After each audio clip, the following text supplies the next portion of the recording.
Oil Company of California, on behalf of independent Chevron gas stations and standard stations throughout the West, invites you to Let George Do It.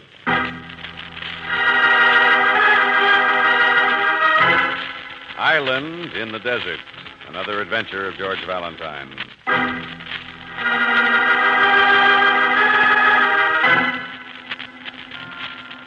Dear Mr. Valentine. Look at that. Dear Mr. Valentine. Just like any amateur, like any old woman who shakes in her boots. So I'm going to say it different, George, you old buster, rescue me quick. I am surrounded by heat. I am shipwrecked in perspiration. I am lost in the middle of a hotel room, in the middle of an island, half in your country, half in mine. An island in the desert, amigo. In the middle of the continent. With dirty old buildings for trees, with snails for people. But, George, if I could look out the window across the border and know that you were there, George, then I could hope to escape. 2 days I am here, and it is I who am burning up, because there is lots more in this old pair of border towns beside the heat that stifles. Sometimes it catches on fire, and where I should find just ashes, sometimes I find lizards, I find rattlesnakes, I find...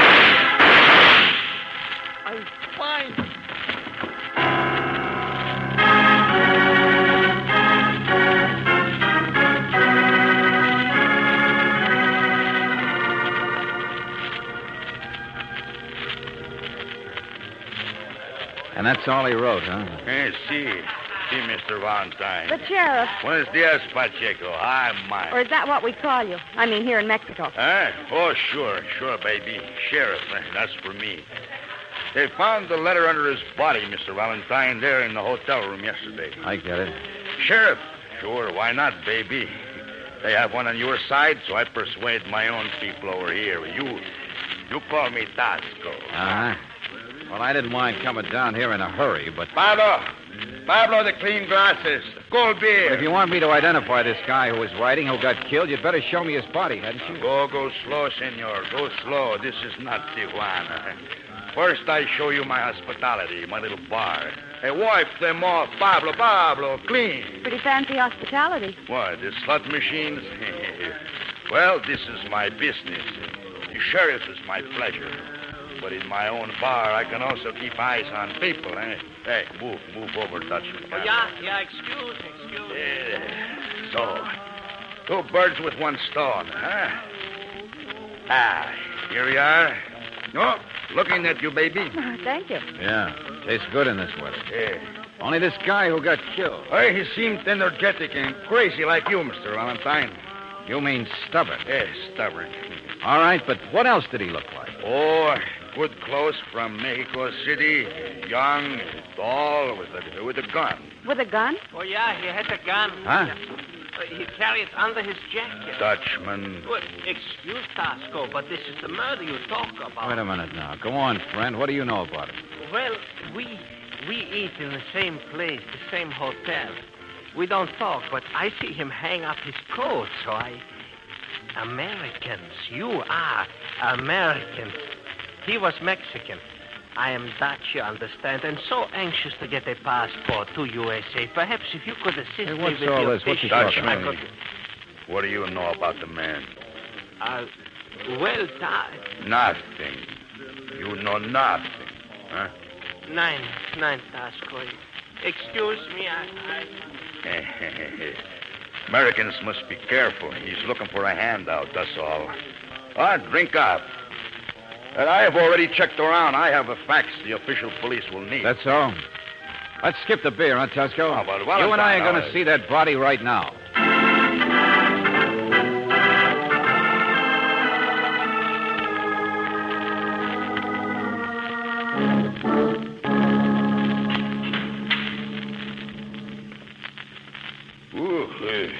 Morgue's the only cool place in town, huh? Oh, brother, you got a great sense of humor. No. I am not irreverent, only a realist. Death, it comes often here. Like so. That is he. Yeah. Well, he never got a chance to use it. His name's Rayados, Mackie Rayados. He worked on a case together several years ago. Case? Yeah.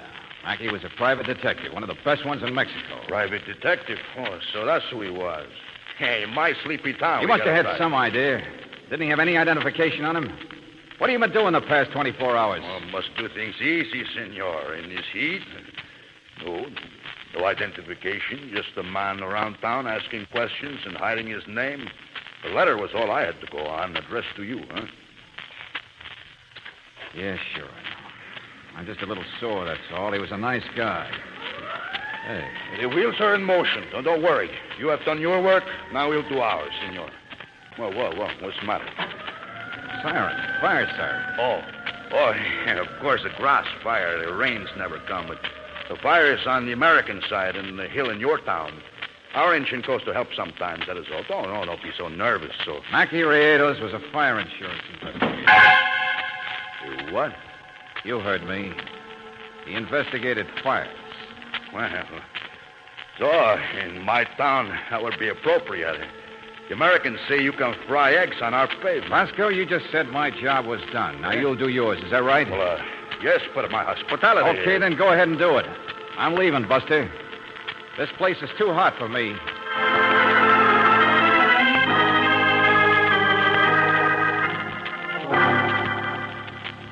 George, what on earth? Mackie was a friend of yours. You're not going to just run away. Mackie didn't tell anyone in that town his name, Brooks. He left all his identification at home. Now, why would a licensed detective do a thing like that? Don't you get it?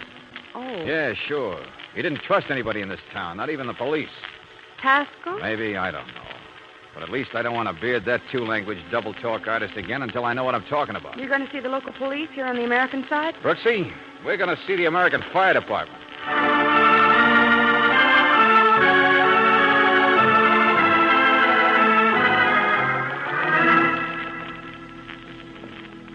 Well, there's only the three of us, Mr. Valentine, on regular. This is a small town. I see. I understand you had a grass fire a little while ago. Why, yes, Miss Brooks. Didn't amount to much, though. Mexicans gave us a hand. Hey, you burned your shirt and got your hair mussed up. Ain't that something? How do you think you'll impress a lady this with your is hair? Place. He's our driver. Miss Brooks, Mr. Valentine. And this is Al. He saves the babies and gets the medals. Pleasure. How are you? Hello. Place? Yeah, like between win and show, huh? Place Oh. used to be a jockey. What do you think I am now? Sure, I booted home more losers over in Caliente than you Place. ever... Mr. Valentine's here to see about a murder.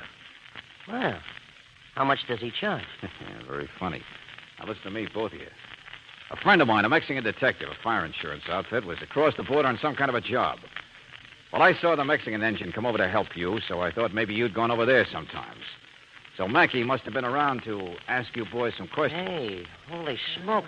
Tall young guy, kind of thin. Yeah. There was a young Mexican here. That's him. Dead, huh? That guy's dead. Murdered. Yeah. Well, sure he was here a couple of days ago. He said he couldn't do anything official out of his own country, but he talked to the chief, to Slim. I think it was about there being too many fires over in that town. I think Firebug was his angle. Hey, come on, Slim's already down at the boarding house. That's where we hang out. Sort of a pool room, lady. Firebug. Mackie was asking questions about a firebug. Well, we never have any trouble on our side, but over there, well, they've had a lot of fire. Sure, Brooksy, that makes sense. And now I know why Mackie wanted me here, why he started the letter to me. What do you mean, George? Oh, my. Hey, where's the telephone? It's on the wall back in the office, sir. I'll meet you in the boarding house, that pool room.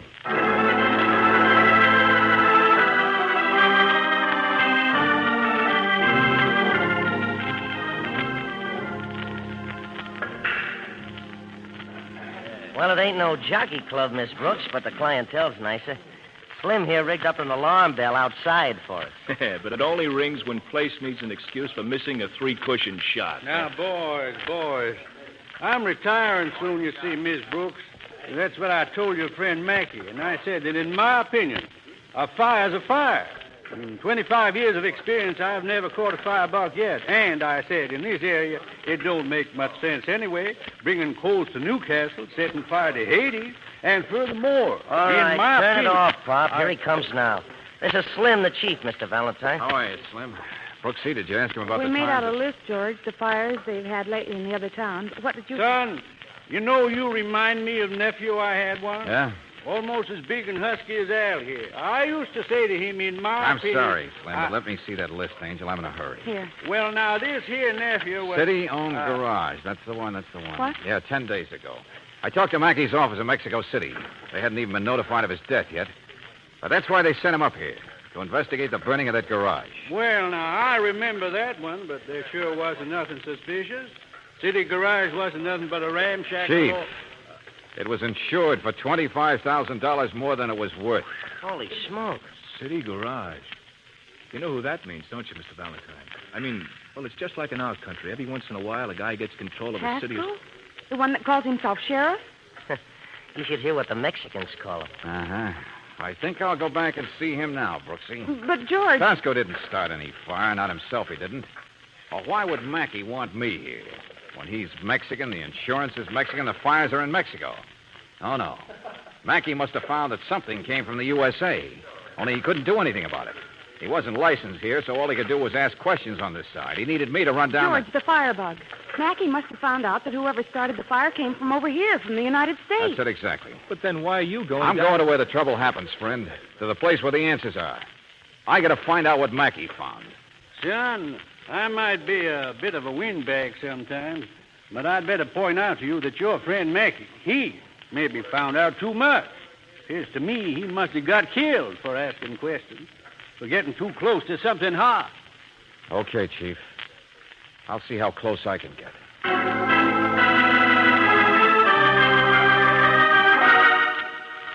I'm sorry, Mr. Valentine, but I said no. I'm responsible for immigration here, and you can't cross that border. I what? But we were just over there a few hours ago. We've got a local problem to deal with. We have to cooperate with the other side. Oh, I get it. And they have to cooperate with Tasco. But look, I left him with the impression I was going home for good, skipping his hospitality. Don't underestimate him, Mr. Valentine. Like he didn't you. But he has no authority. But he's got a lot of friends. He'd know it if you got across to his town. Frankly, Mr. Valentine, I'm thinking of you. I don't like to let a man get down there and then maybe come back home for good on a slab.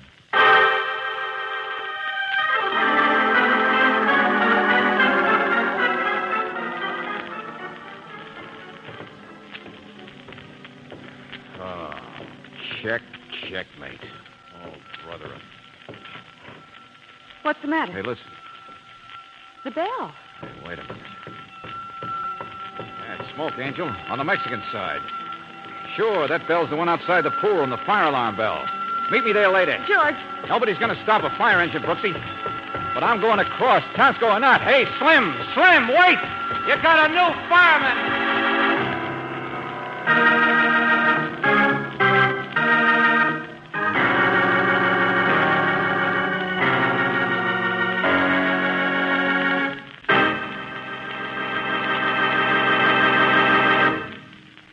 In just a moment, we'll return to tonight's adventure of George Valentine. You've probably got your vacation trip already mapped out. Now, I don't know whether you're driving north or south or east or west, but I can throw in a reminder that will make your vacation miles more pleasant. Between Canada and Mexico and the Pacific and the Rockies, here's how to be sure of finding clean restrooms for your convenience. Just stop at independent Chevron gas stations and standard stations. Here, the restrooms are cleaned thoroughly and inspected often, kept well supplied with soap and towels. And when you stop at these service stations, you're never made to feel obliged to buy something. So wherever your vacation takes you in the West, count on the convenience of clean restrooms at standard stations and independent Chevron gas stations where they say and mean, we take better care of your car.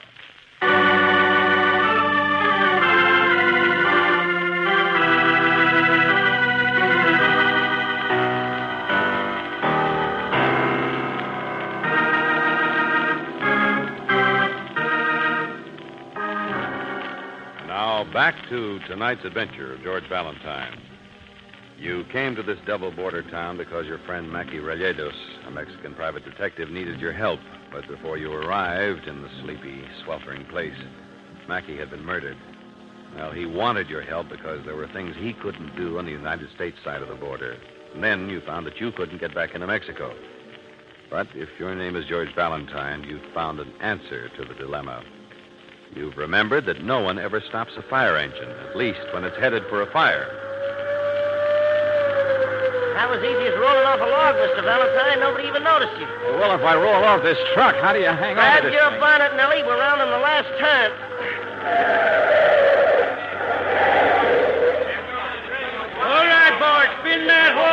Valentine. Huh? Afraid you're up against a little change of plans. You better get lost and hop for another part of town. Yeah, I get it. Tosco's bar's on fire. It's Tosco's own building. Wow, what a pile of insurance that must carry. Hey, and there's the guy who carries it. Go on, go on. I'll duck out of sight fast. Thanks. So long. Right.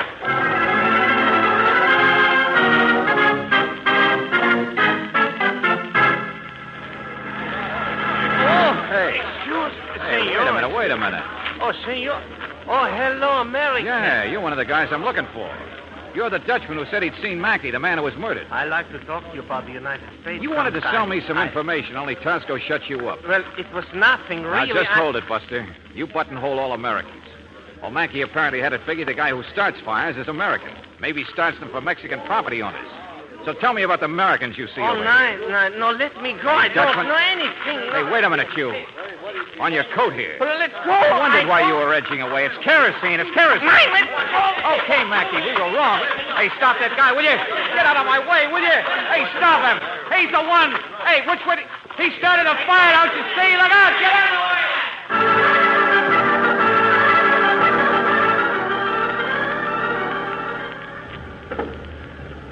All aboard the stone aboard. Well, the fire's all over. I guess this is where Valentine and the Safe Passage part company. So long, fire engine. I got work to do right where I am.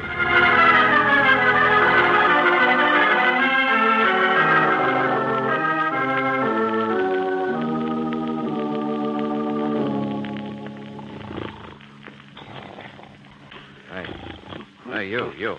Wake up, will you? Hey. Si, senor. Now, look, I'm looking for somebody. Si. He's a Dutchman. Well, look, this is the Palazzo, isn't it? Hotel, rooming house, whatever you call it.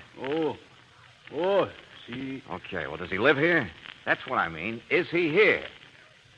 Look, there's a lady in a restaurant says he's been around for months, saving dough to get to the USA. Now, come on, tell me. No sabe. Oh, like that, huh? Yeah. Dollar mean anything to you? Si. All right, $2. Si.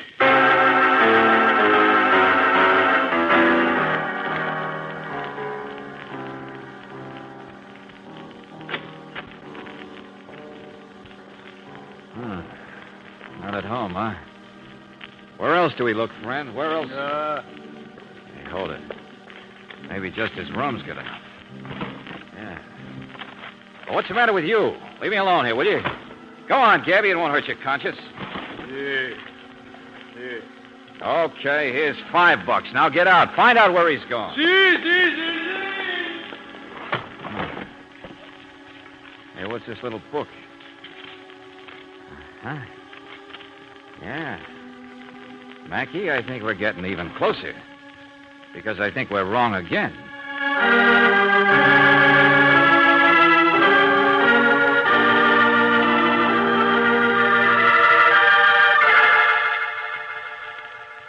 Now listen carefully, Brooksy. The Dutchman has a very interesting bank book. George, I don't understand. And yes, he's the firebug, all right. But look. But how can you be... But what? Hey, look, I can't hear you very well. I can hear you, but wait till I raise this mouthpiece. Is that better? Yeah. Oh, George, I was so Now worried skip about it. you. You're there in the firehouse, aren't you? Yes, in the office. I've been walking around outside, but I grabbed the phone the minute you rang. They've been back here for hours. Angel, you're alone there, aren't you? Well, yes. Everybody's over at the pool hall, I suppose. Brooksy, we had this whole thing figured backwards. The Dutchman's closet's full of cotton wadding and kerosene.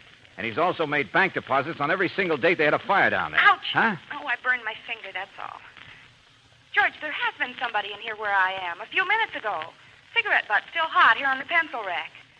I'm sorry, George. You said... Bank deposits, Brooksy. The Dutchman's been paid for starting fires. So if there's an American involved, the way Mackey figured, it's the employer, not the firebug himself. George. Angel, I know it doesn't make sense, but I checked. Every penny the Dutchman's deposited has been in American money, and... Wait a minute. Call you right back, Brooksy. Oh, it's you. Si. Oh, did you find him, friend? Where's the Dutchman? Holy mackerel, mister. The Dutchman's dead. Just murdered. Bingo. Huh? Si.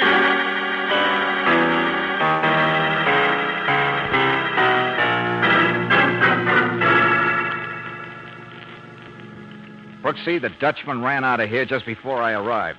He'd received a phone call only a few minutes ago. His body's in an alley several blocks north. Toward the border, George? Yeah, that's right, Angel. He got called to his own death. And the operator said the call was from your side. But you said a few minutes ago. Darling, that's just what I said to you about a cigarette being here, but... Never mind. Get out of that place fast. Meet me at the American telephone office and step on it.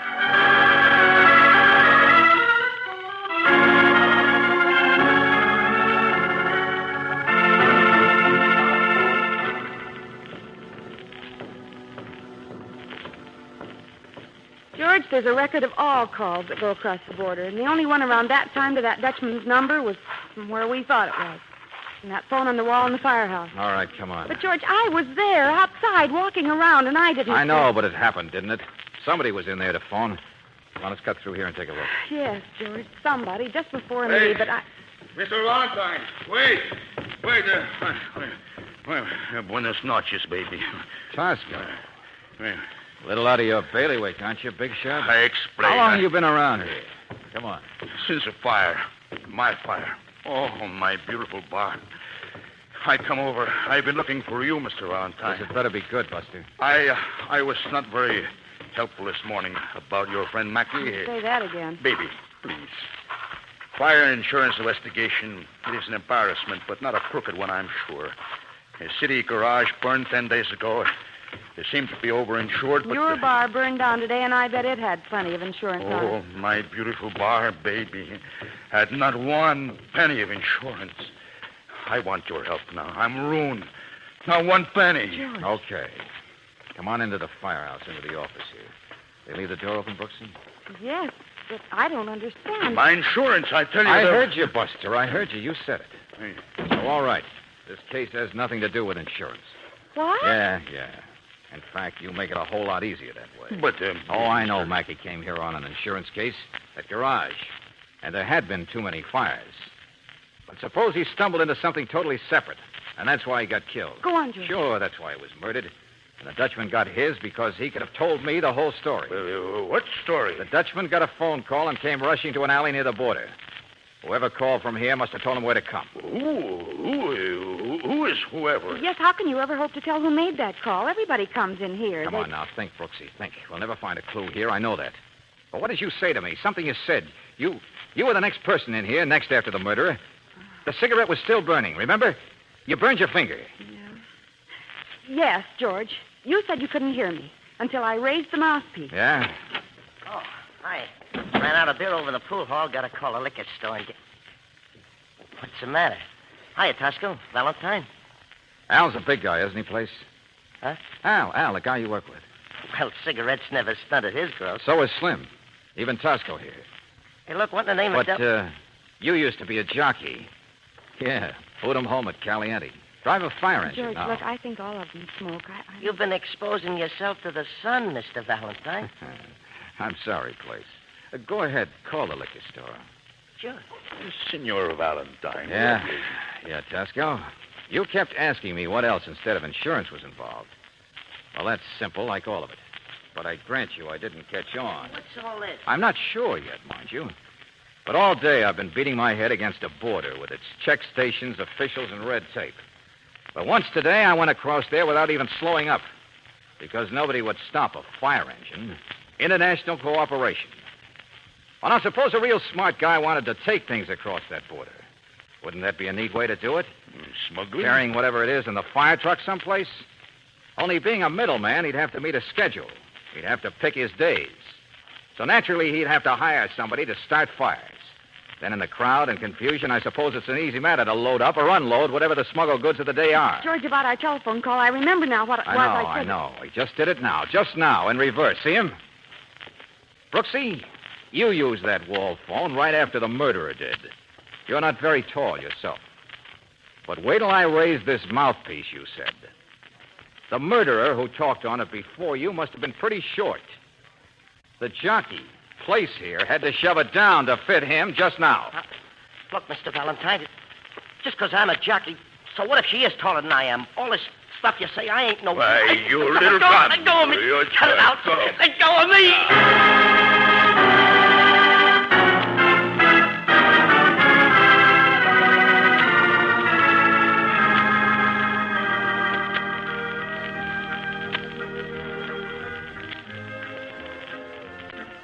Well, that's it, Sheriff. Guess you can go back to just frying eggs in your street now. Place admitted it was all true. Yeah, sure.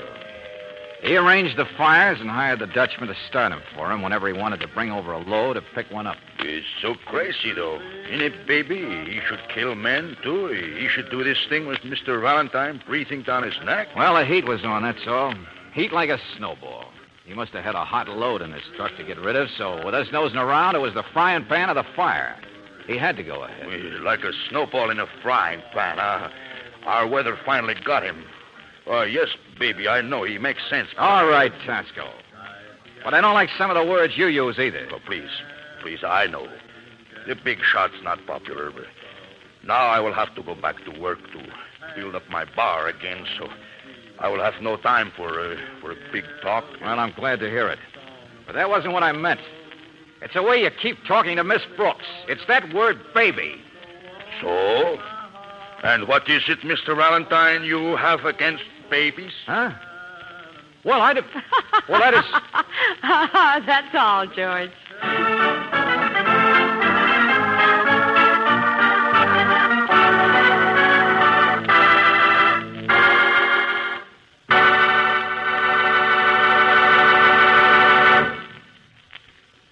You might think that long weekend trips and hundreds of vacation miles would be the hardest kind of driving on your car's engine. But that's not true. Hometown driving is even tougher. For short trips with a cool engine produce acid-laden moisture inside cylinders, and that can account for as much as 80% of engine wear. How do you stop it? By getting RPM motor oil, first choice where driving's toughest. There's good reason why folks will tell you more people prefer RPM than any other brand of motor oil. RPM is compounded to keep a moisture-proof film of oil on engine parts, to fight off that rain of acid moisture. It clings to engine hot spots that other oils leave bare, stops carbon and sludge. In fact, it's the finest engine insurance you can buy. Ask tomorrow for RPM, first choice where driving's toughest. Ask at independent Chevron gas stations and standard stations where they say and mean, we take better care of your car.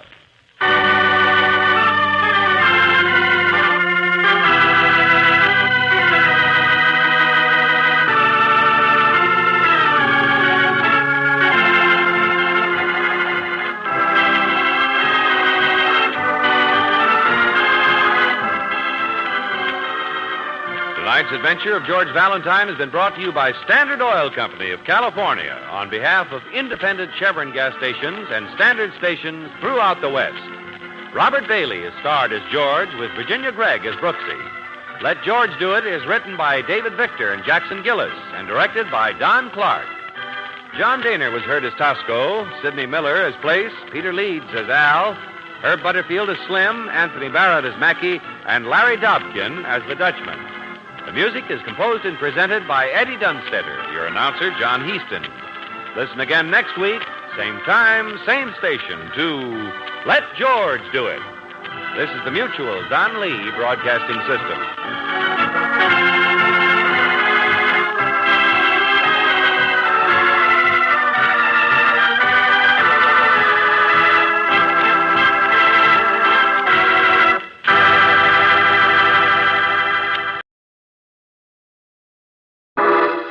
Personal notice, danger's my stock and trade.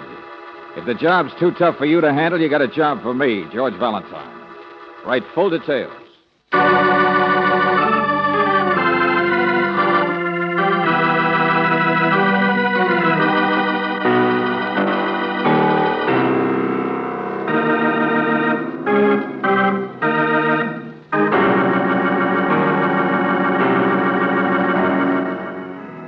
Standard Oil Company of California, on behalf of independent Chevron gas stations and standard stations throughout the West, invites you to Let George Do It.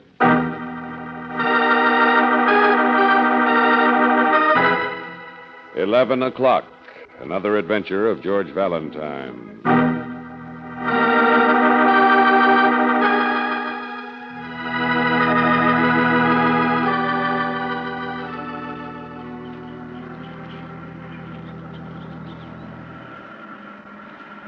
Mr. Valentine. Estella, who's Mr. Valentine? Hey, book of the month, ungglue yourself. I said, who's Mr. How should I know he's a man? Just like that, she says it. Oh, don't talk like a girl's college, Maggie. This is your alma mater, dear, not mine. I don't know how you stand it. Oh, I don't mean it hasn't been nice for summer session, but for an aging school teacher like me... I know. Give you a handy football team every time. You're like all the rest of the man-happies around this place. I just wondered why I was coming here, that's all. I don't know. Friend of my uncle's, I guess. Be here this morning. I mean, Valentine, somebody named Miss Brooks. I don't know, just coming. I thought you had a class this morning. Educational Psych 110. Oh, I don't know how you stand all that garbage. Leave your mind alone, I say. Your mind's for wearing hats on, not hocus pocus, and Psychology 110. Hey, that's Ferris, though, isn't it? Yeah, the teeth. Seen my scarf anywhere? Estella, why don't you tell me what goes with him and that blonde drawl down the hall? Not interested. Who cares? Women never talk about anything. Oh, I know you can't stand him, but you know, don't you? The girls always tell you things. And somebody said they go horseback riding together, and he's married, too. Did you know that? I mean, Vicky the blonde was an undergraduate here herself, wasn't she? So you ought to know. What's the big secret, anyway? What's with this guy, Ferris? What's so mysterious about him? What time is it? Oh, 11 o'clock. Where are you going? 11 o'clock. Aren't you going to wait for Mr. Valentine? I must go someplace. Well, hey, at least take your books for you. 11:30. Estella, what's the matter with you? I don't want to see Mr. Valentine. There's too much to do. I'm not going to class. What? Oh, listen, you never missed a class in your life. Estella. Let go of me. But you look sick.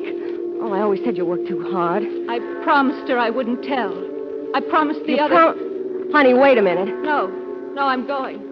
I have to go. Ferris told me to. What? Goodbye, Maggie. Estella, look out!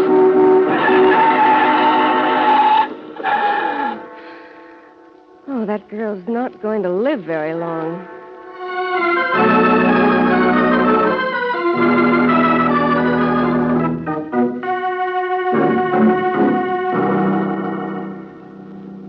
That was my car, Mrs. Ferris. We almost hit her. But what does that have to do with me? We didn't know who it was at the time. We weren't going fast. Crazy kid didn't even look up. Afterwards, she just kept on walking. In fact, she ran. I yelled at her, but she wouldn't stop. Oh, well, that's Estelle. Estelle? Estella. Blair is her last name. Oh, yes. And somebody wrote to you about her, Mr. Valentine? Her uncle, Mrs. Ferris. I explained that to you. I wanted to see your husband, the professor, about it, but you... Oh, well, he's in class. Good heavens, there are so many in summer session. Some of his classes are 70 and 80 regular tent shows. And in psychology, too, the poor thing. Now, look, Mrs. Ferris, it was this Estella's roommate who suggested we come right over here, a girl named Maggie. Well, I don't... This Maggie was scared to death about her. She's out looking for her now. She can't find her. She said Estella suddenly started acting so strangely and ran out saying that your husband had told her to go someplace. I can't imagine where. Or maybe she meant she told my husband to go someplace. Oh, look here, Mr. Valentine, I really don't understand what you're doing. Okay, here, take a look. Oh, letter. Oh, the uncle. Dear Mr. Valentine, would appreciate it if you dropped by to see my niece, Estella Blair. I'm her guardian and now too busy to see her very often. But I've been worried the way she's acted lately, her last few visits.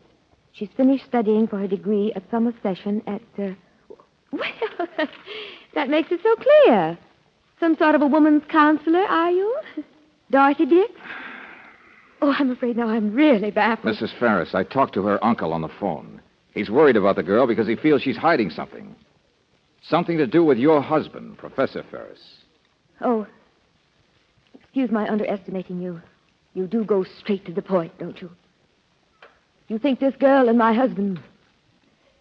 So you come to me. Well, come in.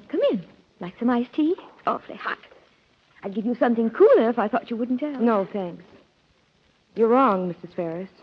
Nobody thinks that at all. If we did, we wouldn't be so tactless. If you'd seen the girl, I'm sure you wouldn't. I remember her now.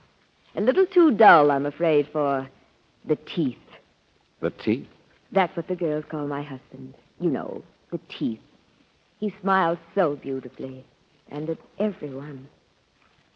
No, I understand you're worried and blunt because you think the next car might not stop as quickly as yours did. You almost killed a girl, and you think she's still in danger and out lost someplace. And we want to know about her fast. Well, it's a logical enough conclusion, though. Thinking of my husband that way. Every girl in college is always in love with him, you know. But you just picked the wrong girl, that's all. Now, if it had been a red-headed research student named Mrs. Cell Jensen who keeps his notes for him, bless her heart, then my... Look, Mrs. Ferris. No, you look. I'm not just talking. I think you should know that my husband and I don't have much in common except existence. If it weren't inconvenient, we'd be separated. So none of what I'm talking about means anything to me. My husband is a perfectly harmless research psychologist. In love with nothing but his deep, dark work. And that's quite all right with me. This is the way I stall gossip, you see. I tell people first. But did all this happen about 11 o'clock? 11 o'clock? Well, yes, in a way. Stella ran out of the dormitory at 11. Started acting strangely then. Just what do you mean, Mrs. Ferris? Well, I don't quite know. But there is something peculiar. I don't mean the Cecile Jensen I spoke of, but you see, the campus stables are right up the lane from here.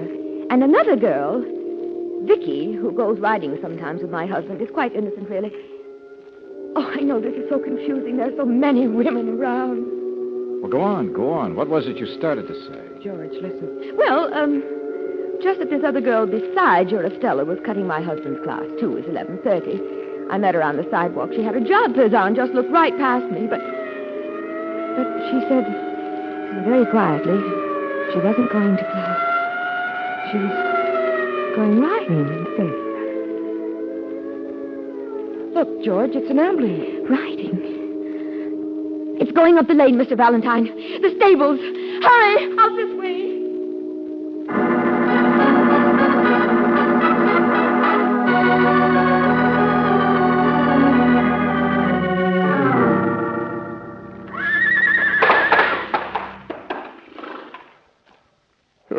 It was Vicky, Mrs. Ferris, that blonde girl. Goes riding with the professor, you know the one. It was the square nose that threw her. Calm down, will you? Calm down. Just tell me what happened. They don't even know whether she's going to live or not. Oh, she took a terrible spill. She was thrown, mister, don't you understand me? By one of my gentlest horses, too. I thought it was funny, Mrs. Ferris, when she came here this time of day, but she said she had to go riding because it was 11 o'clock. There. Now, I told you, Mr. Valentine, that's what she said to me. And what Estella said... All right, okay. Come here, friend, come here. Now, which horse was it? The square nose. He came galloping in by himself. I called an ambulance. All right, never mind. Just stop shaking, will you? You've seen riding accidents before. Now, what's the rest of it? Well, it's just that I don't know what I should do, mister, who I should call. What do you mean, call? Well, here. This strap holds the cinch. Now, that girl, that Vicky, she always saddles up herself. Has her own stuff. She's a good rider, too. Yeah.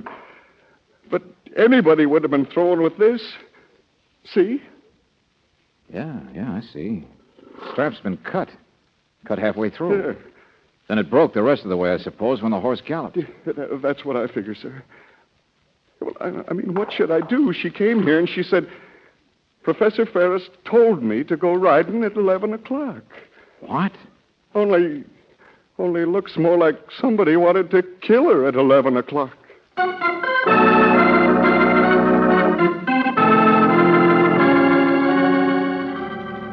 It's so confusing, so many women around. But somehow they all seem to be tied up together, George. You mean tied up with the same guy, Brooksy, in the same time? And Estella, George.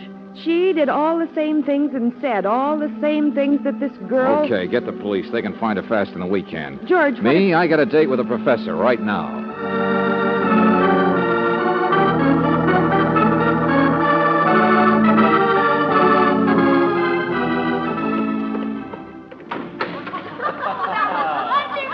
Well, I'm glad you liked my little show. Perhaps I should go on the stage. But, of course, in an educational class such as this... Excuse me. One is not This really is Psychology 110, isn't it? Such as therapy. Isn't that Professor It is Ferris? hypnosis I wish to demonstrate. I said, That is the excuse me. point. Give you a Look, little young lady, idea of it the can't be that potential fascinating. suggestion. of what may be done through see. Center hypnosis and stage other seems to be teams. up this way, doesn't it? Naturally, our experiment Or is it perfectly you they're harmless, all staring really at, more Miss, amusing, as you've Jensen. Jensen? And as I Cecile think you're on Jensen, the excuse verge me. Oh, wait a minute, sure, but... Are you visiting or something? remember, I I'm gave sorry. her I the have to leave suggestion early. yesterday. Excuse me? Because she's heard the chimes, hasn't she? The 12 o'clock chime. Yes, there she goes. Where are you going, Cecile? Miss Jensen? The redhead. I'm sorry, Professor, but I have to leave early. Well, but we were talking about hypnosis, Miss Jensen. I had some very interesting things to say about the things people can be made to do through hypnosis. I know. Forgive me, sir, but I must go now. It's quite all right, really. Ferris told me to. Ferris told me. All right, Hypnosis. ladies, I guess we're a success. Those words were given to her yesterday. Class dismissed. Hey, wait a minute there. Demonstration is all over, young man. Oh, no, it's not, friend. Here, let me get by. Will you excuse me, girl? I guess we've scared another visitor, ladies. I'll reassure you, sir, there's nothing to be frightened of. You've only stumbled into a very ordinary demonstration of post-hypnosis. Yeah, where'd you send that girl? Miss Jensen? Oh, she won't even leave the building. It's only a joke. You see, a person can't be hypnotized into doing anything really dangerous or against his nature. She said Ferris told me to. Now, that's you. And that's what the others said. So you do all this hypnotizing stuff, huh? Of course. It's part of our classwork in psychology.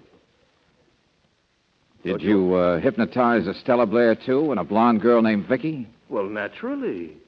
Suggestions, really. Under hypnosis, I give them suggestions on what they should do, you see, at 11 o'clock.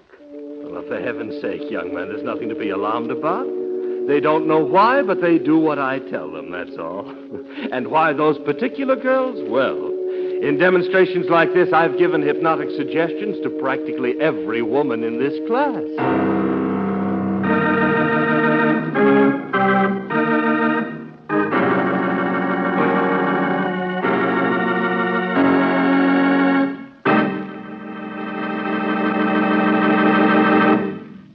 We'll return to tonight's adventure of George Valentine in just a moment.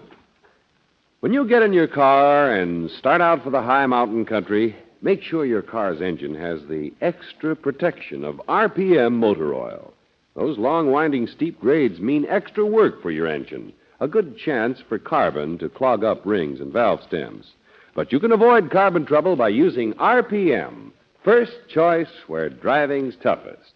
It's specially compounded to prevent carbon formations, and that's why folks will tell you more people prefer RPM than any other motor oil. RPM also prevents the corrosion caused by acid-laden moisture, sticks to engine hot spots, and stops sludge trouble. In fact, it's the best engine insurance you can buy. So wherever you motor in the West, ask for RPM. First choice where driving's toughest. Ask for it at independent Chevron gas stations and standard stations where they say and mean, we take better care of your car. And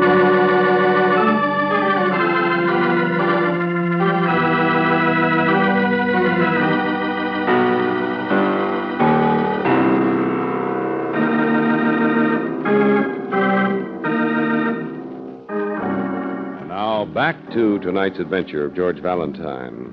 11 o'clock, and Estella, the girl you came to this women's college campus to visit, walked out of her dormitory and disappeared. At 11 o'clock, too, another girl, Vicky, a blonde, strangely decided to go horseback riding. And now Vicky is in a hospital because she was thrown from her horse. Only her saddle had been tampered with. Someone wanted to kill Vicky. Well, you found that there's quite a simple explanation for 11 o'clock, for the girl's strange behavior. They were part of a demonstration in Professor Ferris's psychology class. If your name is George Valentine, what you want to explain is attempted murder. But what has actually happened, Mr. Valentine? A cut strap, that's all. I can't believe there's any connection. Why, this little exhibition of mine, there's nothing to it. Yeah, post-hypnotic suggestion, you call it. I ask for volunteers. The whole class sees it. They all want to get in on it. I hypnotize the subject, tell her to do something the next day. Now, that's the only difficult part, the time.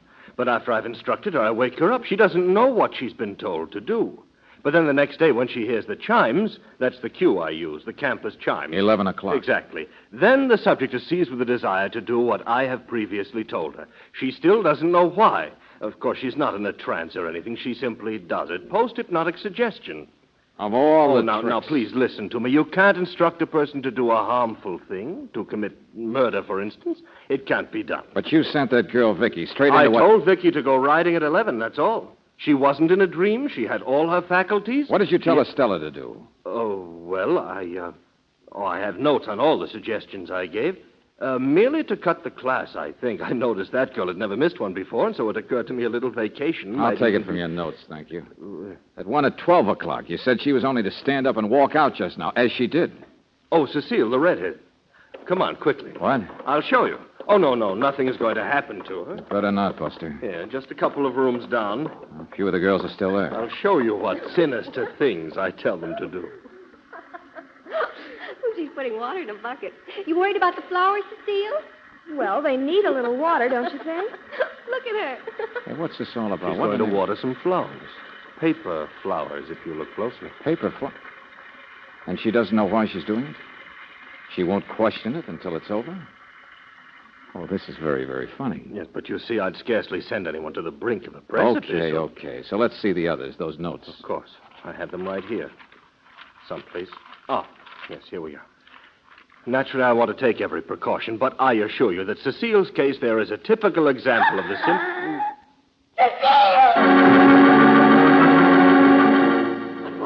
Did you see it? What happened? She just poured the water.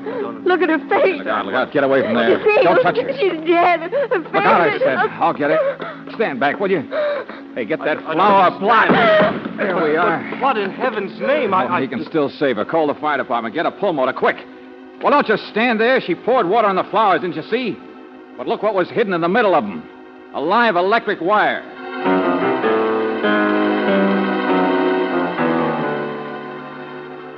Almost all the class, that demonstration, almost all of them. Cecile will live, won't she? Electric shock isn't always... Come on, the rest of them, I said. Miss Duval. No, we've got to her already. Miss Perkins, she's gone somewhere by now. I'll try the soda fountain, sir. Oh, good Lord, Valentine, I can't... The rest of them, I said. Now we're sure somebody's using your harmless demonstration for murder.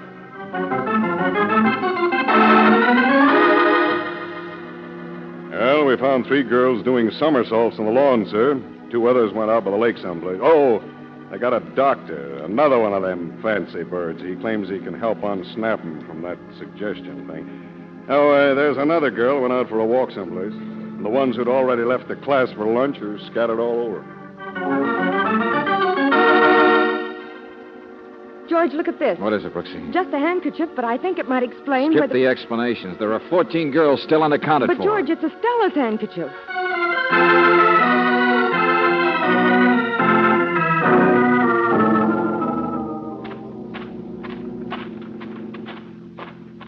It was right in here, George. I didn't realize whose it was until that Maggie girl told me that... it's a funny place to come walking, though. Brush, tall weeds. Maggie saw Estella take this handkerchief with her purse when she left the dormitory. Professor Ferris insists. He just told Estella to cut class. A shot. It was over this way, Brooksy. It was George, coming. there she is. Hey, Estella. It's all right. Wait. Estella. Hey, kid, slow down. We're not going to hurt you. That shot. Where did it come from? Who are you? Who are you? My name's Valentine. Now, you're not hurt, are you? No. Mr. Valentine? You're coming to see me. You're a friend of my uncle. Oh, the poor kids are scared to death, George. Yeah. Shot. It was a shot. I went for a walk, didn't I? Who was it, Estella? Somebody shot at you. Who was it? I don't know. I don't know. Come on, let's get out of here. The other way, George. It's only a short distance to the lane where the... Lane? Yeah, I see what you mean. The riding stable. What? Come on, kid. You'll be all right. George, I meant it's right near the Ferris house.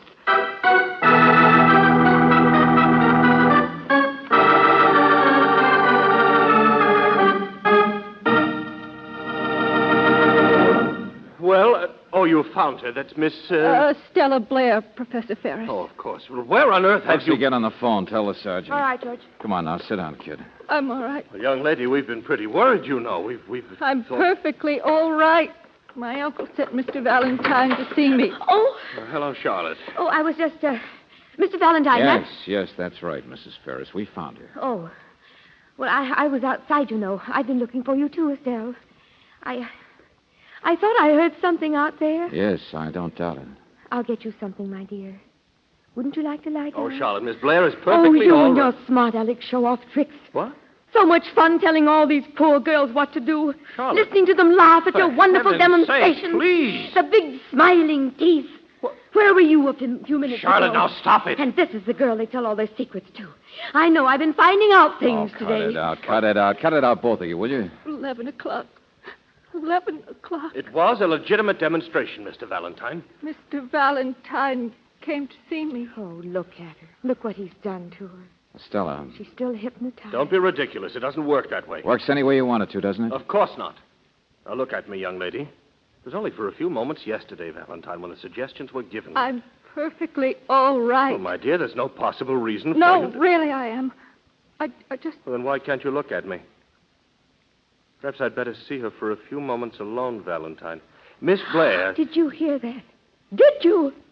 I'll tell you what I meant a minute ago, Mr. Valentine. I'll see you alone for a few minutes. Oh, Wait a minute. Go on, Mrs. The Ferris. magic words.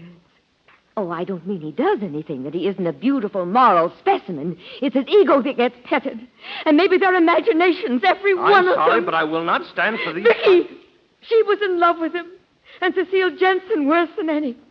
The big, smiling male in the middle of a woman's college. What he teaches isn't important. But every one of them, every one he preens in front of, he goads into making them fall. I've never for so him. much as looked twice at this girl. She knows what I don't know. You've looked twice at plenty of the others. Be quiet, will I'll you? see you alone for a few minutes. And whatever it is, that might explain the terrible thing that you've been the cause of today will disappear in a pink cloud. Stop it! Stop it! I can't stand to hear you fighting like that. Listen.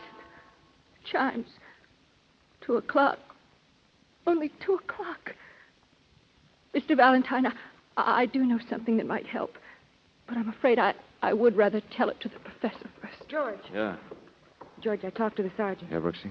Every one of the girls has been rounded up. They're all safe. Oh, thank heaven. So that's that. Professor, a person can't be hypnotized unless he wants to be. Isn't that correct? Oh, yes. But if we're going to find out what Estella has And everybody in your class yesterday heard that the others were told to do, right? You also wrote it down on notes. Yes, of course. So George. whoever cut the saddle and rigged up the electric wire and fired the shot out here just now would have known what to arrange in advance. There was plenty of time. It's only by luck that they didn't turn out to be murders. Mr. Valentine. Take it easy, Estella. Now, don't be frightened. But what are you driving at, Mr. Valentine? It's also possible for a person to resist hypnosis. You can't be hypnotized unless you want to be. But you could quite easily pretend to be hypnotized. That is possible, isn't it, Estella? I Never don't... mind. Yesterday, the professor gave a cue on which his suggestions would take effect. The campus chimes, ringing 11 or 12 o'clock, whatever it was. Yes, that's right. It was the sound of the chimes which But was... Estella, that friend of yours, Maggie, told me that before the chimes started ringing, you said you had to go for a walk and cut your class because Ferris had told you to. It was 11 o'clock. Yes, you knew what you were supposed to do, which you wouldn't have if you'd really been hypnotized yesterday. So you asked her the time. And then because she said 11, you started acting strangely, which a person acting out a post-hypnotic suggestion also doesn't do. There's no dream, no trance. Oh, Mr. Valentine, Estella just couldn't... I'm afraid she did, Mrs. Ferris. The girl who always had to listen to the other girl's confidences. And they don't really generally confide in another pretty girl. I'm sorry, Estella. But, Professor, you're not much of a psychologist, are you? She's been in your classes 4 years, and you still have trouble remembering her name. You just now slapped her in the face saying you wouldn't look at her twice. Oh, she kept up a great pose of disinterest. But that shot you mentioned that someone fired That was at my her. mistake. Well, Estella, your wild plan to attract attention for once, to get even with the girls who really were on the smiling list, it scared you pretty badly when it started happening, didn't it? So badly you almost killed yourself. Oh, is that Or tried to, or had buck fever when you heard us coming. I love him. I love him. I can't help but... You're so mixed up you don't know what you're doing. But a minute ago, I thought you might be in danger if you went into the other room alone with Professor Ferris. You just finally realized what you wanted to do in the first place, didn't you? No, I didn't. I wouldn't... Because it was the other way around. He was the one in danger. Let go of me, please. I'm sorry, kid, but I have to have that gun in your no, purse. No, none of it's true. None of it. I did... Look out, look out. Okay. Nobody's hurt. It's all over.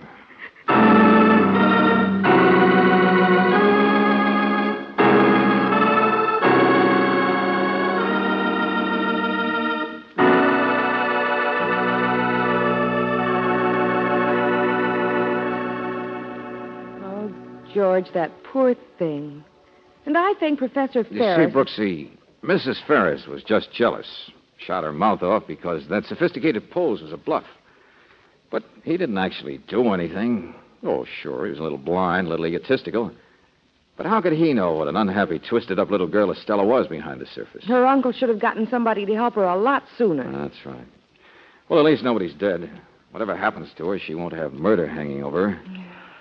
Oh, what do you say we change the subject, huh? Okay, sure, George. But you know, hypnotism... Oh, no. There we go again. George, how do you suppose it feels to be hypnotized? How should I know? Haven't you ever wondered what... Well, sure, I've wondered about it. Hey, Brooksy, look me straight in the eye. What? Yeah, go ahead. That's it. That's it, yeah. Now, relax. Relax completely. That's fine. You're feeling drowsy, receptive. Your eyes are staring straight at mine. Staring. Yes, George? Well, what do you want me to do now? Whatever you want. I feel sort of sleepy. Oh! Good night, Angel.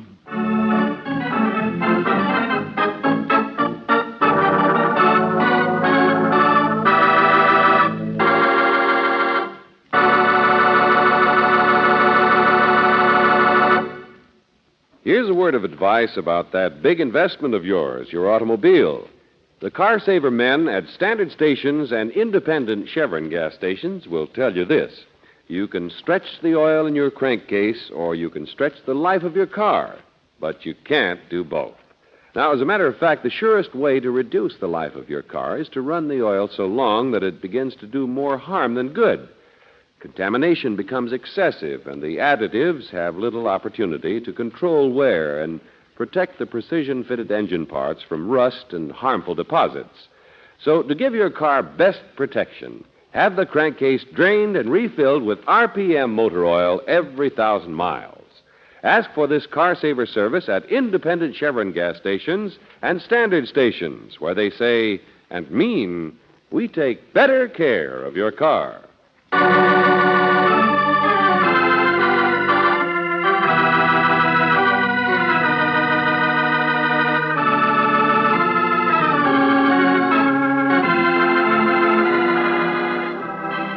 Tonight's adventure of George Valentine has been brought to you by Standard Oil Company of California on behalf of independent Chevron gas stations and standard stations throughout the West.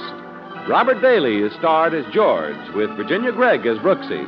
Let George Do It is written by David Victor and Jackson Gillis and directed by Don Clark.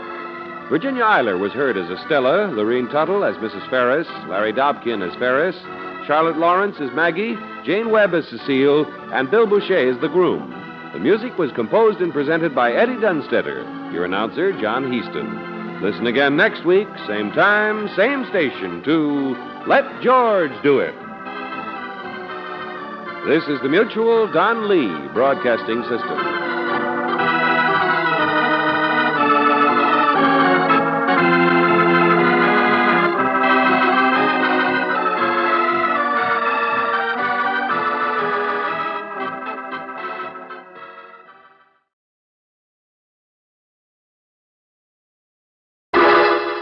Personal notice. Danger's my stock and trade.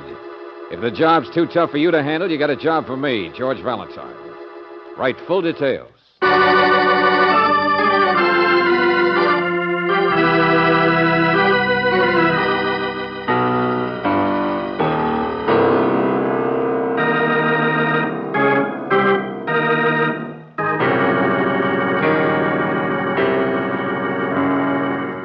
Standard Oil Company of California, on behalf of independent Chevron gas stations and standard stations throughout the West, invite you to Let George Do It.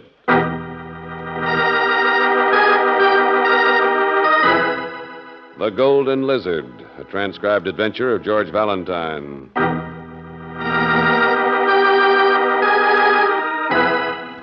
Dear Mr. Valentine, in the year 1911, in the shipyards of Glasgow, the keel was laid for what was to become the most fabulous yacht of modern history.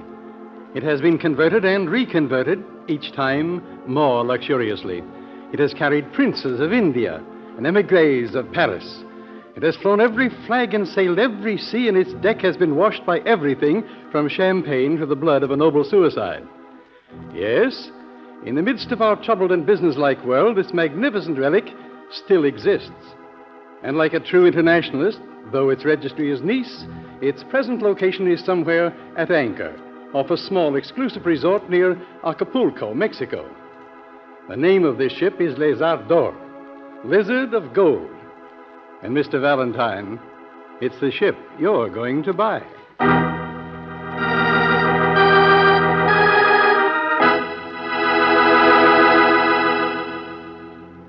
Mr. Valentine, my letterhead told you I'm a yacht broker. I buy and sell ships. It's my idea that the Lizard of Gold could be made over into a cruise ship for one of the lines. I see. You understand, you won't actually purchase it for me, but you'll investigate the price, its availability. You'll get my bid in first. Why me, Mr. Murray? And never mind the double talk. What kind of trouble are you expecting? If I knew the answer to that, I wouldn't... Well, danger is your business, not mine. You see, Mr. Valentine, through social connections, I received information that the boat might be up for sale soon. So I'm one jump ahead of my competitors already. And I'm also one jump behind. Go on.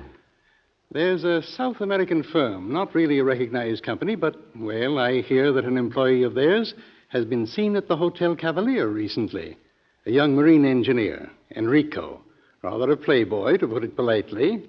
Put it another way. At the mildest, not quite honest. Slick, tough. But if all Enrico's there for is to put in his company's bid for the boat... There's so much profit at stake, they might try anything. And they might try it on you. Yes, that's their system, to see that theirs is the only bid. Yeah. Nice, simple job. Push an expert like Enrico out of the way. But, Valentine, I can't do it myself. I'm too well known. Any man in my company would be spotted a mile away. For your information, this is no boy-sized deal. At present prices, the yacht's worth well over $2 million. Okay. My job is to size up a situation for you without losing my own health. I just want to know who's on it now. Who owns this floating palace? That's a little easier. 2 people. Just 2 people in all that luxury. An Argentine millionaire and his wife. Argentine? Or Chilean, or Romanian, or Turkish. It's not important. The international set. Relics of another age, just like the ship. What's the matter? No more millions? No more millions. I'm told it's definitely his last yacht. His last yacht? I suppose he's owned everything in his time, but times change. It's either give up his little floating kingdom, his beautiful golden lizard, or give up his imported caviar. What a heart-searching decision. Yeah, just the kind of decision that could make a guy real unhappy. Oh, no. I'm sure you can help him make the right decision, Mr. Valentine. The Signore Bolivar de Lombroso. He would have bet on the horses in the Trojan War. He'd have fiddled while Rome burned. But it's his own funeral now, and I'm sure he knows he's half dead already. Half dead? Yes. The Signore Bolivar de Lombroso. Okay, Mr. Murray. I just hope he's the only one who gets that way.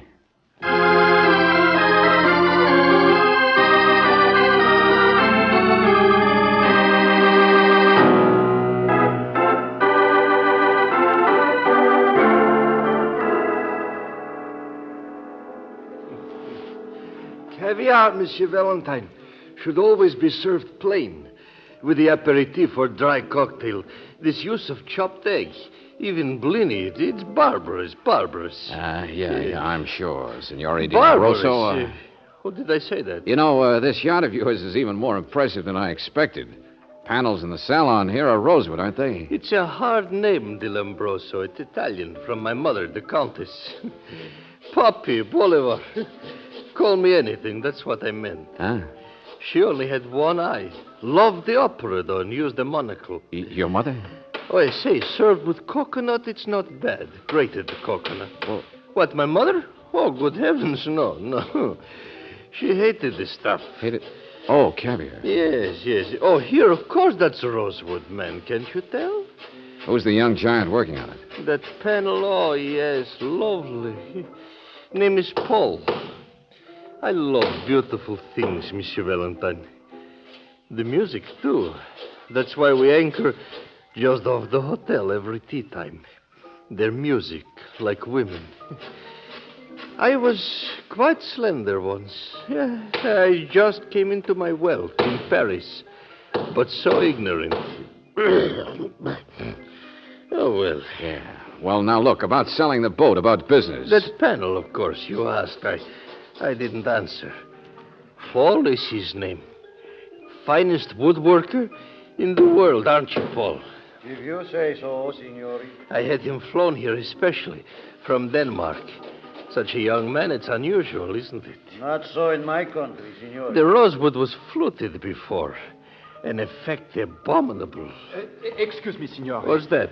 Oh, Pierre? No, go away. But the souffle. The chef says Paul's hammering. It will make it fall. The noise of his bolts and the big wrench. The chef says if Paul could only work in the other compartment Be before... Be quiet. Go away.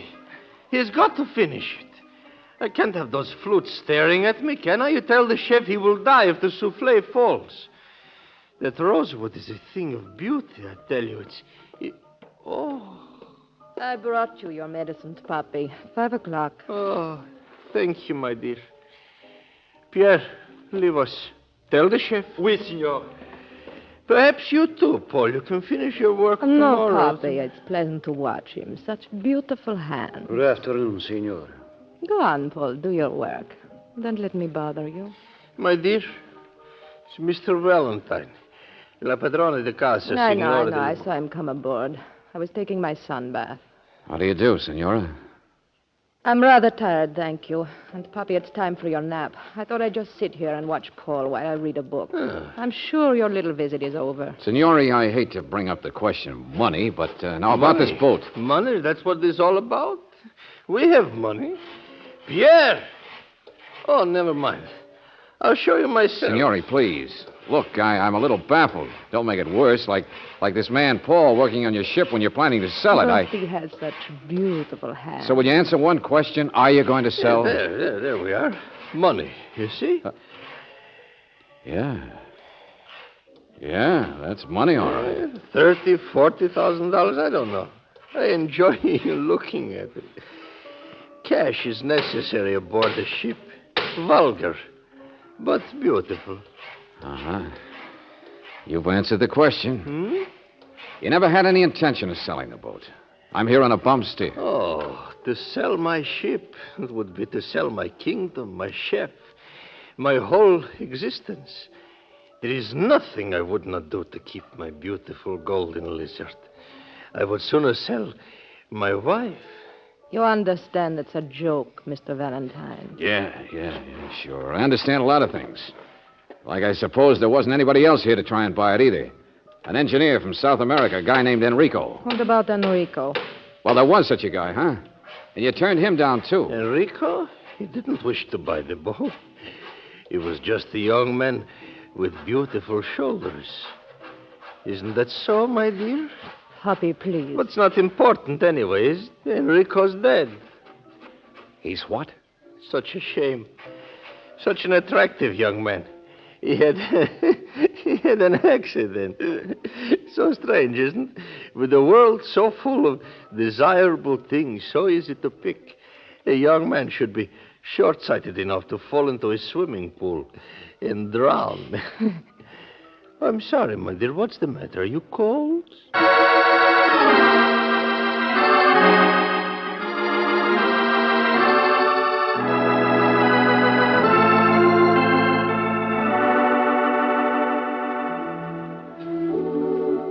George, maybe that was Enrico's money that they showed you. No, Brooksy, no. The South American wasn't here to buy the ship at all. Well, I know that's what Enrico's company says. Never mind his job. What did you find out about his debt? Well, he just drowned in the swimming pool. Who pushed him? George, the police don't know anything. They say there's nothing to go on that shows it wasn't an accident. Oh, yeah, sure. What do you suppose this guy Enrico was doing down here, Angel? Young, energetic engineer, slightly crooked. Loafing? Playing baccarat in the casino? Not exactly in character, huh? Well, in my opinion, George, the charming young man was here for just one Never mind, purpose. Angel, never mind. I can see as well as you can. Good evening, Mr. Valentine. Are you a gambler, too? Hello, Senora. I'd like to present Don't, please. I'd only forget her name. I come ashore every evening at something to do. To watch the roulette. Well, that's one way of making 20 or 30,000. Oh, but my darling, I wouldn't think of betting myself, would you? I just like to watch. It's so much more relaxing. Bye. That sleepy-eyed blonde. I'd only forget it. Easy, Angel. Who is she? What's her name? She's gorgeous. Huh? The golden-haired one, her name. Well, I doubt if she's your type, friend. With the ermine. Yes, it's she. She'd look better if she didn't drag it on the floor. Senora de Lombrosa, is it? I beg your pardon. No offense. I beg both your pardons. Excuse me. George, what on earth is that? It's another conquest, that's all. She attracts them like flies. I've seen that man before. I know I have, or his picture. A trench coat isn't exactly the right costume for this place. Come on, George. Let's do a little watching ourselves. Oh, Mr. Valentine. Oh, and this must be Miss Brooks. Charming. Yes, charming. You're very fortunate. A man should never let go of a beautiful thing. He should guard it, cherish it. You're here for the roulette, Senora? What's that? Oh, no. In fact, it's my first time at the shore. Abominable place, abominable. For the rum, that's all. The what? My wife, she's someplace here that amuses her, I suppose. Rum, I said, Mr. Valentine. A neo rum for the crepe Suzette. Oh, not for your wife. Cubana style from the Vedado Club in Havana. I'm on my way back aboard now to cook it myself. You see? Their wine steward sold me the rum. What's the matter? You looking for someone? No. They've gone out now anyway. What a pity. Well, adieu again. George, he's crazy like a fox. Didn't you watch his eyes? They're practically buried. But he knows everything that goes on, I'll bet you. Everything.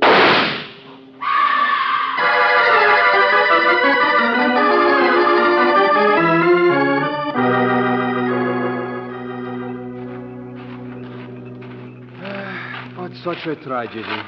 The last week my casino is open. All right, take it easy, Buster. Who is it? What happened? It's right here in the garden, sir. My doorman insists no one saw it, and he saw no one else. Yeah, but... Oh. It is a thing that happens with a casino every once in a while. A man loses, a man shoots himself. Yeah. And he's dead, all right. Still holding the gun. But this guy's Paul.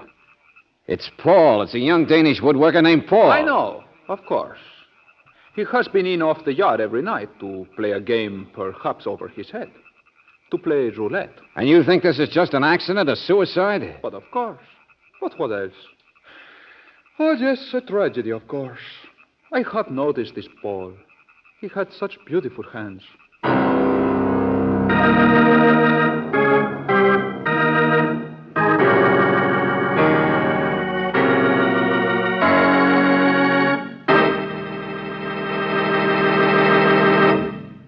We'll return to tonight's adventure of George Valentine in just a moment.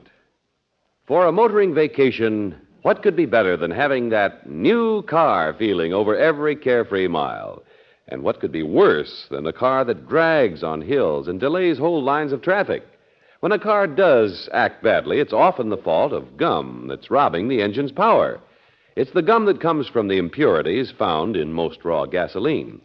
Only way to get rid of those impurities is to refine them out. And Chevron Supreme is the gasoline that's super refined to get rid of impurities and prevent power-robbing gum. Just try a tank full of Chevron Supreme. You'll get and keep that new car feeling. Faster starting, faster pickup in traffic, extra power on steep hills. Ask for super refined Chevron Supreme wherever your vacation takes you in the West. Ask for it at independent Chevron gas stations and standard stations, where they say and mean, we take better care of your car.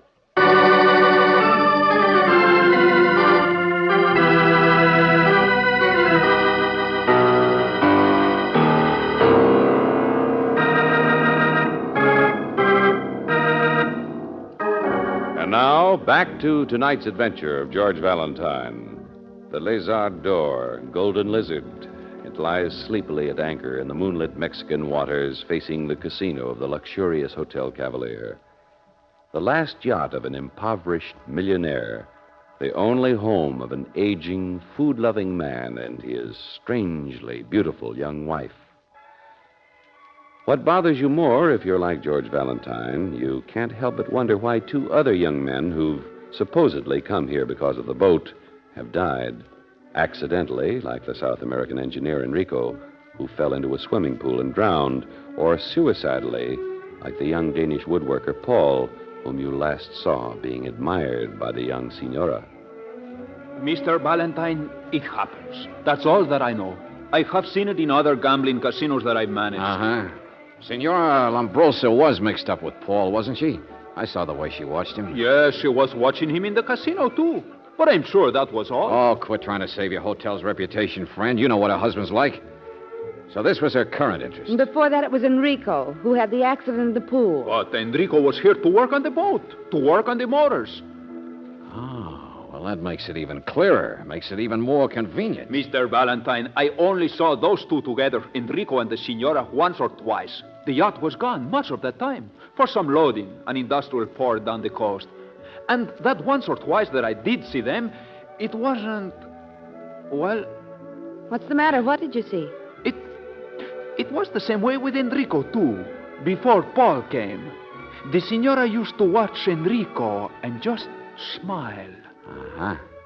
Get smiled at by a lazy blonde and die. Now, I suppose if a man's crazy enough to smile back, well, an object of beauty should be guarded forever, her husband said. Excuse, senor. Yeah? Excuse, Senor Valentine? It's one of the men from the boat pier. What is it? Not, senor, for the American. For me? Well, congratulate me, Angel. What? I've been tapped for skull and bone. George. From the Senora. Wants to see me right away. It's a smile for me. It's my turn.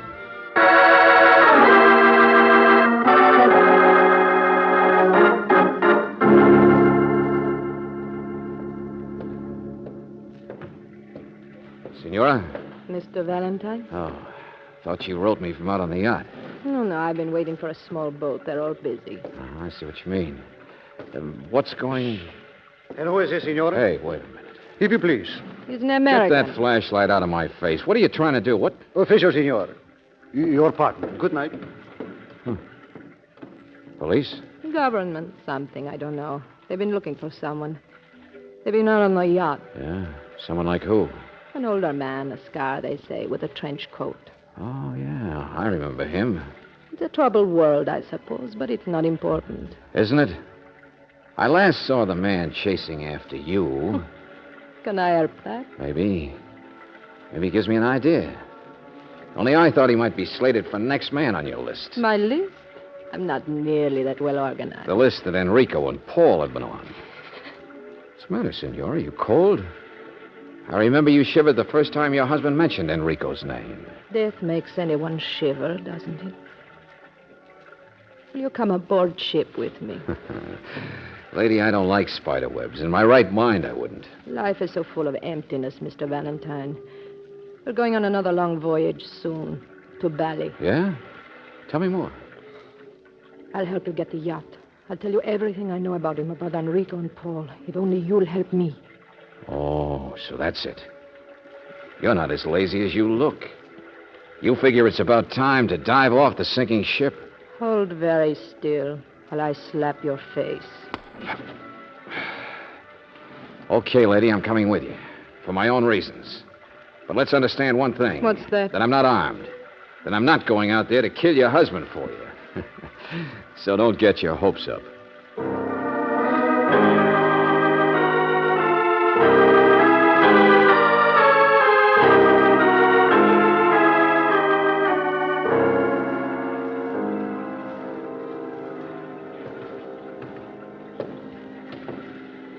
Why didn't you ask Pierre where your husband is? Why should I? What difference does it make?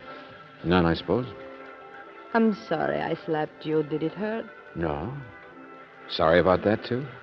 Mr. Valentine, please. You think I'm worthless, don't you?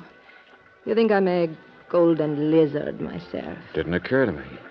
But maybe not a bad description. You think I have nothing to do, that I'm bored with my jealous husband, that I take up with every young man that I meet, even though I know what will happen to him. You're saying it, not me. You can't believe that I won't do the same thing to you. Well, it takes two even to play canasta, Senora. Did you mind very much? No. But just don't do it again. Well, so you're aboard. Oh, the husband. The old-fashioned two-bit frame-up, so that's the way it works. This I didn't figure. Oh, Well, of all the neat... we are ready for the Suzettes. Beautiful, just in time. Huh? I think he said Suzettes, Mr. Valentine. Of course, Cubano style, didn't I tell you? With that special What's all rum. the delay, Senor? What's the matter with that gangplank? Who's this? Well, you're more like what I expected. Hello, friend. Where's your trench coat? You said there would be no one else. The Suzettes come first, General. So, your friend's a general, huh, fat boy? So that's where we'd seen his face before. The other side of the world, a nice, juicy trouble spot. And the local government boys looking Signore, I don't know who this man is. I but won't have you speaking like that on my ship. Now, we'll be underway any moment. I'm cooking you crepe Suzette, one of the beautiful things of the world. Come with me, General. Leave them alone. He's my wife's friend, not mine. Don't worry, it's all right. What's the matter, Mr. Valentine? Have you been wrong about something? Part of it.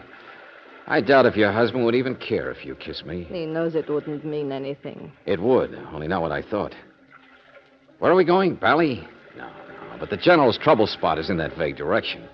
They need help, supplies. And it hasn't been able to get back to stir up more trouble than there is there already, right? You read current events, don't you? The woodworker, Paul, working on delicate rosewood.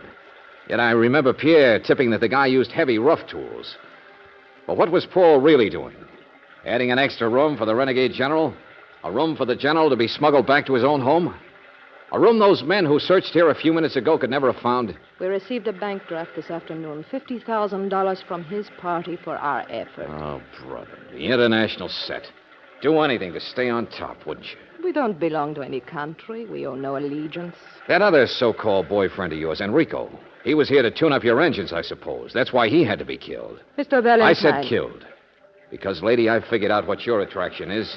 Yeah, you kept your eyes on the boys to make sure they didn't get too wise. You have such beautiful arms, Mr. Valentine. The better to hold you with. Because you get your excitement out of doing things that probably weren't even necessary. Out of getting rid of witnesses like Enrico and Paul who might conceivably upset things because they knew too much. Too much of what you were doing on the boat. They didn't mind dying. Oh, sure. You smiled at them first, like you're smiling at me. The general has chartered our boat for his own exclusive use. Stop shivering, lady. I know why you got me out here. You're going to kill me because I was nosing around. Mr. Valentine, would you please stand? Well, I got a different plan, sister. Stop it. Breathe off, Pierre! Let go of that gun.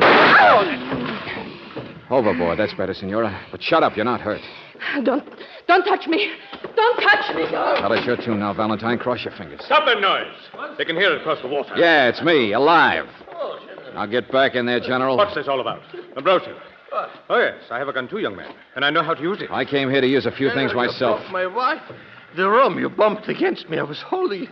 My only bottle. Be quiet. The Eneo rum running through the floor to the next compartment. Listen to me, General. Stop waving that gun. You fat, stupid fool. Get the ship going. Get it moving. General, do you know they've killed 2 people already? Silence. Where's the captain? He can't do you any good. What's that? My rum, every bit of it. You thought you were buying yourself a foolproof passage back home. But you're up against a couple of nuts. I chartered this ship for my own private use. You want to bet you didn't? Both ends against the middle. That's the way they work. The carpenter built 2 special compartments, not one. What's that? Get on your feet, you my fat... wife, don't... You paid them in a bank draft, but I saw lots of cash. And they've been to a commercial port, special loading. You want to bet they're carrying something else to your part of the world? Maybe even for the other side? There'd be a way they'd operate... No, don't listen. It's my ship. I'll have more crepe Suzette. I've heard enough. Now get on your feet or I'll shoot closer. You see? And I'll summon your captain myself. General, not so fast. I only lit your fuse to get us out of trouble, not into it. There isn't much time for us to get I ashore. said enough, young man. The engines are in repair. There is fuel. I'll do this my way. It's called piracy, I think, but... Signore! What's the matter? Bartholomew, stop! Now, get this clear. I'm your new master. From this minute, you'll be... Yeah, something's wrong, General. They're not even looking at you, gun and all. The rum running down through the floor. It's on fire! The brandy, the rum! Get an extinguisher. Young man, do you know what there must be in another compartment below this, perhaps? Do you know what would paralyze men so? Hold it. Come on, Buster, get out of here. Hit the water. It's ammunition, you fools! Ammunition!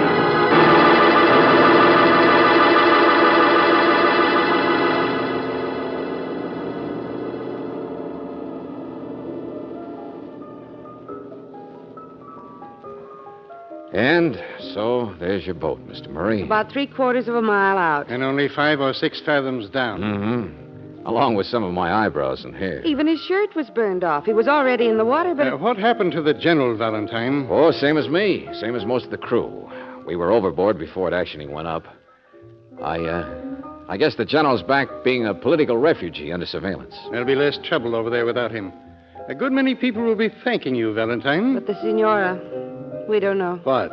We just don't know about neither one of them. We know they didn't get ashore, so I guess... 6 fathoms. Yeah. You can verify when you salvage the wreckage, Mr. Murray. I'm not so sure we will. Raise it, I mean. Maybe not worth it. Maybe not the kind of a ship people would, well... You think it's out of date, too? All the selfishness of a private kingdom, a luxury yacht that never gave them any happiness.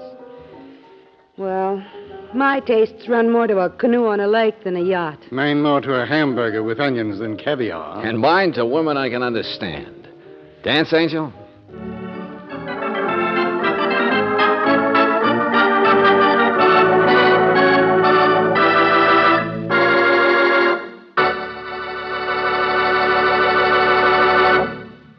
Even in hot summer weather, you can usually find a way to keep cool.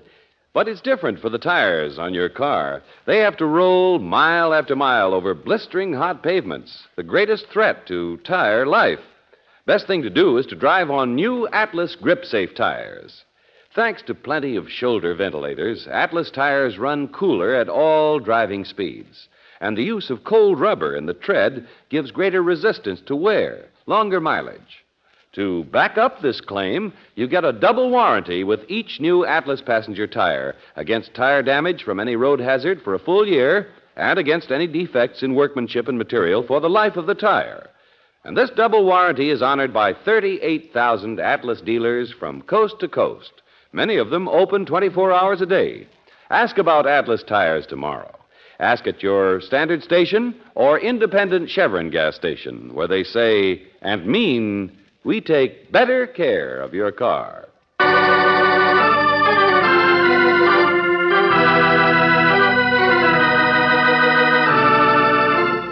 Tonight's transcribed adventure of George Valentine has been brought to you by Standard Oil Company of California on behalf of independent Chevron gas stations and standard stations throughout the West. Robert Daly is starred as George, with Virginia Gregg as Brooksy. Let George Do It is written by David Victor and Jackson Gillis and directed by Don Clark. Larry Dobkin was heard as Lombroso, Gene Bates as the Senora, Ted Osborne as Blank, Norman Field as Murray, Elliot Reed as the manager, and Hal Gerard as Paul. The music is composed and presented by Eddie Dunstetter. Your announcer, John Heaston. Listen again next week, same time, same station, to Let George Do It. This is the Mutual Don Lee Broadcasting System.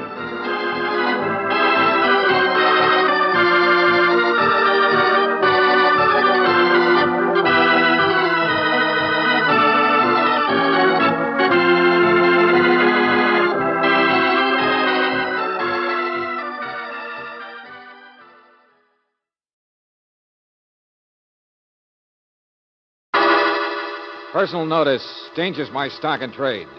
If the job's too tough for you to handle, you got a job for me, George Valentine. Write full details.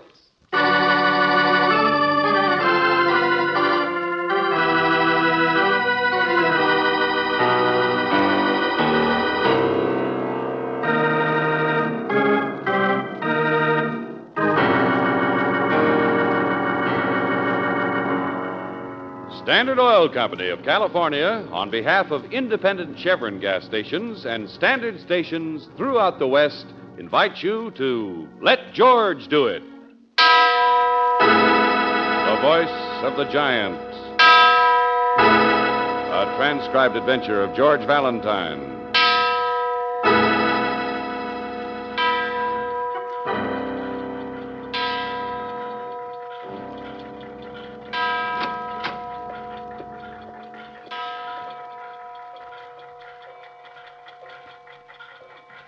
And so from hour to hour we ripe and ripe, and then from hour to hour we rot and rot, and thereby hangs a tale. Right together tonight, aren't you? 8 o'clock. The giant and the midget. And don't worry over there, I'll wind you. I'll wind all of you. And the fat duchess, too, in the next room. It's her turn tonight. Oh, did I? Yes, of course, already, didn't I? Time is money. Time goes, you say. Ah, no. Alas, time stays, we go. All the silly. Death chooses his own time. Listen, it's not running. The Duchess. Oh, no. I can't hear. It stopped. She stopped. She stopped! Well, Charlotte, what is the matter with you? Uncle Giles! You come galloping like... Be quiet! Oh. She's running again. Did you think the Duchess would stop? Oh, no. No.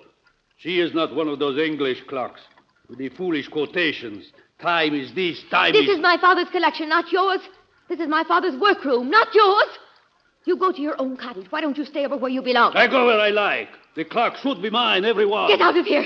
Get out. Oh, I'm sorry, Uncle Giles. Middle-aged lady with a heart like a lemon, like her face. I don't touch anything. I don't stop anything. What do you think happens? What do you think to be afraid of? Thank you for the compliments.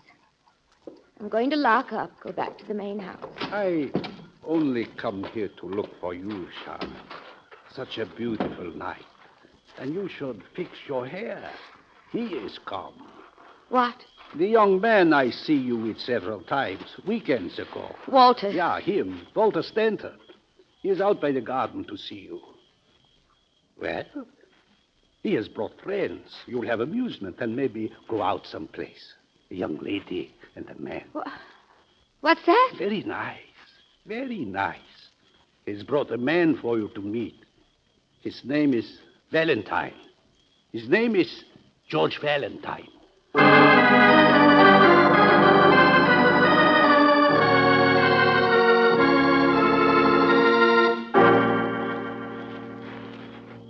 No, I'm sorry, Walter. Tell your friends I'm sorry. But we drove all the way out from town, Charlotte. Please, I don't feel well. I have a headache. I haven't seen you for 2 weeks since your letter. I'll write again, but I'm going inside. Charlotte, we really wanted to see your father, not you. Look, I'm George Valentine. I wanted to meet your father. I'll write you. I'm going into the... Charlotte, what's the matter? What are you listening for? What is it? Charlotte!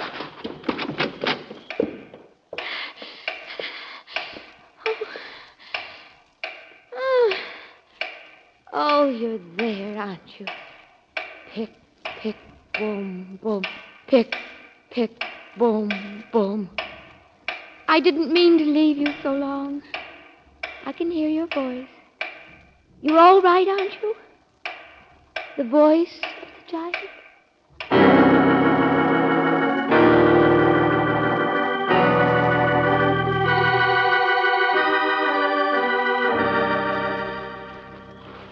So that's Charlotte. Yes, Miss Brooks. Charlotte there, she's my wife. What? What? Well, yes, I know. I told you I'd seen her only a few times, but 3 weeks Dear ago... Mr. Valentine, would you please come for a drive to the country with me this evening? There is someone I want you to meet. That was your letter. That's all you've told us. Yeah, Mr. Stanton. I'd be happier with some facts. Well, I'm a teacher, college in the city, summer session now. Been carrying a very heavy load, but on weekends I've managed to get out a bit to paint. It's a hobby. I'm not much good. Well, quite by accident, the start of the summer, I happened to stop off at a little train station down the road here, and I met Charlotte that same day. I was painting a cow, as a matter of fact. Well, that could be a romantic situation. It wasn't exactly, but well, you can see what I'm like.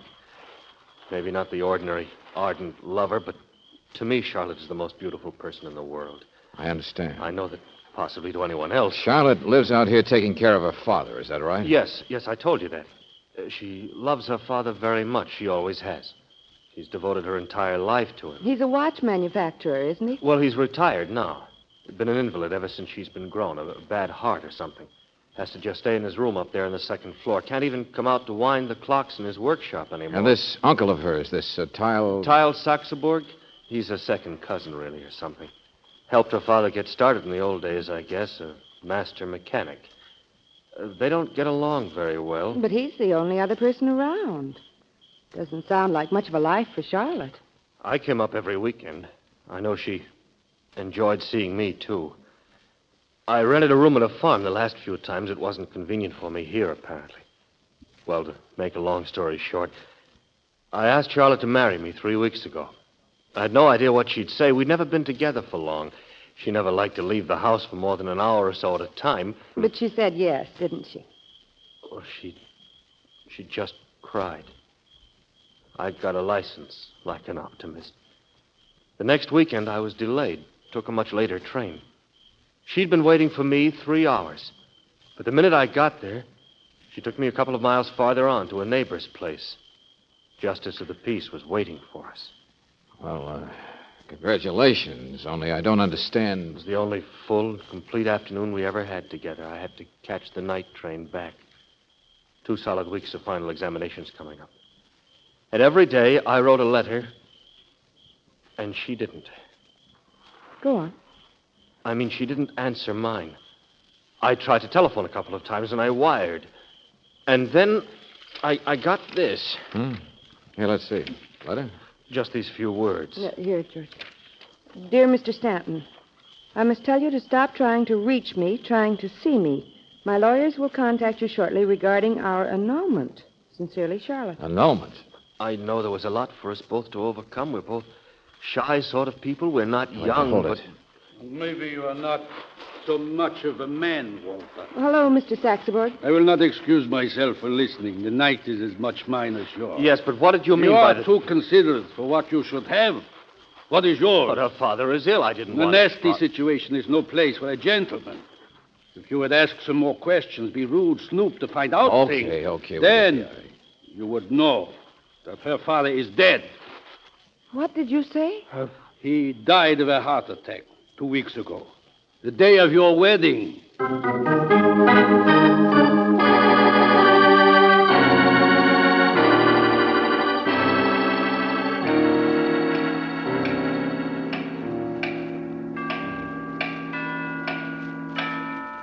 It strikes like that 5 minutes before the hour, before the biggest bell rings.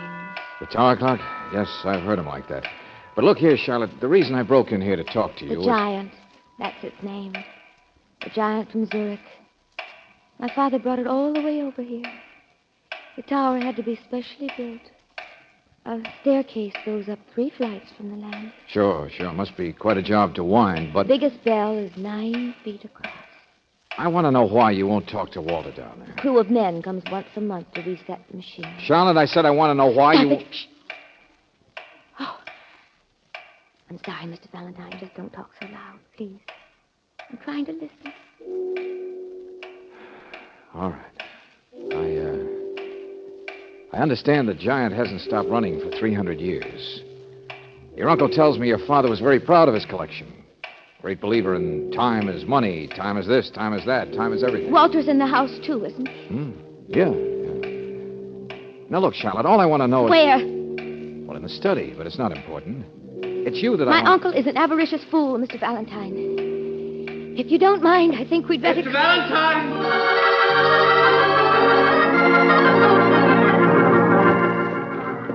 George? He was looking in the desk, her father's desk. I only stepped out for a minute and... I was not... Let go of me. I didn't touch a thing. Cut it out, both of There he keeps all his papers. He was reading the letters. I wasn't doing anything of the... Well, that's better. What in the world is the matter with you? You told me to snoop around, didn't you? Prying into the things of the mind when Charlotte is what you are here for. To take her away, to make her happy, to get her... Oh, stop it, all of you. Charlotte. I don't want either one of you in this house. Now, young lady, you listen to me. It's my house, not yours. And I don't intend to leave. Not ever. And there's nothing in that desk to pry into. No secret anywhere but in me. Charlotte, please. I'm the one, and I don't want you, Walter.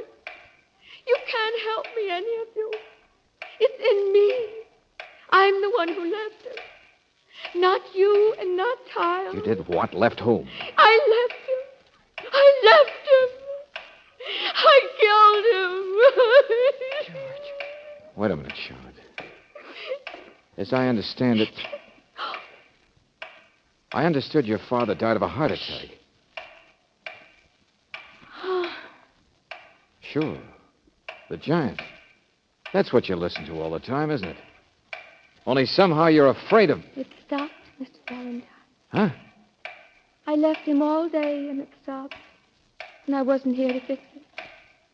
The giant stopped. The voice of the giant. And I wasn't there. So you see, I killed my father. Charlotte, wait! Charlotte! And when the giant stops again, I will die.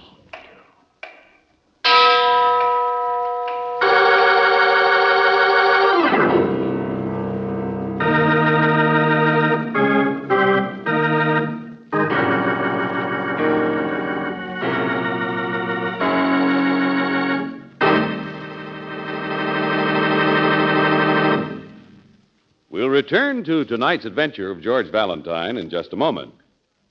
When you're driving through hot desert country, 120 degrees in the shade may seem cool to you, but what happens to your car's engine when you're in that kind of country? The fact is, the engine gets even hotter when you stop, and internal engine parts get so hot that ordinary motor oils run away from them. But not RPM motor oil. It's compounded to cling to overheated metal. And that's why folks in western deserts will tell you more people prefer RPM than any other brand of motor oil. There are other good reasons for RPM being first choice where driving's toughest. RPM cleans your engine as it lubricates, prevents ring clogging, and stops carbon formation. So for the best engine insurance you can buy, ask for RPM motor oil, first choice where driving's toughest. Ask at independent Chevron gas stations and standard stations where they say and mean we take better care of your car.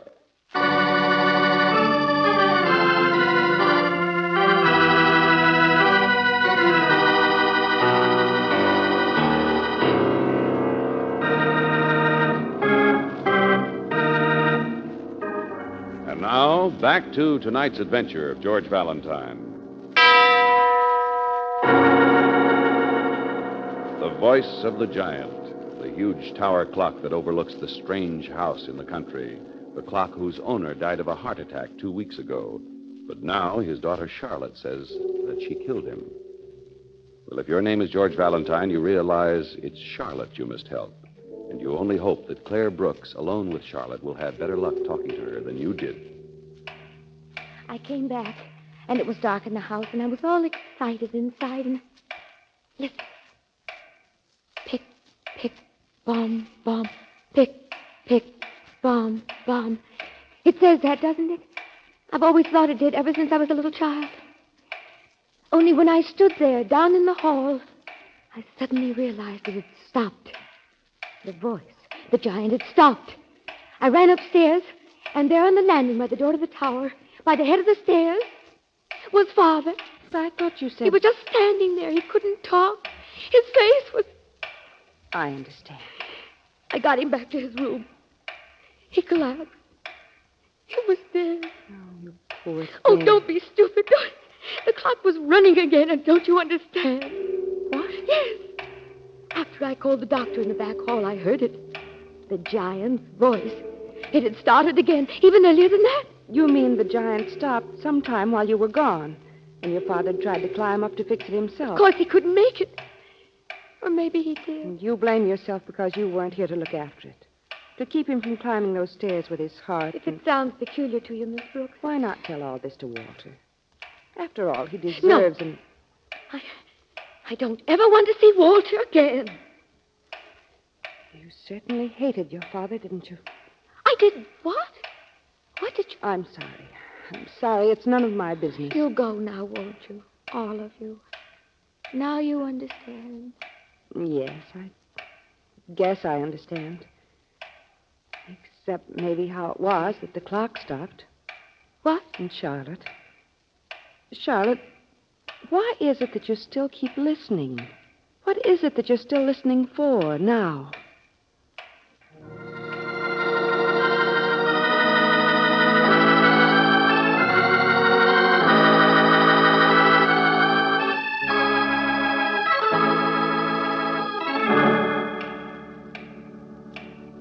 A sense of guilt, justified or not, can be a terrible thing. Did you telephone the local doctor, George? He said her father was a very sick man and had a heart attack, period. But I suggested he might take a look at the daughter. Yes, I suppose he should. There's nothing I seem able to do. Mr. Stanton, Charlotte hadn't told the doctor about the giant stopping that day. Hadn't told anyone else, I guess. Why on earth do you suppose she didn't tell you any of this, any of it? And you didn't even find out about the death until today. I'm not very good at riddles, Miss Brooks, or at romance. I think we might as well be going. You've apparently done all you can for me, Mr. Valentine. It's up to time now. You mean it's up to you? Time. Everybody trying to grab onto it in this house. Oh, yes, Miss Brooks, I know. Perhaps in the future I'll be able... Just 1 second, Mr. Stanton. Oh? What was that business earlier of you prying into her father's desk? I told you nothing. Crazy tile socks aboard. Charlotte won't let him in here, but he thinks it all belongs to him. Her father hated the man, so she hates him, too. Financial statements. That's all I could see on the desk. I didn't even notice. I didn't see anything. Well, I'm taking the train back to town, so... Yeah, sure. We're leaving, too. Good night, Mr. Stanton. George, he was lying just now. I know it. And so is Charlotte. About something. Or still hiding something else. But there's nothing we can do. She won't tell us. And what is it she still keeps listening for? Haven't you figured that out, Brooksy? The sound of her own death. Come on. We're not giving up so fast.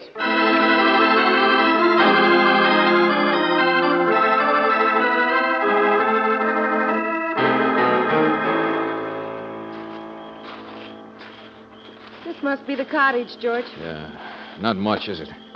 Guess the second cousin doesn't get much of an allowance. Mr. Saxburg? I don't see any lights.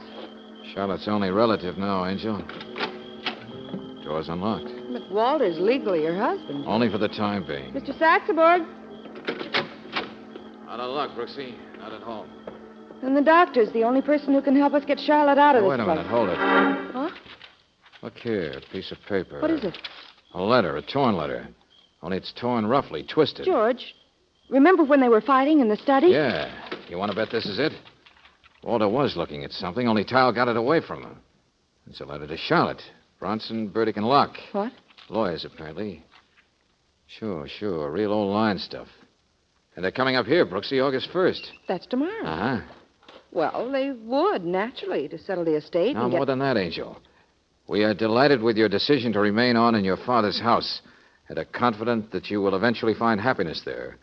Please don't feel that we are criticizing your judgment concerning Mr. Stanton. Walter? But again, we must remind you to say and do nothing which would interfere with the annulment proceedings. Our investigation of him and of the circumstances of his first marriage confirms our belief that Mr. Stanton's interest in a woman of your lonely and susceptible position is solely money. And if he gets the opportunity, he will demand the largest possible settlement. First wife. George, Walter's never mentioned a wife. So as of tomorrow, Charlotte will have help. Lawyers in the house. Walter must have seen that letter. That's why the fortune hunter ran out. He wanted to get away. What's that? Oh, the Zurich Giant. 5 minutes to the hour, Angel. Midnight. Yeah, as of tomorrow, the wheels will be in motion to cut the legal rights away from a fortune hunter and set up the poor little spinster to live here with a clock she really hates for the rest of her... Did you hear that? The giant. The last bell. Somebody's trying to stop the giant. George, run to her!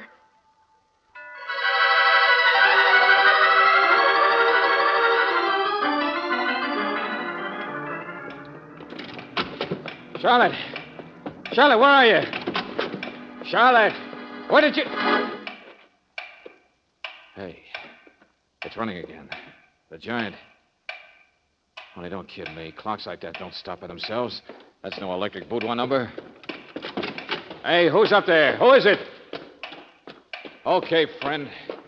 3 flights to find out. Oh! Where are you? Where in the name... Up there! Sucks aboard. Stand there! Stand there, don't move! Yeah. A wrench in the hand of a strong man above you is better than a gun, no? All that machinery, I can barely see Stand you. still, I said, while I work. So you're the smart apple who stops clocks, huh, Soxabird? I haven't stopped anything. I only slow up the chime. All right, so you're stopping it now, then. I don't care. Because I got a different plan. Buster! Oh, I warned you. Well, Hammer. Old carload of tools, huh?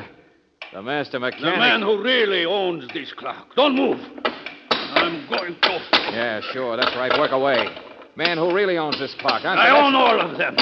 Her father stole them from me. I bet there are 2 sides to that, Buster. Where's Charlotte? I don't go away with Walter. I stay here, she says. She will keep me from ever having them. I show her. The minute that stops, it'll kill her. Wherever she is. You think people die because time stops? You superstition. In her condition, the power of suggestion's enough to... Who's up there? Who is it? Charlotte. It stopped. I heard it a few minutes ago. I'm a realist, Mr. Valentine. No superstitions. I do not get the heavy wheels to stop, but she comes anyway. Yeah, sure. That's what you wanted, just to get her up here. I knew she would come. Come up to see. Uncle Dial? Uncle Dial? You wanted to get her up here to kill her. To do it tonight before the lawyers come, so maybe you can get this house, get the clocks. Quiet.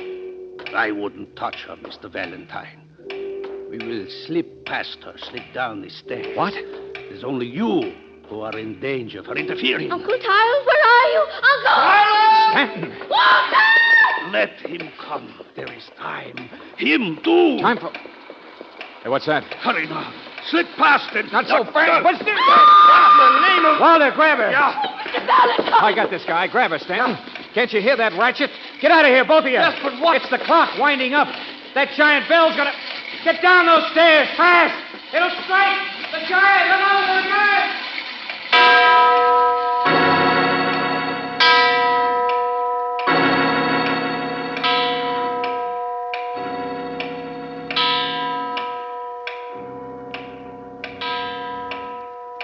Yeah, the realist. You wouldn't have to kill her, would you? Just get her up there next to that bell and lock the door. And she'd be a stark, raving lunatic for the rest of her days. All my life, I wait for her father to die. And then she won't go away with a young man. She must keep the clocks, too. But a lunatic would have to leave. Why not? She killed her father. I wasn't here that day. Before she left the house, she must have stopped the giant, so her father... All that, who killed him? Who stopped Take him? it easy, Stanton. Charlotte all right? Yeah, sure. Nobody's been killed. Get it out of your head. What? But he climbed with his Her father heart up. died of a heart attack, period. And after what Tile here did tonight, it'll be nice to wrap him up for a lot of things. But Charlotte came home that day and realized her father was standing by the landing by the tower door. But that's also the head of the stairs. Suppose he'd heard her come in, just walked out there from his room, had his attack right then and there. I suppose he could have. Why would he then... have climbed all the way up to the tower and back? Because the clock stopped? Well, big machinery like the giant doesn't stop and then start up again like she said it did all by itself. No, and nobody stopped it either. I just watched the master mechanic try it, and he couldn't. So how could Charlotte or you or anybody? Yeah. I slow up the first bells a little. Now get this straight, Stanton. Charlotte said the clock wasn't running, and then later on it was. Tonight she ran up into the tower saying it had stopped, and it hadn't. You mean it's all in her imagination? I mean, maybe there's a simple explanation for that. Oh, sure, your mind can make your senses play tricks. But think back. How often tonight has she listened for the sound of the giant? How often has she been frightened because she thought some other clock wasn't running? How often have all of us had to just plain repeat things to Charlotte? Well, yes, but... It certainly wouldn't be surprising if in her condition she'd never even guess or want to guess that she's slowly becoming deaf from the pick, pick, pom, pom all her life. Always listening for it. And I'll bet the giant runs on forever.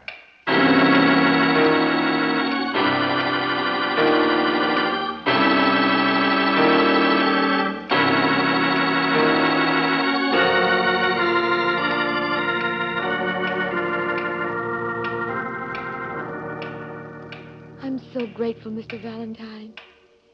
I know now I'm not responsible for Father's death. The silly, hopeful delusions I used to cling to. You mean Walter? Oh, don't say that, Charlotte. You wouldn't have been so upset about your father if you didn't really love Walter. Oh. I know he was married before, but that doesn't... But that was a very unhappy marriage. Only the lawyers Listen to say... me, Charlotte. Your old line lawyers think he's a fortune hunter. And he's read their nasty letter and started to leave. But he came back when he was needed. Sure, he told me. His history takes a little explaining.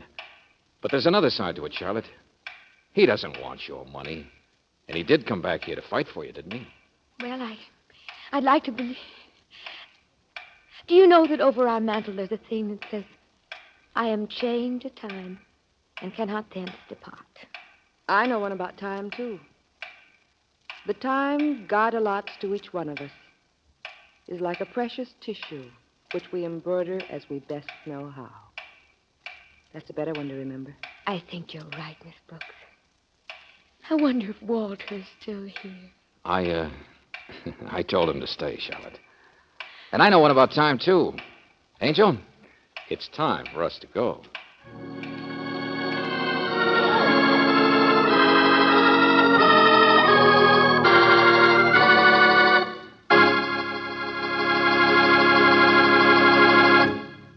When your car begins to squeak, it's saying money, money, money, money. It's a reminder that 60% of all auto repair bills are traced to irregular and faulty chassis lubrication.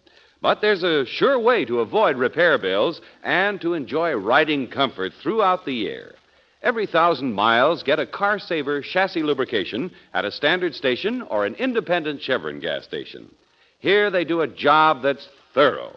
They follow a lubrication chart that's designed and specifically approved for your car. They check more than 50 different trouble points. And they use RPM oils and greases. Also important, they do a neat, clean lubrication job. If you've already driven 1,000 miles or more since your last grease job, why not ask for this Car Saver service tomorrow? Ask for a chassis lubrication at independent Chevron gas stations and standard stations where they say and mean, we take better care of your car.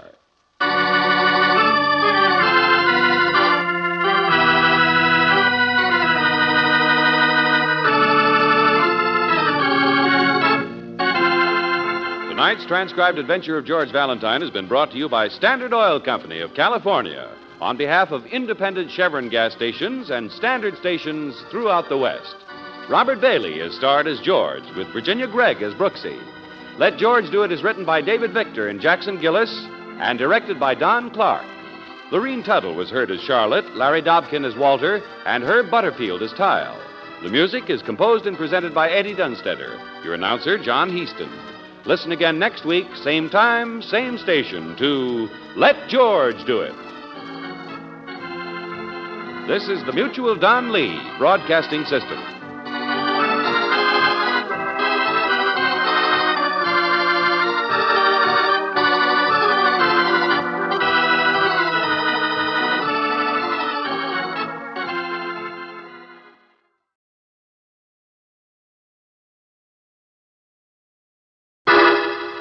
Personal notice, danger's my stock and trade. If the job's too tough for you to handle, you got a job for me, George Valentine.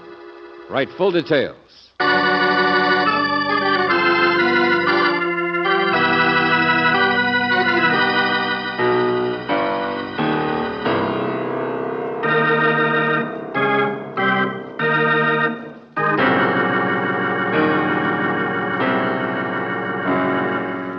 Standard Oil Company of California, on behalf of independent Chevron gas stations and standard stations throughout the West, invites you to Let George Do It.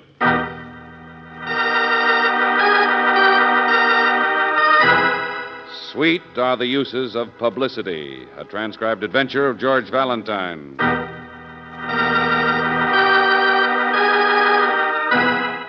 Dear Mr. Valentine, believe me, trouble I've got like the hives. Danger I've got like dandruff. But who wants to scratch either one? Why should I ruin my expectancy when there's a man like your caliber advertises he should unwrap people's loads from their backs? No answer. It's for you. You've got it. A job, it's yours. Now listen, so much for politeness. You're going to keep me from an early death. You're going to throw out of work my tombstone maker. And how? By only making yourself pleasant while I throw a party. The place? East Bay uptown. Meet you at the side entrance at 8 o'clock. The name, Jacob S. Flannery. Jake to you. That's me. The job? Believe me, Mr. Valentine, it's a job, all right. You're going to be a bodyguard. A bodyguard to a man who doesn't exist.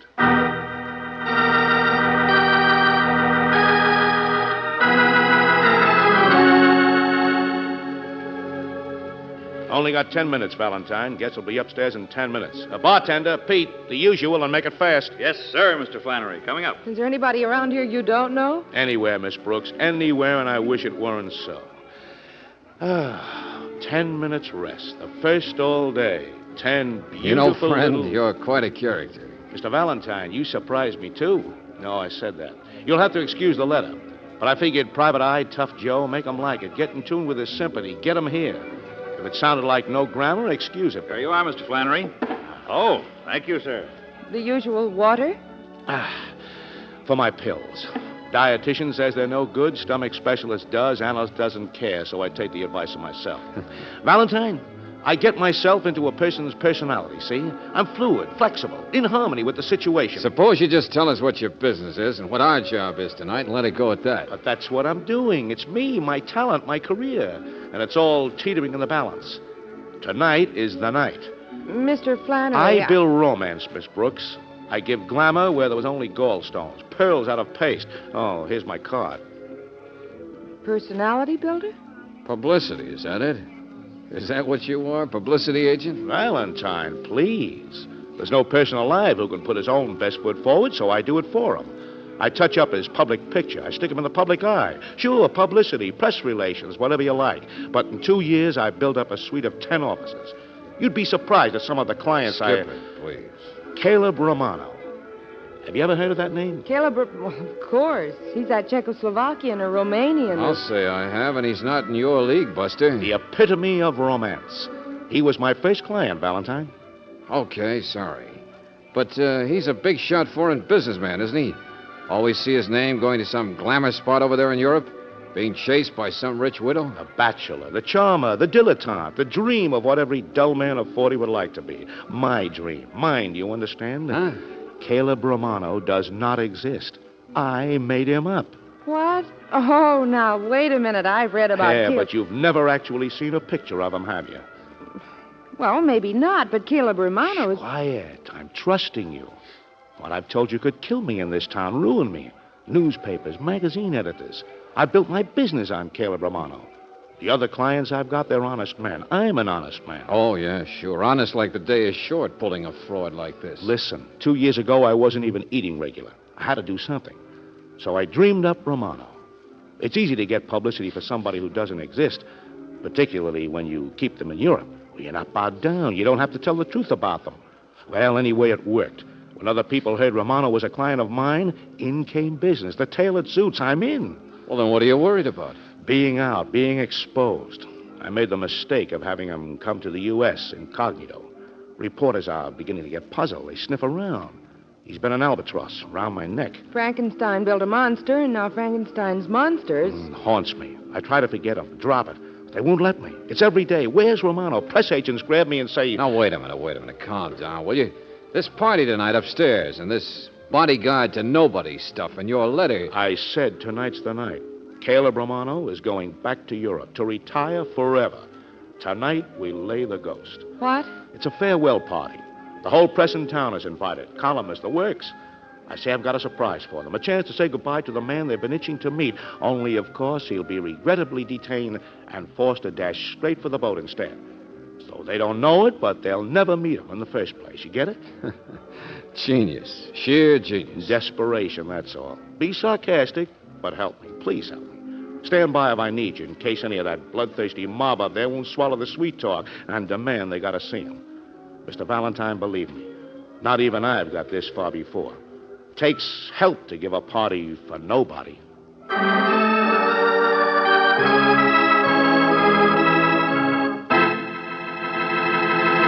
It also takes guests to give a party for nobody.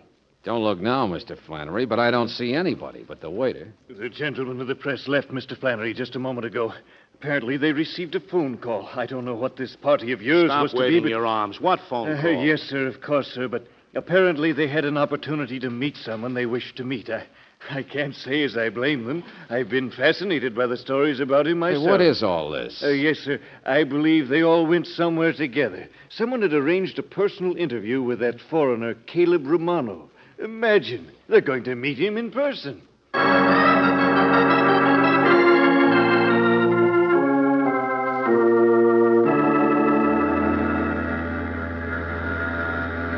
sir, I tell you can't go aboard. Look, I know the president of the line, the chairman of the board, and me are just like Hey, that. come Don't back argue here. with the stockholders. Come on, Valentine. All right, ballyhoo. We're aboard now, so slow down. I got tickets for him for stateroom 1A. When you perpetrate a fraud, you certainly do it up fancy. Well, I had to. Had to carry out the full pretense. It's not easy to get rid of a man who doesn't exist. Climb out of that squirrel cage and say it straight, will you? The reporters didn't know what kind of a party you had planned back there. Somebody else phones and says Caleb Romano can be seen in person someplace else. Well, what makes you think we'll find... Claude. He's the only one it could be. Claude. The steward. Valentine, I had to take him into my confidence, too. I paid a steward $1,000 to maintain the pretense until the ship was at sea. We reserved an empty stateroom, bought tickets. Some editor was bound to check out when I gave out the story that Romano had left, You so I think thought... the steward was the one who telephoned? But why would he say they could come down here and see Romano in person? Oh, when... just to get in the act, to grab up the spotlight, publicity. What else does anybody do anything for? Takes my cash, then gets the credit for exposing me. Come on. I'll shove that laugh right through the other side of his face. He'll never be able to bite another hand that feeds him. Oh, no, you don't. No, you don't. Stop, would you? Brooksy, find me the purser of this ship. Huh? Buster, you're just going to take some more pills. Valentine. I'll take care of your double-crosser for you and the newspapermen. So long, Ulcer. I'm going after this publicity myself.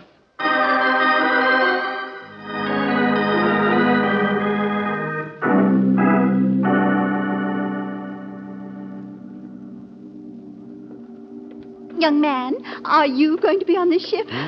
Oh, delightful. I was only just saying to the chambermaid, I said, how dreary the ocean must be without... I'm sorry, lady. Excuse me. I'm looking for... Oh, but that's the end of the corridor. There are no more rooms. The lady is quite correct, sir. Perhaps you are lost. There is only 1A. Well, that's what I'm looking for, 1A. Hey, you're Claude, aren't you? Yes, sir. Claude. Oh, well, perhaps you could help me, steward. Oh, lady, please. I only wanted a cup of bouillon. Excuse me. In just a moment, madam. No one is to be admitted to cabin 1A, so the gentleman doesn't wish to be disturbed. Buster, where are the reporters? I beg your pardon, sir? Look, I work for the same guy you do, Flannery. Did you call reporters? Really, sir, I don't follow you. I haven't seen a single gentleman of the press aboard this ship. Oh, you haven't, huh? Oh, no, sir. Everything's gone beautifully, just beautifully. If you're on the inn, as we say, you may tell Mr. Flannery we've done a masterful job of his little deception. You have? Oh, yes, sir. See, even dummy suitcase is outside the empty cabin, and I have the only key. You may tell him no one has come near here. Now, if you'll excuse me, sir, the lady's bouillon. Yeah, sure, go on. There's a companionway up there for you to get back up to the deck, sir. Yeah. Cabin 1A, huh? Masterful deception.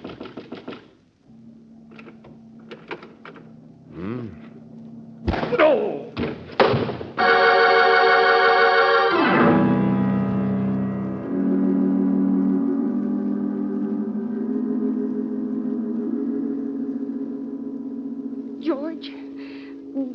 George, the ship has sailed. I'm trying to tell you, the ship has sailed. I can hear you. Hey, where are we? On the ship. We left the dock half an hour ago. Oh, that does it. Of all the crazy, stupid... I found you just wandering around with a blank look on your face. Hey, where's Flannery? I suppose he got off all right. Open your eyes, detective. I'm right here. Huh? Don't make like you have the only headache. Have a pill. A bartender. Oh, Buster, wait till I George, get... the ship stops pretty quick at the Outer Harbor Light Station. We can get off when they drop off the pilot. Just a second, Angel. Now, listen, Buster, you're a fraud. Let go of There's no Caleb Romano, you say. Come help me, you say. Valentine. George, I believe it. There's a million reporters running around loose, only they keep disappearing. No. Stop it. What's come over you? Buster, I'm going to bang down the door to that cabin 1A, and if I have to, friend, I'm going to use your head.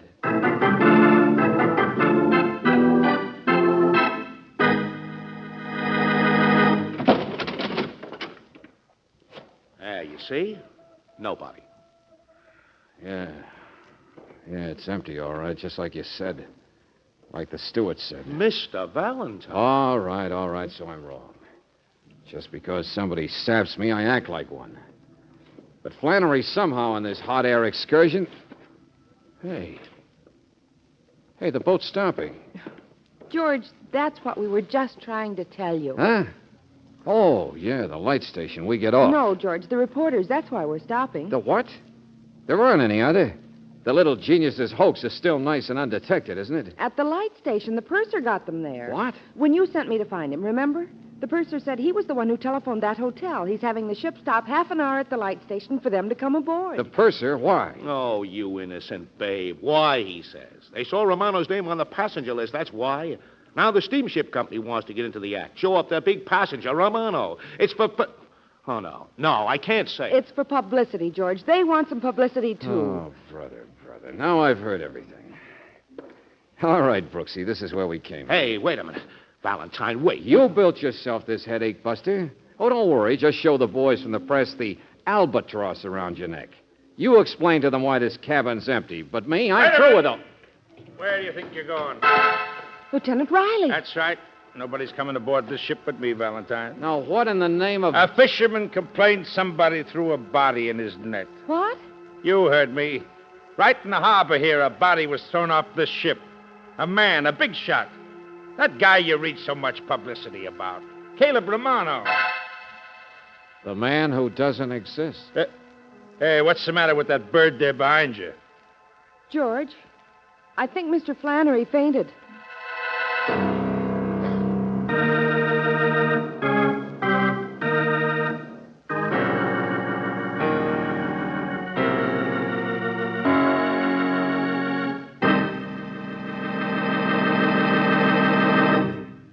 We'll return to tonight's adventure of George Valentine in just a moment.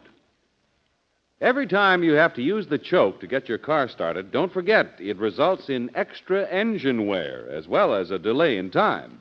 And what makes an engine hard to start anyway? Often it's the fault of gummy gasoline. Gummy gasoline? Yes, indeed. It's caused by the impurities that exist in most raw gasoline. But Chevron Supreme is the gasoline that is super refined to prevent engine sticking gum, to keep spark plugs, rings, and carburetor free of this contaminant. That's why Chevron Supreme gives you that new car feeling. Not only faster starting, but quicker pickup in traffic and ping-free power on the steepest hills. Just try super refined Chevron Supreme. It's the gasoline that gives you full mileage in the kind of driving you do. Buy Chevron Supreme at independent Chevron gas stations and standard stations, where they say and mean, we take better care of your car.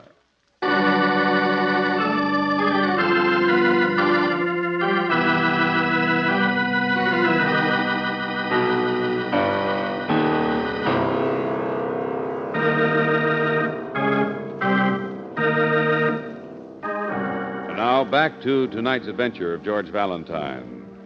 Caleb Romano was a romantic, mysterious figure, a bachelor sought after by many women, friend of the great, maker of tabloid headlines, the dream of what every middle-aged man would like to be.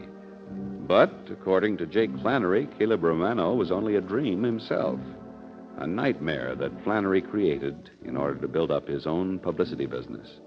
A fraudulent ghost returned to haunt Flannery forever, because now it's no longer a ghost. It's a body, the body of Caleb Romano. Well, if your name is George Valentine, that's what you want to see. In the police launch, tied alongside the big ship several hundred yards off the Outer Harbor Light Station. Now, you believe me, Valentine. This is the main feature. Bullet, huh? Yeah, that's right. He was shot twice. .38 revolver. See what I mean? He was murdered and then thrown overboard. Murdered, I said. And all for publicity. What's that? Oh, never mind. Refrain of a song. Riley, it must have happened just after I got cracked over the head. There's a big window in cabin 1A. Somebody must have heard the ship was going to stop again and have reporters running all over the place. So they got scared and shoved the body through it. Hey, wait a minute, Riley. Hold it. Huh? Mr. Valentine. Oh, there you are. Hi, blood pressure. Where's your respect for the living? Got any way to talk? Just wondered if you got things straight with the inspector. Flannery, I'm a lieutenant this season. And yes, I've heard that sluiced-up story of yours, and furthermore, I'm convinced you're the only fake around here, see? You see this pretty gold cigarette case? Huh? Oh, initialed, huh? Yeah, very classy. C.R. Or would you rather paw around in a wallet? Same initials, CR. Hey, what else was on the body, Riley? Yeah, doesn't mean anything. Might be Chauncey Rhodes or Charlie Rappaport or even Captain Riley for all you can... And he was wearing a nice new wristwatch. Caleb Romano. But it can't... You engineered all of this. Cooked up the stories for Valentine here. It doesn't exist, I tell you. I don't know why that stuff's on him. Well, who collects now that Romano's dead? That's all I want to know. No. Listen to me. It's not true. And don't give me any more of that don't exist stuff. I know, see? I read an article once about Romano in a magazine myself. I wrote that article myself. I made it up. And, friend, I'm going to write you a nice long ticket. Hey, cut it out, both of you. Huh? Riley, I got some more initials. Huh? Yeah. Mr. Valentine, please tell me. Stop babbling, will you? Take a look here. J.W., 1929. Mamie H., 1931. Hey. Yeah, some marks under his shirt. Here. The names and dates all seem to end around 32. Tattoo. That's right, Buster. Now, look here. I'll always love you, Susie. Supposed to be a big romantic international glamour boy, Riley. Yeah. With the names of his girls tattooed on him. Yeah. I think we're finally going to believe you, Flannery. You wrote up Romano as being a foreigner, didn't you? Oh, yes, I did. Yes. Czechoslovakian, a Romanian, a... And here on this guy's chest it says, tell it to the U.S. Marines. So now where are we, huh? It's an impersonation, all right. Impersonation by this guy, whoever he was, of a character written about in the newspaper. Even the wristwatch and the wallet are new. So he either bought it recently or it was planted on him. Well, naturally, I wouldn't have any reason for... Well, I only dreamed up Romano. I didn't... Well, what's the matter? Come on, Riley. We're going to dream up some answers. And stick around, Flannery. Maybe we'll all get our names in the paper.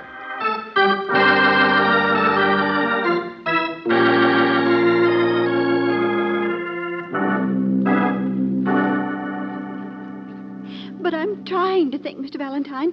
There's so many men aboard a ship, you know, and it's all so exciting, at least for a single girl like myself. Yeah, sure, Miss Nelson.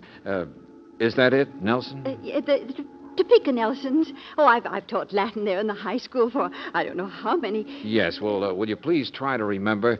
You see, you were there almost at the right time. You must have seen... But I prowl all over the ship. I always do at sailing time.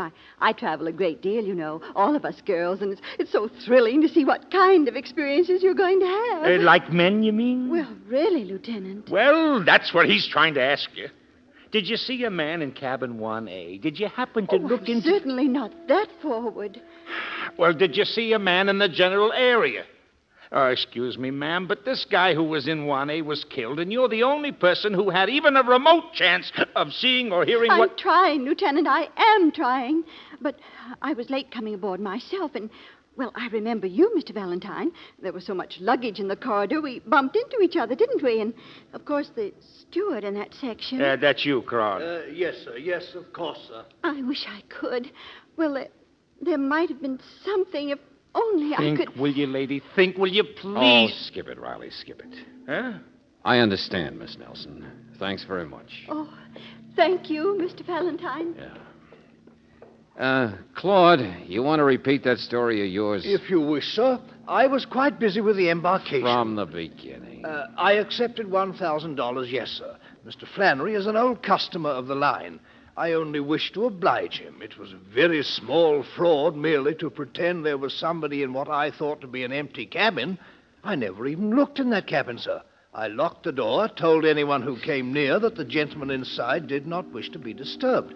I was pretending that the fictitious Mr. Romano was in there, and I went about my duties. You locked the door without looking in. Yes, sir. If it was already locked by somebody leaving, you'd have noticed it. Perhaps. Or if it was locked from the inside by that guy who got killed or somebody else, you'd have noticed that too. What? And it would have been locked, of course, since the body hadn't been thrown overboard yet. So in either case, you would have noticed it, but you didn't. You said the door was unlocked. Really, the logic you're trying to use, Now sir... tell me, Buster, why is it the more nervous you get, the tighter you hold your hand against your side? No, That's where you keep your precious $1,000? Or is that where you... Get away from me. He's got a gun. Grab him. Stop it. Let go. Oh, no. No gun, Riley. Just his wallet, that's all. Give it back. Give it to me. Wow. 1,000? Jake Flannery said he gave you $1,000, but... Holy smoke. 2, 3, 4, 5, 6. All right now, Claude, where'd you get the extra 5? And don't waste any words this time. His name is Burnell, Sam Burnell. Go on. I met him. Never mind, that's not important. He's just a man, or was, I should say, unsuccessful at a good many things, in and out of trouble, in and out of the Marines, in vaudeville with a knife-throwing act, bicycle stunt rider on a tandem. You can check all this yourself. The only important thing was he had some money saved up and wanted to invest it. And you had something to sell. Well, in a manner of speaking, yes, sir. Well, it did seem ridiculous to me for Mr. Flannery to have built up that beautiful personality of Caleb Romano and then just want to throw it away. So you sold the vacancy to this Sam Burnell? Well, the role did have inducements. Perhaps he wished to write a book or marry one of these wealthy creatures who were always chasing after Mr. Romano in the Sunday supplements. Perhaps he... Yeah, sure, I get it. It was a perfect confidence game for him. But I don't see yet why he got killed. Neither do I, sir. I know nothing about his murder. Thank you, Claude. You're under arrest. But, Lieutenant... We'll call it material witness for the time. Overboard! Somebody overboard!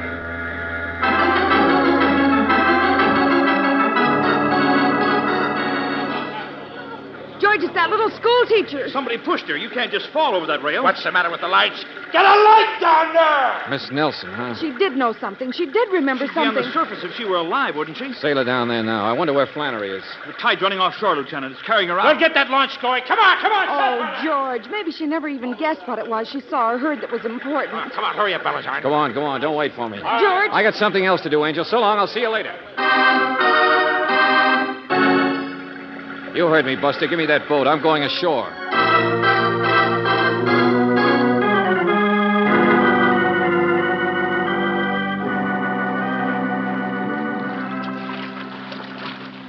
Well, welcome, lady. I've been on shore waiting for you. Mr. Valentine.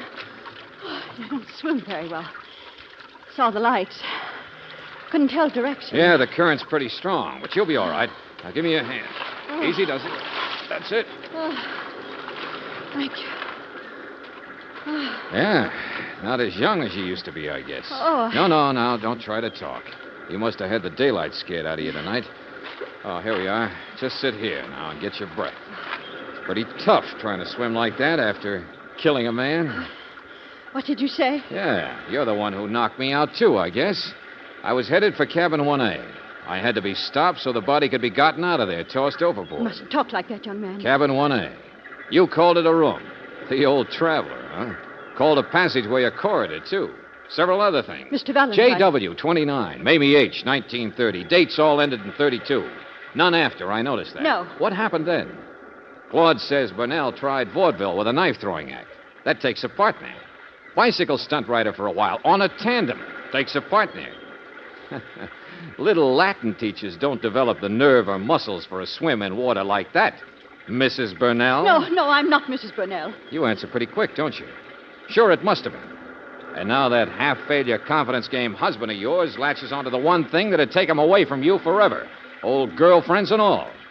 He was on his way to become the big international bachelor, pursued by the women of 5 continents. Oh, what a life. Oh, you can never understand. So you follow after the heel, get aboard ship, and then lose your temper, I guess. From then on, it's a 3-ring madhouse. The tide's running offshore now, you know. Of course you know, it almost killed you. But you wouldn't be here, would you? Unless you dived off that ship on purpose. Unless you were trying to run away. It was his gun. He had a gun. We struggled. Yeah, sure. I guess there's a lot on your side. Hey down there. What's that? What's going on down there? Just take it easy. Let go of me. Who are they? Hey, what's the pitch?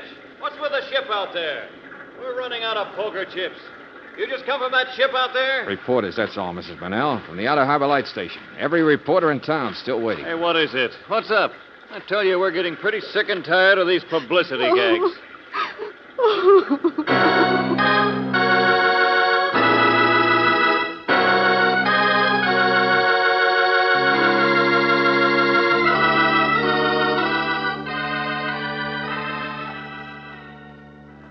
The jury will let Mrs. Burnell off easy.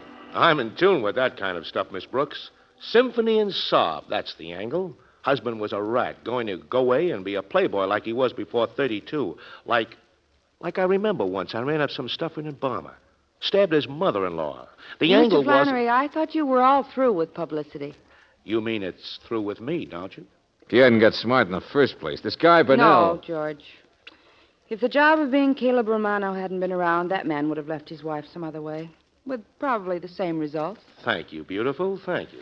Yeah, maybe you're right, Brooksy. So long, Flannery. No, wait a minute, Valentine. I've got an idea. I'm grateful, see? So I take and I build you up, see? I make people George Valentine conscious. You what? Well, what's the matter? You want to be a hermit or something? Get out of here. The only trouble is you need a little more human interest. Home and fireside, soft lights and junk. Now, if you'll just take that dame draped around your neck there and... I said get... Hey, wait a minute. You mean... Well, it's an idea, isn't it? Mr. Flannery, it's a wonderful idea.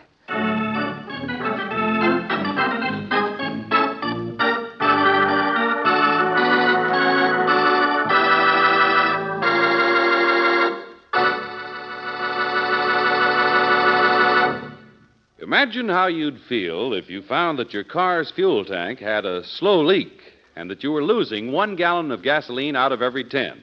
Expensive? You bet. But many motorists are losing that much gasoline simply because of worn and neglected spark plugs. At 35 miles an hour, your car's spark plugs have to fire about 5,000 times a minute, and in a temperature ranging from 2,000 to 3,000 degrees Fahrenheit. No wonder the porcelain sometimes cracks. No wonder the plugs need cleaning and resetting periodically. In fact, if your spark plugs have traveled more than 10,000 miles, chances are you'll be money ahead by getting new Atlas Champion spark plugs. They have the finest insulating material ever developed for spark plugs, and efficiency beyond that of any other spark plug. So, to prevent gasoline waste and for better engine performance, go on Atlas Champion spark plugs and have them inspected at regular intervals. Get this car saver service at standard stations and independent Chevron gas stations where they say and mean we take better care of your car.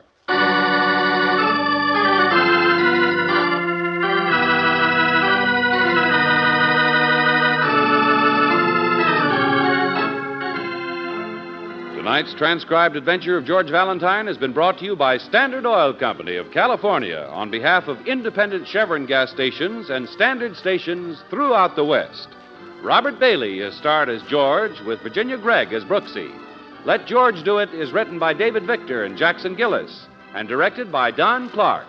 Wally Mayer as Lieutenant Riley. Eddie Marr was heard as Flannery. Lee Patrick as Mrs. Burnell. Eric Snowden as Claude, and Bob Bruce as the reporter. The music is composed and presented by Eddie Dunstetter. Your announcer, John Heaston. Listen again next week, same time, same station, to Let George Do It. This is the Mutual Don Lee Broadcasting System.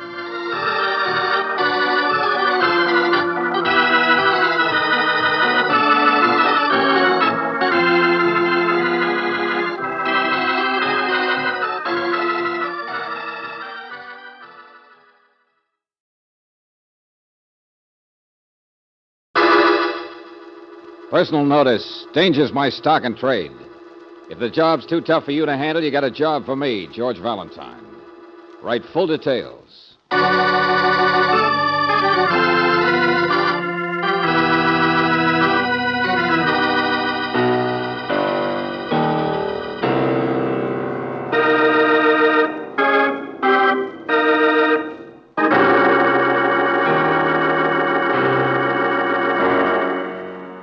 Standard Oil Company of California, on behalf of independent Chevron gas stations and standard stations throughout the West, invites you to Let George Do It.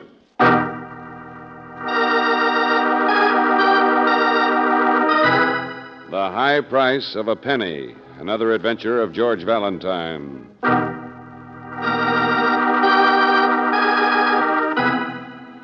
Dear Mr. Valentine, how high is the price of a penny? Well, how high is up? I doubt if you can figure it. In fact, I doubt if you'll be much of any good in the present case. And if you think I talk in riddles, you're right. However, Mr. Valentine, I'll waste my time by telling you the facts. I'm a prematurely retired lawyer and tax consultant. Neighbors of mine out here in the Fish Lake country, name is Mom, elderly man and wife, they spent a penny once, a number of years ago, on a lollipop. Let me tell you, the price of that penny is going to be more than $1 million. In plain words, those nice people are going to be taken. But just to really mix you up, I think you and I can stop the swindle with a diamond bracelet. Now, here's what I'd like you to do. Telephone the Moms. Tell them you're friends of mine and would like to come visit the country. I'll lay the groundwork. They know there isn't room for you to stay in my place anyway. Maybe you can't do any good, but at least you can wear down your teeth for a change, biting on the penny. Sincerely, Amos W. Fell. Spoken like a lawyer. He certainly has a lot of faith in you, doesn't he? $1 million penny, diamond bracelet, lollipops. Faith in your curiosity. Well, come on, Brooksy. Hand me the phone.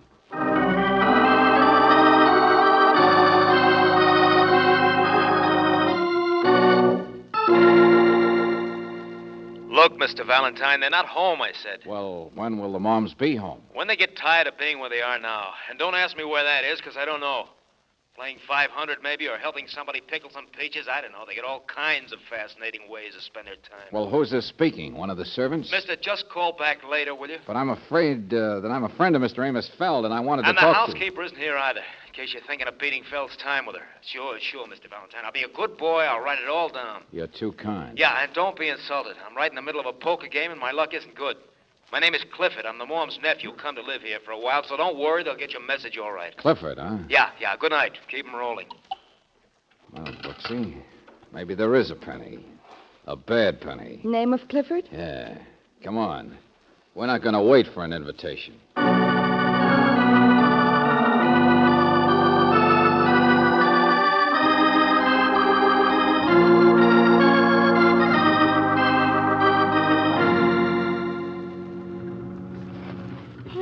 The Mom's place is around here somewhere. Road to the right, I think, mister. How about Mr. Amos Fell? He has a small cabin or something. Gosh, I don't know. It's kind of late. My mother will be mad. Fish Lake, you must know where that is. Kid your age in the summertime. Oh, sure, mister. That's where I was today. Well, I'm so late walking home. I got a bet on with another kid, see? And using only worms, I got 3 of the best looking... Yeah? Trout? Well, where are they? Well, anyway, it's the road to the right. First turn to your left. It's pretty far. I hope you have better luck than I did, but I'll bet you don't.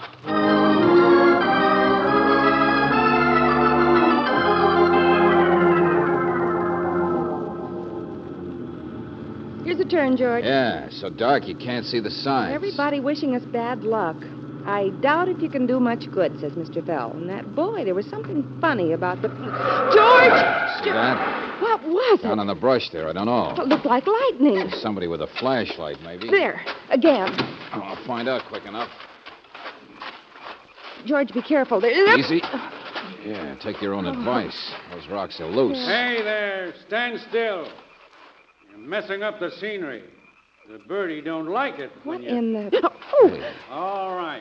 All right. Pass on. Pass out. I don't care. Flashbulb, that's what it was. At this time of night, for heaven's sake, taking pictures It of ain't what? for nature study, lady. Stand away from the fender there, will you? The George. Yeah. Used to be a fender. Brother, what a wreck that must have been. The car must have rolled all the way down from the curb. I know. It's horrible, but stand back. That's it. You've got to get it from this angle. Car didn't roll, lady. It bounced. What about the people? There's blood in there. It's a bad corner. Over it went. That blacktop road slippery in the evening. Oh, they hauled them out hours ago. Hauled them out dead. Oh, no. George, it's such a big car. Should be. Belongs to the Morms. What did you say? Man and his wife live up the road, sole occupants of the car. Mr. and Mrs. Frederick Morm, real nice and real rich. Only long about sunset, they clipped their last coupon. But listen, Buster, we were on our way to see the Moms. Say, who's been there? Who investigated? Highway Patrol and the city police, both. Now, if you'll let me finish up, get pictures of the skid mark. Well, what did they say? What did they find? He was driving, that's what they said. Mrs. Morm killed instantly, sitting beside him. You know how it is. Steering wheel gave him a break for an hour or so, I guess. What do you mean? Found his body where he crawled back up toward the road to flag a car for help, I guess. Only trouble is there aren't any cars on this road, so he just died there. But why? An accident, my friend. No other traffic. They just slipped going around the corner. Ask the police if you don't believe me. Phone in the next house down the road half a mile. Slow down, will you, Buster? Why'd they leave you behind to take pictures if they were so sure it was They just didn't. an accident? I'm losing my sleep for the insurance company. They want pictures to close their report, and they'll want to know what I see nosing around. And you know what it is? Nothing. Not nothing. Now you happy? No. Come on, Brooksy. This was no accident. If it's murder you're thinking of, you won't do any good around here. Waste your time being wrong, that's all. It's an accident.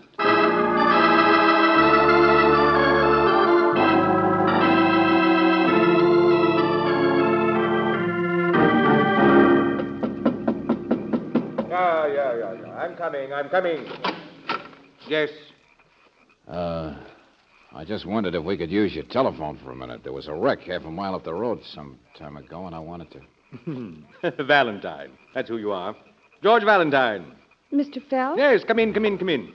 How convenient I live so close, huh? Well, we didn't expect To enjoy my meager hospitality? Place isn't much. Tired with bad health, you know. So I confine my extravagance to doctor bills. But I'm happy. Sit down. You're happy, huh? Yeah, I know. Bad taste. I heard about the accident. Shame, wasn't it? However, that's the way it goes. Nothing we can do. It's all over now. What was it in the first place, Mr. Fell? Oh, you mean... The double talk in your letter, bad pennies and bracelets. And you kept saying there was nothing we could do even then. Oh, yes. I'm a skeptic, Miss... Brooks. Oh, yes, of course. You were worried about this guy Clifford, this nephew of the Moms. Was that it, Mr. Fell? Worthless tramp. Of course that was it. He was the one the Moms bought a lollipop for 15 or 20 years ago. He's been trying to get something better out of them ever since. He's one of those young men watches every angle. You know what I mean. Counts every penny. He came to live with them. They were suckers, I told you. Old Mr. Mom made a lot of money, and the boy was his relative. But he even took in the missus, too. I tried to warn them, but they wouldn't listen. And I could stop the swindle with a diamond bracelet, you said. It's all over. What difference does it make? Yes, that's what I wanted you for. Kid never earned a penny in his life. But he bought a bracelet for Mrs. Mom, and was she impressed. I tell you, he's the kind who plays every angle. But how did he pay for That's what I meant, Miss Brooks. Diamonds. But how did he pay for them? Fair-sized one, too. Well, I checked into him a little. He's tangled with the law once or twice. I had an idea you might be able to find his little gift wasn't exactly legal, where he got them, or... What's the matter? What was my angle? Is that what you're thinking? Well, their housekeeper is a friend of yours, isn't she? You haven't got a job anymore, so you don't have to be wrong. She is, and so what? My angle was trying to make the blinders off some nice people, that's all. Mr. Fell, I want to check what the police had to do. Don't be a detective, will you? Mr. Mom's sole heir after his wife was Clifford. What? And her sole heir was Clifford, too. Don't you understand? They're both dead now. What can you do? The bad penny is going to collect his $1 million. The penny is already cashed in.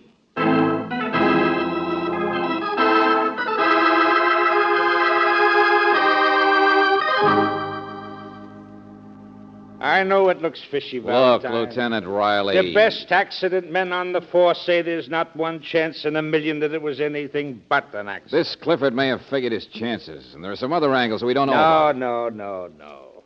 The doctors and lab men were in on it, too. Injuries sustained in the accident were what killed them both. First her in the front seat, they figure. Then him when he tried to make it up to the highway for help. Well, what made their car go over? A normal skid at normal speed. Now, look. You can't tamper with a car to make it go over at a certain point, can you? No, but you... You can't scare somebody off the road without making them jam their wheels sharp so it'll show, can you? I tell you, Valentine, it was absolutely nothing. I know. An accident. My client says there's no more job for me. You say go home and forget it. So maybe I can't do any good out here. Or can I?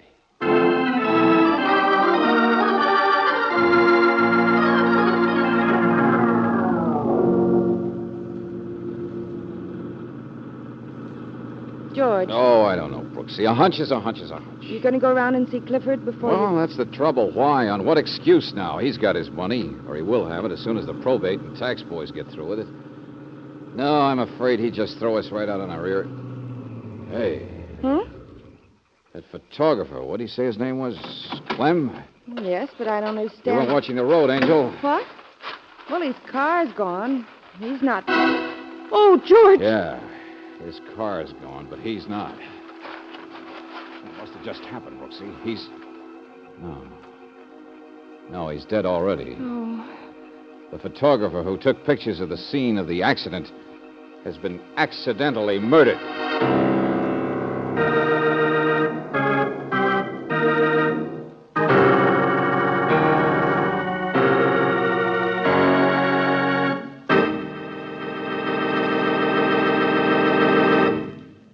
We'll return to tonight's adventure of George Valentine in just a moment.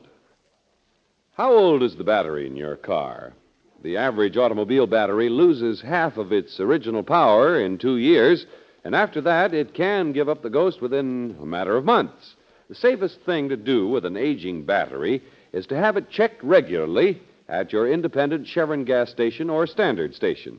They'll make sure that water in the battery is at the proper level, that cables and terminals are free of corrosion. They'll recharge your battery if needed, or test it to tell if it will give you trouble-free service. And they'll be glad to show you all the advantages of a new Atlas battery. These power-packed Atlas batteries have their certified capacities plainly stamped on the sides.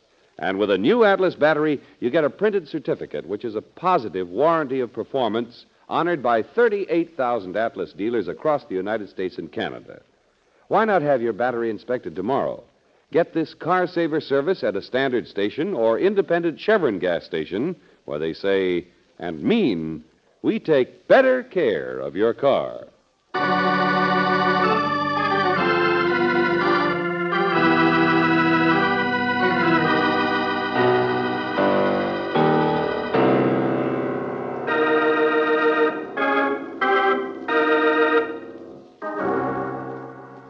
And now back to tonight's adventure of George Valentine. You're bound to be wrong, says everyone, from your client, Mr. Fell, to Lieutenant Riley. And maybe they're right, because Mr. and Mrs. Mom are dead, result of an automobile accident.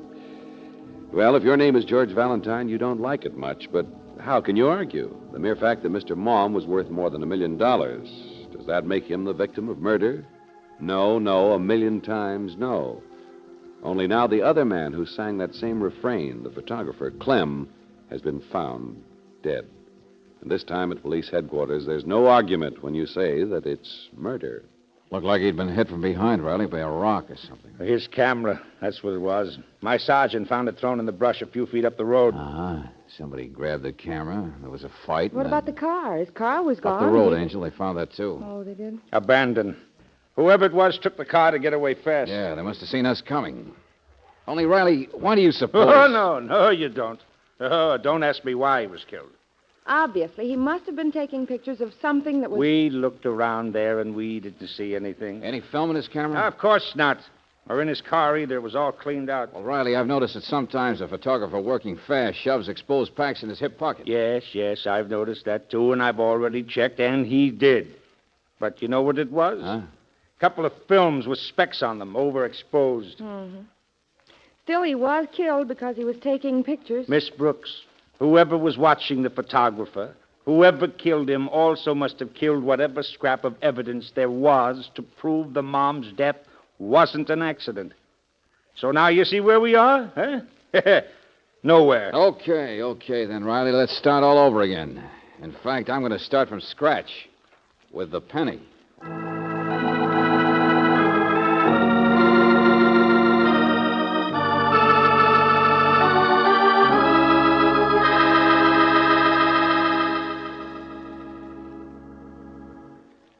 Clifford, I want to see that bracelet you gave your aunt. All right. Isn't much. Must be someplace around here in my aunt's room. I don't understand. She wore it most of the time. Oh, don't worry. It's someplace here, Mrs. Purdy. Tell me, where'd you get the money for it in the first place, Clifford? Here and there. What's it to you? Nothing, just wondered. You might try the other dresser. Yeah. Got a dozen diamonds, Mr. Valentine. Nicest thing anybody ever gave me, she said. How to get on a woman's good side. Or into a woman's will. But I bought it legitimately, despite what Phil thinks.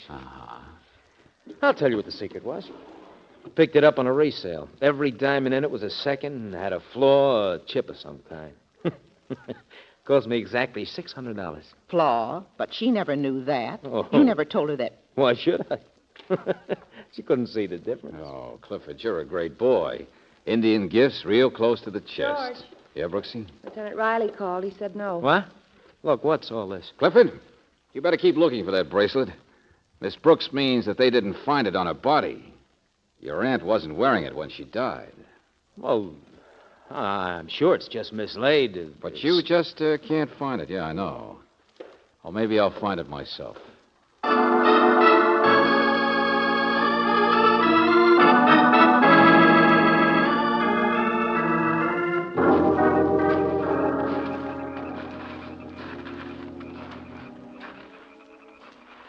Let me see those negatives, Riley. Hey, hold the flashlight. Yeah, here we are. Films with specs on them. George, it'll be dawn pretty soon. You'll see better. Overexposed, I said. I'll grant you I'm no expert. I see them all right, Angel. Easy enough mistake, Riley. Only it bothered me that a professional photographer would make a mistake with a couple of his pictures and still put them in his pocket. Besides, I remember the roads of blacktop, and Clem was up here looking for skid marks. Here's the place, George. Here's where we found his body. Wait a second. These negatives. But those are white. Transparent. Well, that's what I meant, that he'd end up with a black print. Except for a couple of specks. Two. One there, one there. Hey, this little blur in the corner, it must be this skid here. Yeah. Now we're oriented. It's a picture of the road. It is, isn't it? That's right, Angel. Looking straight down on it. Then the speck should be right about... Hey, there's nothing here now. Wait a minute. Knife mark. There was something. See it? And a tar here? Huh? The other one, just a foot over there. Some later car tracks have mashed it down a little, but... The diamonds. George, what else would he have taken a picture of? The two specks. Only they're so far apart. Yeah, the bracelet might have been broken. We know she generally wore it. Well, there's nothing here now, that's a cinch. Either the photographer dug them out of the road, or whoever caught him here being curious did it. Hey, Sergeant. Yeah, Lieutenant. Get those men closer in here. Have them beat every bush.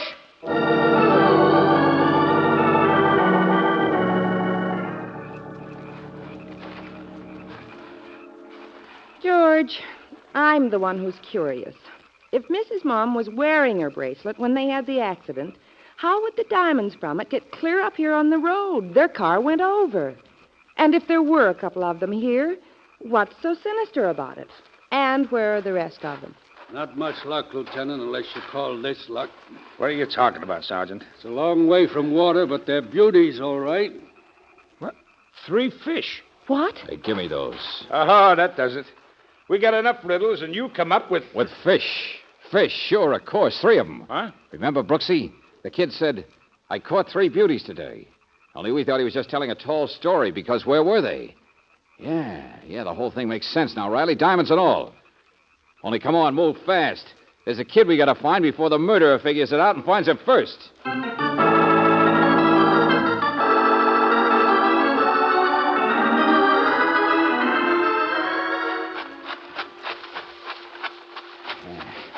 That's why the kid was so nervous, Riley. Why he left his 3 trout behind. He'd been at the scene of the accident. Hey, there he is, fishing. Hey, you. He'll scare him off. Oh, it's you. Yeah, it's me, kid. What in the heck Well, that's nothing. Just somebody shooting. Game warden will get him. Only, mister, what do you want with me? Get down, kid. Up on the ridge. They came from up on the ridge. Go on, Riley. We're all right. Get him.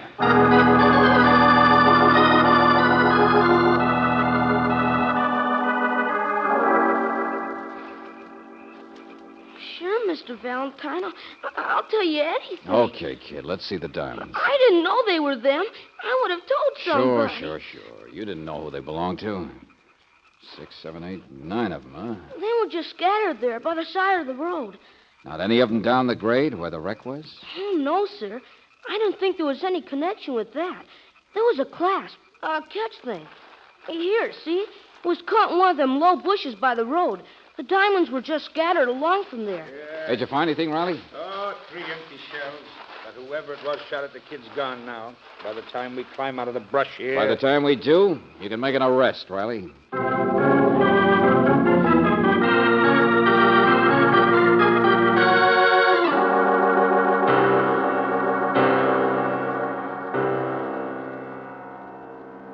Mr. Valentine, before you say anything to Clifford here, I think you ought to know that he couldn't have killed his aunt and his uncle. He was playing cards at the time of their death. Well, I was playing cards with him. What's all this? And so were some other men. Oh, Valentine. Here we go again. The whole case hangs on the mom's death not being an accident. On all this other stuff being a cover-up for the fact that it wasn't. Riley, take it easy, will you? It was an accident, all right. There's no argument. You and the experts persuaded me a long time ago. What's that? And, Mr. Feld, you told me a lot of other things, I believe, too. That Clifford here'd do anything for a few pennies. Get as much money from his aunt and uncle as possible. But how in the world... The whole case hangs on a few low-grade diamonds, Riley. That's why the photographer was killed. That's why Clifford tried to get at the kid. Only we beat him to it. And that's why you're a sucker staying around to listen to this, Clifford. Go on, Mr. Valentine. Sure. You're just counting on one thing that we'll never figure why that cheap bracelet is so important. Why you could have been up to something if the death of your aunt and uncle was an accident. Well, I know why. Double inheritance tax. What? Yes, What's that? That's right. Every penny counts. Every $100,000. It's the location of the bracelet that tips it, isn't it, Clifford? Is it? It's who died first, your uncle or your aunt. But we know that she did, remember? She was in the front seat, and he tried to get up to the road for help. Finally, that accident wasn't discovered for several hours. Huh? Well, suppose it was discovered first by the ambitious miser here. Suppose he was all happy about seeing him dead. Until he noticed a terrible thing. The uncle was in the car. The uncle died first. How about that, Fel? You're a tax expert. You don't need my help. Hey, and it was Mr. Mom's money. So legally his wife would inherit, and then it would be passed on to Clifford. Now you're getting it, Riley. No matter how close their deaths were, a few minutes or an hour, both wills would have to come into play when the estate would be settled. And that means 2 taxes. You know what the tax is on $1 million inheritance? You weren't out just to save pennies, were you, Clifford? Because what you found was your aunt up by the side of the road. Now, wait a minute. How else could her bracelet have got caught and broken on a bush? Unless she was the one who died last, who struggled up that embankment for help. So it's pretty simple, isn't it? All you did was change the bodies around. So we'd think she died first, and Clifford would inherit from his uncle, and we would think It was that a he had body outlived switch, Riley. A little investment in his future, that's all. Only the interest got compounded, didn't it, Clifford? You overlooked a bracelet. And then a photographer didn't and began to get curious. He might have even figured it out. And when you counted the diamonds he'd found mashed into the road, there weren't enough. So you had to run frantically someplace else, someplace we almost led you. To the kid who picked him up and couldn't see any harm in keeping him. Mr. Valentine, I did stay around too long, didn't I? The nice little gift you gave to your aunt. It really came back to haunt you, Buster. A snowball until... Yeah, a gun makes a lot of difference, don't it? Go on, talk away, Mr. Valentine. Talk to yourself for a change. You won't get away with this. Let him go, Riley. But he's got a car. I said let him go. As if there were any argument. Much obliged, friend. Keep him rolling. Valentine, of all this... Cool off, will you? Keep him rolling, he says. There's a laugh. I can see him from the window here. He won't get it very far in that car. What's that? He's got a flat tire, Riley. Yes. 9 diamonds from the boy, 2 mashed into the road. That makes 11. But there were 12 in the bracelet. The high price of a penny. The extra diamond. He's got a flat tire. He found it.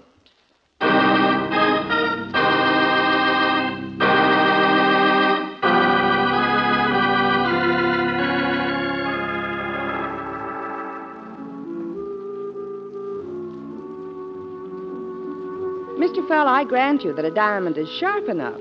But one from that bracelet would be so small, it just couldn't have... But it did. You saw it happen. You saw them catch him. Yes, Miss Brooks. It was the stone, all right. Well, now, it would have been neat, Mr. Fell. Retribution and all that stuff, but... You see, Clifford had a flat tire because I let the air out of him. Huh? Oh, no, now, look. When did you have a chance Oh, to... a whole lot earlier. You see, I took the precaution, that's all. But how did you know then that it was he who... Oh, I played safe and let the air out of your tires, too. Oh. Mr. Fell, we're skeptical of clients who keep insisting we're bound to be wrong. Oh. I didn't want to say it, Mr. Valentine, but now I'll have to. This business of double inheritance tax. Oh, sure, I know. It's your field, not mine. There was a recent ruling. You made the same mistake Clifford did. I mean, about saving all that inheritance tax. What? Oh, it's a perfectly logical mistake. You and he would have been absolutely correct until recently. Courts decided in a case like that the same money can't be taxed twice. Oh. Then Clifford didn't have to move the bodies or kill the photographer. That's right. And it's only because I was wrong that I was able to put myself in Clifford's place and figure out his motive. That's right. But what difference does it make? Lieutenant Riley caught Clifford and he confessed, and now one thing's sure. George, you and I are going to have this dance and forget all... Oh. No music. Angel, this seems to be the kind of case where everybody's bound to be wrong.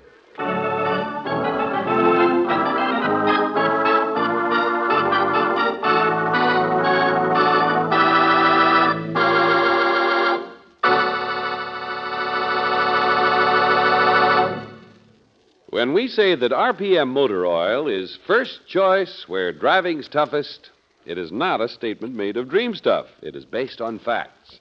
For example, one man in the Spokane Valley, where temperatures vary from 40 below to 105 above, drove 40,000 miles on RPM with no repair work necessary and without needing makeup oil between regular crankcase drains.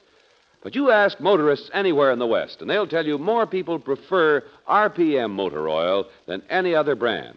Why is RPM first choice where driving's toughest? Because it's compounded to cling to cylinder walls in the coldest temperatures, even when a car stands idle for days or weeks. In sizzling temperatures, ordinary oils run away from engine hot spots, but not RPM. And this premium quality motor oil cleans your engine as it lubricates. In fact, it's the best engine insurance you can buy. Get it for your car tomorrow. Ask for RPM motor oil at independent Chevron gas stations and standard stations where they say and mean, we take better care of your car.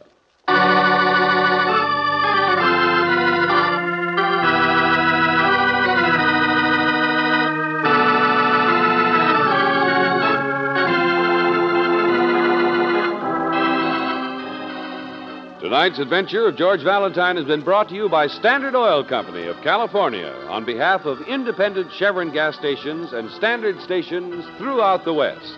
Robert Bailey is starred as George with Virginia Gregg as Brooksy. Let George Do It is written by David Victor and Jackson Gillis and directed by Don Clark. Wally Mayer appears as Lieutenant Riley.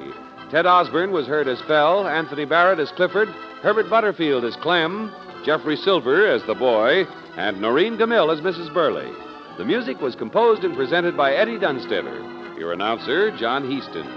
Listen again next week, same time, same station, to Let George Do It. This is the Mutual Don Lee Broadcasting System.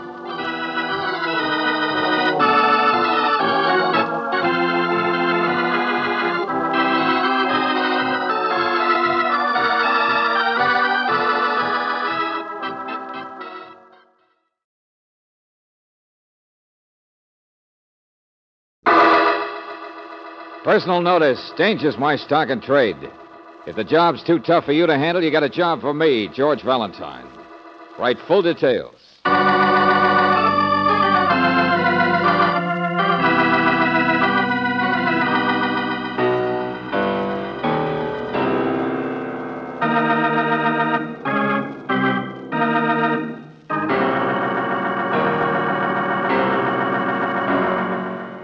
Standard Oil Company of California, on behalf of independent Chevron gas stations and standard stations throughout the West, invite you to Let George Do It.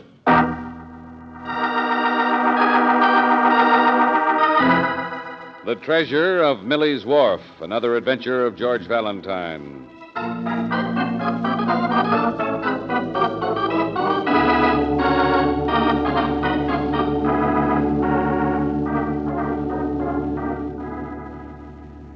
Dear Sir, Mr. Valentine.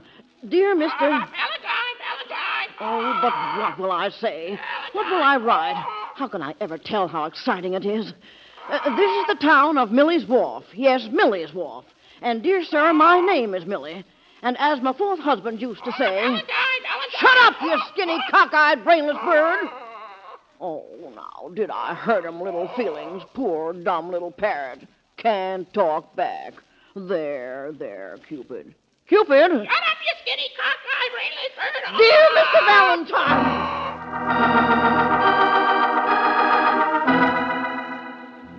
Nothing ever happens in Millie's Wharf. At least not since my last husband died, and that was years ago. Nobody of any importance lives here anymore, but here we are, situated on the historical old bay of islands. Yesterday, when I was gone picking blueberries, my parrot, whose name is Cupid, and who steals things and whose wings ain't clipped so he can fly, stole something. I don't know where he got it or how, but it's a map. Here in this place where the Spanish ships used to come. And on the map is a mark. But why would anyone put a mark at a place underwater? Yes, out behind one of the islands where it's easy 2 fathoms. On this map, there are arrows and directions and a great big red X. Shut up! Oh, a map, Mr. Valentine, and something underwater, and an X to mark the spot.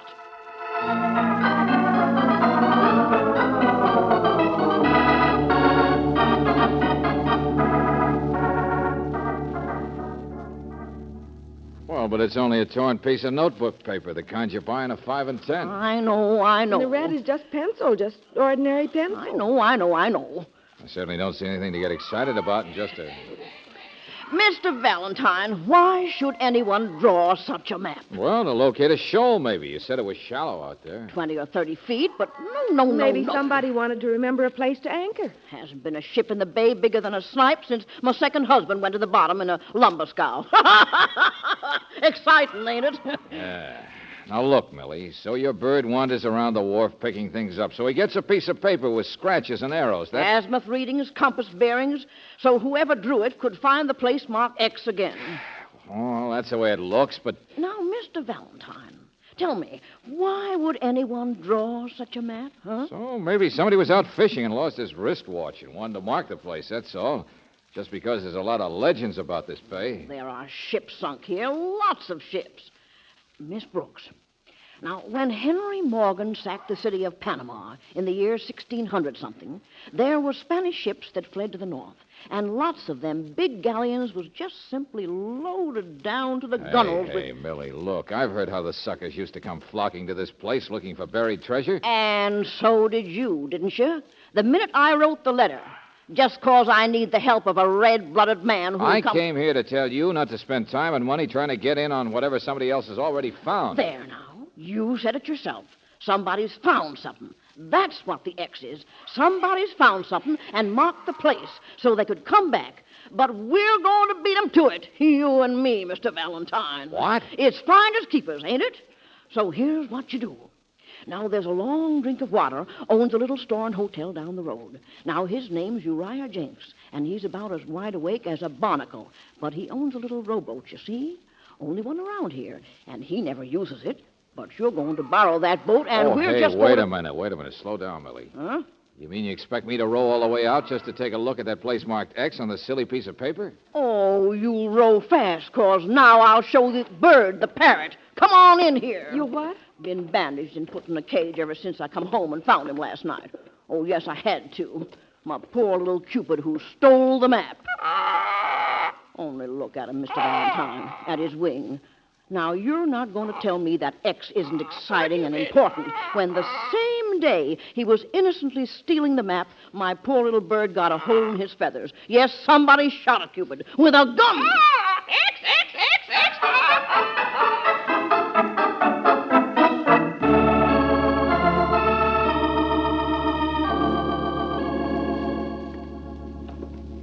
How about leaks, Mr. Valentine? But it's been used lately, Mr. Jenks. I noticed. Leaks like a sieve. Man practically drowned. What man? When was this? Man who used it, naturally. Wouldn't be anybody else. All right, but will you tell Now, me? my advice to you is to stay away from that Millie woman, her and that nuisance Berg. Good advice for any man. But, Mr. Jenks, we want to know who it was. Man, that's all. Man who... Oh, go on. Let's hear some more. Just rented it for the day. Come in the night before. But where did he take the boat? I mean, George, he might have been the one who went out and He drew bought that map. some red pencils. I know that much. Uh-huh. That's him, all right. Now, look, what's his name? Come in night before. Yes, sir. Windy night it was. I remember that. Just a man. Short he was. Stocky. Just sort of there he was at the door. Middle of the night. But didn't you ask him anything about Spent himself? the next day out in the boat. That's all I know. Oh, brother. First it's a parent with a map, and now it's a mysterious stranger in the middle of the night. Leave well enough alone, I say. What's mysterious? The man's name was Laver, Dr. Laver. You know how I found that out? He signed my register. See? Emil Laver. And you know where he is now? On his way to catch a bus out of town. Why should you interfere? Nothing to get excited about. Forget him. Forget the whole thing.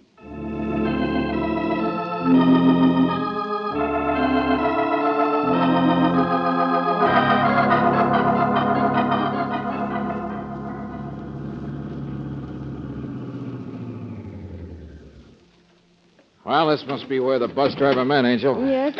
There's the water tower over there. Where he dropped Laver off, 12 miles from town. Only there's nothing out here, George. Just sand dunes. This part of the shore is closer to the little islands, though. Sure. Look, here's the tracks where the bus stops. And the tracks of a man, George. Huh? Dr. Laver. Come on, they cut across the sand. Well, at least he doesn't have a wooden leg, does he? But I bet he has a patch over his eye or a Brooksy, there's bandana. a perfectly logical explanation for all this Robert Louis Stevenson stuff. That's why I want to find Laver before I go galloping out after an ex. What is it? This logical... I don't know. I'll ask him. George, there's the water. Yeah. And his footsteps. So you're going to ask him, huh? They just walk right out into the ocean. Oh, now, wait a minute. They can't just... Hey, Brooksy, look. Up the beach there, see? Man. Yeah, and they're working at something. Hey, stay here, will you? But, George... Hey, where are you going? Well, hello there, friend. Sure, I'm everybody's friend. Where are you going? Oh, just out for a walk, Skipper? What's it to you? When a man is bigger than you Oh, are... lay off that. I was looking for a guy named Dr. Laver. Huh? Look someplace else. Why? You're off a ship, aren't you? Laver's tracks go down to the water there. Well, who picked him up in a small rowboat? You? Oh, now look, friend, don't be so smart. Just go away. Now you got a crew of men working up the beach. Yes, of course I picked him up several hours ago. So what? Now he's out on my ship, and those men are loading water for my ship. Isn't that exciting? Well, it might be. And it might not. Goodbye. Might even be worth shooting a hole in a parrot. What? Tell me, is your friend Laver the kind of guy who draws maps? Does he go around putting X's on... I told you when a man is bigger Oh, than... get off it, Buster. My friend, it's too bad you're so curious. George, look out! Oh, wait a minute.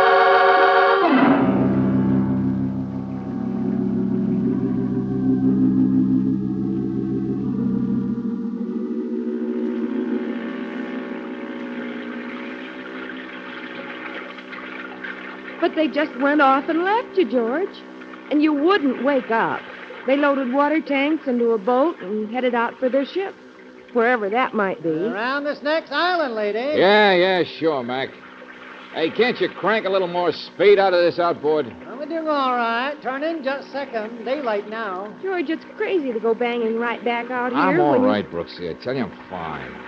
I just slept through a couple of reels, and I want to catch up with that captain. But why? He's still bigger than you, and nothing has actually happened that you know he's mixed up in Well, anything. maybe I just want to see that X underwater. And to sing the ship as soon as we get out of the line of those trees. How do you know how exactly where this boat's anchored? Because I come out during the night, that's why. The night? What? Yeah, I'll hire up for anybody, mister. Millie and that sleepy fella Jenks over Millie's Wharf. Well, what did you think I was doing over there with my outboard anyway? They gave me a call. I brought them both out here and then left him. Brother, I did miss a lot, didn't I? Half the feature. There it is, George. Yeah, that's her. Nice tub, ain't it? Yeah. And with practically everybody on board now, huh? Say, what's all that funny rig, you know? Oh, not sure. Diving, I think. Diving? Oh, I don't mean real deep-sea stuff. But there's lines running down there, see? And, well, that's a pump on deck. George, so it is a treasure Hey, hunt. look, somebody's been below just now, just coming up. Look, a skinny guy in a helmet, see? Yeah. I wonder what he found down there. I wonder what the X really is.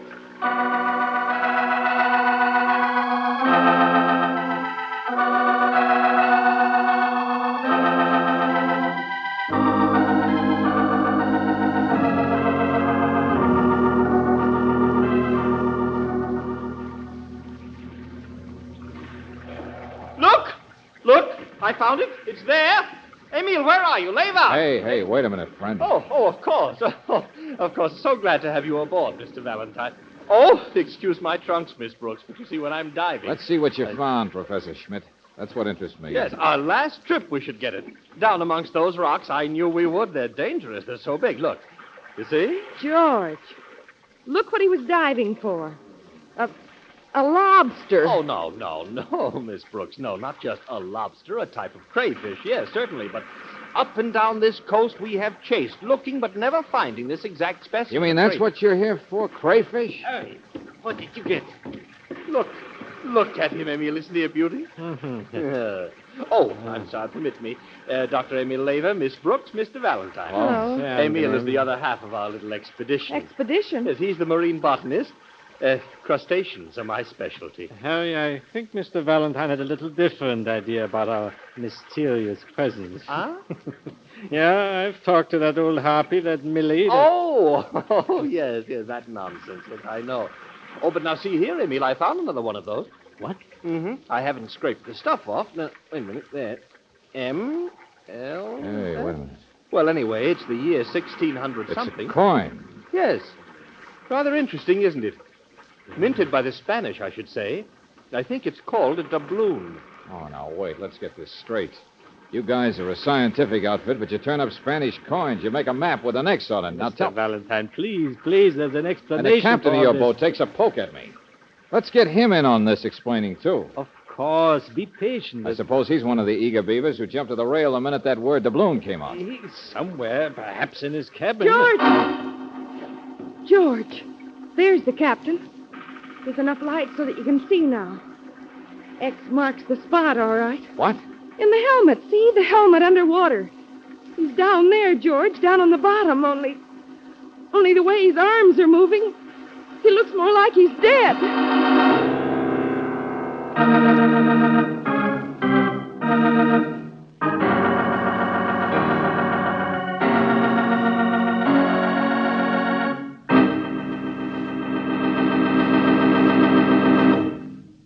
We'll return to tonight's adventure of George Valentine in just a moment. One of these evenings, you may have some friends over for canasta. Comes midnight, and you want to drive them home. But what's this? First, your car's hard to start. Then it kind of hiccups down the avenue. It has no pep in traffic, and it pings on hills. Better your friends had walked than be embarrassed like this. But seriously, if your car does act like this most of the time, it may be the fault of gummy gasoline. Most raw gasoline contains impurities that form gum. Then the gum gets into the fuel line, carburetor, spark plugs. To avoid this trouble, depend on Chevron Supreme. It's the gasoline that's super refined to get rid of those impurities which could form gum. That's why Chevron Supreme gives faster starting, smoother pickup, ping-free power on hills. And that's why folks say Chevron Supreme gives them that new car feeling. Try super refined Chevron Supreme in your car tomorrow. Get it at standard stations and independent Chevron gas stations where they say and mean, we take better care of your car.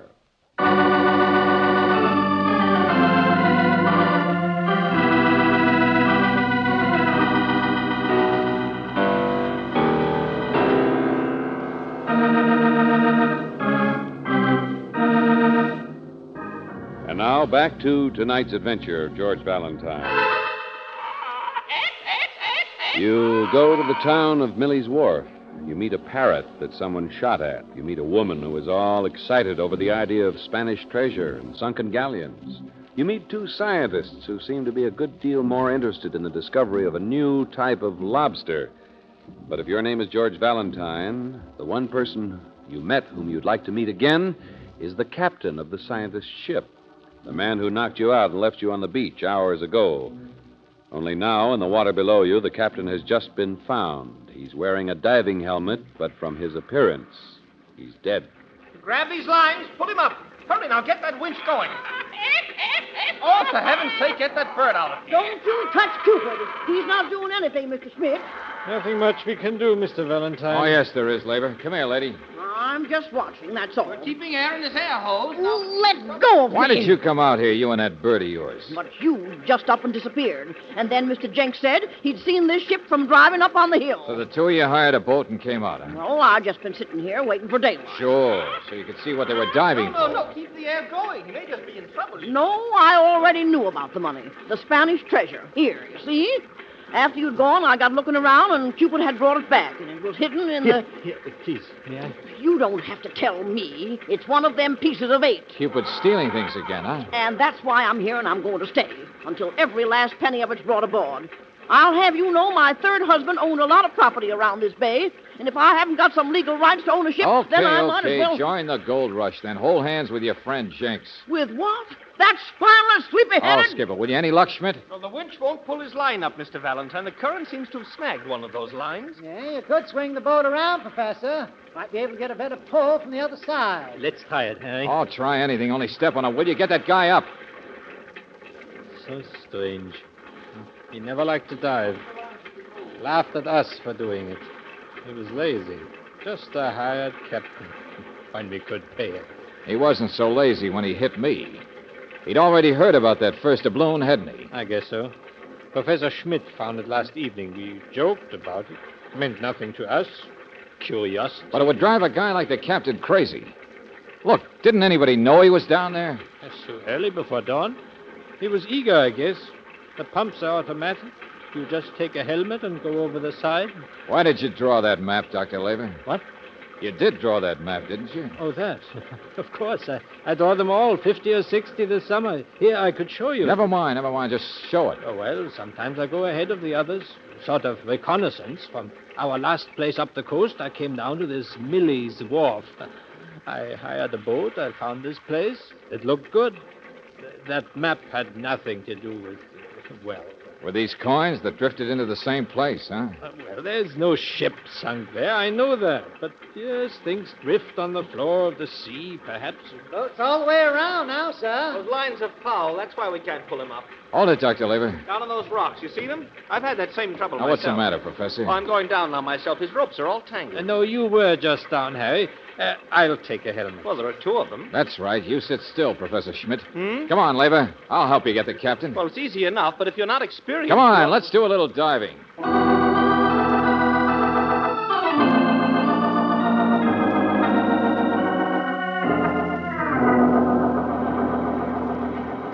George, can you hear me all right? Yeah, sure. Feels a little silly being lowered like this. These weights on the sandals. Well, the professor didn't want you to just climb down, but it's only 35 feet or so, he says. I know. To me, it looks like 70. Boy, it's sure getting darker. Can you see him yet, George? Yeah. I'm dragging these lines. It's a little hard. Well, don't get them tangled on the rocks like he did. Now, just take it easy, Brooks. This is so shallow you can kick the gear off and swim up. The captain couldn't do it, could he? What?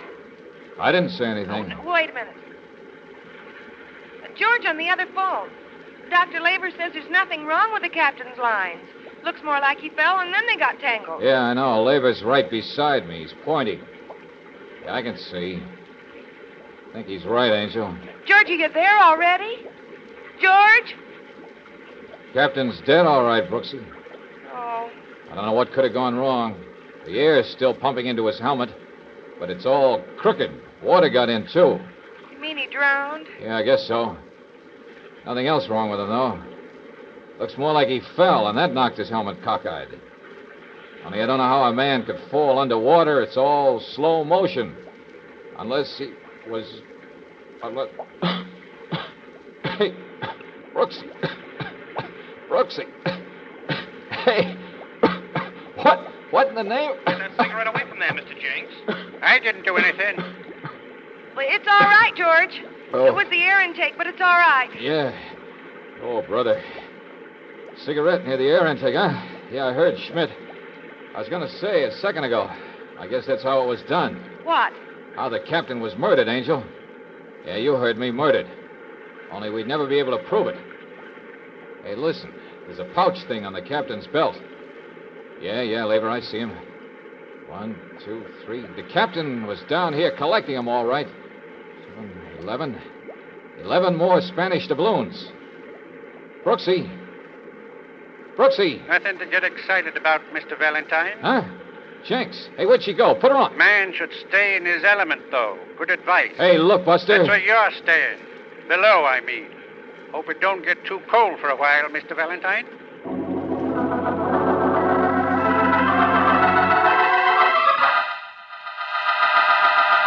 Put that gun down. Put it down, I said. For heaven's sake, Mr. Jenks. Never mind, Professor. It won't go off. Uriah Jenks, I'm warning you. Won't go off unless you open your mouth, Millie. Close it. You worm-turning chiseler. You've got no more right to the treasure. Millie, I warned you. Any more of your chatter, and you'll have powder burns like that pesky bird of yours did. And if you don't shut him up, I'll get my aim better and hit him. So you're the one. You shot at him. Uriah Jenks, Stop it, both of you. That's what I say, miss. Words are a waste of thought. Can you hear me down there? Hello? Of course, yeah. Harry, what's Applies going on to up you, there? too. Just listen. We got a treasure now. A few piddling coins. We've stumbled into something may turn out to be bigger than Fort Knox. And all I want's an agreement, fair and square. Now's the time to make it. Now, isn't that reasonable, Mr. Valentine? Well? George? Valentine. Here, give me that phone. Valentine!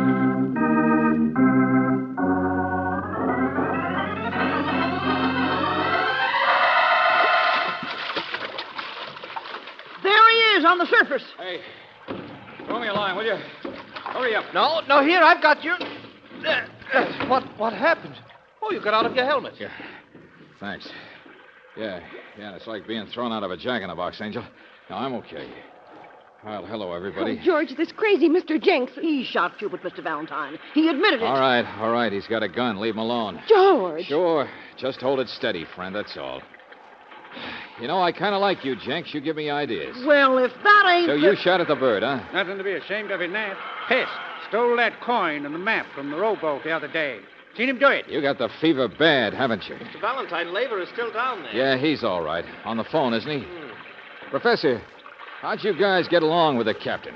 Somebody said you didn't pay him very often or something. Oh, no. He, well, we did owe him money. He was trying to get possession of the boat, but really I met the guy, not very pleasant, I can imagine. Here, let me have that phone. Well, it doesn't have anything to do That's with... not your idea, is it, Laver? Laver, can you hear me? Of course. I will come back up to deck. A helmet, couple of lines, and a phone. Be almost impossible for an able-bodied man to get in trouble down there. And he could always get out the way I did. Unless his lines were really tangled, which the captain's weren't. Here, let me have that cigarette. George, you said the If air you're intake... smoking, it's easy to make a man cough down there. Like this. Hey, what is it? Oh, I'm sorry, Doctor. I'm coming on deck. Oh, now there, that's better. But a cigarette isn't enough to kill a man, even if he choked and had trouble with his helmet. You have to stand up in one of those helmets, though, don't you? To really keep the water out. I'm coming up. You're not coming up. Not even the way I did. What? I was dragging the lines for both of us, remember? For the time being, you're with the fish, Buster. I tied your lines. You're crazy. I want to try a lot of things in front of this air intake. Maybe I can tell by the way you act what you used on the captain. Was it formaldehyde? Gasoline? Ether? Valentine, what do you think you're That's trying... how you killed him, wasn't it? How you made him pass out down there so he'd fall and drown? Fairly shiny coins, too, aren't they? Where'd you get them, a museum? What are you talking Well, about? a man couldn't dive down that deep from a rowboat and get a coin, could he? So where did the parrot steal that coin of his along with a map? Oh, and he's been bandaged ever since that day, so he couldn't have wandered around to steal it since then. Valentine, please let me... So if you had a coin that day, you didn't get it from the bottom of the ocean. You brought it here. You brought all of them here. Sure, and the map makes more sense that way anyway. You draw a map when you bury treasure, not when you dig it up. I always do them. I told you. I located the Skip place. it. You salted the ocean like you sawed a fraudulent mine. And why? To get that loud-talking captain who'd never do any diving himself down there. To sucker him into a spot where you could commit a perfect murder. I didn't. Take that away from the antique. Buster, you started a fake treasure hunt. But too many people got excited over Spanish doubloons. That's what trapped you. Take it away. I can't breathe right when you... Keep talking, friend. We'll be down to get you in a minute. But we'll haul up a confession first.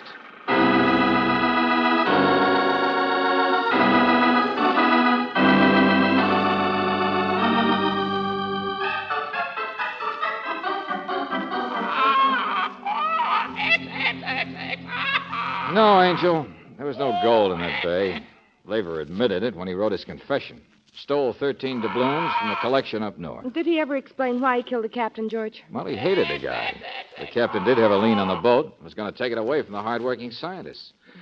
And I guess that's all Laver lived for, puttering around on the bottom of the ocean. But Professor Schmidt didn't have anything to do with it. No.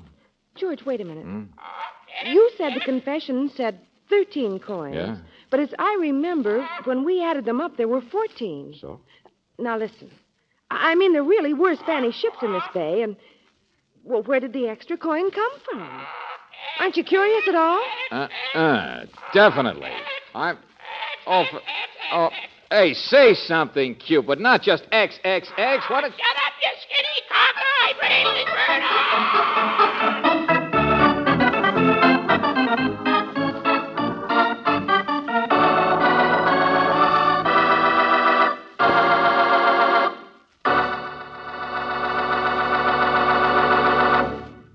When you go on a vacation, you usually plan on spending a certain amount of money. But here's a way to enjoy your motoring trip and save money at the same time. Before you start out, have your car's crankcase drained and refilled with RPM motor oil. First choice where driving's toughest. And have your car's oil filter inspected. By keeping grit and dirt out of your precision-built engine, the oil filter is a real money saver. But if you use clean, fresh oil with a clogged-up filter, it's just like throwing money away. Start your vacation trip with a new Atlas Micronic filter element, and you'll be money ahead with a cleaner engine. This low-cost Atlas Micronic filter element traps all the sludge, all the abrasives, right down to particles as tiny as 39 millionths of an inch. How about doing this tomorrow? Get an Atlas Micronic filter element at your standard station or independent Chevron gas station, where they say and mean, we take better care of your car.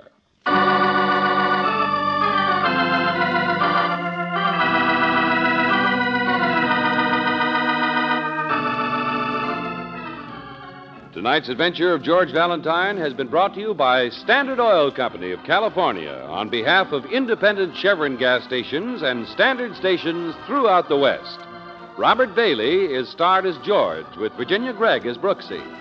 Let George Do It is written by David Victor and Jackson Gillis and directed by Don Clark.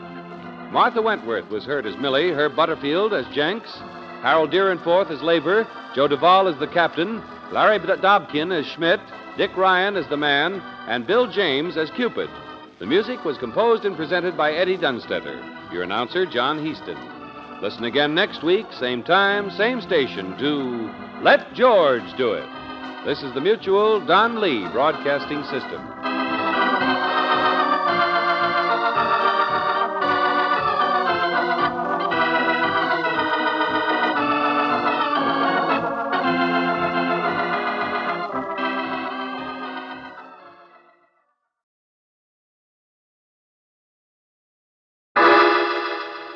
Personal notice. Danger's my stock and trade.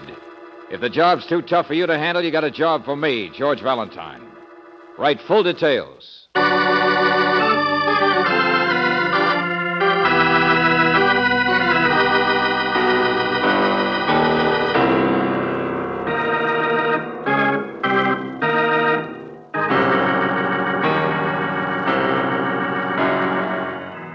Standard Oil Company of California, on behalf of independent Chevron gas stations and standard stations throughout the West, invites you to Let George Do It.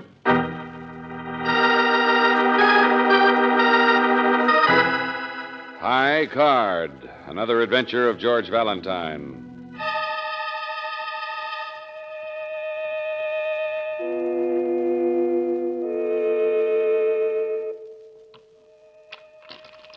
Well, it's 10 o'clock already, gentlemen.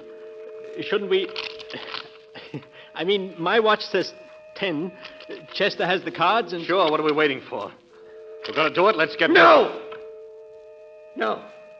Ames, Salto, this is crazy. It's insane. It was your idea, wasn't it, Norton? Yes, but a man's guilt is no more to be bandied about. Oh, get off the words. There's the good name of the man to be thought of afterwards. Let's get it over with now. Now!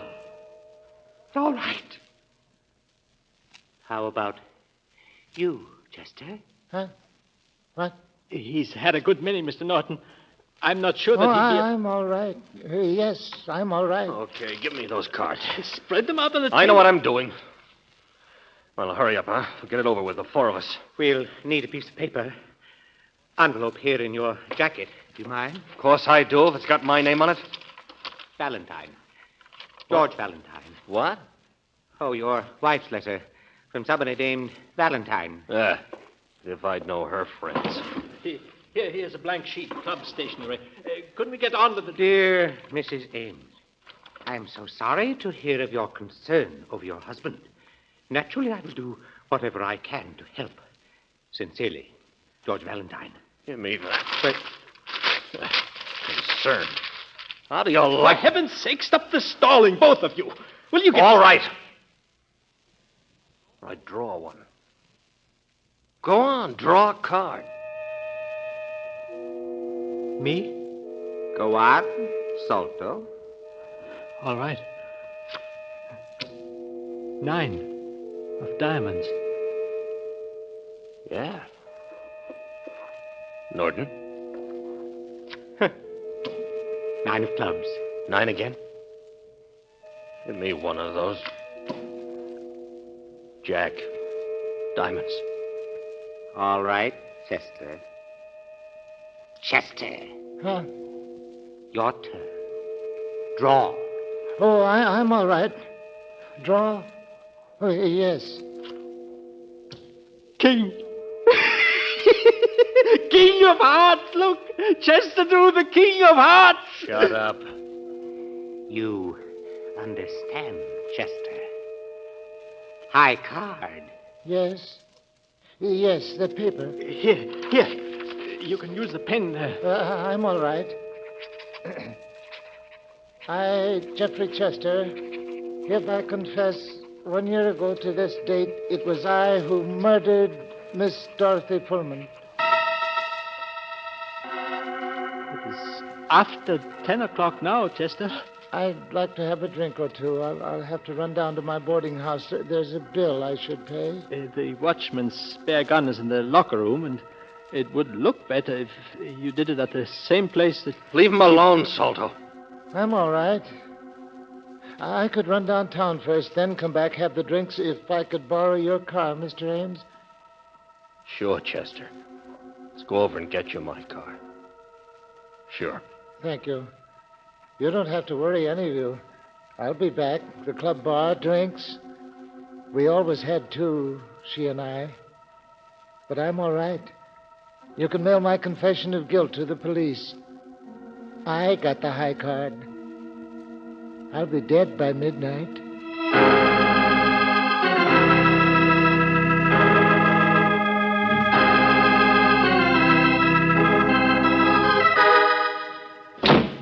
Where are you, Sylvia? It's the big idea, that letter in my coat pocket. Miss Valentine, who is he? Honey? Oh, there you are. So sorry to hear of your concern over your husband. Of all the meddling... Please. Hello? This is Mr. Valentine. Miss Brooks, my husband, Mr. Ames. Oh, how do you do, Mr. Ames? Huh. With my foot in my mouth. Just who are you? Did you have a nice time, darling? Where have you been? Huh? Oh, over to the club. Yeah, they let me in. Just playing a little cards, that's all. Look, Mr. Ames, I had a letter from your wife. My wife I'm is only... leaving me. What difference does it make? Go on, get out. She's hired snoopers before, my friend. You can't. Oh, shut up. Listen to me. You were beaten up the other night. Get them out of here. Get yourself out of Ouch! here. Oh, no, you... Stop it. Will No, you? listen. What's the matter with you, friend? Victor, that was your car, wasn't it? Driving away? Yes. Yes, I loaned it to somebody needs it for a while tonight. He's got some things to do. Mr. Ames, I know I'm butting in, but your wife has been worried, and I'm only Please. here. I'm going back over to the club. There's nothing anybody can do now except to make things worse. What? Darling! Send him home, Sylvia. I'll take care of myself. Oh. I put your letter in his pocket on purpose, Mr. Valentine.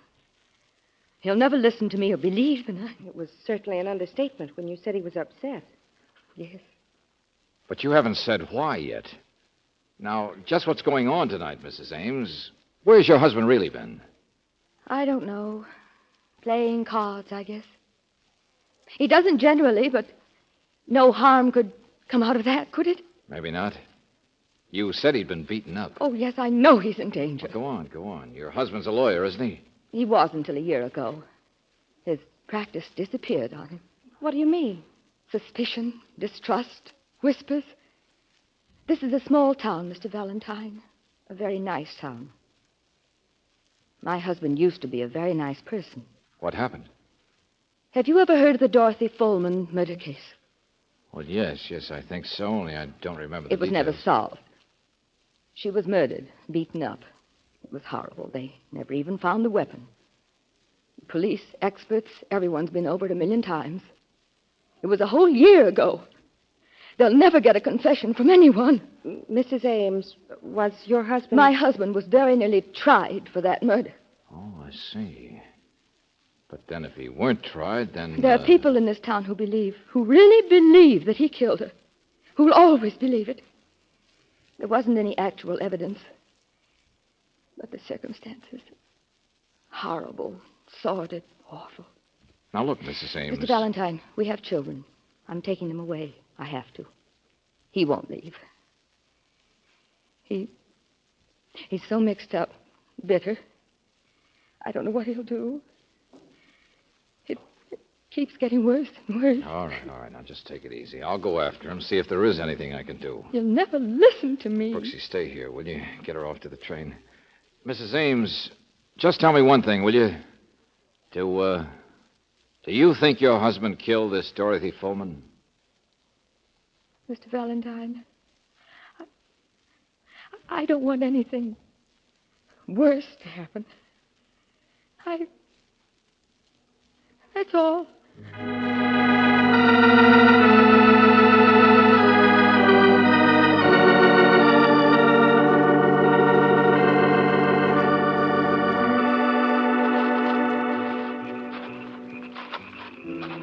I say, excuse me. You're Mr. Valentine, aren't you? George Valentine? Yeah. I was looking for the club doorman. My name is Norton. This is quite a pleasure. I've heard of you. Seen your name here and there. Oh, is that so? See here. Join me on the veranda for a cup of coffee, will you? Hospitality of our little club isn't I'm much, sorry, but- Mr. Norton. I'm looking for a man named Ames. Oh, yes, Victor Ames, splendid chap. Haven't seen him in some time. Might be here later. We can wait together. I said I'm sorry, Mr. Norton. Well, I certainly don't intend to be pushy. Oh, wait a moment. Perhaps I should be a bit more honest and say there's a little matter I'd like your advice on. I'd still go looking for Mr. Ames. Even if I said the little matter concerned Mr. Ames? You twist my arm. Then we can do better than the veranda, I think. People there. There's a lounge in the locker room. All right. Through here? To your left. Generally closed at night, but... there we are. Okay. Now, what's the story? Nothing so very important, but sit down, sit down. How'd you know who I was out there? Well, Ames had mentioned your coming. You said you haven't seen him lately. Try again. Really, Mr. Valentine, Hey, who's that? Hey, anybody in here? Locking up. Blue shirt. Private police? Just a moment. Yes, he is. Mr. Valentine, let go of me. Well, what are you doing here? What do you mean? Stop it. Who are you? Hey, what is it? Jimmy, I found this man. Break it up. Break what up, John? I found him in here. I left my wallet in my locker. All right. Oh, it's you, Mr. Norton. He was snooping, Jimmy. Now my wallet's gone. He took it. He must have. Oh, brother. And what am I supposed to do? Search him. Oh, but he won't have it, will he? That's not the way they work. But he's trespassing. You can lock him up for that. I'll see the steward for charges. I'm sorry, Mr. Norton. What? I said I'm sorry. You're not going to prefer anything. Good night. Jimmy, my father was the founder of this club. When I issue an order to one of the paid employees, I expect that... Yeah, sure. Issue away. Only someplace else, huh? I'll handle this end. Good night, Mr. Norton. Jimmy, I have never in my life been... Good night. Yes, good night. Well, that was something. Okay, Bud. Hand it over. What? Oh, now, wait a minute. You don't mean you believe that old school tie's gag about... And still you boot him out? The wallet, Bud. Oh, sure. Mine. Here. Credentials, the works. Good enough? Oh. Well, I didn't exactly figure. Valentine, huh? Yeah, that's right. Only look, Buster, why? Why'd you treat him like that? Will him like lettuce before you even know what he had to say? Because I have no use for the high and mighty Mr. Norton. And don't worry, I won't get in trouble either. He maybe don't know it, but he's being eased out the side door of this club anyway. All 4 of them are. All 4? Will you clear that up? You ever hear the Dorothy Fullman murder? Well, that nice, dignified man there, that Norton. For my money, he's the one that killed her.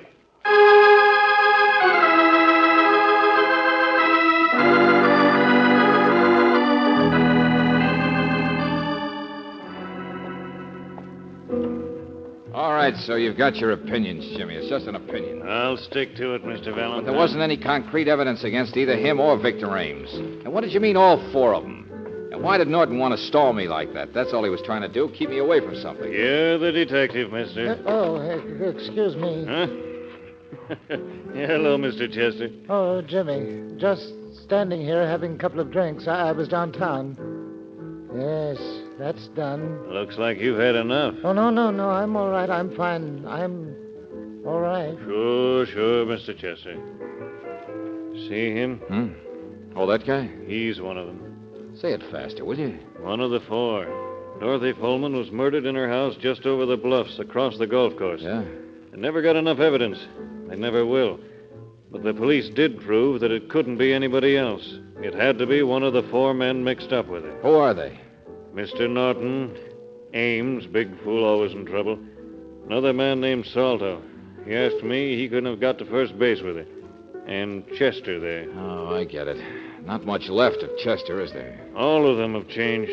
But he don't even know what he's doing anymore. Nobody will confess, no evidence. Oh, Jimmy, come here. Now, excuse me, Stewart, back to business. No, I'm right behind you. Huh? That's Victor Ames with him, isn't it? With the steward? Sure it is. Valentine? Yeah, we catch up again, friend. It's a busy night. Excuse me, gentlemen. Jimmy, there's trouble in here. What? The card room, the one with the back entrance. I put those cards in there myself just this evening. Valentine, I've got to see you alone. Hold it, will you? Go on, Stewart. This deck of cards. Some men have been playing in there, apparently, or drawing high man or something. Well, what is it? What's the matter? Well, sir, it's more puzzling than anything else. At a club like this, someone was being dishonest. A rather hasty job, but here you see, this deck has been marked.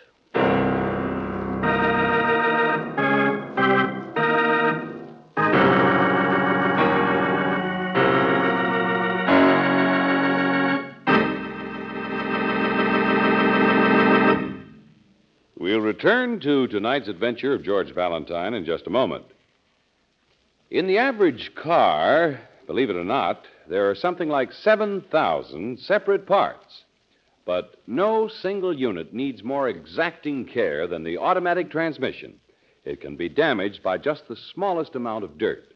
Low fluid level also would be harmful to this precision-made unit. Now, if your car has an automatic transmission, here's the way to keep it in order, to avoid trouble and expensive repair. Have this vital part checked every 1,000 miles, at a standard station or independent Chevron gas station. Here, the men are carefully trained in the care of automatic transmissions. It's important to have the fluid drained and refilled at regular intervals.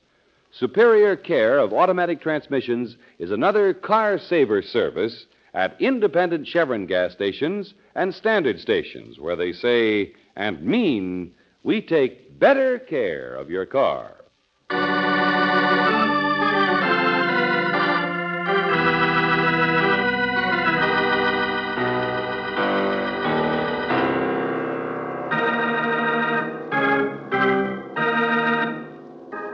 And now back to tonight's adventure of George Valentine. 9 of diamonds. 9 of clubs. Jack, diamonds. Your turn, Chester. Draw. Yes, I'm King of Hearts. I hereby confess 1 year ago it was I who murdered Miss Dorothy Fullman. I got the high card. I'll be dead by midnight.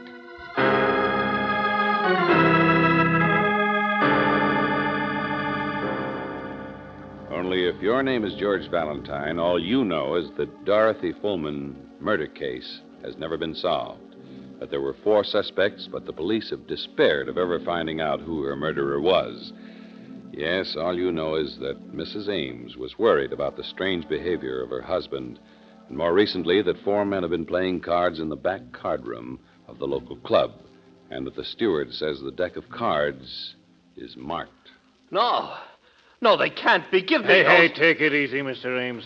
Let's see, Stewart. They're not marked. What's bothering you so much, Mr. Ames? Kind of a crude job. Yes, Jimmy, little ticks on the edges, like this. But the person who did it could tell the cards, all right. Get out of here, both of you, Jimmy Stewart. Hey, slow down, Buster. Look, I've got to see you, Valentine. I've got to see you alone. Have you been sampling some of that stuff Chester uses, Mr. Ames? What's so important about Chester? Chester. Hey, where are you going, Miss Ames? He was downtown.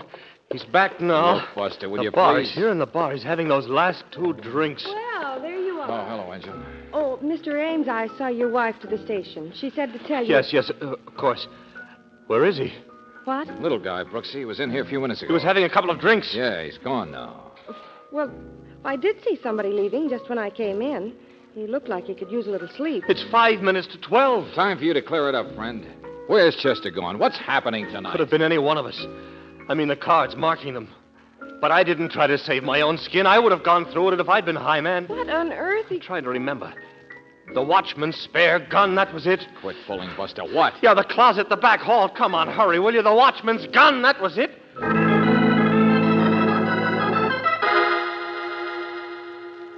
Only the cupboard was bare. He's taken it already. Chester. Certainly no gun in here. We drew. High man. He had the King of Hearts. Little Chester, the weakest one in the whole bunch. Didn't even seem to react. What do you look? I know I'm talking wildly. I'll explain later. We've got to find him first. Hurry. Oh, we're with you, all right, but who's he going to use this gun on? Who's he? Oh. Isn't it perfectly obvious, Mr. Valentine? On himself.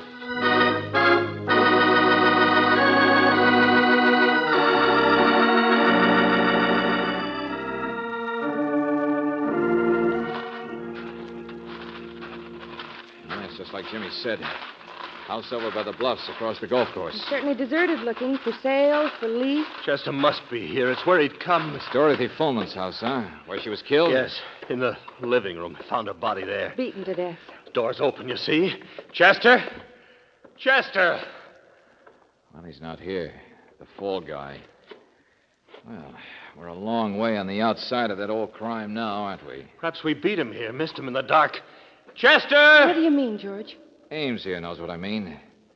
This is where it happened. It wasn't a pleasant crime. And inside a man, a terrible thing like that can get bigger in a year, huh? Mr. Valentine, I didn't kill her. Sure. That's what they all say. But, Buster, I'm just finally beginning to realize what a hopeless, crazy thing is happening tonight. Wait a minute, George, listen. Upstairs. Come on. Chester? Where are you, Chester? It's me, Victor Ames. Salto. Salto, what are you doing here?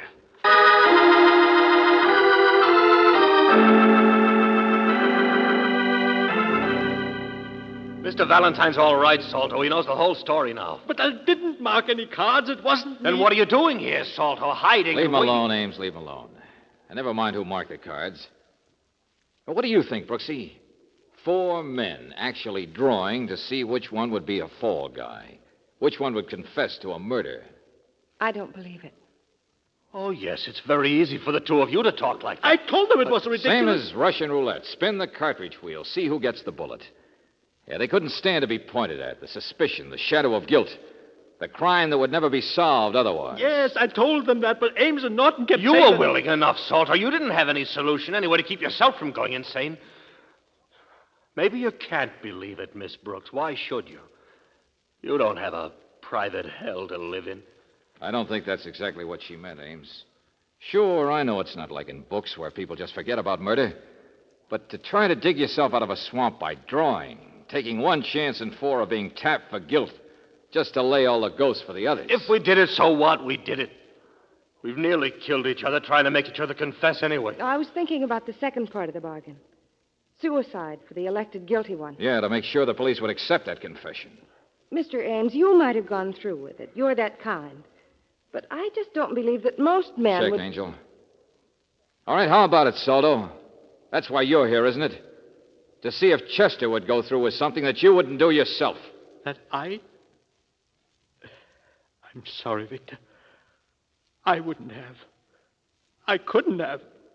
I went along with it. Of course I did. If I'd been high card, I don't know what I would have done, but... Okay, there's one down. Wet feet. By this time, Chester must be aboard the nearest freight train headed for parts unknown. Chester? He signed the confession. But he wouldn't do it. I know he'd been At drinking, the last but... moment, it's a little hard to pull the trigger. Is that so? You're so sure, aren't you? Huh? Moonlight out there. Window, come here. Look. It's him. It's Chester. But he's not coming toward the house. Just walking. That's the path runs up by the bluffs. Yes, and if anything happens to him, it's our fault, Salto. Come on, step on it. Run!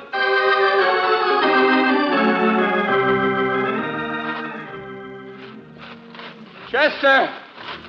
Chester! What's the matter with him? He doesn't even listen. Oh, look out, George. Yeah, these bluffs are pretty steep, aren't they? Chester! I'm going to climb up this way, too. Oh, no, you don't, Buster. Huh? You What? just stay behind me with Miss Brooks. Valentine. There's another way this whole thing tonight can work, but I'm going to see that it doesn't. George, look. He's up on one of the edges. Yeah. Stand still. Oh, What a... Norton. get out of here. Leave him alone. Norton, wouldn't you know? Stand still. I'm warning you, I have a gun. Oh, yeah, sure. The one from the watchman's locker? He didn't take it. Chester didn't take it. What's all this? So you did. Sure. You guys wouldn't just make a deal for somebody to commit suicide. You'd get him to write a confession and then murder him. He killed her. He killed Arthur Pullman. He confessed. George, he's up on the edge. Look at him. Leave him alone. He'll jump, I tell you. Look at the way he's acting. I just followed him. To give him the gun he didn't take. Ames, listen to me. It will all be over. For all of us. Oh, you inhuman old... Let it happen. If you don't, it'll be the same thing over and over and over again. Yeah, look. We can't stop him from here, and he does look like he wants to jump. Okay, so I've been wrong, so I... Valentine! Get out of the way with that gun! I just... Okay, now you're all I've right, got it. Norton. Stay there, all of you. Chester! Mr. Chester! I'm all right. Yes? Mr. Chester, now you listen to me. I can't reach you, but... But get away now. There's something I'm going to do. Yeah, I know. Kill yourself. But you were supposed to do it where she died, weren't you? Wasn't that the agreement, Chester, to make it look good? Can you understand me, Mr. Chester? I'm all right. That's it. Just keep looking at me. It should have been the living room, though. Or were they always wrong? She was beaten, bruised. I remember they said they never found a weapon. Was it really up here that she died? Did she dump? Was she thrown?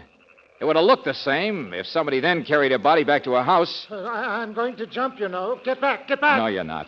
You're too curious, Chester. This year, since Dorothy Fullman died, must have been the worst for the one who really killed her. Don't you think so, Mr. Chester? What do you mean? But admitting it is worse. Some people can't ever do that.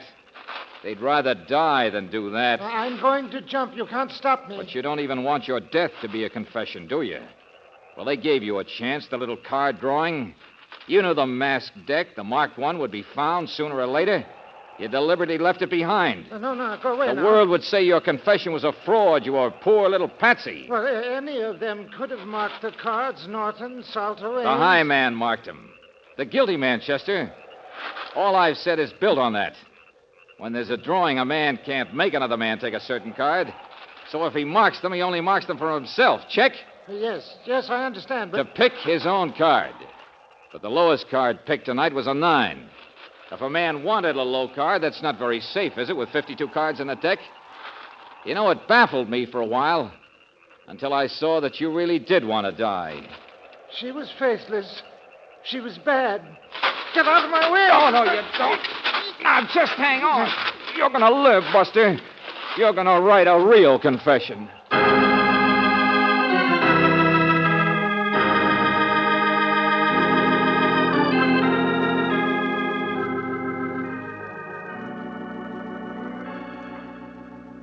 George, it did work out that way, didn't it? Yeah, Brooksy, they pieced it together again. That's why Chester went up to the bluffs instead of taking the gun. That's how he had killed Dorothy Fulman a year back. And if the first confession had gone through, if he'd shot himself, nobody ever would have believed it. Well, the other 3 would have always thought they railroaded the poor little Punchy. Trade their private little hells for new ones. If Mrs. Ames weren't still in love with her husband and called you here. Mm-hmm. George, isn't it remarkable what a woman will do for the man she loves? Remarkable. Forgive, forget, protect. I'll remember that. Darling. The very next time I'm suspected of murder. Oh! Good night, Brooksy.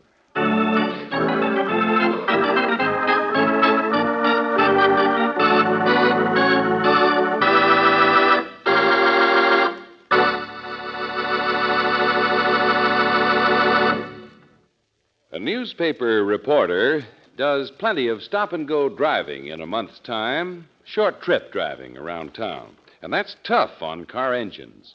Short trips prevent an engine from warming up. Corrosive rust gets a bigger chance to attack cylinder walls. One newspaper reporter wrote that he beat this kind of engine punishment by using RPM motor oil. I've driven my 1940 Buick, he wrote, for more than 92,000 miles. During this time, RPM motor oil was used exclusively. This is probably the reason why no repairs to the running gear or engine have been necessary. I thought you'd like to know about it, unquote. Well, friends, that's why RPM is first choice where driving's toughest. Ask short trip drivers anywhere in the West. They'll tell you more people prefer RPM than any other motor oil. And you'll find it's the best engine insurance you can buy for your car. Get RPM at independent Chevron gas stations and standard stations where they say and mean we take better care of your car.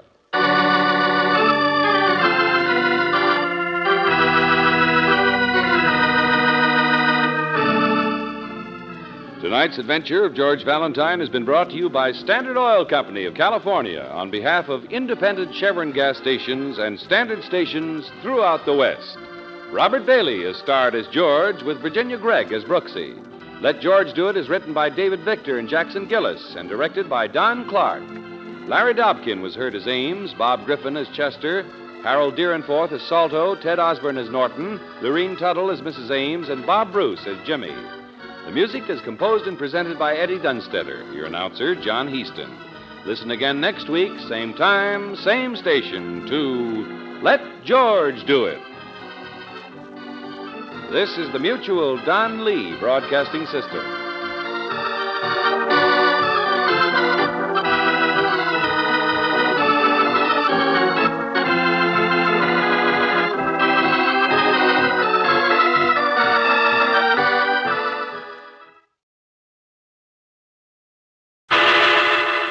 Personal notice. Danger's my stock and trade.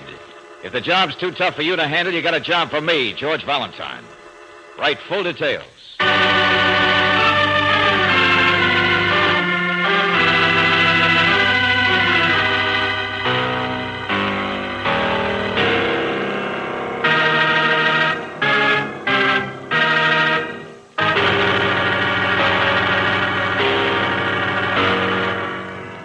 Standard Oil Company of California, on behalf of independent Chevron gas stations and standard stations throughout the West, invites you to Let George Do It.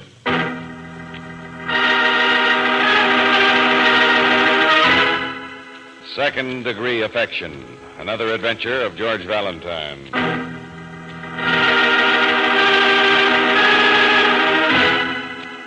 Dear Mr. Valentine, first of all, I want it clearly understood that I have no particular affection for my brother. There was a time when we shared a house together here in town, but he moved his activities to Industrial City, and his friends went with him. And so did his own stupidity. And so did whatever real love I ever had for him. However, Mr. Valentine, I intend to help my brother in whatever way I can. And to do that, I need you. I need you immediately. Because his name is Ricky Stebbins. And if you've read the newspapers, I'm sure you're aware how close my brother is to being hung for murder.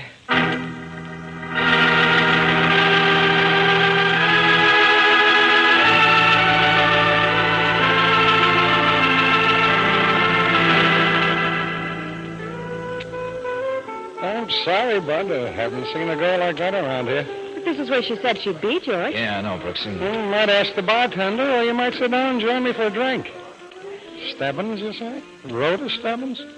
Hey, bartender. Never mind, Buster, never mind. You were parked here. I just thought you might know. That's what I say. Sit down. Tell me about Look, yourself. buttonhole artist, skip it. Look, lady, it's a lonesome bar. That tall girl. She's heading back for the purse at the table.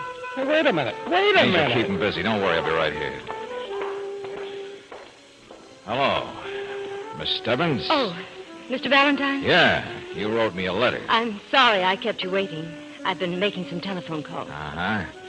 Yeah, we spotted a purse sitting here. Wondered if it was yours. There's a man over there drinking soda water and pretending he feels it who's been watching the purse, too. So I mentioned your name out of curiosity. He wanted to sidetrack me. Why? Watchdog? Flattering, isn't it, having people pay attention? But I've never met him. There's another man waiting outside. I know who he is. The fat one? Yeah. Fat Lindell? Different type. I know. Gangster to you, I suppose. No, just former employer to your brother. That's enough. You see, I've done some reading up. You don't want my case, do you? I don't know yet. But your brother's Ricky Stebbins. He's the kind of people I don't like. Neither are any of these others, and neither am I. Just a preamble, invitation to be honest with each other. All right. We'll get along. Okay. My assistant, Miss Brooks, is over there running interference, so make it fast. My brother killed a woman a month ago out in Industrial City. His trial's being held here in town. It was a holdup, of course. That was his specialty. And he was always fairly successful when he worked for someone who could do his thinking for him. Like Fat Lindell? This time he worked alone, apparently. And, of course, he was caught. The woman owned a ticket agency with a check-cashing service attached. And he held her up and shot her. They caught him before he could even get out of Industrial. My brother's not the kind of people I like either. So now he's on trial for murder. Today it went to the jury. That's what I was telephoning about. So it's a little late in the date to be looking for new evidence. What do you want me for, pallbearer? Mr. Valentine, I've only visited Ricky a couple of times in his cell. He doesn't want me mixed up in all this, but I think he knows something he won't tell. You mean to get him off? I mean, anybody who helped the state at least gets off first degree, doesn't he? Well, it depends. Court commutes to life sometimes. That is, if he really has anything to say. I want you to come with me. Ricky's back in the jail now. It'll be visiting hours pretty soon. I haven't the slightest idea what it is. I really haven't, but I want you to talk to him. And if you won't tell, maybe we could find out ourselves. I mean, well, he should have every chance to live, shouldn't he? What's the matter with his lawyer? There's nothing he can find out about it. Hey, why are all these people watching? I don't know, I tell you. Come on, lady. This whole story sounds like so much... Oh, I'm sorry. Mr. Valentine, I'm just a public stenographer. I used to be a school teacher until they found out what my brother was and fired me. Yeah? I've never liked him or what he stood for, but he is my brother. If I get upset over what I only look upon as a duty, a responsibility, a loyalty... George. What's the matter, Brooksy? That guy make a pass at you? Oh, no, he's very nice. Oh, I'm sorry, dear. I didn't mean to knock your purse on the floor. It's all right. I forget it. George, that man's name is Gus. He's a commercial insurance investigator. He's been watching... What's that? What did she say? Nothing. Skip it. I can figure things out for myself. Miss Stebbins, I know why you're being followed, being watched. I know what it is your brother hasn't told you. $60,000. Oh, well, perhaps the newspaper... That woman your brother killed who owned a check-cashing service. It was Saturday, just before factory closing. He took almost $60,000. Yes, that's right, but And that's never been seen or heard from since. $60,000. Now, where is it? Well, Sure, that's your brother's secret. Now, come on, let's be honest with each other. I didn't want you to think. That's all I wanted to know, to find out where the money is. You wouldn't believe I just want to help my brother, even if I don't have any affection for him. You wouldn't believe me. Why do people do things? And don't look mad again, either. I didn't say I wouldn't take your case. Well, come on. We'll try it for size.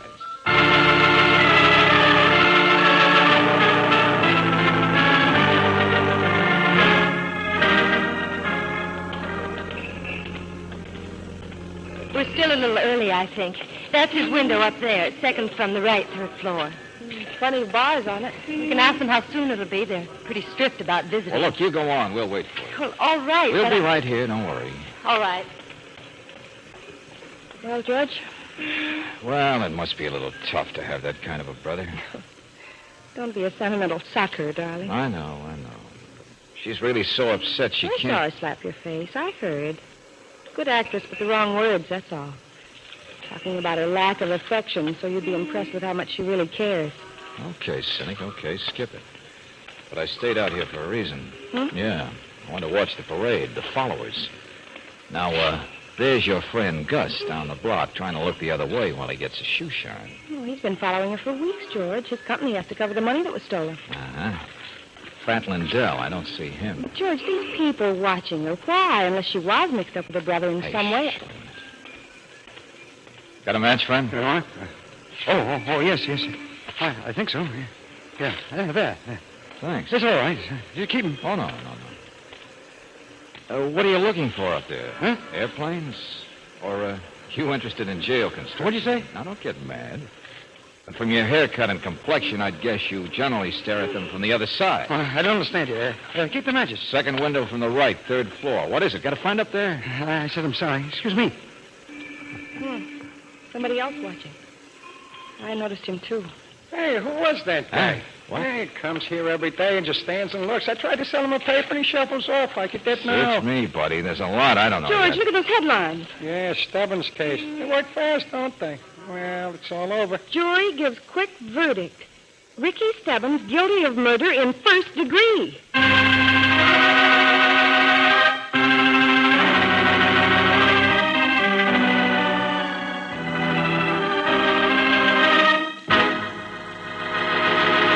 It's the money, I tell you. That's why people are curious about him. There isn't any mystery. Look, Lieutenant Riley, I got to get back outside. Her sister will be out there by now. Somebody gave her a bum steer. She didn't even know the jury was out. Well, neither did I. They brought him back here, didn't say anything. Now we've got to take him back to court again. Hey, what kind of a three-ring circus? It's a high-speed job, I tell you.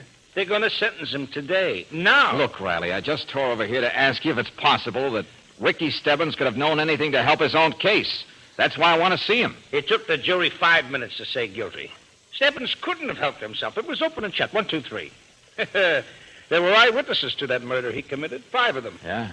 Yeah, he walked into this place all alone, held up the dame, and killed her. So what could he know except where he hid the money? Well, his sister's waiting for me. She'll be tearing her hair out. Sure, money. Money, that's why people do things. I'd still like to talk to him. Well, they're in a hurry. They'll have him put in a car out front. Look, Riley, nobody wants to get a first-degree rap if he can help it. Yeah, there they are, see? Across the sidewalk. But if you want my advice, you'll ask him about a sister who claims she's got no... Hey, what's that? Look, it's Stebbins. He's falling.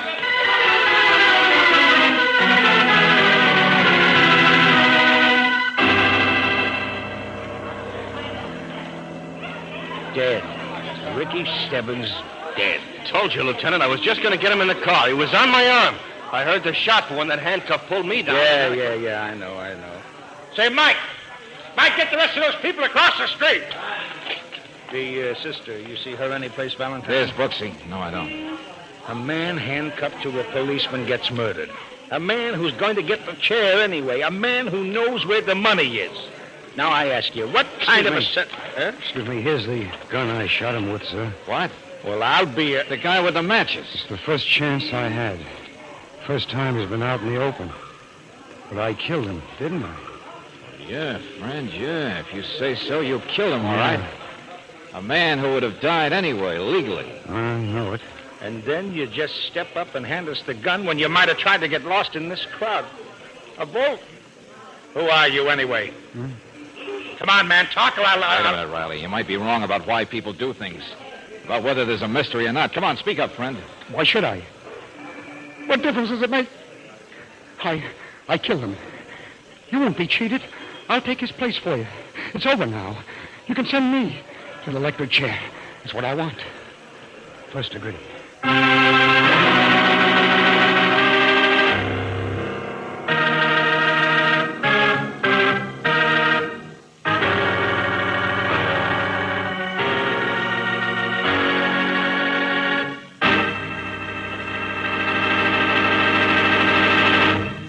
We'll return to tonight's adventure of George Valentine in just a moment. It's no miracle when Chevron Supreme gasoline makes your car run smoother and more powerfully than ever before. It's not even a secret why more and more Western motorists choose Chevron Supreme for that new car feeling. Let's look at the facts. Most raw gasolines contain impurities that form engine-sticking gum. The only way to get rid of the impurities is to refine them out. Chevron Supreme, which is made from carefully selected crude, is the gasoline that's super refined to prevent power-robbing gum. Super refined to keep your car's fuel line, carburetor, and spark plugs free of gum. That's why Chevron Supreme gives your car faster starting every time, smoother pickup in traffic, super hill climbing power, and full mileage in the kind of driving you do. So for that new car feeling, get super refined Chevron Supreme at standard stations and independent Chevron gas stations. At all these stations, you can count on quality products and top service. For here's where they say and mean, we take better care of your car.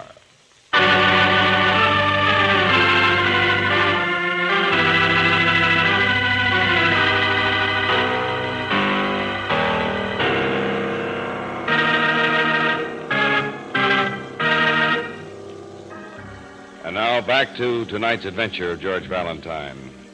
It's all for money, says Lieutenant Riley. There's no mystery about it. That's why people do things. But if your name is George Valentine, you're not sure you agree because Ricky Stebbins, a convicted murderer, has been killed. Shot down in the street as he was handcuffed to the arm of a policeman. Yet his killer, instead of running, has walked straight up to the police and given them the gun. And why? Because he wanted to do it. Because he's quite willing to face the electric chair. So he's a nut. He's as loony as a coot. Sure, Riley, sure. Let's see that stuff from Ricky Stebbins' pocket. Oh, I've already gone over it. It's this guy I want to figure out. This guy sitting there staring at nothing. Come on, who are you, I said? Leave me alone. What difference does it make? Yeah, you see? Oh, but it is the money, isn't it? You were working with Stebbins, right? You were in on the original crime of his, and you know where the money's hidden, huh? What money? I don't know. Leave You didn't want to give him a chance to tell anybody else where the money is, so you killed him, Hold it, Riley, hold it. Leave him alone for a minute, will you? What's this note in Stebbins' stuff? Right 3, left 14. Looks like a combination. Oh, sure. I'm way ahead of you. He must have just written it, see, in jail after he heard his verdict. The only reason he'd write it down is to give it to somebody. Yeah, when he knew he was going to be sentenced to the chair. Might be a locker somewhere, huh? I've already figured where Stebbins checked the money. My sergeant's heading for Industrial City right now. Well, how about Miss Brooks tagging along? Huh? Oh, everybody gets in the act. But what I don't understand don't be so modest, Riley. You've at least figured it out that if Stebbins just wrote this note, then he hadn't told anybody where the money was yet. He'd kept his secret. Sure. Sure, unless there was an accomplice like this punk here, and, of course, his sister. Who else could get near him in court?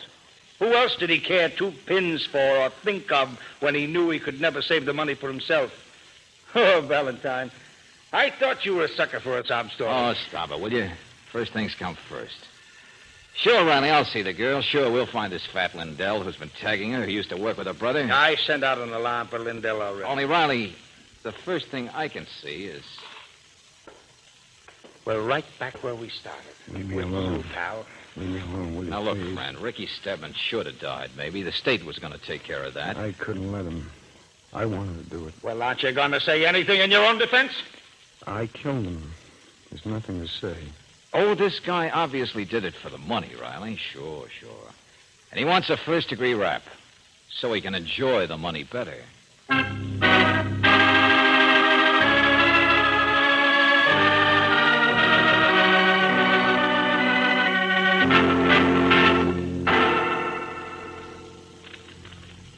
Right 3, left 14. Well, I'm sorry, miss. But, Sergeant, you said this was the only public check room that used combination locks. Here in Industrial City, that's right, Miss Brooks. Well, it don't show, and it would show on our listings. This is it right here. Look, right I three. know this is it, and that's box 412, and you want to see what's in box 412? Okay, I'm aware because I saw the guy put it in just yesterday. Oh, all right, okay, I'll cooperate. There. Golf club. What in the name of... But you gotta be shown. So I show you.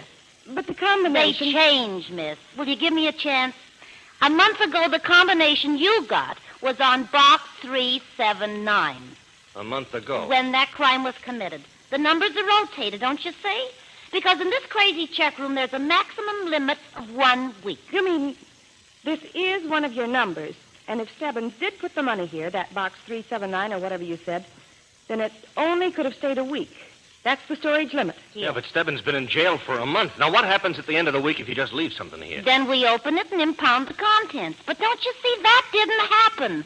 The records don't show. What do you think I'm so mad about? The money was here. It must have been. But do I get a whack at the reward? Huh. I tell you, Sergeant, we've been through every box and it's not here now. Wait a minute. Ricky Stebbins was caught very fast that day a month ago. He checked the money here, but he certainly wouldn't have had time to get it out again. Sergeant, it proves Ricky Stebbins had an accomplice.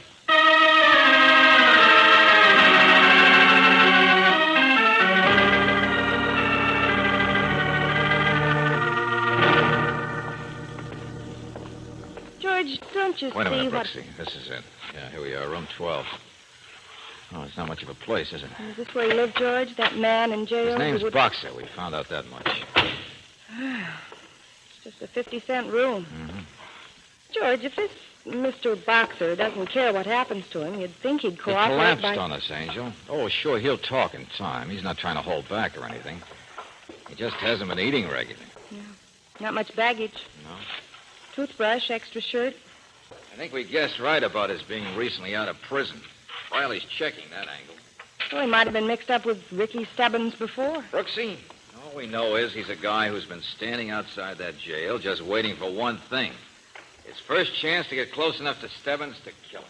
And people do things because of money, Riley says. And where is the money now? No, Angel. George, look here. Huh? Oh, no, I don't mean it. It's just a letter. The little guys? Boxer. Mr. Frank Boxer, addressed to him in prison. Ah, Tennessee. We can check that. There's several of them all in the same hand. Listen. Uh-huh. Darling, I'm so excited to think your parole will be coming soon. To actually think that I can walk down the street with my husband and know that all the trouble is behind, and now he's going straight forever. There's almost more than I can... Husband? Hey, wait a minute. It's all like that, George. So are the others. My darling husband. Here. And now that my ticket agency and check cashing service is so well established... And there's his signature. Return address, Industrial City. Why people do things. It was Boxer's wife that Ricky Stebbins murdered.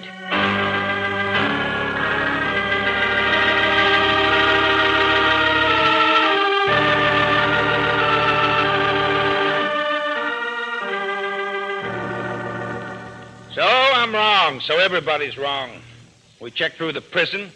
Boxer wasn't even released from back there until the day after it happened. What's he say about it? Still nothing. What would you say? He didn't know his wife had been killed until he got out here. We found the bellboy at the first place he stayed. Yeah. Said Boxer just sat there in his room staring at the newspaper and reading those letters for 2 solid days.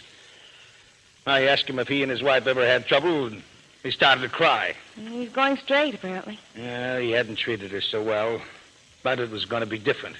Going to start fresh. We found the hock shop where he bought the gun. Guy said he looked like he was in a trance. For killing the rattlesnake, he said. He had to do it himself, he said. Mm-hmm. So that's it. So that's the case. Huh? Yeah. Wife was all he had to live for, and now... That's the terrible part. Ricky Stebbins would have been executed. Only now it's poor Mr. Boxer who's in real trouble. Well, you can't take a human life into your own hands. But in this case, the sympathy will cut it down to manslaughter.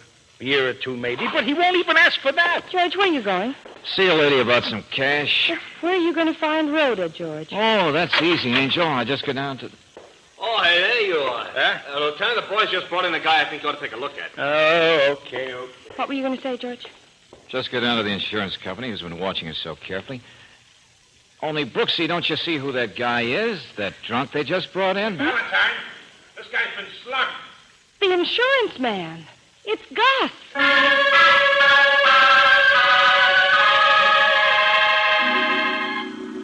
Oh, my head.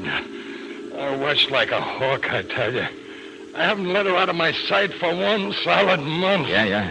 Since 5 minutes after they arrested that no good brother of hers. Okay. Where is she now? Oh, day and night, I tell you. Like a hawk I watched. I had assistance. I made notes. Come on, Gus. Come Snap on, what out of happened it. to you? Who hit you? Come on. I don't know. Oh, I don't feel so good. It's coming around the corner. I don't know what hit me. But I was tailing her back to her brother's house.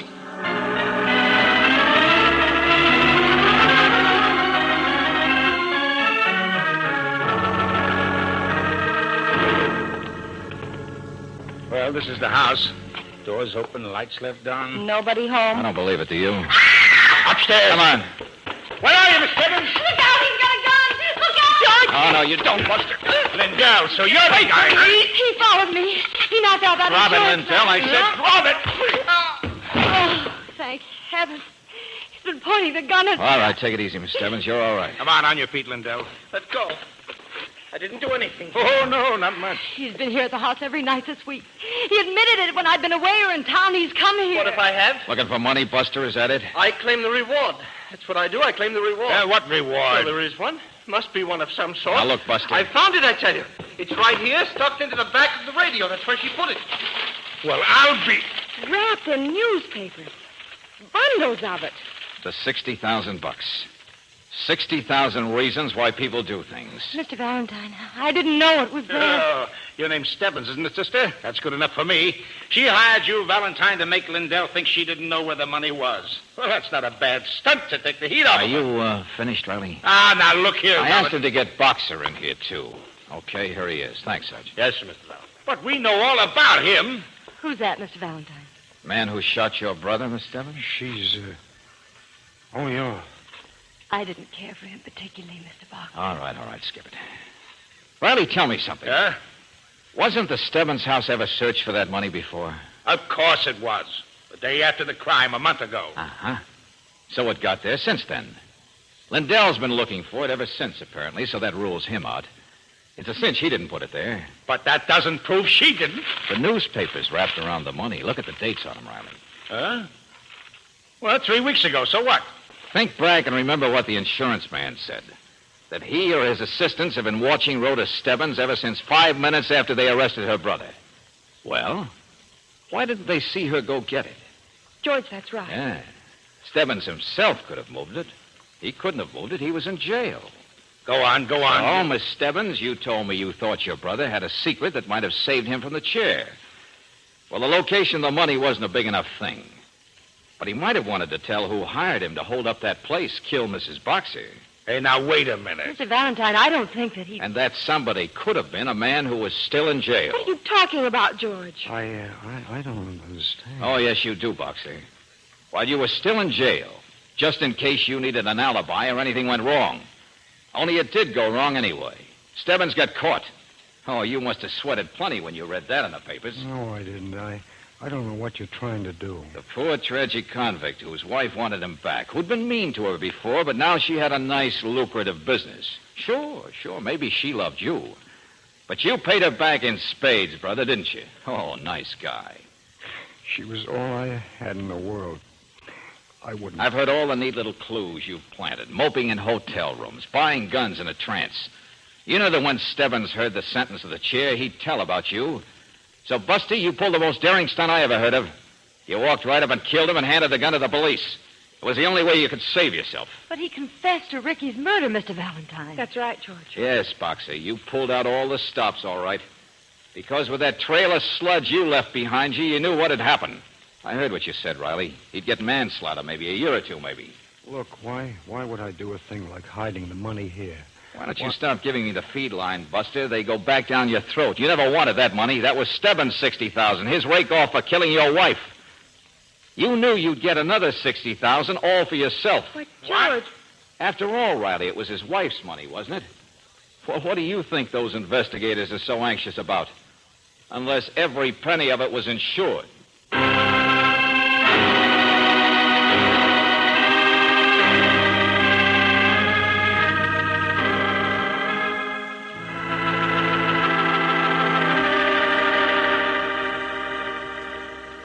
You know, that's kind of neat, George.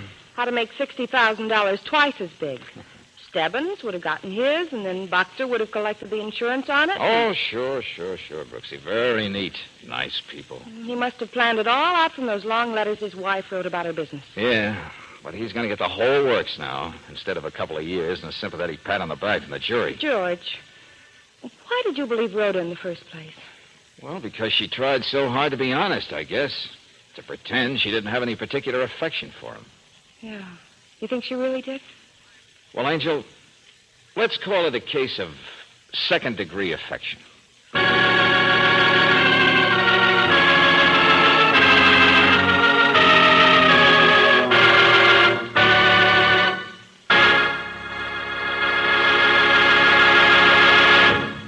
Remember the last time you stopped at a hotel? Chances are that you appreciated the kind of service you got, or you wouldn't have stayed at that hotel very long. Well, the same spirit of first-class service marks standard stations and independent Chevron gas stations. Wherever you drive in the West, at these stations you're valued as a guest, and you need never feel obligated to buy something. These men know that if you're satisfied with the care they give your car, like inspecting the tires and battery, they can hope to see you another day. For them, it's just plain good public relations to keep you pleased with their car-saver services. So wherever you drive, rely on independent Chevron gas stations and standard stations.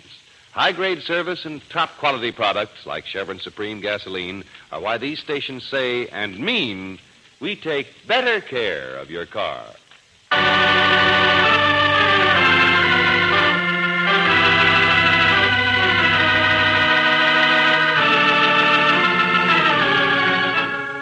Tonight's adventure of George Valentine has been brought to you by Standard Oil Company of California on behalf of independent Chevron gas stations and standard stations throughout the West.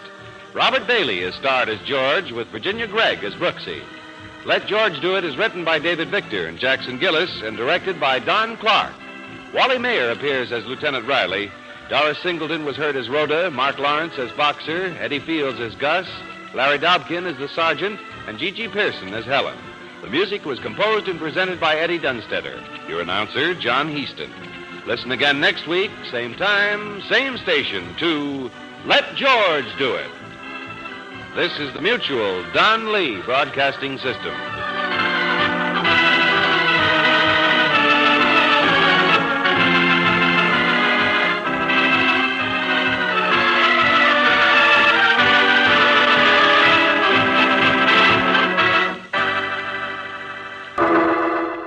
Personal notice. Danger's my stock and trade. If the job's too tough for you to handle, you got a job for me, George Valentine. Write full details.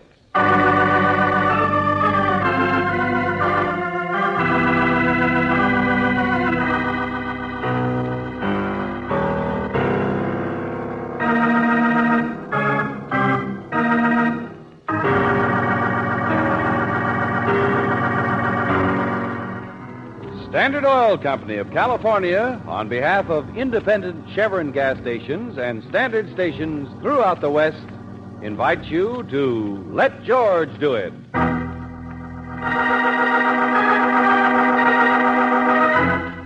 The White Elephant, another adventure of George Valentine. My dear Mr. Valentine, I don't write letters very often these days. Having friends with whom one exchanges the best of one's mind and heart has rather gone out of fashion. To exchange anything less is death already. Now, you mustn't misunderstand, Mr. Valentine. My brother and I have enjoyed our life of seclusion. After all, we've lived this way almost entirely, ever since our dear parents died in a train accident and left us alone at the age of 10. I only speak a little sadly because, as every person must, I've been going through the unpleasant task of making out a will, and I think you should be informed of the fact that I'm including you in my will. Yes, Mr. Valentine, I'm leaving you the sum of $1,000. You will receive this legacy when you have caught my murderer.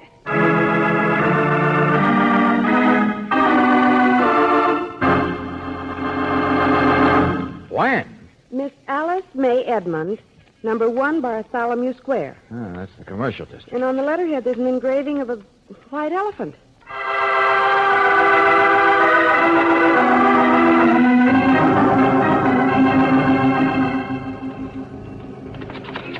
Oh, I'm sorry. Excuse me. No, I was just going to ring the bell. Is this number 1 Bartholomew Go Square? away. No peddlers or agents allowed. No soliciting. Oh, but we're not peddlers. I'm saving you trouble, that's all. You'll only have an iron deer thrown at you. That isn't a house. It's a booby hatch. A 42-room booby hatch. Okay, thanks very much. Goodbye. All right, go on in. But me, I'll still go out. Keeper of the white elephant barker for the train seals. I'm warning you, someday I'm going to kill that woman in there. What? Yeah. What do you suppose is the matter with him? Hey, look, Angel. 3 stories high. Gardens. Hey, can't even hear the street in here. Right in the middle of the city. Yeah, a whole block of a house. Old-fashioned gewgaws on the It's woodwork. white, George. Painted white. Huh? Guess this is it, Brooksy. The white elephant.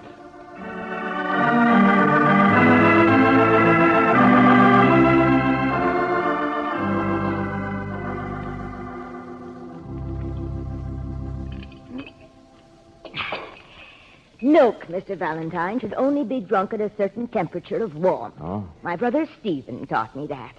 We much prefer it to tea in the afternoons, but naturally, if you would like a cinnamon wafer or... No, we don't care for anything, thanks, Miss Edmund. It's tea time. You'll have something. You'll join me. Genson? All right, miss. Look, Miss Edmund, In the first place, this house. And I do wish you wouldn't stare about so. The antimacassars are quite clean, young lady, and I crocheted them myself. I didn't mean... It has 42 rooms. Yes, 42. So I'll grant you I've closed off a number of them. But even with the ones that aren't, it's large. It's quite large, and I like it that way. It's old-fashioned, it's gracious, and it absolutely is not a white elephant. Well, an anachronism, maybe, in the middle of the town like Because the white elephant, I am afraid, is me. Huh? Yes, on my stationery. The little white figure. It's the only way I have to get back at my family. To show them I know what they think of me. Your family? Oh, I know I have none. Just my brother and me, all alone in the world. He's such a wonderful person. There aren't any gentlemen like him anymore. But we're wealthy. Don't you see?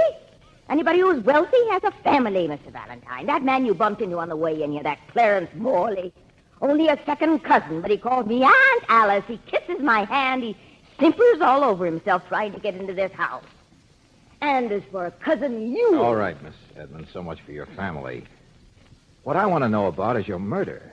Last week, someone tampered with the wiring, apparently, so that I was very nearly electrocuted. Didn't you call the police? Mr. Valentine, it's probably incomprehensible to a person as young as you, but I didn't do anything. I wasn't even sure, and I don't particularly care if I die. Oh, now look, No, please. Why should I? I've outlived my time. In many ways, I seem so indestructible. It would be rather a relief to be murdered. Here's the tea stuff, miss. I told you I'm not much in the kitchen. That's the only service I could... All right, Jensen, all right. Now get out of here. Get back to your cottage. Go on. Gladly, miss. Do you know something? The family I spoke of, they made me take him. but I generally won't let him in the house. For 20 years, Miss Brooks, I've done every bit of housework in this place myself. Yes, all by myself. Well, Miss Edmund, a second ago you were saying... Excuse me. Stop that, will you? For heaven's sake, stop that thing and go on, get out of my house. I'll turn it down. Take it easy, Alice.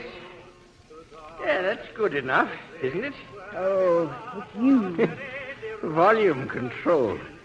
Unusual in the gramophone. Wouldn't bring more than $50, though, I don't believe. Curio, maybe. Mr. Valentine, this is Yule. I think I spoke of him. Another one of my cousins. A dear, dear relative. Yeah, pleasure. Mother's side was third cousin. And get your hand off that Sheraton. What, this chair? Oh, no, dear. Late 19th century imitation. It is not. He's so kind, Mr. Valentine. He buys and sells for me. Oh, could be mistaken. There's a real one in the library. An antique dealer. Wouldn't you know from the beard? Now, Alice. I don't want to talk business today. I don't want to. Well, I only hung around from the meeting. Look at some things. Get out, will you? Please, get out, please. All right. But you don't look well, Alice. You ought to let us come visit more often. What was the meeting he spoke of, Miss Edmund? I said, what was the... He was playing Molly Brannigan again. It's a song a girl used to sing. A red-headed Irish servant girl. She went back to the old country 20 years ago. Oh, she was like a breath of sunshine. Miss Edmund, what are you trying to say? My brother and I have always been alone here since we were 10. Mr. Valentine, I am peculiar, you know. The meeting? Oh, it was the relative, that's all.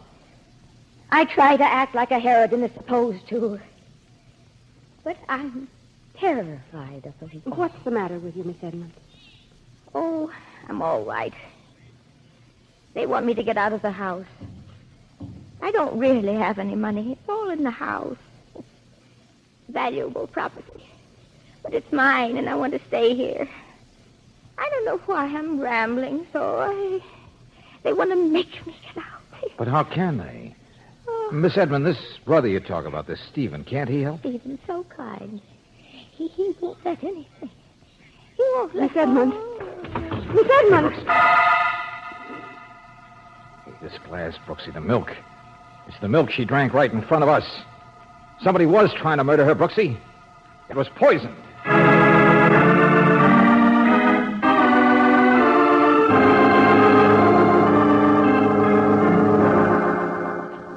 Now, take it easy, Mr. Valentine. I said we can't tell yet. She's all right. She's alive. And from my experience with her in the past, she has a constitution... It was strychnine, wasn't it, Doctor? And from the smell of that milk there... Undoubtedly an overdose. But I've treated her with it in the past. What? It's a legitimate remedy for certain conditions, you know.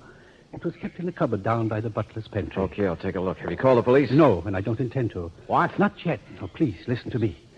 I've known and admired Miss Edmund for a very long time. That bravado of hers is all front, you understand. She's a very shy person. What's that got to do If with... she should live, Miss Brooks, she'd probably call off the investigation herself rather than risk invasion of her privacy in the house here. No, it has to be done from the inside. By you, Mr. Valentine. And suppose she dies, Doctor? Well, you've met the people who would benefit, Morley and Cousin Ewell. If one of them should conceivably be a murderer, he'd have only accomplished what they're all trying to do anyway. Get her out of this house. So you don't think they testify against each other, do you? But why do they want... I get it. This property's worth a fortune, isn't it? Precisely. The white elephant. Every day that she lives, she has to borrow against taxes. So they have to get her out. Or in a few years, there won't be any fortune left for them to inherit.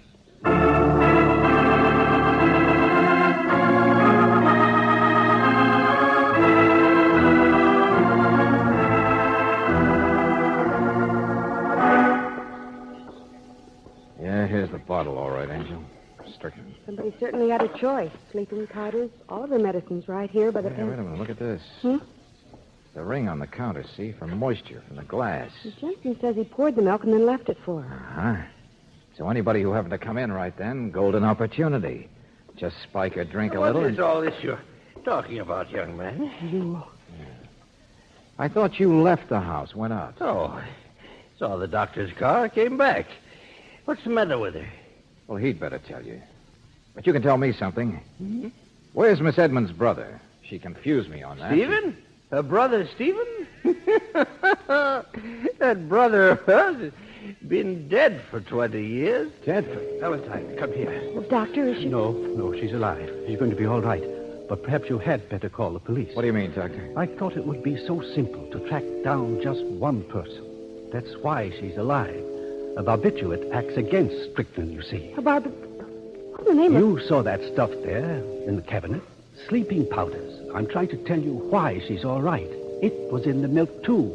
Agent and reagent. Poison and antidote.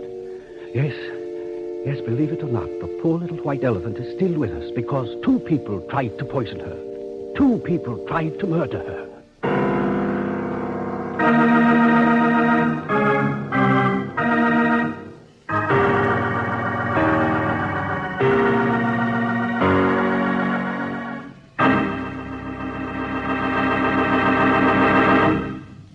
We'll return to tonight's adventure of George Valentine in just a moment. One of these days, science may come up with a method for keeping your car's windshield constantly clean. That would be just fine, because driving with a clouded windshield can be a hazard as well as a discomfort. Meantime, depend on the men at standard stations and independent Chevron gas stations to keep your windshield sparkling clean. With them, this service is practically second nature. It's one of the reasons you'll notice more and more motorists pulling in at these stations every day of the week. And the reason this service is done so speedily is that they have the best equipment, including willing elbow grease. So next time your windshield has more than its share of road dust, drive in and drive out with the better vision and greater safety that a clean windshield gives you. Get this car saver service at independent Chevron gas stations and standard stations. At all these service stations, you can count on top service and quality products, like RPM motor oil. And here's where they say and mean, we take better care of your car.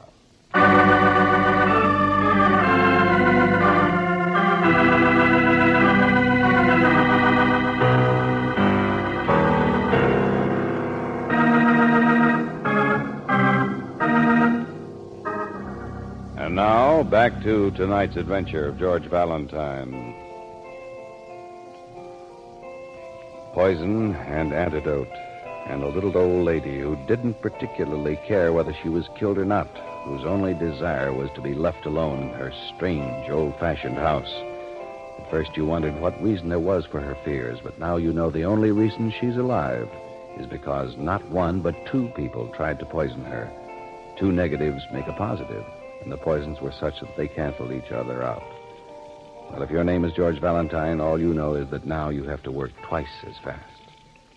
Miss Edmond, did you see anybody touch that warm milk of yours today? Oh, I forget. I don't know. It's so much more real 20 years ago. Like that brother you keep talking about, I suppose? We took care of each other. We weren't like the rest of the world. The scramble, the suffering that people call excitement. I talked about Stephen as though he were alive, didn't I? Miss Edmond, perhaps we'd better... And about her, too, the Irish servant girl. Because she was the last happy thing in this house. Please listen to me. I still don't see what you're driving at. She would have fitted in so beautifully. She was young, too, only 19. So much younger, but it didn't make any difference. So full of life. Cousin Ewell knows. He knew her. Now let her go on, Brooks. Stephen was in love. I hated her afterwards, but now I don't. Wherever she is, she's probably never even guessed. There was a boy in the old country. She showed me the cablegram. I helped put her aboard ship that same afternoon. I begged her to stay, but she left to be married. Not thinking, just happy. And my brother came here, home, and went out. And I never saw him again. And that's when they all started coming. That's when the white elephant was born. The rich, sick relative alone in my house. It was Morley who called the next morning. They said my brother had gone out and shot himself. Shot himself, huh? Because the girl left him. And you haven't cared about anything since then. Uh-huh, beginning to catch on now. They've handled all your affairs since then, right? Yes. And if you talked about Stephen as though he were alive, it's only to keep yourself alive. Yes. And now they want you out of the house because it won't be long until the taxes have eaten up its value. Oh, there's a paper on the bureau. Hmm? This? George, it's a court thing. It says I'm incompetent.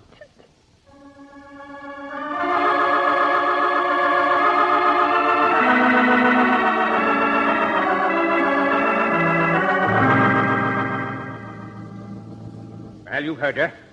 You've seen how she acts. That wasn't what I asked you, Mr. Morley. But what's the sensible thing? You don't just stand by and watch anybody throw money away. And there's a first mortgage already in. Who'd benefit, Mr. Morley, if she had died an hour ago? Well, I would, for one. I don't mind telling you. The police will want to hear that, too. Now, see here. They're already running tests on the poison in the glass. Well, I didn't touch it. I was on the telephone at the time business downtown 5 or 10 minutes. My office will verify The telephone in the hall, Mr. Morley? Yes, crazy old-fangled contraption. It's the only one in this The door to the butler's pantry was open, George. And if you were standing in there at the telephone, Yeah, that's you... right, Brooksy. Glass would have been right in plain sight, wouldn't it? Well, I didn't notice. I didn't even see it.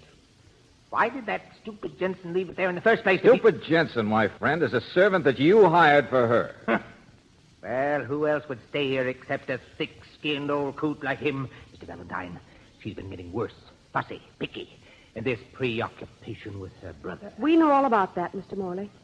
We also know what her own doctor thinks about her. He's a fool, too. An old admirer of Alice's. Valentine, what would you think if you came in and found her prowling among her brother's old things? Of course it was a tragedy for her. But now, 20 years later, to find her, she's reopened that room of his, nosing around and mooning over the old things. Is that what happened to you? Yes. Just yesterday. She was trying to pretend that she hadn't seen. Just cleaning, she said. Get out, she said. Leave me alone. Do you think that a normal person I don't know. acts like... I don't know, Mr. Morley. But why don't you tell me how she acted today at that family meeting? The meeting? Yeah. Well, you saw my reaction. She said she wouldn't ever leave this house. Not ever. And no court order could make her. And for us to stop bothering her, or she'd make us stop. For stubbornness. Just insane. Just insane. Insane, my friend? No, I finally realized little Miss Edmund has been pointing in the right direction after all. That brother Stephen, dead 20 years. Yeah. That's how we solve it.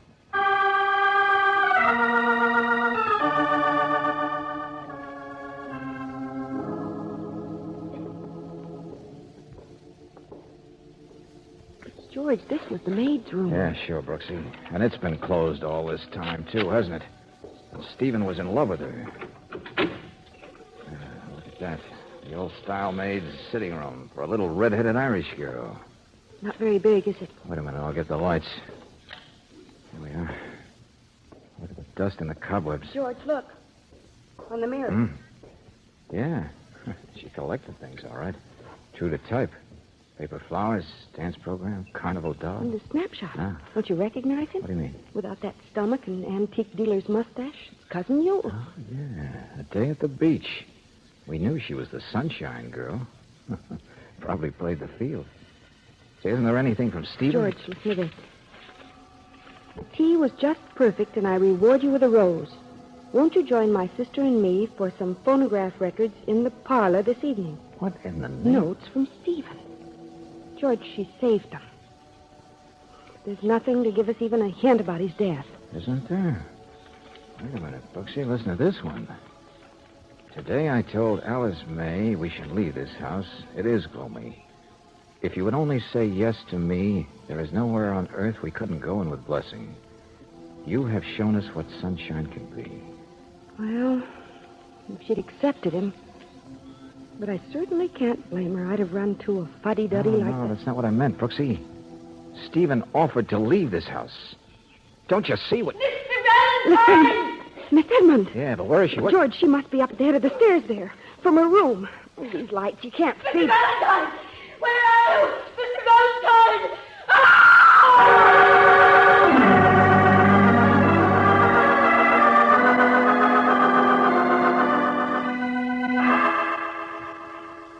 There had already been 2 attempts on this lady's life, and now a 3rd. It was a police matter in the first place, Valentine. Take it easy, Riley. Please, take it easy. Hello, Doctor. Oh, it's about time you got here. I came as quickly as I could. Didn't even know where the maid's quarters were. Here, I'll take her. Oh, I'm all right. Now what happened, Miss Edmund? You ran out to the head of the stairs. You called Valentine. All right. Sure, you're all right. Just lie still now. Look, Valentine, I said I'm taking over. Earlier today, any one of these guys could have got at that milk. What did you say, Riley? I said any one of them.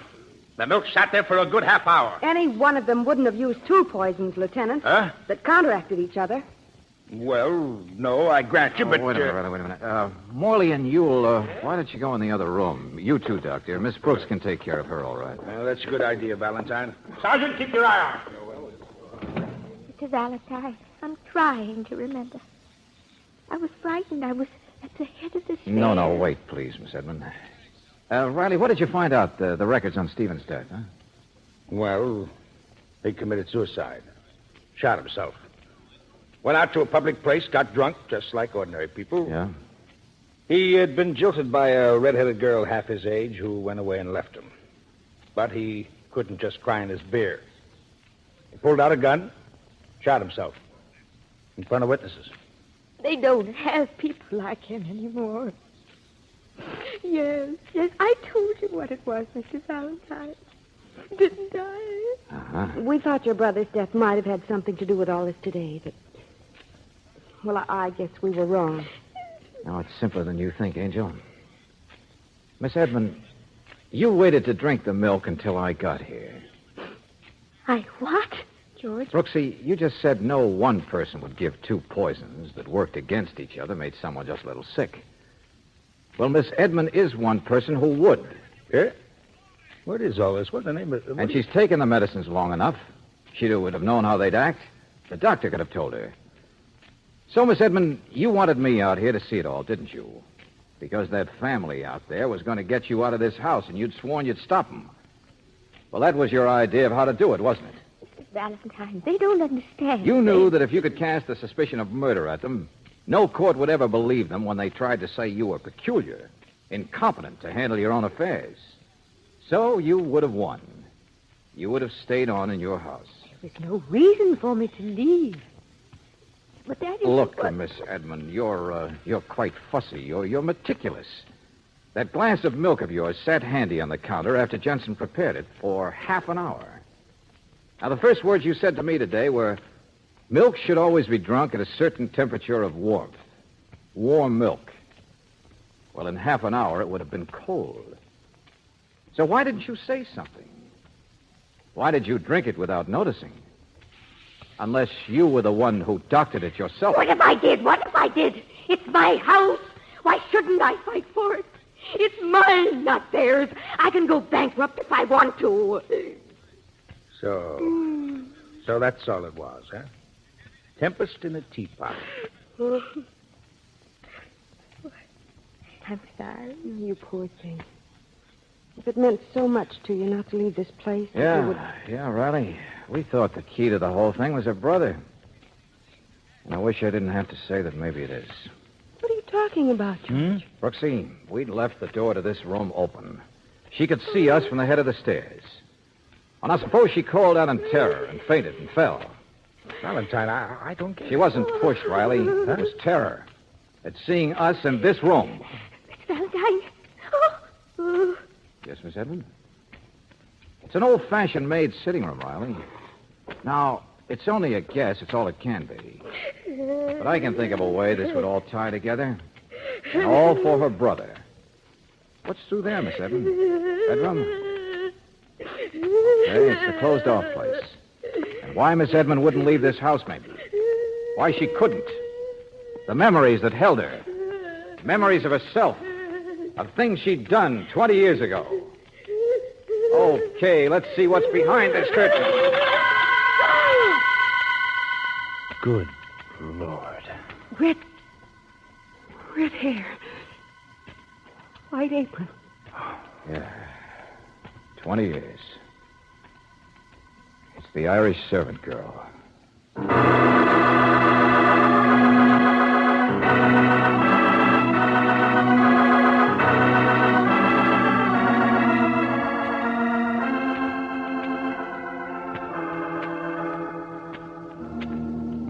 Oh, George. I know, Brooksy, I know. But when people become hermits like that, there's generally a reason. She was the only one who ever told anybody she put the girl on the boat. Uh-huh. Including the guy she did it for, I suppose. Only when she told him it didn't do any good. He killed himself. She did it and still lost her brother. And she had to stay on and on in this house. This prison of her own making. Yeah. Miss Alice May Edmond. All kinds of loves, I guess, Brooksy. All kinds of people. The white elephant? There's an understatement.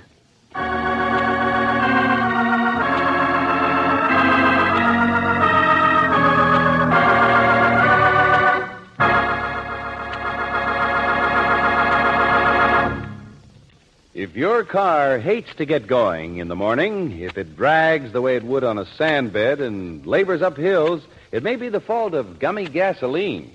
Most raw gasolines contain impurities that form power-robbing gum. The only way to get rid of the impurities is to refine them out. And Chevron Supreme is the gasoline that's super refined to prevent engine-sticking gum. Further, super refined Chevron Supreme gives you all the qualities in careful balance that your car needs for every driving condition throughout the West. This proper balancing means faster starting, faster pickup, smoother power on hills. And it means, too, that you can depend on Chevron Supreme for plus mileage and for the new car feeling. Ask for it where your car's windshield gets a real cleaning at standard stations and independent Chevron gas stations where they say and mean, we take better care of your car.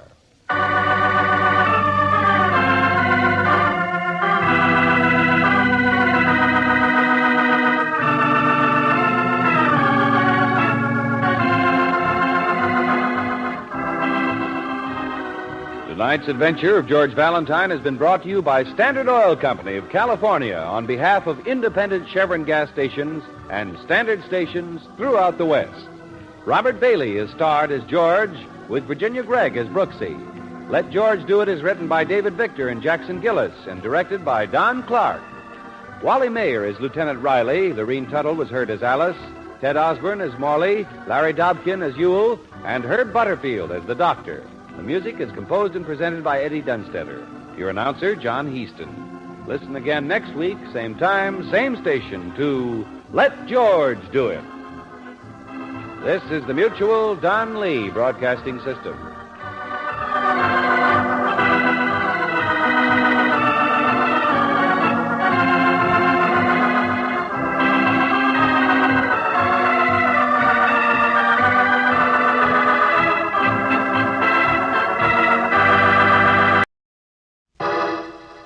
Personal notice. Danger's my stock and trade. If the job's too tough for you to handle, you got a job for me, George Valentine. Write full details.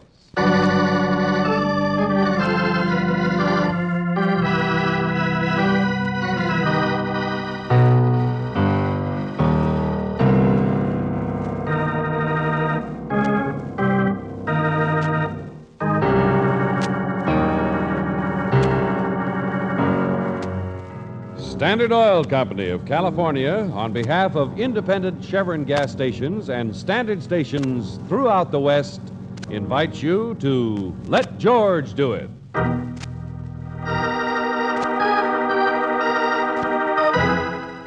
Cover for an hour. Another adventure of George Valentine.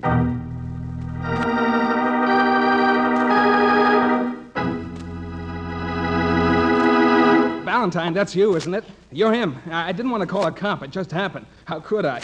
I don't want to get mixed up, but danger's your stock and trade. Hey, wait a minute. Slow down. Who are you? Oh, Joe. My name's Joe. Holy gee, Mr. Valentine. Blue Dart Delivery Service. Huh? Oh, the hat. Yeah, that's me. My name's Joe. You said that. Sit down and but it's my job, too. That's the trouble. I'll get fired if the boss knows I'm not doing what I'm supposed to do. Man's going to be slaughtered, I tell you, beaten up. Stop it, will you? Sit down. No, I can't. I'm in this ticket agency to pick up a delivery for across town, see? And I overheard this guy behind me. Hey, is this clock right? Is it 12 o'clock, really? Yes, of course. And stop waving that envelope. This hasn't got anything to do with it. That's just a delivery. You come with me, Valentine. I'll tell you all about it. For the last time, Buster, will you? I'll get fired, I tell you. It'll take me an hour to get back. And this guy's going to get beaten up any minute. My girl's, now she's understanding, Look, will you just tell me what happened? Well, this guy's behind me. There isn't anybody. It's lunchtime, see? Oh, look, lady, could you possibly... I know it's asking a lot, but... Here. Give me that. My girl says I just gotta keep this job. Gee, thanks, lady. Boy, a guy in my position gets himself into all kinds... Look, take it easy, will you? She'll deliver it for you. Only start making sense. Huh? Take a deep breath. Relax. Oh, yeah, sure. Get myself collected. Yeah, that's right. Now, you were saying you heard somebody's gonna get beaten up. Huh? Oh, yeah. Mr. Valentine, you are...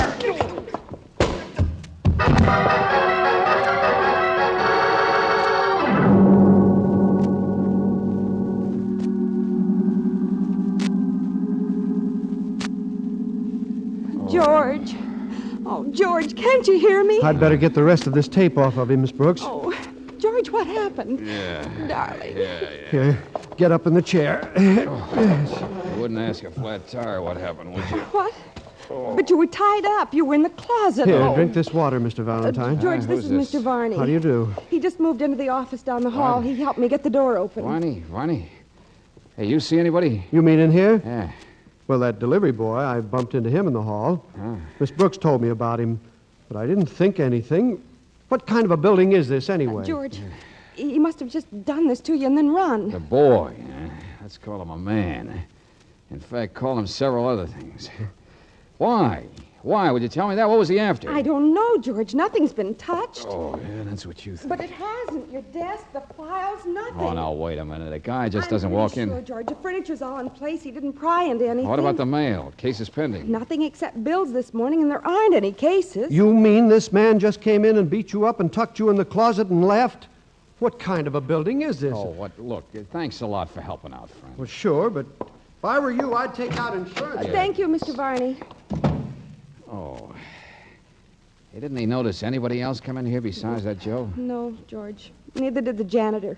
So it must have just happened because somebody bears you a grudge or... Oh, and why did he tie me up and tape me in the closet? Now you better guess again. Oh, hey, wait a minute. 1:15? Mm-hmm. I noticed it was just 1 o'clock when I came back. An hour. Joe was up here at 12. Oh, brother, we've got a case now, all right. Only what is it? 1 hour missing, Brooksy. And who used it for what?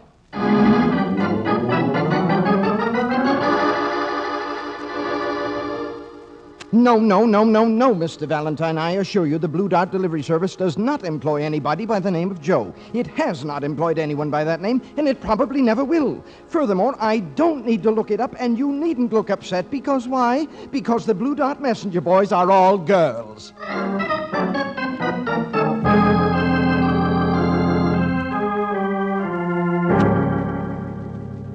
Hey, Brooksy, what about that envelope you delivered for Joe? George, it was just an ordinary... Well, where'd you take it? The other side of town. 306 Surety Trust Building. Whose office? Well, it looked very nice, George. Mr. J.W. Wagner, some kind of investment counselor. Investments, huh? Only he was out to lunch, so I left it with his secretary. Yeah, it was a pretty thick envelope. Could have been papers or letters, maybe. Or money. But what do you think... Angel, when a phony like that Joe wants somebody else to make a delivery for him, what's the first thing you think of? Blackmail? Uh-huh. And what's the second thing you think of? Blackmail. J.W. Wagner, huh? Let's see if he echoes when you ring him.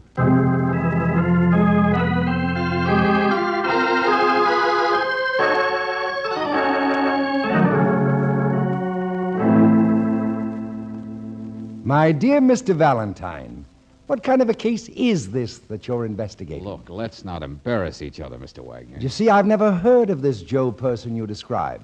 He's not my sort of client at all. The envelope did have your name and address on it. Of course, my dear. And we'll go into that. Look, Mr. Wagner, tell me about your business. It doesn't seem to surprise you to have an envelope like this from somebody you never heard of. I often have deliveries, bonds, that sort of thing. But it doesn't show a return address, does it? Okay, you have wealthy clients. You handle all kinds of things for them. Well, for myself, too.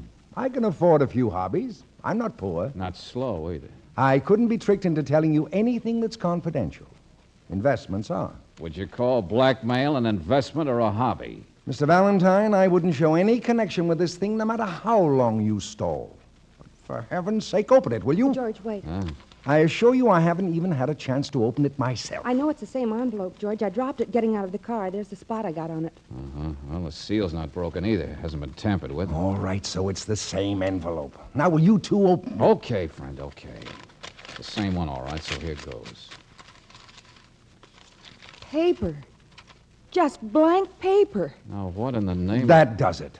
First, it's a blank hour you complain of. Now it's blank paper. Good day, Mr. Valentine.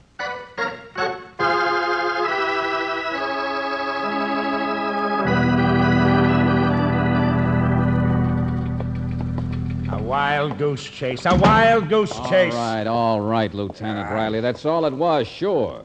This Joe just wanted Miss Brooks out of the way for a while. But why did that envelope have Mr. Wagner's name on it? Because his office is on the other side of town, that's why.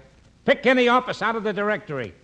It's an old stunt. Okay, Riley, okay. So Joe sent Brooksy off on a wild goose chase that took her at least an hour. Then he went to work on my eye. Ooh, you know what beefsteak cost this week? You better find out, son. Oh, that's very funny. The point is, he taped me. He gagged me. I couldn't hear. I was in the closet. Look, Riley, don't you get it? Whatever happened during that hour, whatever Joe did it for, happened in my office. Thought you said nothing was touched. It wasn't. And we went over it with a fine-tooth comb. Then what do you come to me for, asking me Riley, listen, please. Somebody must have wanted to use my office. Something must have happened in my office during that hour, and that's... And so you want to know who got killed this morning? Well, nobody. Nowhere. No place in town. Valentine, you just lost an hour, that's all. I haven't heard any complaints, and I had to work from 12 to 1. You slept. Oh, Riley, sometimes... Sure, we'll look for this boy, Joe. But you just relax, son. Forget it. Maybe somebody just used your office to telephone South Africa. You'll get the bill soon enough.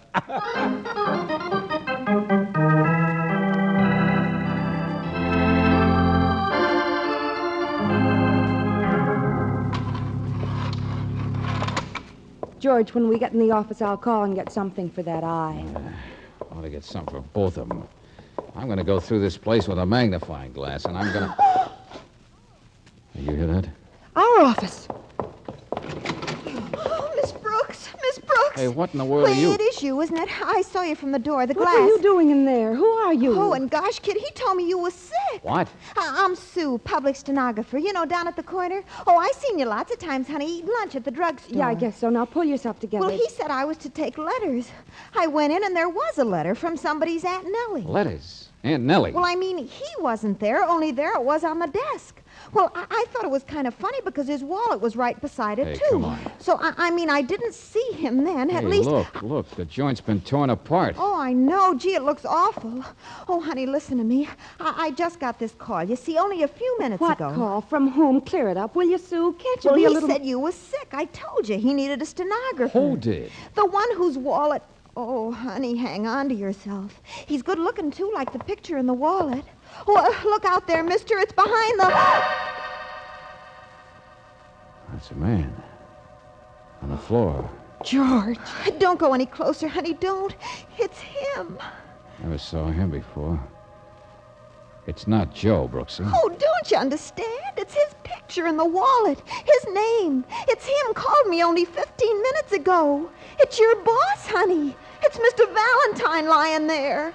He's dead.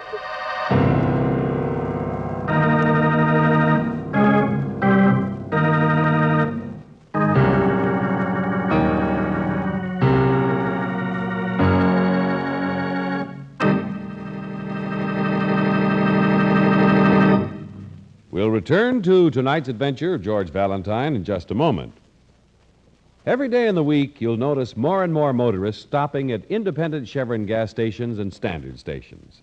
Of course, for that's where you get Chevron Supreme, the gasoline that makes your car run smoother and more powerfully than ever before. And that's because Chevron Supreme is super refined to prevent power-robbing gum from forming in your car's engine. Most raw gasolines contain impurities that form gum. The only way to get rid of the impurities is to refine them out. Chevron Supreme is super refined to stop engine sticking gum and to give your car all the extra power it can handle. That's why motorists say Chevron Supreme gives them that new car feeling. Try it in your car tomorrow. Enjoy full mileage in the kind of driving you do. Get super refined Chevron Supreme at standard stations and independent Chevron gas stations. Here you can be sure of quality products and top service. Clean restrooms, for example. And here's where they say, and mean, we take better care of your car.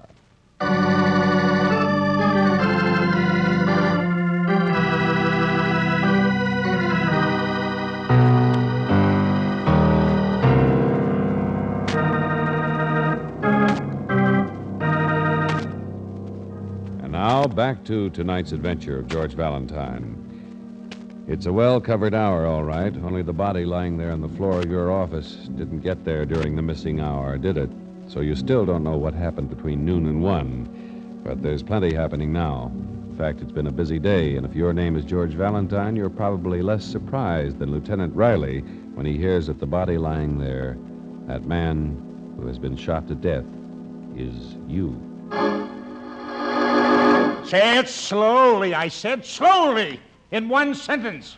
Well, I don't know who's who. I mean, I couldn't tell. Oh. All right. You don't need to pop your eyes at me. But I got this phone call, you see. I'm public steno in the neighborhood. And then this man on the phone says he's George Valentine. Go on, Sue. Go on. Well, he says you were sick, Miss Brooks, and I knew who you were. You see, Lieutenant, sometimes me and her eat lunch at the same... All right. Well, get to the point. Well, so I just pick up my pad and pencil and come up here. Well, I open the door, and, it's a typhoon's been here. Now, look. And then I look behind the desk, and I practically drop my... Well... Anyway, it's the same man. Yeah, now look, Only then Miss Brooks and this Mr. Valentine come along. So if you think it isn't natural to be confused when it thank you. Go have a cup of coffee, honey. We'll get in touch with you. I know it was once a... She's confused. Well, it was the proper identification card, all right, with a picture of him, fake signature. Whoever he was trying to pass himself off as you, George. Whoever he was is easy, Miss Brooks. What do you mean? Jimmy Hank's a small-timer, the boys tell me. Well, it begins to fit then, doesn't it? How do the boys have Sure, a confidence game, blackmail. That's his specialty. You hit the nail on the head earlier. Joe slugged me to get the office for an hour. Then I suppose this Jimmy Hanks came up and used it, posing as me. Well, he didn't get shot during that hour. The doc agrees on that. So maybe this time he was up to see me or to look for something. You know, in a blackmail or shakedown, people don't get killed unless something goes wrong, do they? Yeah, hey, you over there. Mr. Varney, Lieutenant. Okay, Mr. Varney. Didn't you see anybody else down this hall? I told you, Sergeant, I've been busy moving my furniture. A swindle in of and- any kind usually means more than one person. There's got to be somebody around to be took. Now, you must have seen somebody or heard somebody If I could break my release, I would. I tell you, what kind of a building is this? Just answer it straight. No, I tell you, no. How many times do I have to tell you? Skip it, Riley, skip it. Thanks, friend. Let him go. Yeah, all right. Hey. Aunt Nellie. Huh? Aunt who? Aunt Nellie, let's stick to her. The letters Sue noticed, remember? George, there were several. A couple of others had slipped off the desk. It was a bundle of letters. All from Aunt Nellie? I read most of them. They're just short ones. But that's the only thing in the office that wasn't here before, right? That's what our little friend Hank's alias Valentine must have been going through before he was shot. Or whoever shot him took them off his body and went through them. A bundle of letters from Aunt Nellie. Yeah, blackmail? George, I think there may be what went wrong. What do you mean, Angel?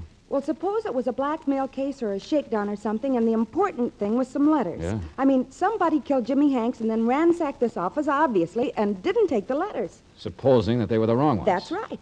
That's what went wrong. Somebody had switched letters or palmed off the wrong ones on somebody. Wait a minute. Because they're nothing. Just notes about a garden and recipes from an Aunt Nellie, some lady who lives in Honolulu. Let me see those and letters. They're not important to anybody. They can't be. Miss Brooks, sometimes it takes an expert. Lieutenant, look at the envelopes. Who's going to blackmail anybody with letters dated 1851? Huh? All right, come on, get up there. Hey, what's going on out there? Sergeant, what's the matter out there? I'm not resisting. You can't make me resist. I know my rights. Joe! They picked him up spending money like confetti, Lieutenant. I was not. I was just... brother, let me handle this guy. Oh, now take it easy, Mr. Valentine. I didn't hit you very hard. I tried not to. No, Buster, not half as hard as Wait a minute. I taped you up comfortable, didn't I? Delivery boy, huh? Oh, that was just an act. Only job I had in weeks. I'm an actor, see? And You're a what? Sure, that's what I am. Used to wrestle on television. Now listen to me. I did it just for $100, that's all. If I'd have known what kind of job it was going to be, You'd have asked for more, I know. What kind of a job was it? Just what I did. Shakedown. Some kind of shakedown, I guess. How do you know? You're a hired hand. Who hired you? He did. What? Him. The one lying there. I don't know anything. He could tell you all right. If he wasn't so dead. That does it. That does it. Checkmate. Ring around the rosy. Now, look, Riley, I know it's that kind of a case. Like what I still want to know what happened in the missing hour. But if we stick to what we've got, maybe we'll find out. Now, look at these other ones. This other envelope, Brooksy. It's just a wrapper, that's all. One of Aunt Nellie's letters was in it. All of them must have been in it. To carry the letter, sure. But look at the coat of arms, Riley. Yeah? There wasn't a new Cosmopolitan Hotel in 1851, was there? What's that? But there is now. Right here in town, right around the corner, the new Cosmopolitan. Here. Room 714. Yeah, give me that phone.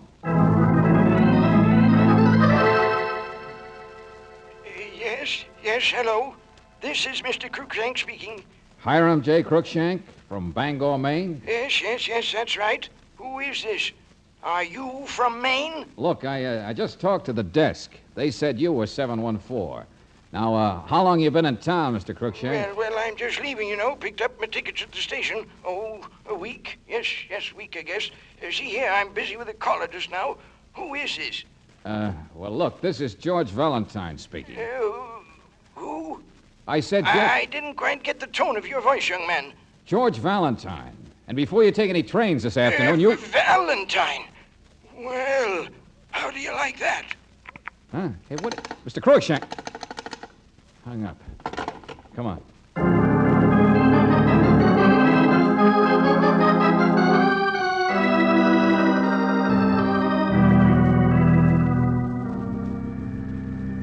Oh, no, sir. Mr. Cruikshank hasn't checked out yet. I'd know because he raises a fuss every time he turns around. Only has one arm, but you ought to see him count change with it. Nearsighted, but you ought to see him add a bill over your shoulder. Is Cruikshank's a tightwad? Oh, no. Only expect 6 or 7 cents out of a nickel. Bellboy's delight. Here in town to make some kind of a deal, they say. Yeah, what else do they say? Down to the right now. Here to sell something. Did it this morning. Came in looking like he swallowed the mint. So Cruikshank's here to sell something and did. George, the letters, he must be the one who... Excuse me, this is it. Now watch this. Callers, he'll say. Someone from Maine? Then who are they? What do they want? Man has to watch himself in this part of the country, he'll say. Man has to be careful how he... Yeah. Man has to be careful, all right. Dead. Slugged from behind with a lamp, I guess. Deader than George, Kelsey. I've seen him before, I have. Yeah. In the office, a week or so ago. I didn't think anything of it, but it was Mr. Cruikshank, I'm sure. Yeah, well, what's all this? Well, he wanted somebody investigated. You weren't there, George. He didn't tell me anything, just said he'd get in touch later if he needed you. Didn't tell you anything, huh? Nobody tells anybody anything in this Skip case. it, Riley, skip it. Look at the room. It's been combed over just like my office. I know it. So has he. Look, his pockets, everything. Yeah? Yeah, but nothing taken. At least not the usual. And the keys, the travel folders, wallet isn't even touched. It was all packed and ready to leave. That all there is? You mean on him? Yeah. Sure. A wallet, Rotary Club. What more do you want? Hey, listen to this. What is it? What? It's a copy of a letter he typed several days ago, apparently. It says, I have the cover in question. You have the money I need. Cover? How many more words do you need for blackmail? It says, my agent will get in touch with you at the earliest convenience. Considering the value of subject, I'm sure you will have no objection to meeting my price. Hiram J. Cruikshank. Agent? Sure, of course. And this letter, my friend, was addressed to Mr. J.W. Wagner. Wagner? Yeah, and it's the same one, all right. Yeah, now we're getting somewhere. The sale was made. This sharp little boy from Maine came out here and sold this stuff. Hey, let me see the rest of that. Because there, my friends, is a check. $50,000. Oh, Wagner handles investments all right. It's made out to him, to Crookshank. Signed by Wagner, dated to date for $50,000. Wait a minute. What else is in his pocket? Don't heckle me, son. Hand me that phone. Hello? Hello? Huh? Oh, Lieutenant, I was just going to ring the room there. No, all right, Sergeant, get off the line. I want to make a We call. checked the hotel personnel, sir. Yeah. No one seems to have noticed anyone unusual coming in or going out. All right, Sergeant. I want to make The a call. boys found the gun that killed Jimmy Hanks in the alley behind Mr. Valentine's office building. Thought you'd want to know there weren't any fingerprints on it. And I thought you'd want to know you'd be pounding a beat unless you get off this phone. Now get me Wagner. J.W. Wagner.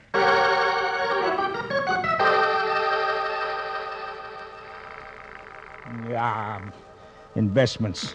Oh, sure, the kind of clients he has. Riley, will you stop going crazy? Just give me that stuff in your hand. The keys, travel folder, the check, the letter. Now, wait a minute. Where you going? To put your jigsaw together. There's one thing missing. What? But he don't answer. This guy... Of course he doesn't answer. Come on, Angel. We're going to catch a train.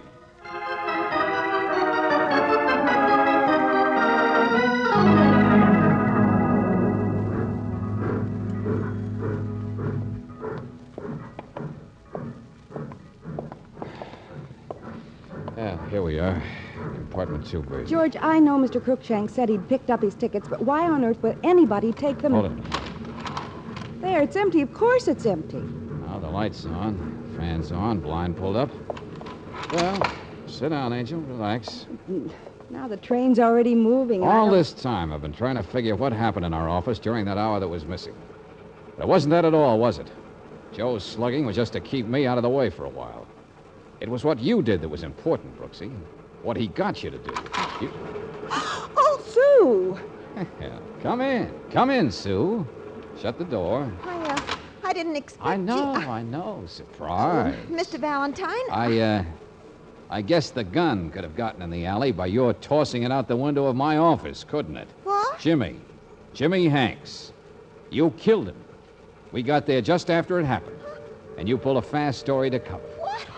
Miss Brooks, you seen me eating lunch? We're practically friends. Explain to him what happened. One-armed men don't type professional-looking letters, Sue. Well, of all the Okay, nerve, now let's stick to Jimmy. What was he, a partner, boyfriend? Well- Confidence game expert you called in when you thought you'd stumbled into a good pitch? No. Because that's what happened, isn't it? No. Crookshank called you to write a letter, that one to Wagner. And you got all excited and went to work, called in Jimmy. Then when Riley let you go today, you had to go out and kill Crookshank, didn't you? He's the only one who could have tied you up in all this. Sure. Hotel personnel didn't notice her. A public stenographer's nothing unusual around there. Yeah, that's right, Brooksy. Oh, no, you don't, sister. Jimmy double-crossed me. I had to, but it was his gun. Stop it. Let go of me. Yeah. Now, that's better, lady. Crookshank was a blackmailer. You seen that letter, you know what I mean. Of course, I got big ideas. He was in town to sell a bundle of letters to a big shot. You know, one of them boys with hobbies on the side, J.W. Wagner. And when I got an inkling how much money he might pay... What did you and Jimmy intend to do? Well, Crookshank wanted Wagner investigated. Make sure he had money. Went up to hire Mr. Valentine, but he wasn't in. Last week in the office, of course. Well, he'd seen you, Miss Brooks, and I knew who you were, but he'd never seen Mr. Valentine. He just pretended Jimmy was you. So he investigated Wagner and wrote a phony check. Yeah, $50,000. How to swindle a swindler. Sure, we wanted to get a hold of them letters. So you could hold up Wagner later on yourself. We were so smart. Crookshank fell for it, we thought. He took the check, but worried if Wagner would get the letters all right. That's all Jimmy hired Joe for. To get Brooksy to run a dummy envelope over to Wagner's office? Yeah, Jimmy got Crookshank to phone Wagner's office. The secretary said, sure, Miss Brooks delivered the package all right. We wanted our amateur blackmailer to leave town happy. We wanted time to shake down Wagner ourselves. What went wrong? You completed the deal. You got the letters. That's when Jimmy turned on me. Tried to make me believe the amateur wasn't so amateurish. We gave Crookshank a phony check. He gave us phony letters. They weren't blackmail letters at all, he said. Nothing but stuff from Aunt Nellie, he said. Jimmy thought you were mixed up in the double cross. So you had a big fight in my office, and he ended up dead. And then you tore the place apart. And I just telephoned Crookshank, and he was probably pumping you full of questions, and you killed him. Yes, stop it, will you stop it? You thought you were out swindling a swindler. You thought you were broke and had to swipe a train ticket. when all along you had a $50,000 investment in your hands. What'd you say? Yeah, that's right. A cover, Sue, is something that collectors buy. It's an envelope with a valuable stamp on it.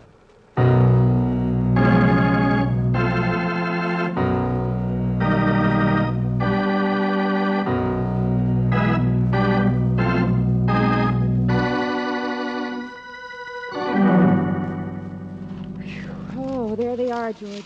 They're all still in the wastebasket. Well, your office has been locked, Mr. Valentine. Yeah, look at this. Listen. 1851. Hawaiian 2-cent. Unwatermarked. $15,000. That's the blue one. And the same year, 5 cent. There are 3 envelopes. Well, altogether, they must be worth even more than $50,000. Uh-huh.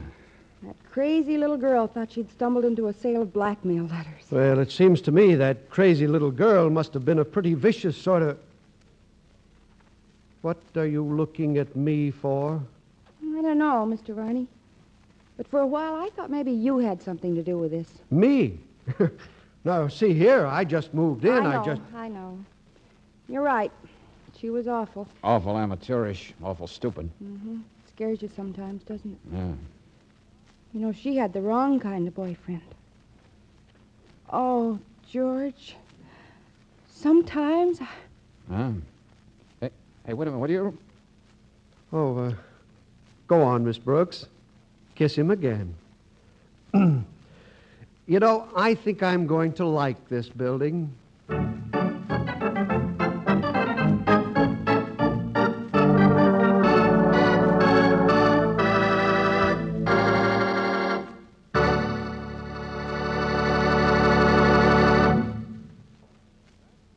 You're driving along the highway and everything's fine. You don't need gasoline and you don't need oil, but you would like to stop at a service station where you could be pretty certain of finding a clean restroom and where you'd be welcome without feeling you had to buy something.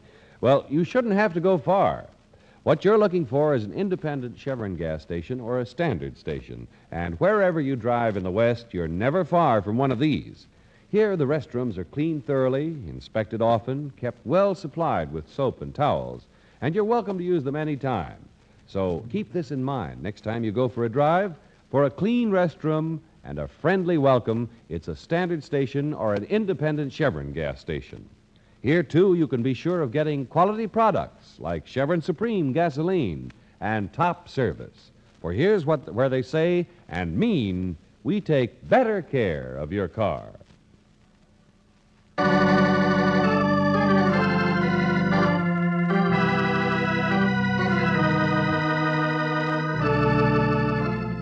Tonight's adventure of George Valentine has been brought to you by Standard Oil Company of California on behalf of independent Chevron gas stations and standard stations throughout the West. Robert Bailey is starred as George with Virginia Gregg as Brooksy. Let George Do It is written by David Victor and Jackson Gillis and directed by Don Clark. Wally Mayer appears as Lieutenant Riley.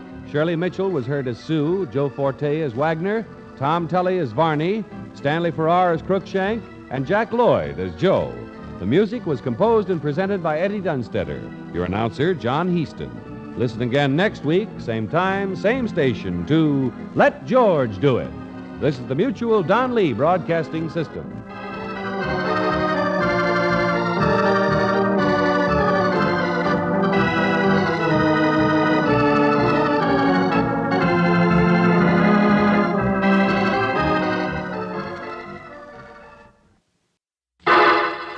Personal notice. Danger's my stock and trade.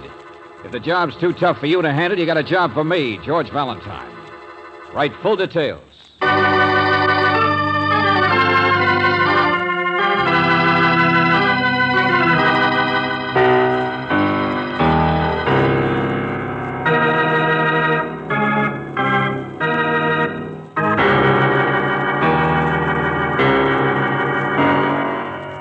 Standard Oil Company of California, on behalf of independent Chevron gas stations and standard stations throughout the West, invites you to Let George Do It.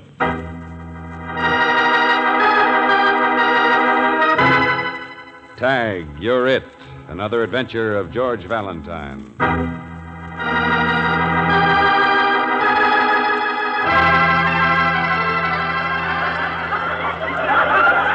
Well, here's a lady with the letter. Yes, sir, she's got one. Right here in her purse. Give me that. Give it back. No, lady. Wait a minute. Here's your letter. Now, what's the matter? Don't you want me to read it? Oh, you wrote this. That's it. You wrote it and haven't mailed it. You probably bad at the postman. He only rang once. Ladies, listen to this. Listen. My dear Mr. Valentine. Valentine. Mr. McMurtry, would you please? Now, don't blush, lady. Don't blush. If our radio audience could only see her. Her, I said, not me. But, madam, if I'm brave enough to wear your scarf over my head, it's really a good fit, don't you think? Don't you think it is? Over the face. What do you say? It's not a fit, it's a convulsion. Oh, you're real cute. Listen, how about your husband, madam? Huh? You suppose he's listening? I'll bet he doesn't know about this, Mr. Valentine. Ladies, isn't that a romantic name for you? Valentine. I'll bet your husband's out buying a gun right now. He's got a rival. But you remember our bargain now, lady, on this program. You dared me to wear your scarf so I can read anything I find in your purse. Shall I read it, ladies? Yeah! All right, that's right. All right, ladies, here goes now. Dear Mr. Valentine, I've got to see you about a telephone call. A telephone call, huh? Well, let's make her do the call right here from the studio, shall we? All right, ladies, but here's the rest of the letter. Listen. I've got to see you because I'm not sure, but I think somebody is trying to murder me. Murder? Trying to murder? Mr. McMurtry, all I wanted to tell you was that it isn't my letter. It's not my purse. A large woman. She got up and left in a hurry. She must have taken mine. It's her letter. Mrs. Oscar Pettyman, 432 West 16th Street.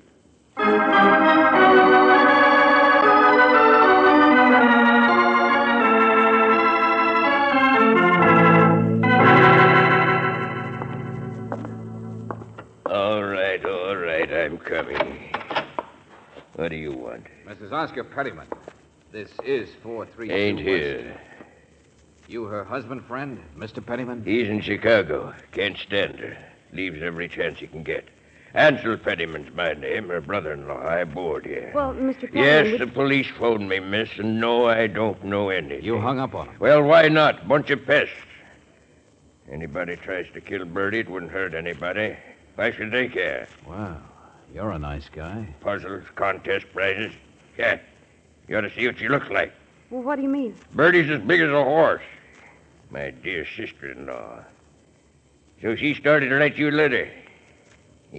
Think somebody's trying to kill her. All right.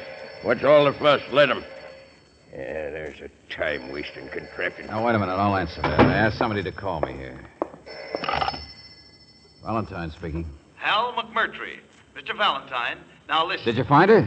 There are cops all over the studio. I want you to understand, though, that I didn't know who you were when I read that letter. Did you find her? Well, no, not exactly, not yet. But believe me, we're turning the place upside down.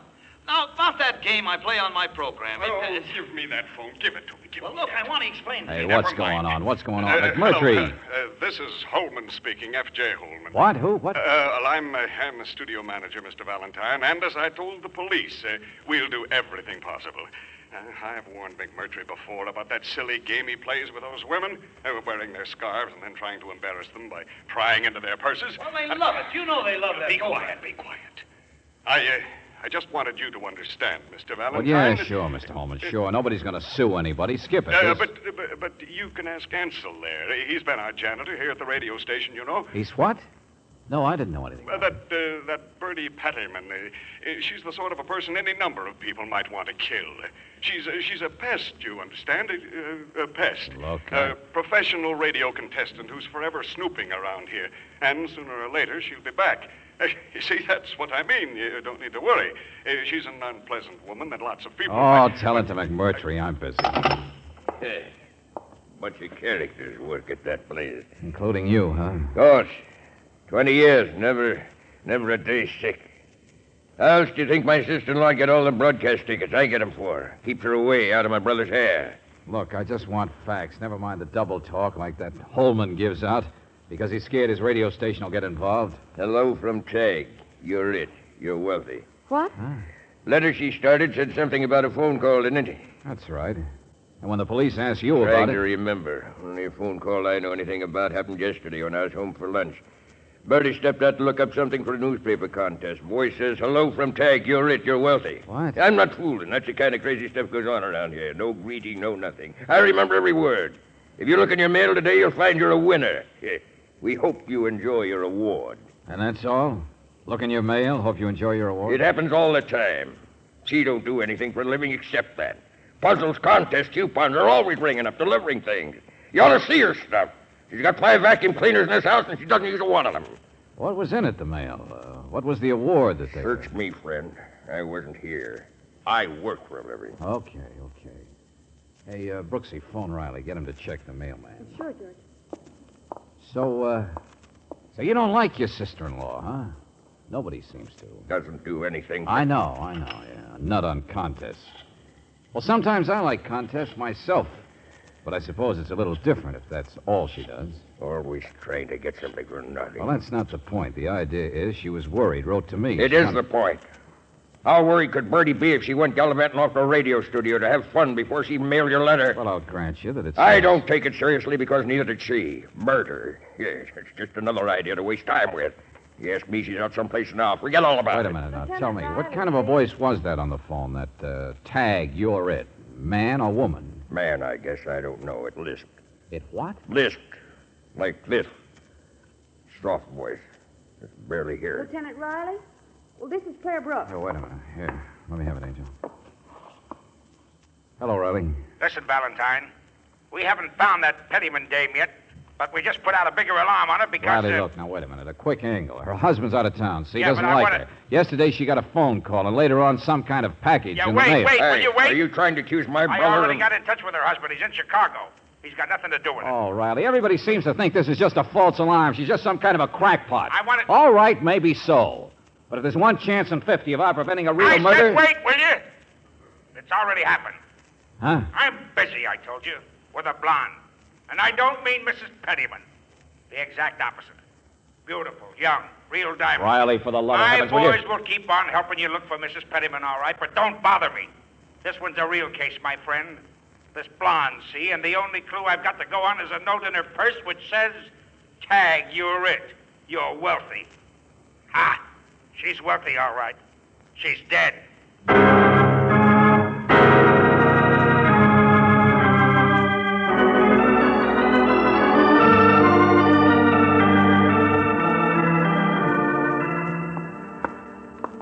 How long ago did the doctor say, Lieutenant? Oh, it happened the first thing this morning. The traffic officer found her body in the car packed up an alley. Girl was shot, huh? Yeah, that's right. Nobody would have noticed it for hours. The best place in the world. Right in the middle of town, an alley in commercial district. But, oh, brother, how you get a connection between Mrs. Pettyman and something like this? Maybe you don't, Riley. This girl certainly lived in a fancy apartment house. That's what I mean. What was she doing in the commercial district? 3A to the left, I guess. What's she doing with a note in her purse that says the same thing as... Yeah, there we are. It's Dorothy Cheever, huh? I got the housemaid. She can never stop crying. Oh, Lieutenant, she was such a lovely person.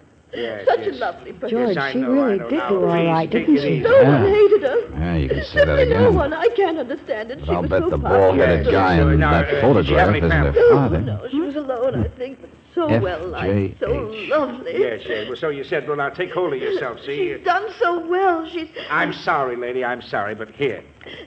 Here, take a look at this. Tag, you're it. You're wealthy. Yeah, that's right. We found this note in Miss Cheever's purse. Now, the handwriting doesn't check with the signature on a driver's Well, license. of course not. It's mine. I wrote it. Oh?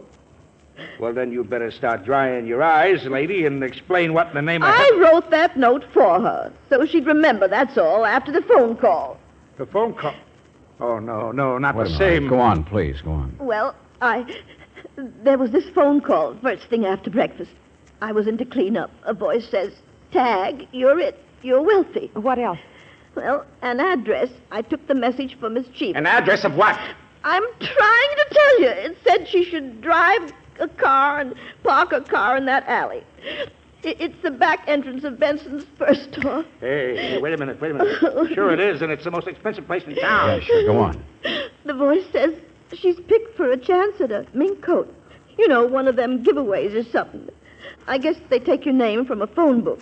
Well, of course, she went right away. Wouldn't you, miss? Well, a chance at a real mink coat? Huh? Free? Just 'cause you're lucky and your name's been picked for... Say, tell me, what kind of a voice was it? It lisped. It was, hello from Tag, you're it. You're wealthy. Soft, like that. Miss Dorothy Cheever hath been selected for a chance at... Some crackpot. No. Some absolute nut. Sergeant, get hold of whoever runs that program and the radio station. You haven't heard the worst of it, Riley. Huh? Go ahead, tell him, Brooksy. Tell him what kind of a case he's got, what kind of a connection there is between Mrs. Pettyman and this. Well, we already did call the radio stations, Lieutenant, and the newspaper contest editors, all of them. There isn't any such thing as Tag, you're it, you're wealthy. They've never even heard of it. Oh, brother. Well, that does it. You mean Mrs. Pettyman will turn up dead, too, huh? And anybody who's tagged will jump for it, just like the poor girl here did. Oh, my friends, we're up against a phony giveaway. Somebody just calling people up and giving away death.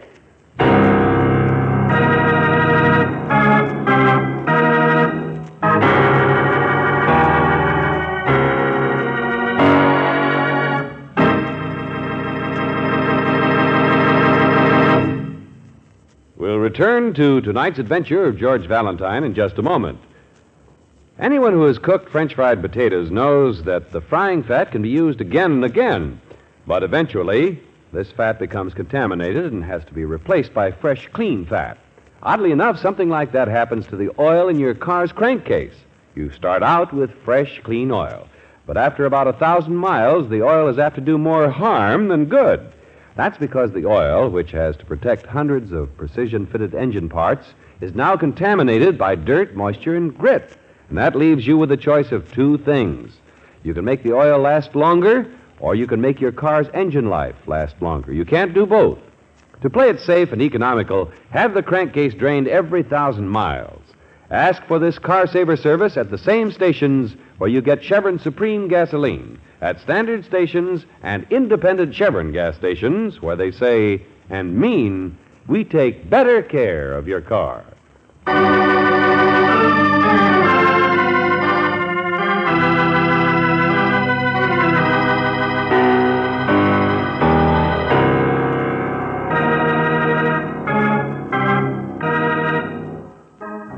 And now back to tonight's adventure of George Valentine. Yes, Tag, you're it, you're wealthy, and the lisping voice on the telephone really means that you've been selected for death. A fictitious giveaway, a contest, and you're the winner. At least that's what happened to Miss Dorothy Cheever. She went to collect on a chance at a mink and was shot. And earlier, a message came from Mrs. Oscar Pettyman promising a prize in the mail. And no sooner had she written her fear to you than she disappeared. Well, if your name is George Valentine, you'll have to agree with Lieutenant Riley, as back at the radio station, he puts it so mildly. An absolute madman is calling up everybody, taking anybody's name from the phone book. And we'll never find Mrs. Pettyman. She'll probably walk into something just like the blonde did. Like everybody else. Hey, wait a minute, listen. You're welcome. Huh? Mr. Russell, you have won. Your name has been selected. Hey, You will just stay in the your lisp. office wherever you are. So it Your wouldn't prize happen will again, come huh? to It's from this way someplace. Here, come on, in here. All right, whoever you are, put up your hand. Hey, what goes on? Who are you? You were whispering just a second ago. Why don't you ring the bell or not? Uh-oh. Law, huh? Stand still, I said. All right, now take it easy. I didn't do anything. Here. Hello from Tag. You're it. You're... See? Just a gadget. I like gadgets. I hate the work. Oh, I'm Russell, Johnny Russell, night engineer. That was a record, you mean? Where'd you get it? Oh, the telephone. I'm too lazy to answer it. I'm out of the room for a minute. Telephone rings, goes on the tape. Listen. Hello from Tag. You're it. You're wealthy, Mr. Russell. You have won. Your name has been selected. If you will just stay in your office wherever you are, your prize will come to you. We wish you happiness as a winner in our contest. See? Came on my telephone a few minutes ago, I guess, Mr. Valentine. I stepped out for a second. Tape machine rig picked it up. So I'm tapped. So it's me. Don't you have any idea who it could be? Look, Detective, I'm a lazy guy. I don't like old women and dogs, but I don't know anybody who wants to kill me for it. So just hand me my coat there, friend. I'm on my way. Tell the boss and McMurphy. Oh, that no, you don't. Wait a minute. Ouch! Hey, let go. There we are. Smiling, the boy dropped dead. You don't think I'm going to stick around here, do you? We'll find out what happens. I'll stay right with you, pal. And wait for my prize to come, huh? I'm not that curious. I'm going to put as many miles between me and this place Then as you get a bodyguard. Huh? Sergeant. All the same by me. Oh, janitor. Janitor, get the sergeant. Stay down here, there. Angel. Well, McMurtry, huh? Holy smoke. Hey, it could be me next, or you, or just anybody. Oh, no, it couldn't. Say, it's quite a place Russell has here, isn't it? All these gadgets, pinups, hot plate for coffee, and this picture. George. Uh-huh. The blonde. Yeah, Dorothy Cheever. Russell ran around with her once in a while. Yeah, it all starts to tie together. Not the way I figured, but... Well, she used to work here, you know. Oh, no, we didn't. Well, if you could call it that. She's not the working type, if you know what I mean. I took her out once or twice myself, but she's too rich for my blood. Well, just what do you mean? Well, don't misunderstand, but you know, ambitious. She wouldn't turn down a Duesenberg if you offered it to her. Out for the best she could get, you know. But that certainly wasn't Johnny here. No, she liked men with more money. Like, FJH. What, George? Initials on the picture of the other guy. Bald-headed one back at her place, remember? Well, I wanted to see if F.J. Holman is bald. Hey, now, look here, friend. The boss is all right. Sure, he dated Dorothy, so what? It's him, sure, but there's no love triangle. Hey, Valentine! George. Yeah, hold it. Come on.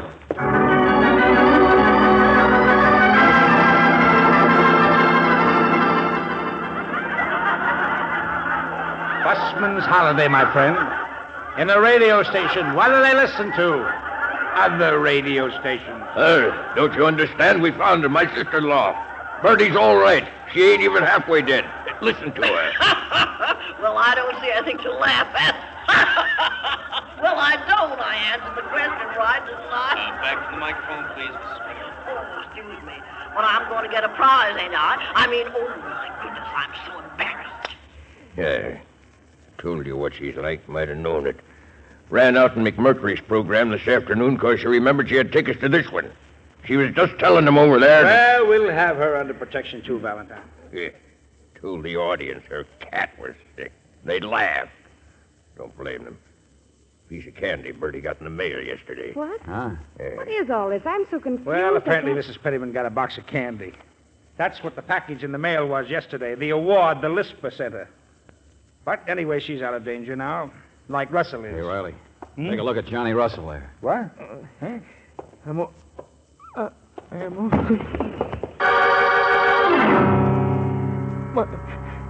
My arm. I can't move. Get him to the hospital. Come on, lift him. Come on, step on it. Fast as we can, sir. George, his coat. That's what it was. He said ouch when he put it on, remember? Let me see that. Yeah, you see that needle there hooked in the lining? You put on your coat, you get a scratch that you don't even notice. Oh, brother, how fast you have to work in this three-ring circus to keep people alive.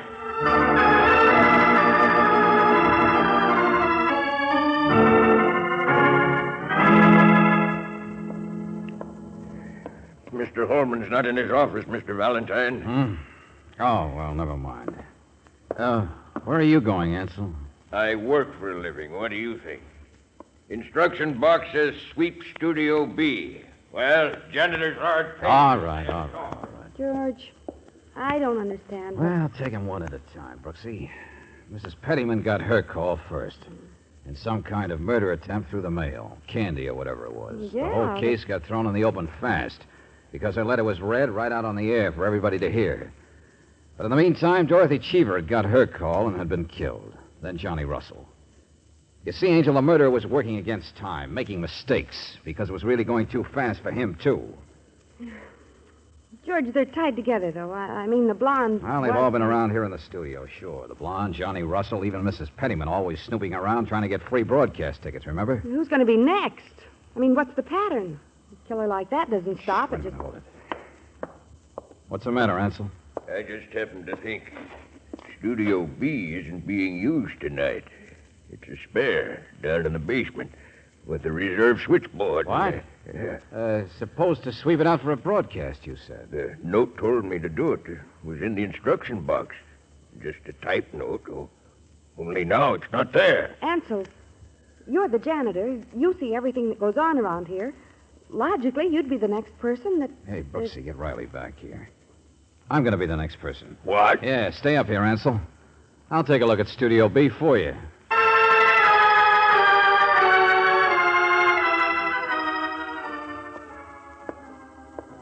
record storage, music library, phone booths. Ah, here we are.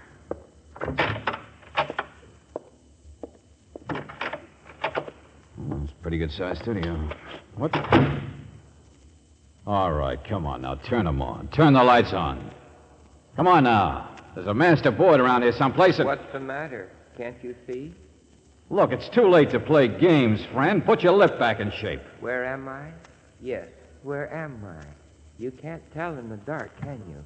Where am I? Oh, no, look for the love. Music stands set up for an orchestra. Did you hurt yourself? Not half as much as you're going to be, friend. Have a music stand yourself. You only struck the piano. All right, now look. You're wasting your time, Buster. I know who you are. Is that so? And I know who you are, too. You're not that stupid janitor, Ansel, are you? You're Mr. Valentine. Oh, great. Oh, what a smart boy. Smart as anything. That was a sound effects board, Mr. Valentine. Thunder, bells, anything you want. But no one upstairs will hear it, you know. It's a radio studio. It's soundproof. Yeah, radio studio. Uh-huh. Great place to work in. What happened? Did you get fired or something? They pick on you? Come on, tell me. I know where you are. You haven't moved, so you're still somewhere by the big control switchboard. Mr. Valentine. Look, now, I won't hurt you. Yeah, I'm on your side. In fact, I'm almost on you. Hey, let go of that gun. Get away from those switches. Hey, what The wrong switch, Mr. Valentine. No, what a madhouse. No, you don't, Buster. Get away. I'll get the lights. Get over there. And I still have the gun.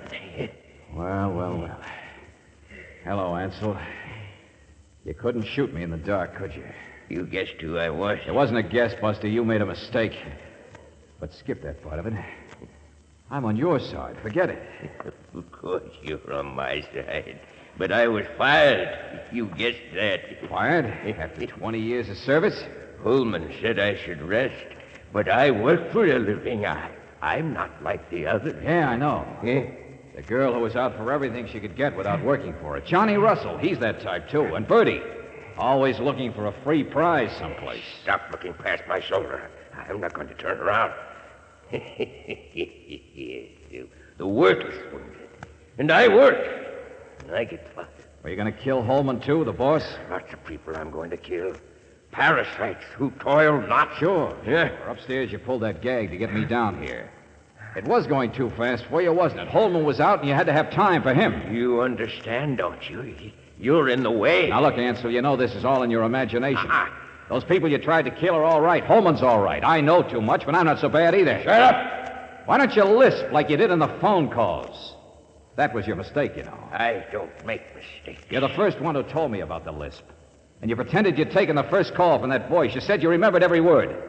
Hello from Tag. You're rich. You're wealthy. If you look in the mail today, you'll find you're a winner. We hope you enjoy your award. Friend, in that entire message, there's not a single S for anybody to lisp on. For the last time, look at me. Now! And look at the gun! You can't fool me. There's no one behind me. I locked that door when I followed you in here. What difference does it make what I say? I work. I've worked all my life. Every penny I've made because I worked. Sure, that's right, friend. This is a radio. I'm going to kill you, and no one will ever know that it was I. No one's ever going to know what. Let me tell you just one thing, mister. It's just what I've been staring at. One of those switches we hit. Maybe lots of people will know about you, friend. Mr. Valentine. Now, you listen to me. Now, I don't know what it means. You could tell me. But right behind you, back there over the door, there's a big red sign that's all lit up. Yeah, look at it. In great big red letters, it says, "On the air." What?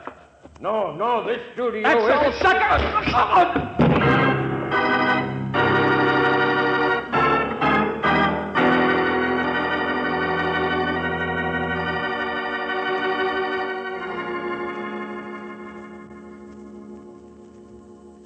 Well, Ansel was always strange. Mr. Holman told you that. He'd saved enough money. He didn't need the job. I wouldn't try to explain him. Of course, I never paid much attention to him. We know you were busy all the time doing what Ansel didn't like. I beg your pardon. There's nothing wrong with contests, is there?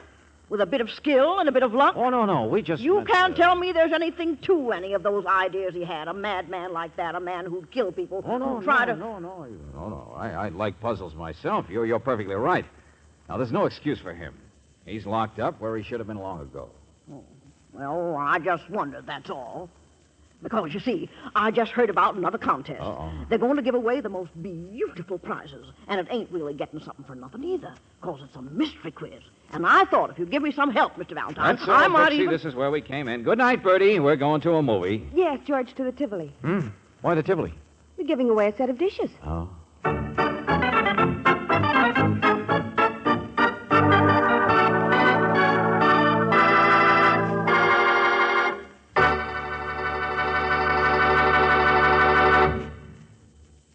The last place in the world for gum is in the gasoline you use in your car. That's because gummy gasoline raises cane with the fuel line, the carburetor, and spark plugs, cuts down your car's power, and makes it logy when it should be peppy. The fact is, most raw gasolines contain impurities that form gum. The only way to get rid of those impurities is to refine them out. That's why Chevron Supreme is so good to your car. It's the gasoline that's super refined to prevent power-robbing gum. And it gives all the qualities in careful balance that your car needs for every driving condition throughout the West. This proper balancing means faster starting, faster pickup, smoother power on hills. So for supreme performance and plus mileage, depend on super refined, balanced Chevron Supreme. Ask for it where they keep a watchful check on your engine oil at standard stations and independent Chevron gas stations where they say and mean we take better care of your car.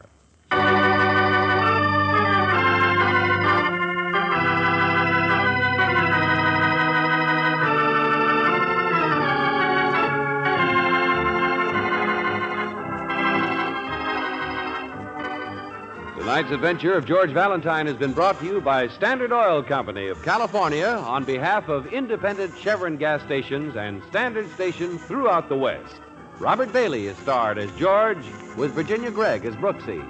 Let George Do It is written by David Victor and Jackson Gillis and directed by Don Clark. Wally Mayer is Lieutenant Riley, and Jack Bailey appeared as Hal McMurtry. Pat McGinn was heard as Ansel, Bill Boucher as Holman, Martha Wentworth as Mrs. Pettyman, and Anthony Barrett as Russell. The music is composed and presented by Eddie Dunstetter. Your announcer, John Heaston. Listen again next week, same time, same station, to Let George Do It. This is the Mutual Don Lee Broadcasting System.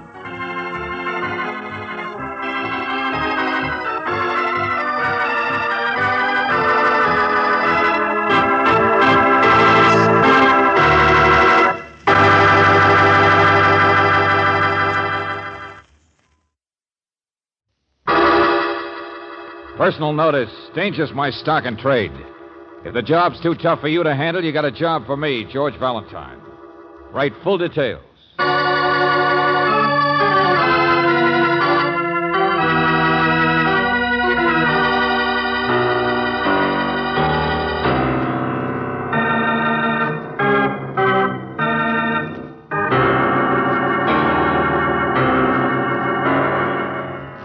Standard Oil Company of California, on behalf of independent Chevron gas stations and standard stations throughout the West, invites you to Let George Do It. The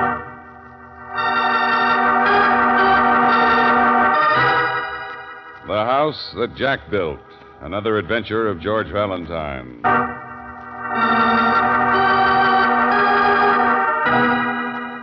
Dear Mr. Valentine, my name is Lacey Jack. Yeah, Jack is the surname. I always have to explain that. As a boy, I never appreciated that handle Lacey in the front, but I got over it. We change, don't we, as time goes by? Do a lot of things different. Mr. Valentine, for the first time in my life, I'm going to be really different and ask for help. I need you tonight. If you'll meet me at the club casino at 11 o'clock, you and Miss Brooks, I'll explain to you what it is. The man likes to just sit and look, Brooksy. What's the matter? Take you half an hour to size people up? No. We don't even really know who you are. Oh, I know you don't. Mother died when I was 7 or 8. She was a mess, but can you imagine anybody, even on 5 cents a bucket beer, hanging a name like Lacey on a board? Friend, it's a nice nightclub, but let's get Hold down it, William. Excuse me, this is it here. What? The girl, the singer. What about her, Mr. Jack? What do you think? I was alone. Nice looking. You don't mind a few extra circles under the eyes. Needs fattening up is all. Oh, brother, I give up. Come on, Brooksy, let's drink the champagne. What do you think about the way she sings? You want my opinion? You've been around a lot. She's a little inexperienced, I guess. Oh, brother, that does it. Did you get us all the way here just to get an opinion on some little blonde you've got your eye on? I want to know, Mr. Valentine. I must know. All right, so I'll tell you. In a word, she'd be a great dressmaker's dummy. Fall for her, I don't care. Only when it comes to her singing, excuse me, but I'm afraid I don't get it. In fact, why a fancy place like this would even hire somebody who can't... George, she's not as bad as that. Well, just asking. I can't carry a tune in a bucket myself. I guess you're right. That's not the important part. Her name is Lila. She's my sister.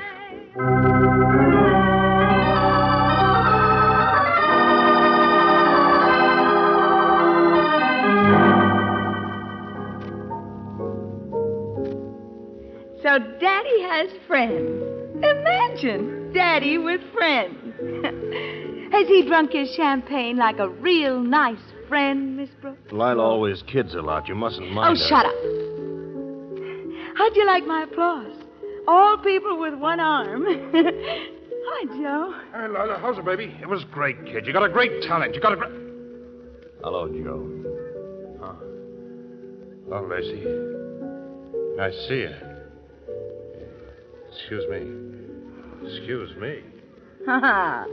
Daddy's got friends, all right. Isn't my brother the most impressive, important man Take it easy, ever, Lila. Mr. Valentine, that you ever met for the first time in your life? Hey, where have I seen that guy, Joe, before? That's not important. Oh, not like Daddy.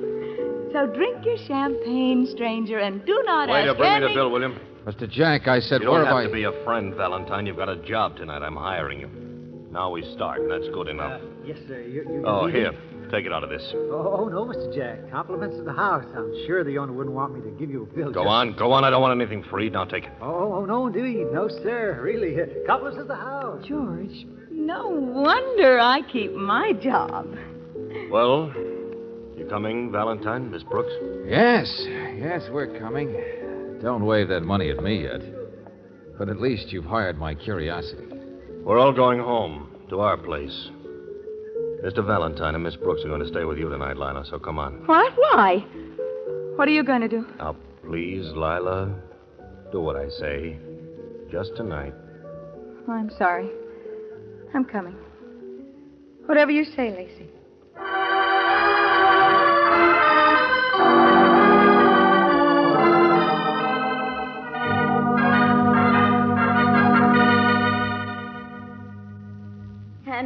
And this is the house that Jack built. Nice-looking apartment. Hiya, Lacey. Hello, kid. You see a good movie? This is the rest of the family, the brother. Miss Brooks, and this is Mr. Valentine. Hello. I'm very pleased to meet you. Hiya. His name is Mickey, and he's the best halfback in town. Ha ha. Second string, he means. Gosh, he's the one who could have played ball. Huh? He's twice as fast as I am at everything, and he's still in better condition than most of them. I got him fooled, you see. Come on, Valentine, in here. And there's no fool like an old... Oh, shut up. What's your trouble tonight? Just keep them apart, Miss Brooks. They're all right. Just kids is all in here. So, you're the daddy around here, huh? The house that Jack built. Skip it. I'm sorry I've stalled so long. I just wanted you to meet them. I'm going out now. I'll be back in an hour. Hey, wait a minute. Hold it. My job isn't babysitting. There's a gun in the desk drawer if you need it. What? Job really starts when I get back. Lila is worried about me, that's all. I'm running cross town to see a man in a boarding house on Commercial Street. Hey, wait a minute, Buster. I said I don't... Credentials. There they are. I'm a writer, Mr. Valentine. I write about crime. Oh? I'm ready to blow the lid off this town. Oh, wow. Special deputy, DA's office. Mm-hmm. There's a big shot or two the police can't get because they don't have facts. The man I'm going to see has them. We'll go over that when I come back. That man in the nightclub, the one named Joe who knew you, works for one of those big shots. Yeah, that's where I've seen him before, in police lineups. He works for Duke Averson, right? Well, he's not the one I'm seeing. Joe, I mean. There's nothing on Averson, is there? Maybe we'll get something. Who knows? Only now I've got to get my car out of the garage before the night man Mr. leaves. Jack, I'm not going to... It's a dangerous game I play, Mr. Valentine. I told you I need your help. There's too many wrong people loose. Sure, I know people.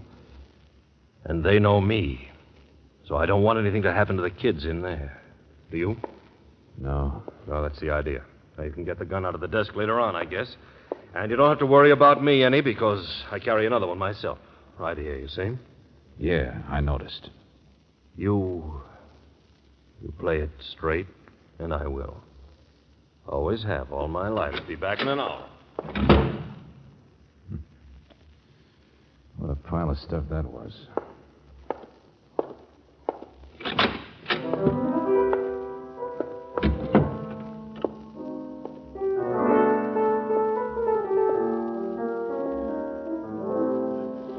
Lila, where's your telephone? Oh, it's there on the coffee table. Has a long cord. Oh, yeah, thanks. Won't I do instead? Oh, you do fine. Keep it up. I like it. Oh, I got a great talent, sure. George, what's the matter? Everything.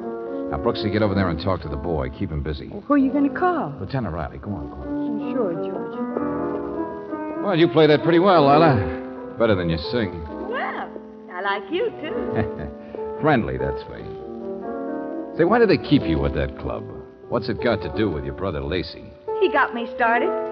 I earn $200 a week. Should I complain? That's not what I meant. Who is your brother that they're so anxious to please? Won't even take his money, but won't talk to either. Makes them all look nervous. You've never heard of him, Mr. Valentine. Nobody has. He's nobody. Hey, listen to this. Has he ever done any writing in his life? What? Ever worked at the DA's office, special deputy? Oh, you jerk. No, not a sucker either. I'm sorry. What are you doing? Who is your brother, really, Lila? Why don't you like him? Why are other people afraid of him? Oh, hello. This is George Valentine. Give me Lieutenant Riley. Huh? Yeah, sure, I'll wait. Well, it won't do you any good, Mr. Valentine. They don't know anything. Nobody does. And nobody ever tells anybody. I'll get it, sis. Hey, Uncle Mark. Hello there, halfback. Your sister home and Lacey? Thought you might like to come upstairs, join a little party. Lieutenant Riley No speaking arguments, to you, Valentine. No arguments. We'll keep you in training on ginger George, why ale. did you hang up on Lieutenant Riley? What about it, Lila? Thought you might like to have a little fun today. Wow. Hello. Hello. Come in. Your face is familiar, young man. So is yours. I don't recall a name. I only stopped by to ask the three jacks upstairs for a Well, little I recall party. yours. So, you live in the same building, Uncle Mar. Well, not really his uncle. Short for Marmaduke. Hideous, isn't it? Old friend, that's all. Short for Duke. Duke Averson. Well, I'm really impressed, Mr. Averson. This is the real big time. And I guess you're the biggest crooked wheel of them all, aren't you? Still rolling, at least. Don't be rude, young man. Well, Lacey isn't here. He went out a second ago to see a man in a rooming house. Oh, is that so? I didn't know. I'll bet you did know. You're not surprised. Oh, for heaven's sakes. I'm giving a party, young man. That's all I care about. And Lila, my dear, whenever you send these people home, come on up. Join us. Or bring them along. I don't care. George, what on earth is going Haven't on? you figured it, Angel? We're on top of a powder keg. And there is the dog that chases the cat, that worries the rat, that lives in the house. Lila, does your brother work for Averson? Who's the rat in that poem? Lacey? Is he really one of Duke's thugs? Mister, my brother's all right. He's straight. Take it easy, Mickey. And so is Duke. You just don't know him. He's a nice guy. Oh, sure. So nice that people who cross him end up dead. Only the police can ever prove it. You move in a great circle. Lacey's no rat. He's straight. You can't say that about... Uncle Mar, of all the... Leave him alone. He doesn't know anything. Do you? Why did Lacey get you in the first place? Why did We're you going to come find that out when Riley gets here. What? Hey, let go. And don't argue. He wants the two of you protected. Maybe he was telling that much of the truth. Here, Brooksy, the gun's for you. Now, Riley's probably in a lather because I hung up on him. So get him back. Get him over here. You won't have any more trouble. Oh, George, where are you To going? blow the lid off this town. The house that Jack built, it's made out of straw. It's falling down. I don't know why. But I will if I can get down to Commercial Street in time to stop a murder.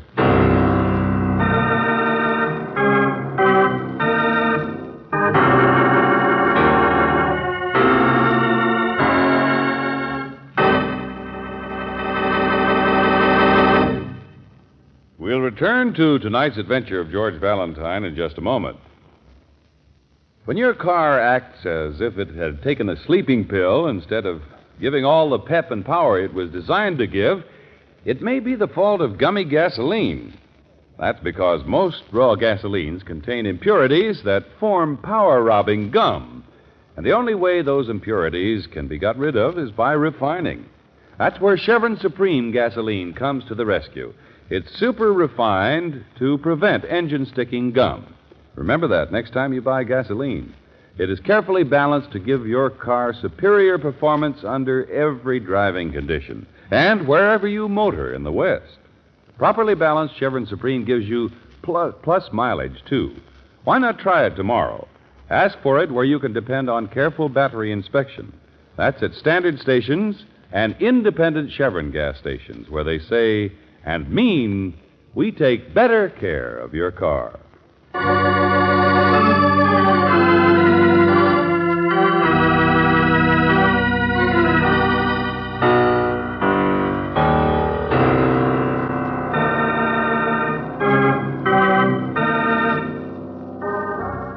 And now back to tonight's adventure of George Valentine. The house that Jack built. Lacey Jack, a strange man that you've never heard of before, but that other people seem to be afraid of.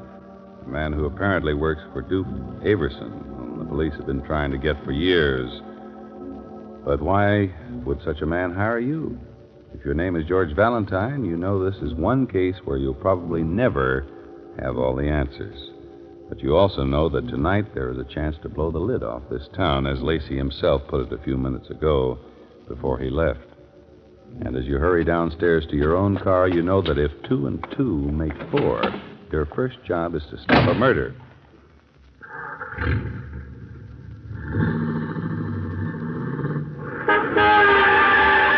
Hey, you!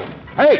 Oh, it took my fender there. Lacey, I thought you'd be halfway across town by now. Night man was off duty. I had to find my car in the garage myself. I thought I told you to stay with the kids. Take it easy, take it easy. A police lieutenant I know will be there any second. Nothing's going to happen to him. Policeman? Oh, I know. He won't find out any more than I have. Hey, you got your family well trained. When I talk about you, they keep their mouths shut. There's nothing on anybody, Valentine. Oh, sure, I know. Particularly on you. You're the member of Averson's gang nobody's ever heard about. You're not popular like the others. All right. But a few people who know seem to want to do you favors. You smile, and even a thug like Joe gets nervous. You say you got to work tonight, and your sister gets nervous. All right. So I hired you under false pretenses. Sure, and you're late for an appointment, aren't you? A little guy in a rooming house on Commercial Street. Mr. Valentine, who knows something about the big shots, about Averson, maybe. You could never even have... For several years, the enemies of Duke Averson, the guys who know things, who might be squealers, have had a habit of dying. Only nobody ever gets caught. There's never any evidence. Now, don't try to I'm tell just me... saying I've figured you out, Lacey. No wonder you don't have any friends. It's high-priced, specialized work, isn't it? But it must be lonesome work, too. Like being a hangman. Only all out by yourself, way on the other side of the black fence, like being a private executioner. Now, you think I'm a killer, is that it, Mr. Valentine? Oh, you should learn to move faster. How do you think I stayed alive in the business so long?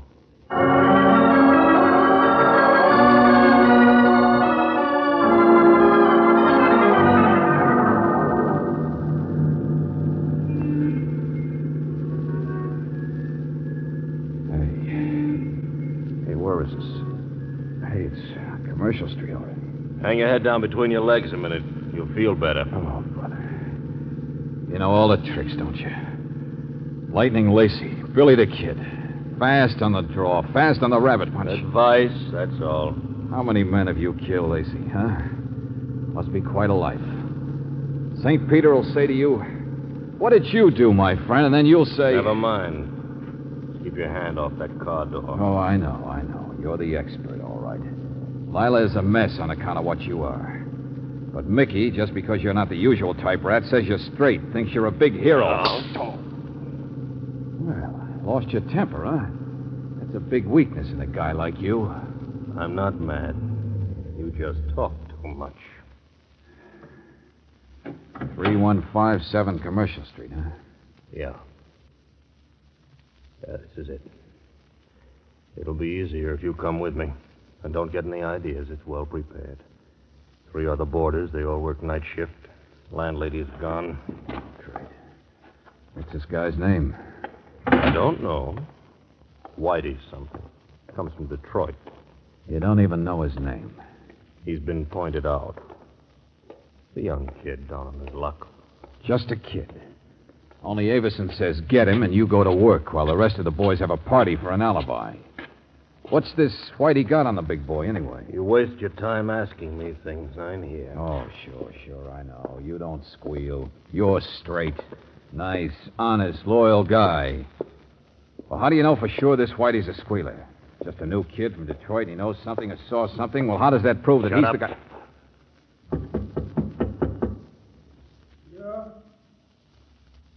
Yeah, who is it? Who is it? All right, I'm coming.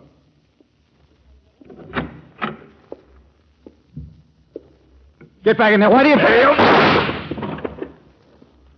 It's all right, both of you. Nobody's hurt. Faster every time, aren't you? What is this? I saw the two of you coming up outside. What's going on? I'm from Avison. Here, take this. Huh? What do you mean? It's $1,000, and I'm a sucker. There's a plane leaves for Canada, 4 a.m., direct connection. Be on it. Wait a minute. I don't want to go to Canada. I'm not... Be on it, I said. And when you get there, whatever it is you know, forget it. You understand me? Just shut up and disappear. Yeah. All right. Whatever you say. I'll go. Well, Valentine, you see how wrong you can be?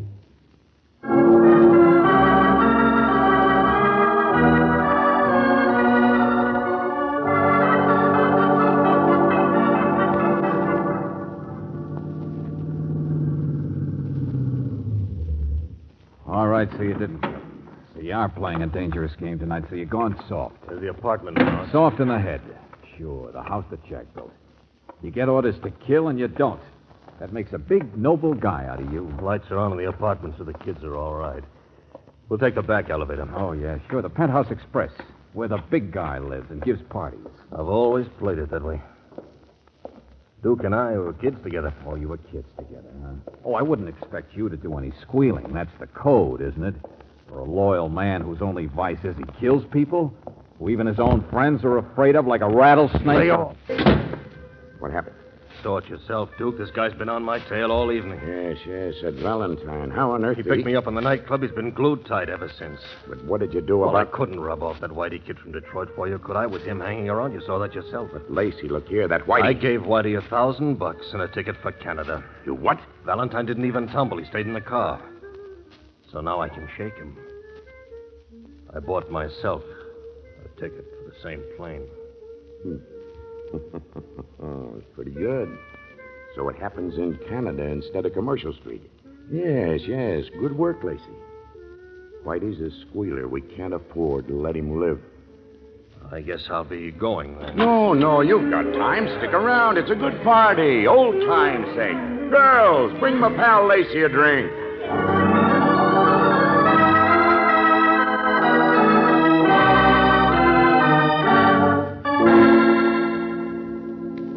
Valentine, what are you doing with that phone? I just want Lieutenant Riley up here. Can't even come in without a warrant. There's nothing to search for or find either. This is the big time, Detective. Now, look, Lacey, I've stuck around because you're going to give Avison to Riley on a silver platter. What? You're going to squeal. Come on, hurry it up, Alfred. I am what, you dumb stupid? Easy now. Maybe that's how you can make some of it up. You and your code. You owe it to me, if nothing else, because I saved your life. What did you say? Yeah, that's right. You think you hired me so you'd have an excuse for not killing Whitey, an excuse to run away. Well, if I hadn't been with you tonight, it's you who'd be dead by now. Oh, you're crazy. Now cut it out. We'll get the truth out of Whitey. And I don't mean he's a squealer either. Oh, Valentine. Oh, that's right. Get mad now. Show me the muscles in your head. You know what I'm saying is true. There wasn't a soul in that rooming house. It was a perfect setup both ways. And did you see how surprised the Duke looked when you walked in? Yeah, he expected Whitey, not you. I don't believe it. That's not true. I dived for Whitey to knock him down. I bumped his chest. He was packing a gun. You think I've gone soft? Afraid to kill, huh? Well, I'll show you. Why don't you face it, Lacey? Who's more dangerous to Duke Avison than a guy who's gone soft like you have? Oh, no. No, you're not going to pull that trigger. You know it's true yourself. You're a has-been now, and anybody around you could see it. That Whitey you were supposed to kill, he's Avison's new executioner. Tonight, if I hadn't been there, you'd have walked straight into it. Oh, go on. I know what side of the fence I'm on. For me, it's simple now. I just had... The elevator. Yeah, that's right. My friend Riley, maybe. The telephone's still off the hook, see? You dirty...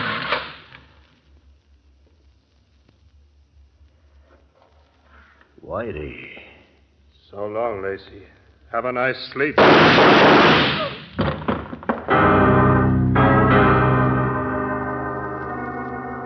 You were right, Valentine. So Whitey came up to report to get me, but he couldn't have done it in the first place.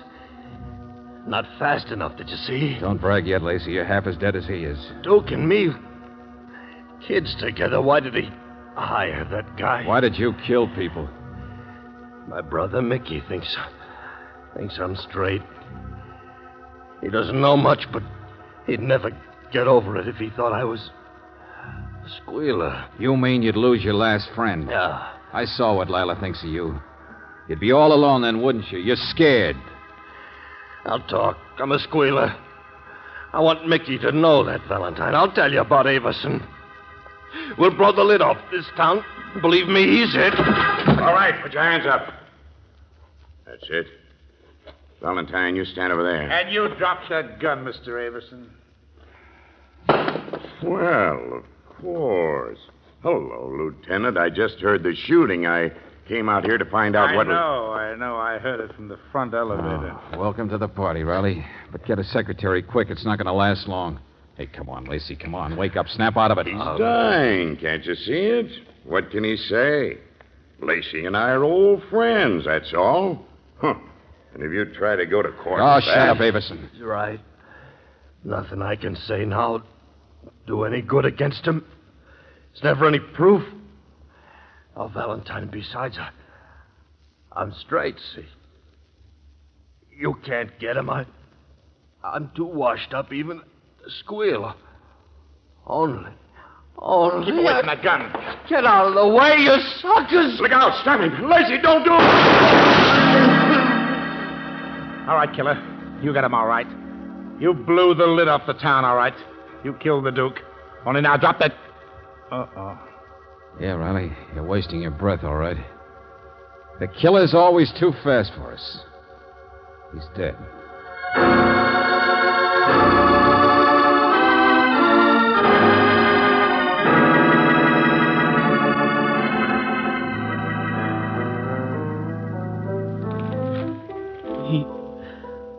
He was a heel, wasn't he? That's right, Mickey. He was a rat like all the rest of them.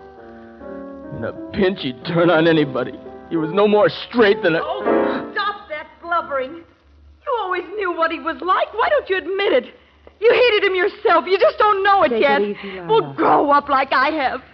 Talking football. Gee, ain't he fast? My wonderful brother I'm so loyal to. Sure. That's the trick. Say, this is the dog that chased the cat, that worried the rat, that... Come on, Mickey. We gotta buy some flowers for the funeral. Yeah, Lila. Oh, George, they're so lost. I know it, Brooksy. So is Lacey. But maybe they won't be now. But Lacey wasn't really a squealer. Should I tell Mickey that? When Lacey himself practically told me how he wanted it. Said he'd lose his last friend in Mickey if the kid thought he went against the code, against loyalty. Well, the kid'll be all right now. Lacey really wanted to disillusion Mickey. Well, he couldn't have been such a bad person. Certainly the way he died. Brooksy, he was a heel. He lived that way, he died that way. Let's just say he could see better than anybody else what a mess of a place it really was. How it had to be torn down. That house that Jack built.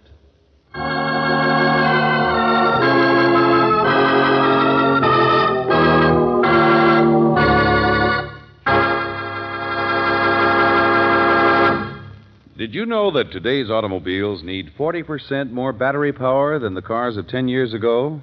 That's because of the added electrical equipment. On most cars a decade ago, the battery took care of the starter and the lights, and that was all. Now the battery has to furnish power for the radio, heater, and other accessories, as well as for the starter and all the extra lights. To avoid trouble, have your car's battery checked regularly at a standard station or independent Chevron gas station. Here they do a speedy job right at the pump block. Make sure that battery water is at the proper level, the terminal clamps are clean and tight, and that your battery has a high enough charge.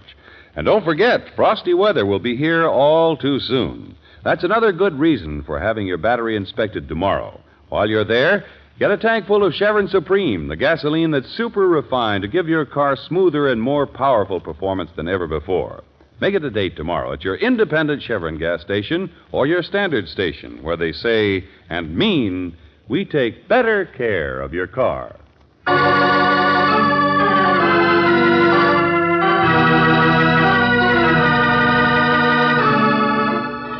Tonight's adventure of George Valentine has been brought to you by Standard Oil Company of California on behalf of independent Chevron gas stations and standard stations throughout the West. Robert Bailey is starred as George with Virginia Gregg as Brooksy. Let George Do It is written by David Victor and Jackson Gillis and directed by Don Clark.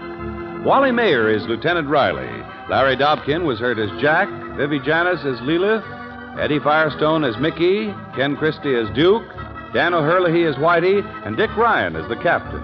The music is composed and presented by Eddie Dunstetter. Your announcer, John Heaston. Listen again next week, same time, same station, to Let George Do It. This is the Mutual Don Lee Broadcasting System.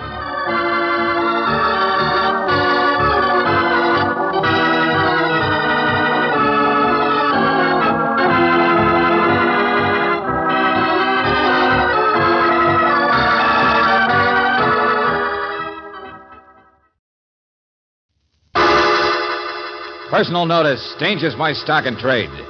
If the job's too tough for you to handle, you got a job for me, George Valentine.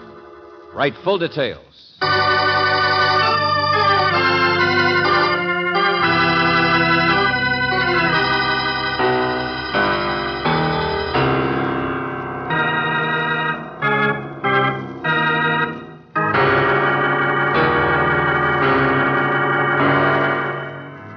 Standard Oil Company of California, on behalf of independent Chevron gas stations and standard stations throughout the West, invites you to Let George Do It.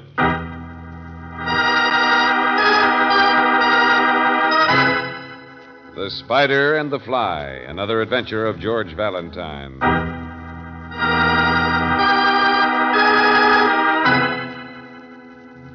Dear Mr. Valentine, I don't believe in intruding on anyone. I believe that few as they are, the scattered residents of Oakview County are among the nicest people in the world, particularly to me, a newcomer in the past fortnight, a woman alone. But, oh, Mr. Valentine, I also believe that never in my life have I been so frightened and upset as I have by my very next-door neighbors. The strange people who hide behind the walls of the Barker estate. Now, please understand me. I can smile when people refuse to speak, when they put up bars and signs and sick their dogs on me. But when they nearly cause my death because they've torn up my whole road for the sake of secrecy, believe you me, the little worm turns. I'm so mad I could slit a throat from ear to ear. And you're the one who's going to help me to do it.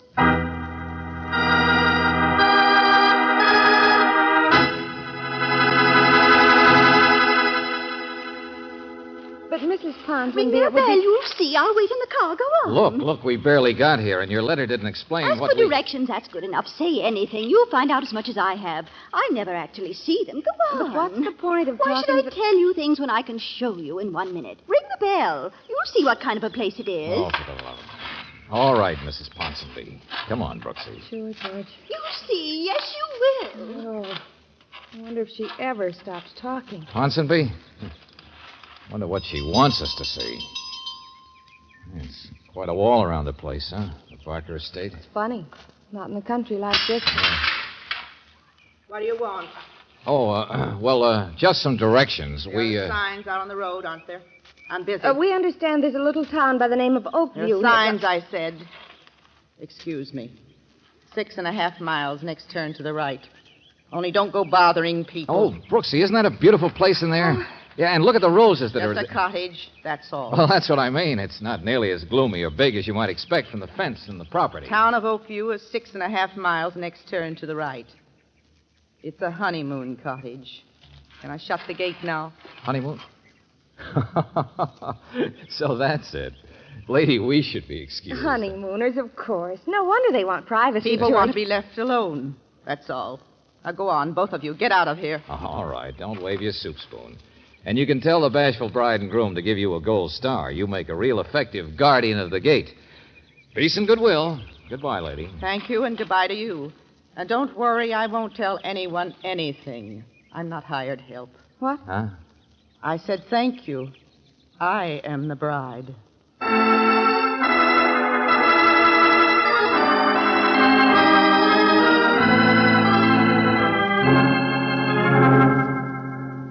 Spider, that's what they always called her, and she looks like one, too. That hatchet face, those gawky arms and legs. Name's Emmy. Just a minute, Mary. You see, Mary's lived around here for years, Mr. Valentine. She's my cook. Spider. Yes, indeed, the Spider. I remember... Just a minute, please, both of you. Now, look, I deal in facts, Mrs. Ponsonby, not gossip. Now, you forced me into offending this Emmy, so... Well, don't you think she's offended me? Didn't she you? Emmy Gunwaller, that's her name. Though heaven only knows what it is now, calling herself a bride. Oh, I've seen what he looks like, Mary. He's a short, fat man, about as sour-looking as she is. Groom, can you imagine? I saw him from the road driving back by the pasture, and... For the last time, Mrs. Ponsonby, stop it, please. Now, listen.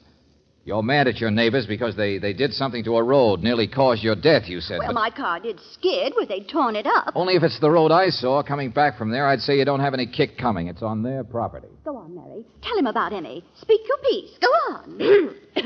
Well, that Emmy Gunwaller, that Spider, she owns that Barker estate now. And 10 years ago, young man, she came here absolutely penniless. All right, so what? Is it any of our business or she... Absolutely penniless. And from the poor branch of the Barker family. She was taken in by Francis Barker. And the Spider was her bosom friend. Yes, she took a spider to her bosom. And I remember... Slow down, will you? I remember once hearing that Emmy come right out and say she'd get that house, yes, and the Barker money. And then people wouldn't poke fun at her anymore, being an old maid so ugly. Well, we all thought the laugh would be on Emmy. And she'd finally be thrown out as she should have been. Because poor little Frances, they said, was going to find herself a husband. Just a minute, A please. lovely, tall man from England named Frederick. And the Spider was soft on him, too, only it was Frances, of course, who won out.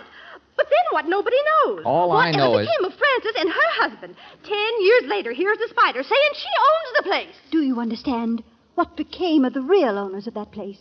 What is the secret the ones there now are so careful about? What did the Spider Emmy do to that girl who took her in 10 years ago? Well, Mr. Valentine, don't you think somebody should find out? All right, I'll go calling again, Mrs. Ponsonby. And this time I'll stay long enough to clean up this curiosity.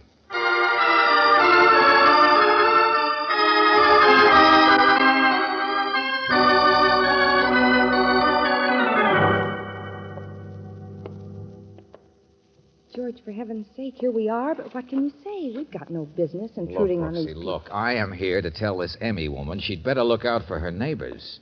Ponsonby and her old cook and probably every other gossip. They're the ones to look out for. I'm here to warn this poor thing and then go on home. Try to tell them we don't want any callers, Emmy. Please, we were very rude before. We only came to apologize. I'm Miss Brooks. This is Mr. Valentine. Your husband here didn't understand. We only wanted... What? Did you hear it? What? Her husband? This is Jeffrey Barker. Jeffrey is my cousin. Oh, I see. Well, some of your neighbors had assumed. I can imagine. A woman my age and the way I look. Yeah, and the way I look, I suppose, eh? The short, fat groom. Cousin, I'm a gardener, that's all, Mr. Valentine. A gardener. The poor branch of the family. Oh, how do you do? Mr. Barker? Yeah, Barker, huh? The same name as the people who used to own this place, isn't it? Wasn't there a Miss Frances Barker who... Mr. Valentine, I think you should meet my husband. Oh, well, really, it isn't necessary. He hasn't been feeling very well. Oh, yes, it's important you should meet him. I can imagine what's being said. Frederick, where are you? Frederick? Yes, dear. Yes, Emmy. Right here. What is it? I was just smoking in the dark. Some people, dear. Miss Brooks, Mr. Valentine. Oh, yes, pleasure, I'm sure. Hello. I haven't had a chance to get out much. Such a sinus. Neighbors, are you?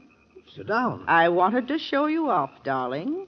The man that I'm hiding. The fly. The fly that I caught. Yes, here we are, the spider and the fly. Emmy, dear, for heaven's sake. My husband's name is Frederick Lunsford, from England originally, more than 10 years ago. Emmy, really, my dear, total stranger. Never mind, Mr. Lunsford, I understand. You want us to notice his name, that he's the same man who married Frances Barker 10 years ago. I want you to notice everything. You're here now, the first people. You're inside, and I want you to be satisfied. Mrs. Lunsford, what do you... Oh. Yeah. Requiescat in pace. 1909, 1941. Frances Barker Lunsford. Tombstone. Well, a memorial, yes, my first wife. It's Frances. She's been dead for more than 9 years. Uh-huh. Well, you know why I'm here, don't you? I came to tell you that your neighbors had hired me to find out your secrets. But you know that already. I came back and I married my dearest friend's husband. I used to live here and people didn't like me. I used to say horrible things because I didn't like them either. It's 1950, not 40. I used to say I wanted this house. I used to say I wanted Frederick. And now I've got them both because Frances is dead. Well, look, Mrs. Lunsford, I don't want to know all of your There's life. There's been no one here in the years between because Frances died just after they were married and Frederick went away. But we met again, he and I, just this spring. Oh, yes, all my secrets, Mr. Valentine, for you to tell that sentimental, gushy snoop who was with you in the car this afternoon. The juicy gossip, all of it, once and for all, because we want to be left alone forever. Forever. Emmy, you're embarrassing these people. It's absurd. No one need know anything. Mrs. Lunsford, we certainly won't. I'm sorry, Freddie. It's been difficult for Emmy. Frances was her best friend. I never realized, but Emmy even carried a torch for me. Stupid thing, but it's all 10 years ago. We are quite different people. Quite happy, and for heaven's sake, wouldn't somebody like a drink? You see what a nice fly I caught. Yes, darling, I'm too serious. They'll have a drink with us, and then we'll never be bothered again. We've told all our secrets, haven't we? We can close the gates now. I say, whatever in Come the on. name of...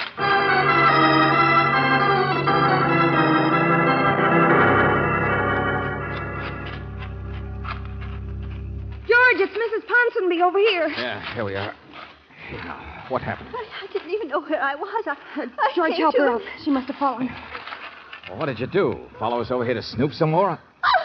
No. Blood. Look at her cheek. No, I came to, I tell you. I was lying here. You what? I came here to wait for you, but something happened. Something struck me. I opened my eyes, and I was lying there in the road. And I screamed. Hey, the side of your cheek, your jaw. A car. You must have been hit by a car. No, it was so dark. I heard a step. I remember that. And then I turned, and I was hit. And that's all I know. I told you things happen here. I told you there's something wrong around this place. It isn't just gossip. Why, where is everyone else? Somebody must have wanted to kill me, Mr. Valentine. Come on, Mrs. Ponsonby. You might be right. Only that jaw. Let's take you back inside and have it. George. Yeah. They closed the gates right in our face. We'll never know the secret now, will we? Somebody tried to kill me, but the spider and the fly closed the gate. The spider and the fly.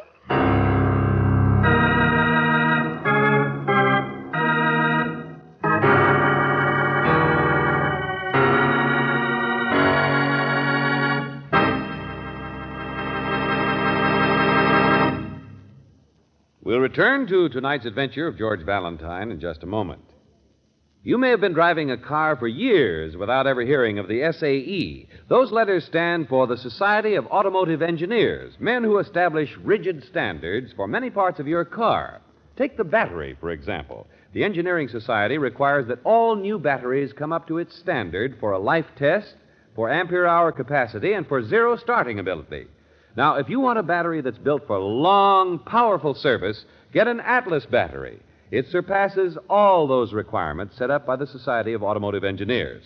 An Atlas heavy-duty battery gives you 31% more starting punch in zero weather, 12% greater capacity to keep your car's electrical equipment working, and it has 89% more life cycles. Why not ask about a new Atlas battery tomorrow? Ask for it where you can get super-refined, properly balanced Chevron Supreme gasoline. That's at independent Chevron gas stations and standard stations where they say and mean we take better care of your car.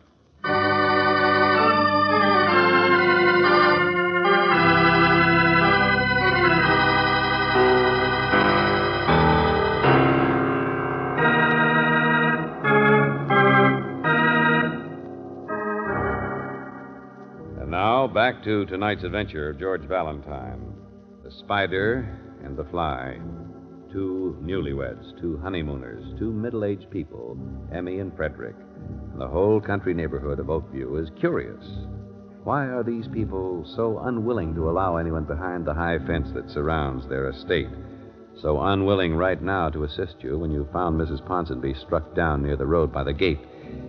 Well, if your name is George Valentine, you don't think much of your gossipy, curious client, but you know it's time you found your own explanation, so you consult the local banker. They're a strange couple, Mr. Ames. Yeah, she's a bitter, nasty woman at times, that Emmy. Or used to be. But Spider, it was just a joke. Well, apparently Emmy's been very badly hurt by the townspeople. Well, I don't laugh at her. Haven't seen her for years. She just sort of, left-footed. But a financial fool, I can tell you that much. Doesn't bank here anymore. Financial fool. She managed to get control of that estate, didn't she? Yeah. You've been listening to that cousin, Jeffrey Barker. Yeah, he thinks he should have gotten it. Distant relative. I was thinking about Lunsford. He was Francis' husband. Why didn't he get the estate? You dig deep just to find out why a woman got hit in the road. Well, you won't find out much.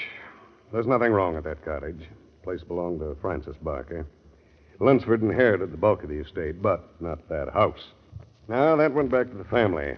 Went through several relatives. Finally, this spring, Emmy got it. Now, there was no conniving, just a roundabout family inheritance. Funny part of it is, in the meantime, Lunsford lost most of his money from Francis. How'd you know that? Newspapers. He'd been married in between times, you know. Some Spanish girl back east. Had to pay alimony, that's all. No, I didn't know. No, it's not important. Except to show you it's Emmy who's the rich one now, and quite legitimate. Uh-huh. By the way, how did Francis Barker die back in 1941? Search me. County clerk says there's no record. But there's a tombstone out there. A memorial, that's all. Yeah, I've seen it. Emmy put that up. Her dearest friend, you know. But Francis died someplace else, I guess. I don't know.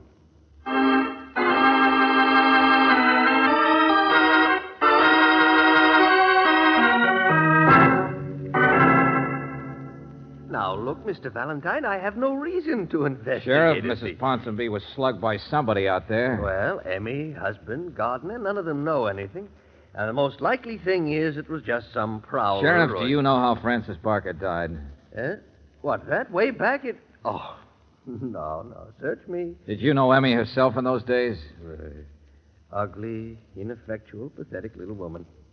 All bark, my friend, really, no bite. Have you ever met Lunsford? Oh, yes, she's down at the river early one morning. Was in swimming. She's lucky to get him. Seems like a nice fella. My wife says Emmy's plenty lucky. A tall, good-looking Britisher and all. Well, Any more deep, dark questions? Yeah. If you hadn't been feeling well, if your sinuses had been bothering you, would you sneak out for an early morning swim in a damp, cold river? Would I? For the love of Pete, Valentine. Skip what it, do you- Sheriff. I'll run down the rest of this case by myself. Now I know how to do it.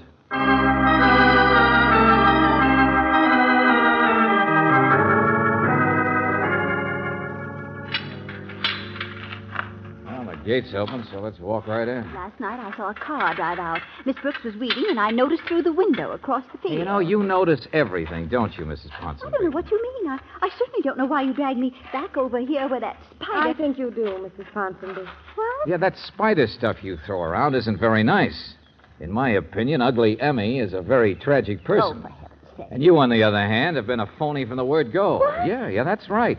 I'm on her side now. A phony? But I was struck by somebody. You don't think... Nobody could hit you in the face like that without you seeing who it was. I never believed that story of yours in the first place. Why, Mr. Valentine... Yes, you could have had a fight with someone out here while we were inside waiting to see Emmy. Sure.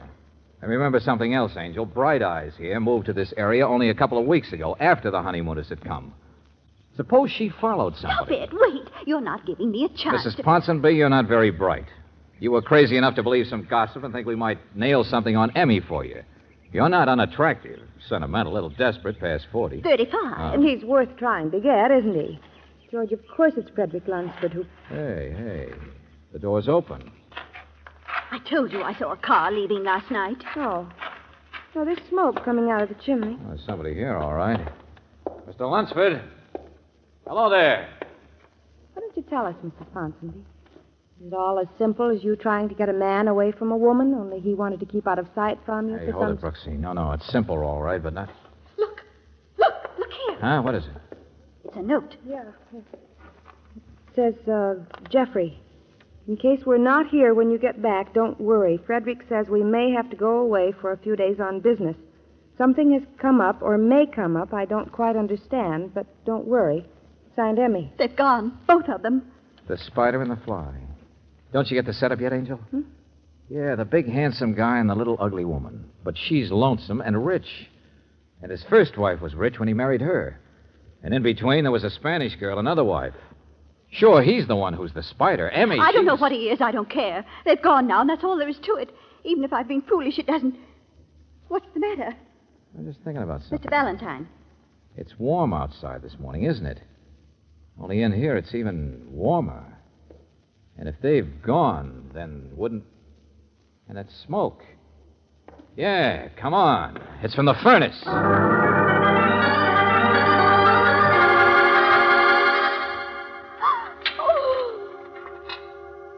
no. Oh, George. The fire's down, but it's been going all night. And look, there's a buckle, part steel. Even it's bent down from all the... And look, this silver filigree, it's a brooch. No. Emmy's brooch. Yeah, and here's her wedding ring. All right, Mrs. Ponsonby. Come on, snap out of it. This is no time to faint, sister. Come on. Oh, look, take care of her, Brooksy. I want to get the sheriff on the phone as fast as I can. A door slammed. Outside door, back. George, hurry.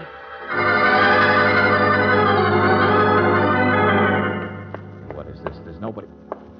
Oh, there he is. Hey, what is this? The study? All right, Buster. Mr. Barker. Get your hands off me. Tarnation. What are you doing here and going through that... Going through an empty wall safe. I saw Emmy's note in the front hall. The doors were open. I thought I'd better check. Check on what? Well, Emmy and Fred. They've got a lot of negotiable stuff they kept in here. Rearranging finances or something. Too deep for me. Seemed kind of crazy, her having so much cash around. Oh, no. Every trick of the trade staring us right in the face. Huh? Sure. Of course it's all gone. Probably miles by this time. Only where have you been, Buster? Oh, the city. Stayed all night. Always do for shopping once a week. But, hey, why is the furnace on at a time like this?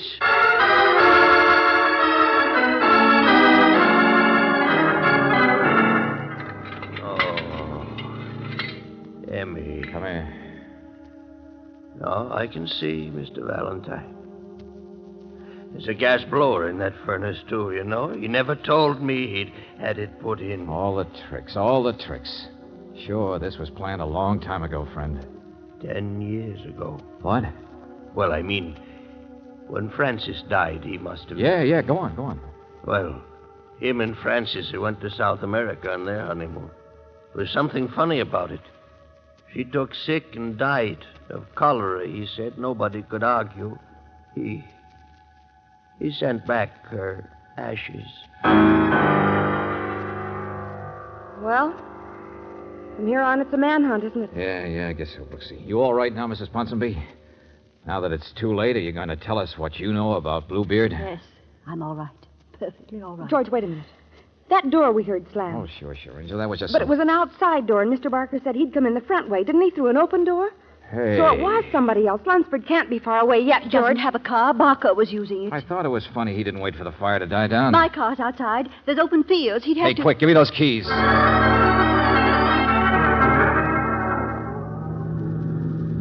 there he is. Yeah. Running across... I saw him. Hang on. Through the fence. He'll get into that underbrush. We won't be able The river's on the other side of it, isn't it? Oh, he wants to swim. All right. Sit still, sister. I'll get him. Sit still yourself. Huh? He's in that brush there someplace. Hey, wait a minute, lady. Where did you get that gun? What in the name of heaven are I'm you... all the things you said I am. A fool. A stupid woman who chased after a man. Who tried to make you find something bad about the other woman who had him. I love Frederick. I couldn't help it. Nobody can help it. Every woman he Look, meets... sister, this is no time for all this... I told him that on the road last night, and he hit me. No, don't move. I'm another one of his wives, Mr. Valentine. Oh, separated, yes, or divorced, I don't know. Even know. None of his women even know. They all trust him like that poor, stupid Emmy. None of his wives. I don't know how many they are. Maybe the police do. The ones that are alive. Mrs. Ponsonby, get hold of yourself, will you? That guy's in there. I never believed he'd actually hurt anyone. He took my money, yes, but I didn't care about that. And I tried not to wonder about a Spanish girl who died on her honeymoon. What? Yes, and then when you finally found out what had happened to Francis... It's my fault, don't you understand? Emmy's my fault. I could have stopped it. The same thing over and over, but poor, stupid Emmy I could have saved. Don't you see? It's my fault. And I called her a spider. Mrs. Ponsonby. Mrs. Ponsonby. Don't touch me. Look out. Valentine, I'm going to get him out of there. Nobody else is going to touch him until he's dead. All right, you've got the gun. Maybe you could have prevented a tragedy, so... Only before you get hurt yourself, you'd better pull the safety off of that... That's all right. Nobody's hurt. Stay there. Let me. He'll run. No, he won't. He's right there in the brush. He'll kill you. Be careful. Don't worry. Be careful. Now, don't worry. I'm all right. In here someplace. I'll take care of it. Nobody will be hurt. This tragedy's already prevented. Yeah, I can see you in there all right. Come on now. Come on, stand up. Never mind pulling the hat down. I can see you now. Frederick's clothes don't fit you too well. So come on out, Emmy. He's dead. I killed him. I waited all these years, and I killed him.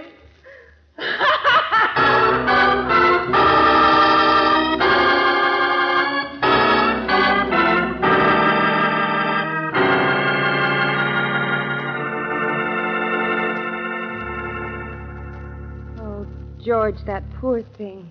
All those years. Yeah. Well, I suppose she loved him too, Brooksy. But she figured out what had really happened to Francis, I guess. And, yeah, pretty bitter revenge, wasn't it? Ashes for ashes. To wait until she could get money, until she could get him. Could make him believe that she was just another soft-hearted sucker. Yeah, well, she laid it on a little thick, all that wanting to be alone and old Frederick Deere stuff she told us, remember? But how did you know he was the one who'd been murdered, George? Well, an old maid should have wanted to show off a husband. Yes, but that and high school chemistry. Buckle was steel in it, in the furnace, remember? Been in that heat so long it actually changed shape. Mm-hmm. But a light gold ring and a silver filigree brooch. That last should have almost melted. Oh, so they were thrown in later, after the... body. That's it, an afterthought. Probably just before we came into the house. Besides, he wouldn't throw those things in there at all. If he was killing her, he wouldn't want to leave anything that would point to what happened. But she wanted them found, of course, like the note to explain her own absence that sounded as though Frederick were up to something. Like converting her money to negotiable things and taking them. That's right. She might have gotten away with it if we hadn't got mixed up in it. Police would have been searching for him forever. Oh, neat little web she spun, wasn't it? No, no. He was the spider. I don't know, George. Which is which? You mean Bluebeard? Mm-hmm. Or the Black Widow.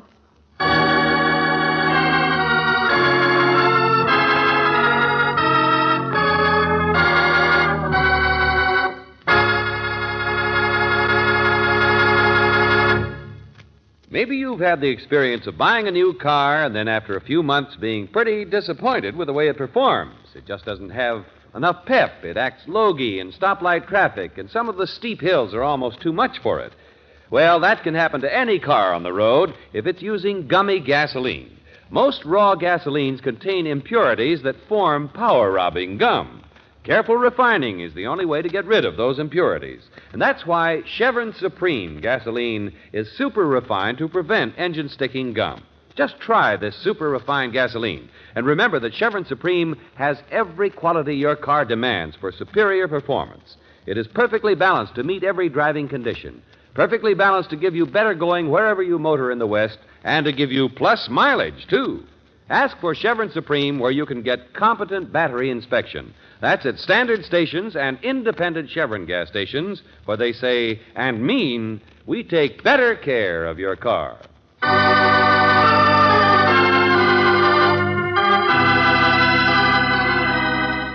Tonight's adventure of George Valentine has been brought to you by Standard Oil Company of California on behalf of independent Chevron gas stations and standard stations throughout the West. Robert Bailey is starred as George with Virginia Gregg as Brooksy. Let George Do It is written by David Victor and Jackson Gillis and directed by Don Clark. Noreen Gamil was heard as Emmy, Lee Patrick as Mrs. Ponsonby, Eric Snowden as Frederick, Margaret Brayton as Mary, Larry Dobkin as Jeffrey, and Bill Boucher as Ames. The music is composed and presented by Eddie Dunstetter. Your announcer, John Heaston. Listen again next week, same time, same station, to Let George Do It. This is the Mutual Don Lee Broadcasting System.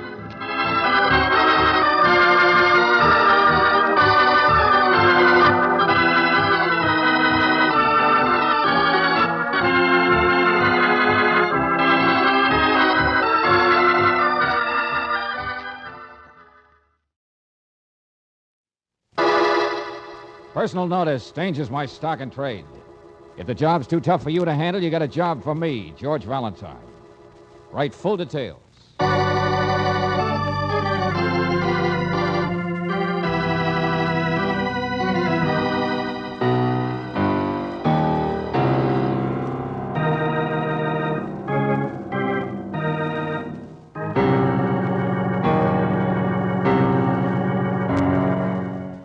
Standard Oil Company of California, on behalf of independent Chevron gas stations and standard stations throughout the West, invites you to Let George Do It.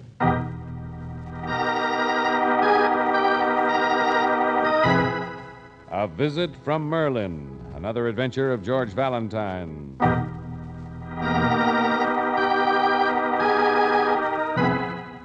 My dear Mr. Valentine, perhaps you have heard my name, Arthur Thurston Renwick, or just the Renwick Collection of Medieval Art. I don't like violence or violent people, so you can imagine my shock at the following episode. A stranger, Mr. Valentine, and I am habitually kind to strangers, ventured into my somewhat unusual domain, Renwick Manor. A little man in a tattered coat. Due to certain circumstances, I was in the position of feeling it necessary to give him a small gift. But before I could complete this friendly gesture, the man halted me. He gave me a gift. It was a 10th century dagger, Mr. Valentine, stolen from my own precious collection. The dagger was covered with blood.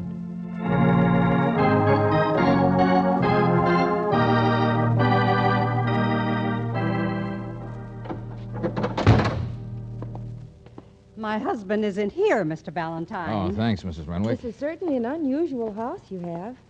Oh, George, look. A real suit of armor. Not my size. Miss Brooks, it isn't a house. It's a castle. You should join my staff on dusting days. You'd find out. He built it on the ruins of some Spanish grandee's old fortress. That's why it's so English. What? Oh, don't mind me. You live out here on the ocean, buried in the Middle Ages, and about that far from civilization, with nobody to talk to but King Arthur and all those... There seem to be plenty of people here now. Visiting day, Thursday. My husband is a frustrated professor, and so the curious come in to track up the floors and pretend they're interested in his lectures. Wait. There's a little man standing there. I'm sure he was. Short, tattered old coat. Right in there, behind you. I didn't see him. He was there. I'm sure he was. All of you. I'm sorry the tour is over. Excuse me, but the visiting hour is done. It's the hour when we lock the castle gate.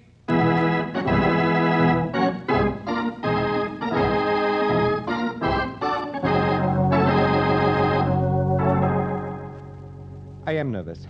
This little strange man, he haunts me. But why? Why? And where did he disappear, Mr. Valentine? How? Look, Mr. Renwick, I think you'd better start at the beginning and You tell met us... my wife. She's sarcastic and complains, but we really get along quite well together. You've seen my house, my castle. It's strange. And you say I'm eccentric. And of course I am. The antiquarian. The man who ran away from the present. So we see. Miss Brooks. I think what I'm trying to tell you first is that despite all this worship of the past, the Middle Ages, I'm not crazy. A man with a love, yes. A man to be laughed at, no. Nobody's laughing, Mr. Renwick. But this dagger Now, you talk here's about... what happened. This is a very peaceful place, actually. My only regret is the lack of interest shown by other people in the gray, dusty part of the history that's my specialty. So you can imagine my reaction about 2 months ago when a man, one of the usual Thursday visitors, spoke up and corrected me on a point of English history, pre-Norman, of course. Well, I investigated. The man was quite correct. That's the same little tattered man? Yes. And when he showed up again the following Thursday, I complimented him. He only shrugged his shoulders, went off snooping around some more, looking at everything. That's it. He only looks. He seems to want to study over everything I have, my entire collection. Wait a minute. Hold it a second, will you, please? I did a little research myself. You have right here in your house several $100,000 worth of gems, early bracelets, crowns, that sort of Mr. stuff. Valentine, I may be eccentric, but I'm no fool. The gem collection is not in the house. It's in the keep. Yes.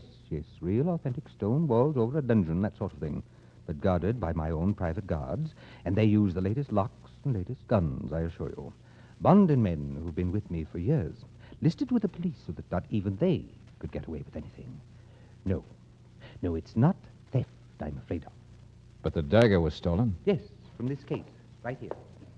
But it's the man I'm afraid of, Mr. Valentine. You see, he came back and came back. The guards had several run-ins with him for trespassing. But he always had an excuse.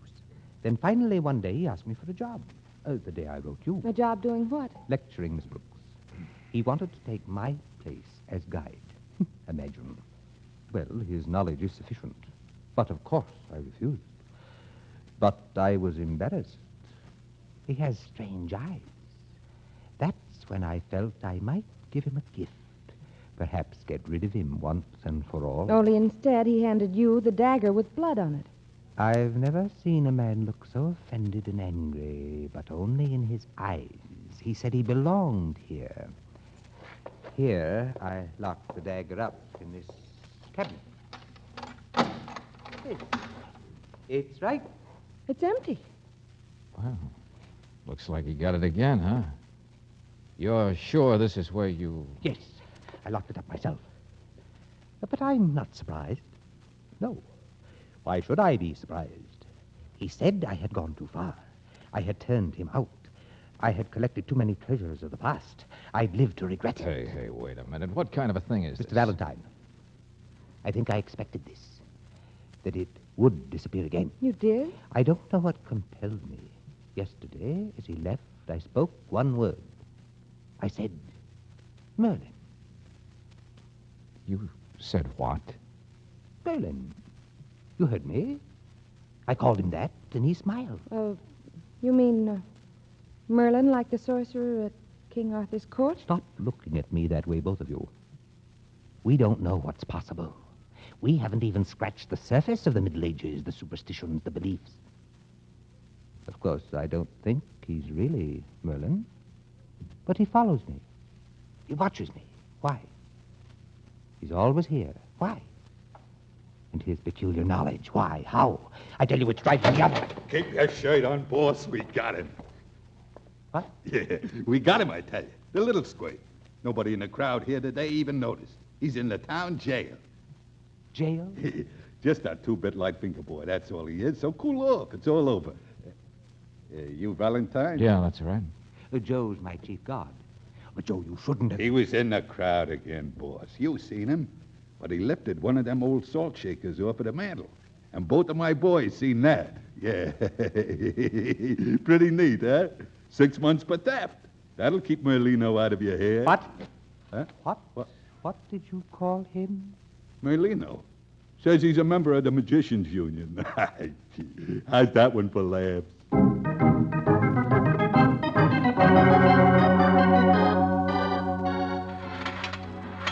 Oh, the boss is a nervous Nellie, that's all, Miss Brooks. So I gather. Here, only a couple of cells down this way. Nice to work for, you understand, but a little on the crackpot This side. Merlino seems to have him scared pretty badly. I don't know why the boss bothered you, though, Mr. Valentine. If I couldn't handle a guy like him with both hands tied behind my Okay. I just want to talk to this guy. Yeah, well, yeah.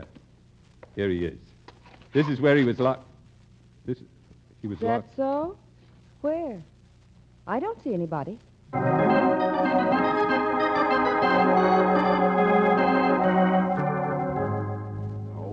Now, Joe, cool off. Yeah. I didn't turn him loose, I tell you.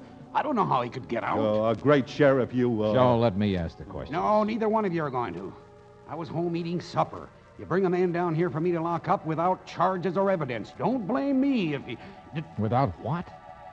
Without evidence, he said. Huh? What? Yeah, here's Merlino now. Well, what's all the lather about? I guess I forgot to lock that cell door on you, huh? No, you locked it. But I was hungry myself. I'm just on my way back. Yeah, but if the sheriff locked the cell, how in the name of... Please, young man. I just walked out. I'm a magician. Is that so? Well, this time... Play off, Joe. Cut it out. Sheriff, you said there was no evidence. Clean that up, will you? Well, we searched him when he got here. So did the guards. Just waiting to tell you, Joe. There wasn't any salt shaker on this guy. What? But I seen him take it myself. I seen him... We searched, I tell you. There wasn't. Of course, it's none of my business. I'm just a visitor in your town. Live at the boarding house, as I told you. Suppose I have been kind of a pest to Mr. Renwick. But if you ask me, Sheriff, if anyone is stealing out there, well, his guard here, he's the one I think you should serve. What? Why, you little half... Hold it, Joe. Easy. What? What's the matter? What? Salt shaker. In my pocket. All right, sleight of hand artist. But I haven't been near him. That's right, Valentine. He hasn't. Not even bringing him in. I told the boss I'd get rid of you. I will. I'll show you some magic that'll... No, stop it. No, you'll be Joe, sorry. cut it out, Joe. You'll be sorry. Now, stop it. I'll put rabbits in your hat. You can... Cut it out. Cut it out. I'm the sheriff around here. Now beat it, all of you. Magicians, private cops. Go on. Get out. Get out of my hair.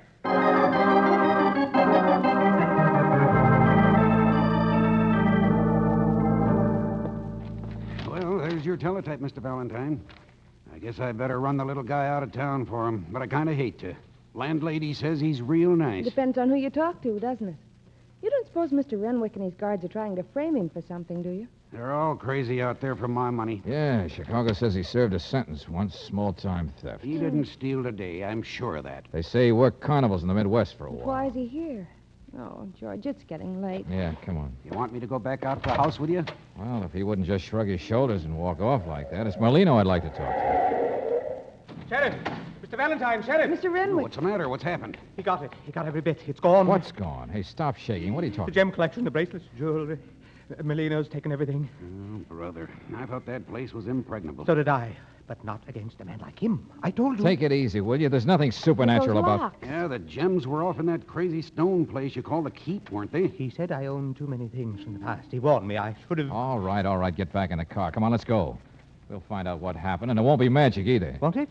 Mr. Valentine, I know how he managed it. My wife saw from her room upstairs, over the wall in the moonlight. Yes, I think we found that dagger again, too. What? She saw it and came running and screaming. Joe's body, up there, in the moonlight. with a medieval dagger in it.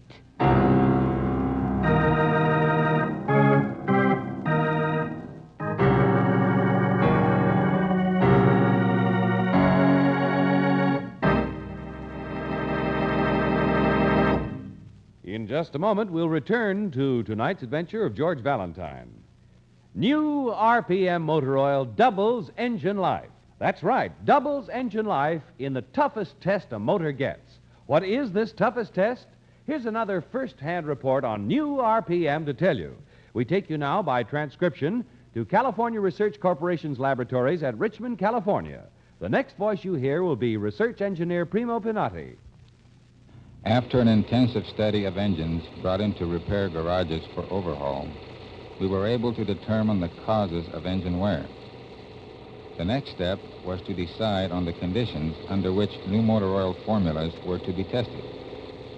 We wanted to develop our new oil under conditions simulating the toughest test an engine gets. Tonight, we are going to show you how we arrived at that decision. Ed Welshmeyer, senior engine operator, and Link Mers, engine mechanic, are ready with the test engine.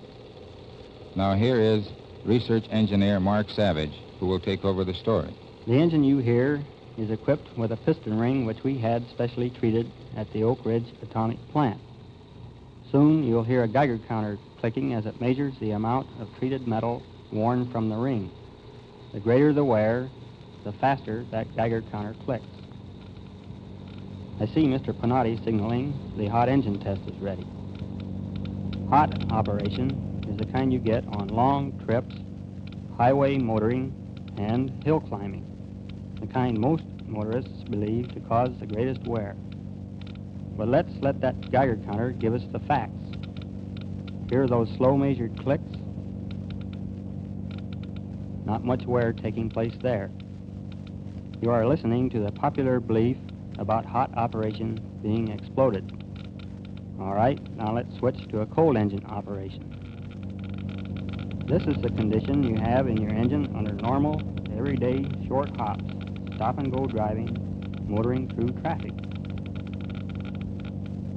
Hear that faster clicking? Yes, that's what we found. When it comes to engine wear, cold operation is the toughest test a motor gets.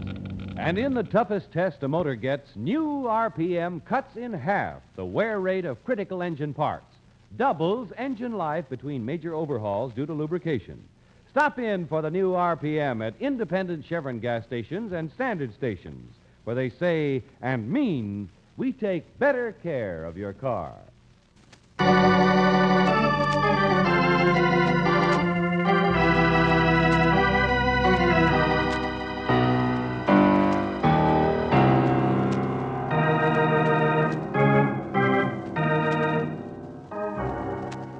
Now, back to tonight's adventure of George Valentine.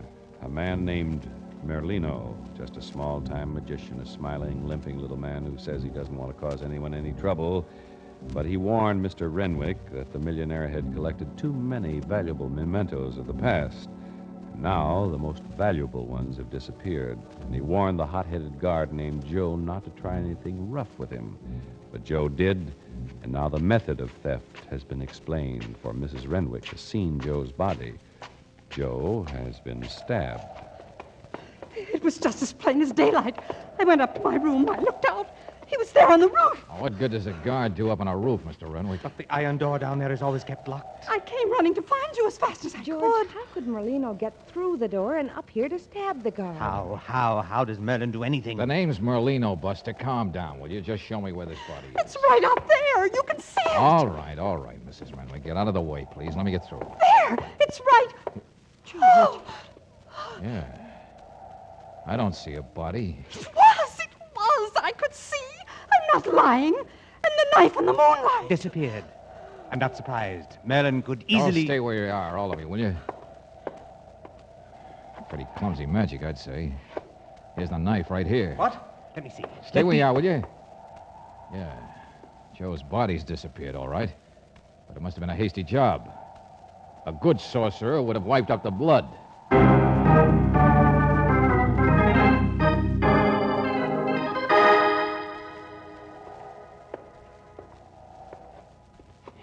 Valentine, the blood's Joe's, all right. Doctor says he's sure. There was a record of Joe's type in the files. Okay, come on. But where, George? Why would anyone move a body Get after rid of they... the evidence, Miss Brooks. But the knife was left behind. No fingerprints, no Hey, nothing. Mr. Renwick, come here, will you? What is it? My men are going to start searching your whole place. They won't find anything. Yeah, that fog coming in off the ocean, I know. Look, Mr. Renwick, I think it's about time you and I stop this silly, superstitious... Mr. Valentine, I don't want to sound like a fool. I don't want to believe such things. I don't. But you think we'll never find the body and we'll never find Merlino again? I know you won't. I can't help knowing it. He disappears, he makes things disappear. I know how it sounds, but he got what he came for. He carried out his threats. You've been in the Middle Ages too long for... Look out, Angel. Well, I'll be... Hello there. Did someone call me? Call Merlina?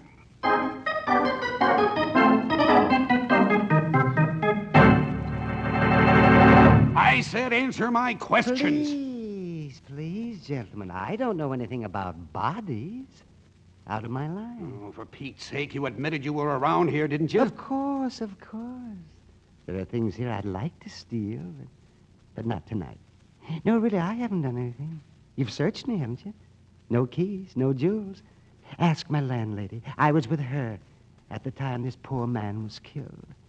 I'm afraid if I did it, I've committed a perfect crime. Hey, Sheriff! Sheriff, come here! Well, spot of blood on the garage floor. Yeah, and tire tracks. Renwick says this is where they kept that farm truck. Only now it's gone. Where's Merlino, Sheriff? He's taken care of, don't worry. The perfect crime, step one. Come on, let's go.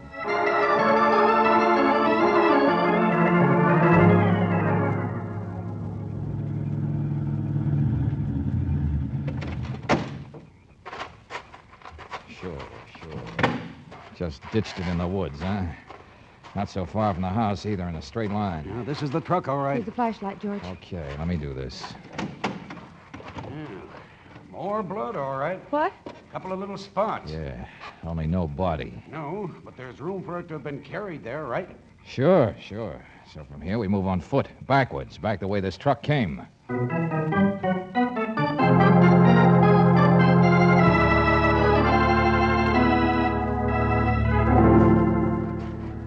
It's perfect, all right. Oh, yeah, sure. There were the tracks in the road. But they're insane. I can't prove they're Merlinos. Of course not. But they're deep. He was carrying something. They don't come back, so he probably walked back in the rocks. That's the fast way. And this is the only place you can get down to the beach easily from the road, too. To this cove. Deep. Heavy tides. The perfect place, all right. To carry a body, to throw it in the ocean. It's a hard job to convict a man of murder without a body. Well, you'll find other evidence. Merlino can't Oh, yes, he can, Angel. Because what other evidence? He even hinted at an alibi. Didn't you catch that? Everything he's done is practically a confession. But you don't think we'll find fingerprints in that truck, do you? But if he hid the things he stole somewhere around there, You then... don't think we'll ever find them either, do you? He's not supernatural. I don't know what he is. Oh, come on. It's practically dawn. Let's go back. Maybe we can shake it out of him.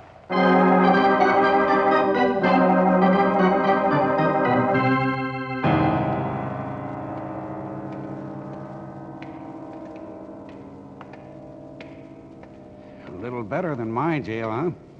Part of the original old Spanish place. Regular dungeon for the Inquisition. You have to climb down here now. I gave the sheriff my key when he locked him up, Mr. Valentine. Damp earth floors. I hope he's got pneumonia by this time. Here, I'll reach that. You seem a little calmer, Mr. Renwick. I've been with the sheriff's men all night. Yes, I've about decided your perfect crime theory is correct. Solid iron door. Oh, wait till you see the walls. Solid rock all the way around the cell. 6 feet thick and no windows. Merlino, Yeah, he's done it again. He's gone. It's impossible. Everything he's done is impossible. A human being couldn't get out of there. I had the only key myself. Valentine, for He's the a cripple. He couldn't run very fast. Come on, let's get down to the beach before Merlin climbs back into the Middle Ages.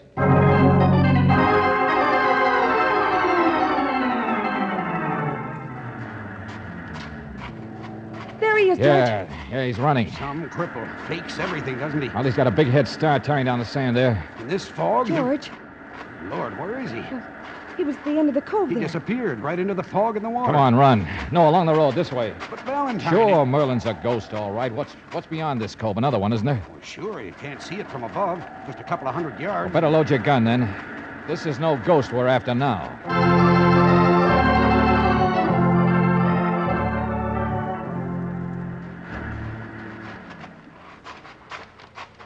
Hey, there's a boat there on the beach. Yeah, a little tiny one.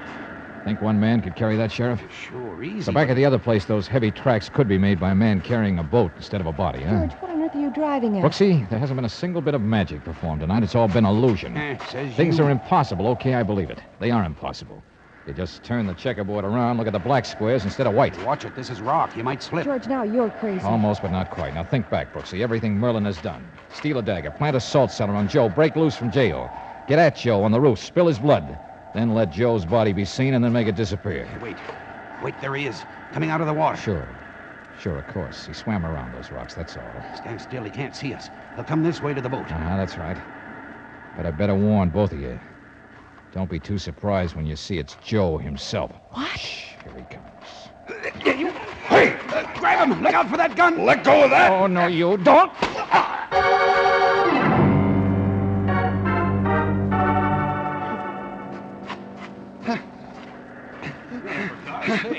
Every bit of the loot right there in the boat. Enough crowns for a whole chest. Sure, for the big king here. Shut up. The bright boy who figured it all out. How to rob his boss without having all the bloodhounds in the world after him. Okay, you got me. So what? So I want some more. You hired Merlino, didn't you? To put the scare act into your boss. To set himself up as the man of mystery. To brag that he was out to rob him. But, George, the murder, or what Mrs. Renwick thought was one, and the blood. Oh, and the sure, Brooksy. That was the neat part. Joe knew her habits. When she'd be likely to look out and see him lying there playing dead. And he cut his finger, spilled some blood, maybe. Too bad I didn't use yours instead. Nice little trail of blood, yeah, Joe. So there'd be no doubt in anybody's mind that Joe the guard was dead. Nobody'd look further for the man with the loot. You and Merlino working together. And then he lets himself look like the suspect. But I'll bet in the final pinch, Merlino's alibi would have been perfect, Sheriff. He would have got off the hook, joined up with Bright Eyes here, and Renwick would have thought it was all magic. I almost did myself. George, if Joe did all that, well, he could have let Merlino out of that dungeon thing, too. I mean, chief guard, he'd still have a key. The biggest impossible of all, yeah, sure. Only where's Merlino now? And why let out a guy whose story is all fixed, alibi and everything? And why do you suppose Joe here didn't leave hours ago in his little boat? That must have been the plan. I don't know where Merlino is. I don't care. Well, I do. It's a difference between a grand larceny rap and a bigger rap for murder. What? Now, look, friend. Only reason I can think of Joe sticking around is he liked the jewels all for himself. After all, he was dead. And Merlino could always disappear by I didn't magic. touch him. I didn't. It was risky getting down to that dungeon, Joe. But it would have been riskier bringing Merlino outside to kill him. Oh, no, that's And of not course, so. that was a quiet place. And nobody would ever think of looking under... Nice dirt floor, wasn't it, Joe? No, I didn't. Sheriff, I told you Merlin was a ghost. Maybe we better do some digging there before he puts a haunt on King Arthur's castle.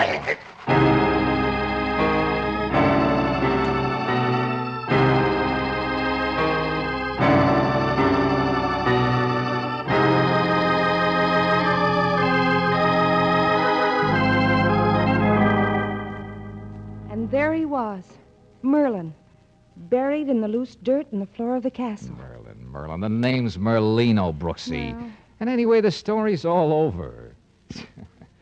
Oh, I don't blame you, though. I was always a sucker for that stuff, too. The knights and the charges. I bet Mr. Renwick isn't, not anymore, I mean. I bet he takes up stamp collecting after this. Oh, I sell out to the British Museum. Yeah, King Arthur himself. You know, I always imagined myself as more of the Sir Gawain type. What? Yeah, well, as a kid, you know how kids are. George, he was romantic. Gawain was the one who was always rescuing a damsel or making love to some maiden. Oh, no, not always. He slew dragons. He sat at the round table and... Oh, what's the matter? What are you laughing? Oh, round table. Oh, I was just thinking. When it comes to romance, darling, you're more of a square. Oh, great.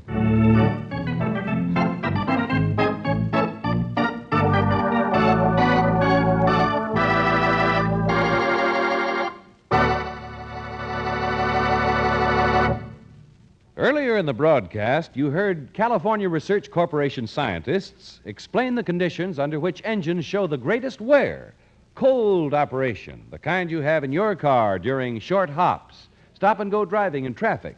In tests that simulate these conditions, new RPM motor oil was compared against the best conventional premium-type motor oils as designated by the American Petroleum Institute.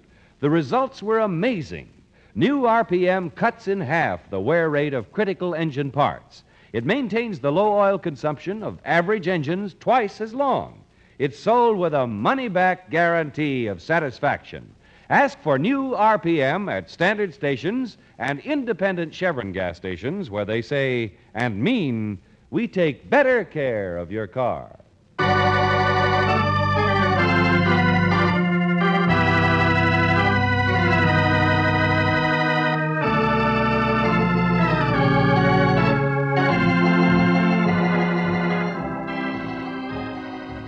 Tonight's adventure of George Valentine has been brought to you by Standard Oil Company of California on behalf of independent Chevron gas stations and standard stations throughout the West. Robert Bailey is starred as George with Virginia Gregg as Brooksy. Let George Do It is written by David Victor and Jackson Gillis and directed by Don Clark.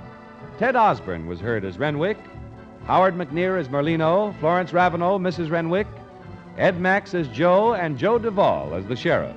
The music is composed and presented by Eddie Dunstetter. Your announcer, John Heaston. Listen again next week, same time, same station, to Let George Do It.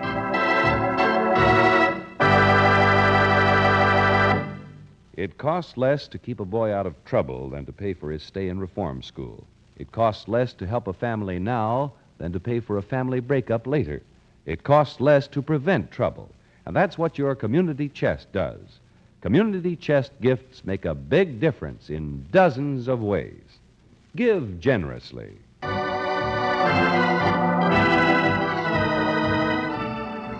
This is the Mutual Don Lee Broadcasting System.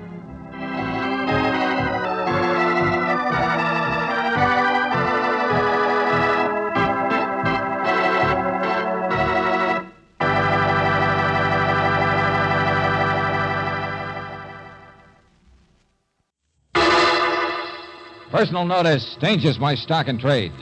If the job's too tough for you to handle, you've got a job for me, George Valentine. Write full details.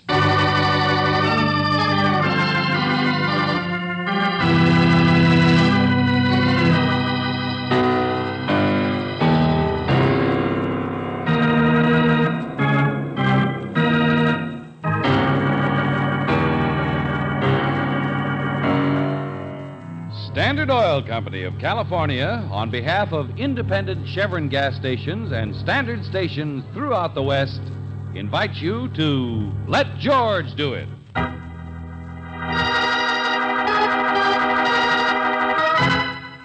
Angel's Grotto, another adventure of George Valentine.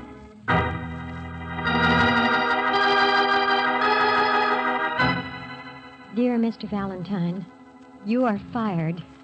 I know that's a clumsy way to put it, but I've been a nurse too many years to learn parlor diplomacy. Besides, you've been here at the Grotto farmhouse for almost a day now, and you haven't found anything. Not a single thing. Not that you should have. Perhaps I was just hysterical this morning when I called you out here. But now even the police seem to agree, don't they? Mr. Moraga's death last evening was an accident.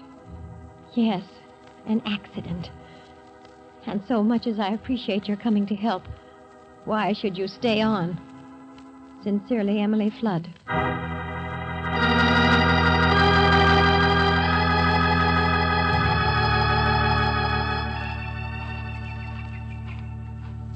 Oh, Miss Flood. Miss Flood. Yes? Oh, Mr. Valentine. Oh, here you are. We've been looking all over. Did you get my note? Yes, back at the house, but we wanted to... I don't like it back there. I Look, came out Miss Flood, I was a little surprised. After all, I've barely even had a chance to talk to you since we got here. You see, there's very little factual evidence of any kind. Here. Did you check here? There might have been fingerprints on the handrail that might show... No, we checked all that. Best fingerprint man in the state found nothing to prove anything, not even on the wheelchair. No sign of a struggle. He hated that wheelchair. Imagine a man only 45 who usually couldn't sit still for a minute having to spend 6 months in that thing. It was from a sailing accident. The bone wouldn't heal. Uh-huh. Most of the nurses were scared to death of him. But he liked me, because I wasn't good looking and I didn't have an eye on his purse. And he had told me about this grotto. The Angel's Grotto. It's beautiful, isn't it? All that moss and the ferns. Yes. and- I saw it first about the same time yesterday. I just brought him out from the train, and he had to come here first thing, even before supper. Did you try to find the angel like we did? Oh, it's just a legend. Indians who used to work at the mission across the ranch. An angel of stone, they say. Crossed by the waterfall, I guess. Yeah. Only it's like all those things, huh? The face in clouds, the mountain shaped like a man's head. You can never really see it. The angel of death. He used to come out here and just sit when he was a little boy, you know. It was all so different then, he said. The farm, I mean. Just a place in the woods. And an exciting, scary grotto for boys to tell stories about and dare each other to come close to the edge. They were lovely boys, I guess. Herman hadn't met the bottle and the blondes yet. And that whiny stepbrother who still lives here was just like the real brothers. And John hadn't taken up sailing or broken hips, or even gone out to the city to build his steel mills to become the richest man in the state. Why, All been murdered. Mr. Valentine. All right, lady, we're sorry. We know you're upset. Anyway, there aren't any facts. But last night at supper, well, those guys aren't boys anymore, are they? He hated his family. He said this was the last time he'd ever come back. You want the rest of it? If you're going to fire me, you want my report, why I say murder? Go on. Well, you were there. You and he and the boys last night, remember? You were all sitting around the table. No, I don't want to talk business tonight. I don't want to talk anything. I'm tired. Emily, have you done my unpacking yet? Well, I thought as soon as supper is over, while you sit outside for a while. Sure, your nurse will take care of things, John. Here, have another glass of wine. It's special. No, I said. Well, farm isn't business. I only waited till you came, John, to talk about buying a new tractor instead of riding. Oh, for the love Leave of him alone, Jake. He's tired. Can't you hear what he Well, I said? got a setter coming around tonight. Got to get out there, help her with the pups. I only thought if he could spare $1,000 or so. Leave him alone. Jake, you'll just never understand us businessmen. Well, farm's a farm. You can't operate on Stop that. it, both of you, stop it. I came here for a one-day visit, that's all. That day starts tomorrow. Oh, sure, Johnny, sure, we understand. I don't come out to the old place often myself, but a little reunion is different, huh? No. I wish I'd stayed in Florida. Don't blame you. All those classy nurses. Please, Mr. Moraga. Well, Johnny, I know the farm isn't very important anymore to you, but all I wanted to say was... Oh, get out to your barn. Go be a midwife, whatever it is. Now, you nurse, see if you can't give the cook out there a hand with the dishes. I notice Mary's not as speedy as she used to be, Jake. Stay where you are, Emily. Herman, for your information, I'm sick and tired of the steel business, too. Huh? You heard me, Mr. Vice President, in charge of gas and wind? Oh. Oh, yes. Get everybody out. Leave us brothers alone. Have some wine. You don't want to talk business, not old Herman. Herman, the diplomatic sponge. Well, I wrote you I'm going to retire, didn't I? In the prime of life, and why not? And that means for my family, too. I'm here to cut all strings at once. Lazy relative steel mills, old family homesteads, the works. I'm sick and tired of supporting a worthless bunch of... Please, don't. You're tired. You'll upset yourself. You said everything could wait till tomorrow. Everything you have to say to him. Yes. All right. I'm sorry, Emily. You two fellas. Wheelchair doesn't make a guy like me very friendly, but I mean it. I'm moving to Florida for good. Only, well, we'll talk tomorrow, huh? Sure, Johnny, sure. We understand. No, you don't. You're going to work for a living, Herman. Well, what's the matter with you, Jake? Huh? Earn your own tractor. Me? I'm tougher than all of you, I guess. Well, what's the matter? Want to murder me or something? Well, come on, say something. Want to murder me or something? And then, Miss Flood, you brought John Moraga out in his wheelchair to sit in the evening air. And you went back to do the unpacking and clean up the dishes for Mary, the cook, who was out helping Jake. Brother Herman, he went to his room, so the testimony says, where he drank that wine all by himself. Jake, he came out and smoked a cigarette for a while with the impatient invalid. Then went to the barn and was busy for some time delivering a litter of puppies. Your testimony is very complete, Mr. Valentine. So what? So 10 o'clock, you came out to bring Mr. Moraga in for the night. And he was missing. Because around 9 o'clock, according to police reports, the doctors, his wheelchair parked here overlooking the grotto where you left him, got a little bit too close to the edge. Look out, George! Oh. But there wasn't any evidence. You couldn't find anything. No. No evidence to show whether the brakes just slipped and the wheelchair rolled over, or whether Mr. Moraga was pushed off the edge. 200 feet down to the rocks. All those hatreds and everything, even motives. But everybody's story seemed to check. Yeah, that's it. Nothing so far can be proved. Mr. Valentine, you kicked that rock just now to see how I would react. Maybe. Well, I think you should understand there won't ever be any evidence. His death was an accident. I believe that now. So get out. Get out. Please, go away.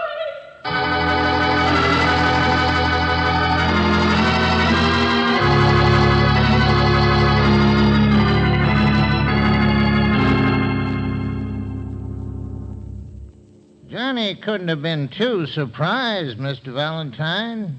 Said he saw the angel clear as death. Omen, I guess you'd call it. We smoked a cigarette together down there, you know, half hour before his death. Surprised at what, Jake? Huh? Well, the brake slipped on his chair, don't you think? You figure he was unconscious when it happened. We don't even know that. Look, we're leaving. I only asked... His own fault in one way. Had a fixation on that place, he did. Ought to be the devil's grotto, I always claimed. Or maybe we could blast the marble and make a quarry. You see me, Mr. Valentine? Oh, yes, Mr. Moraga. Look, Jake, do you mind... Sure, Mr. Valentine, sure. Got to see about... Mr. Moraga, testimony showed that last night your brother called you vice president in charge... In charge of gas and wind. Yeah. Old Johnny was the only one had any brains or... Are you part owner of the Moraga Steel Mills, or just a paid employee? You mean am I just the boss's brother? Yeah. Yes, if you like. Uh-huh. And now that he's dead, Weren't you leaving, Mr. Valentine? Oh, no, don't get me wrong. Jake and I, we appreciate what you've done. But also we're tired of everybody looking cross-eyed at the guys who benefit.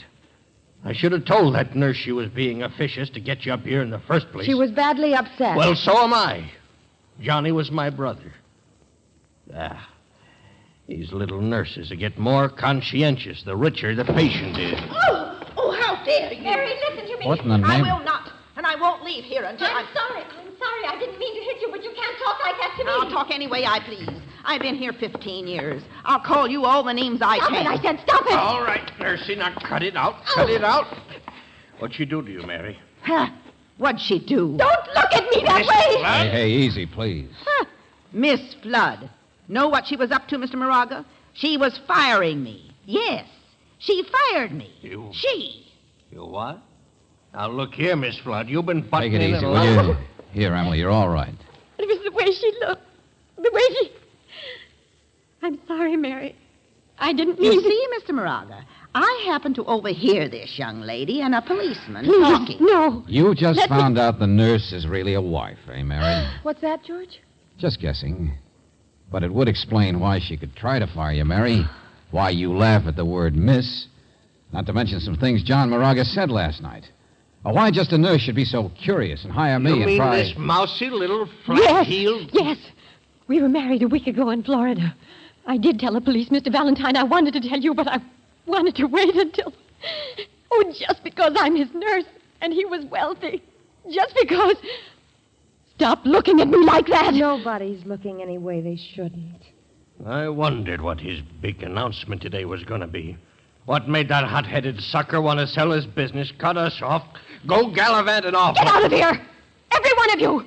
This is my house now. Get out! So you married a week and now he's dead. Yes, he's dead. He's dead. Don't look that way. Can't you understand? I loved him, and he loved me. Don't give me that Oh, hug. I wish I were dead, too. Leave me alone, or I will be. Yes. A good act. Good act, Mr. Moraga? Are you changing your mind? I thought you were so sure your brother's death was an accident.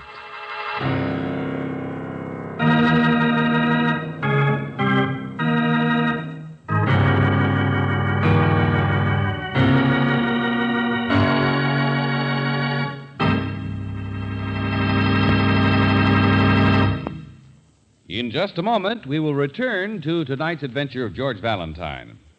Tonight, we present another first-hand report on new RPM motor oil, the oil that doubles engine life between major overhauls due to lubrication.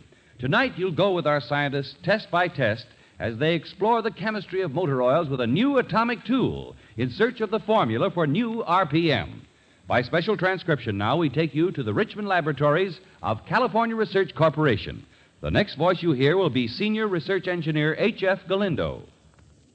The test engines you hear running in the background are equipped with piston rings, which we had specially treated at the Oak Ridge plant of the Atomic Energy Commission. Geiger counters connected to these engines measure the fine particles of treated metal worn from the atomic ring as that wear takes place. We're using rigid temperature controls to get exact simulation of the toughest engine wear conditions your car gets. The normal, everyday short hops. The stop-and-go traffic driving. We call it cold operation. Two of my colleagues, Harold Vick, engine operator, and Jess Sanders, lead engine mechanic, have filled the crankcase of each of our test engines with a different experimental motor oil formula. These experimental oils, by the way, are a few of the hundreds actually used during nearly 2 years of development. Now let's listen to the Geiger counters as they click off the performance of one of our earlier formulas compared with a recent one. Bear in mind that the slower the counter clicks, the less the wear that is taking place. No, that's too fast. Too much wear. That formula couldn't do the job. Now listen to this. It's slowed way down. Yes, that's it. Hear the very slow, measured clicking of the Geiger counter? That oil formula hit an all-time low count on wear rate. It's the one which eventually proved to be the best, the one which, after lots of road testing, we finally released as the new RPM. The new RPM, an oil so superior that it doubles engine life between major overhauls due to lubrication. It's yours today at independent Chevron gas stations and standard stations where they say and mean, we take better care of your car.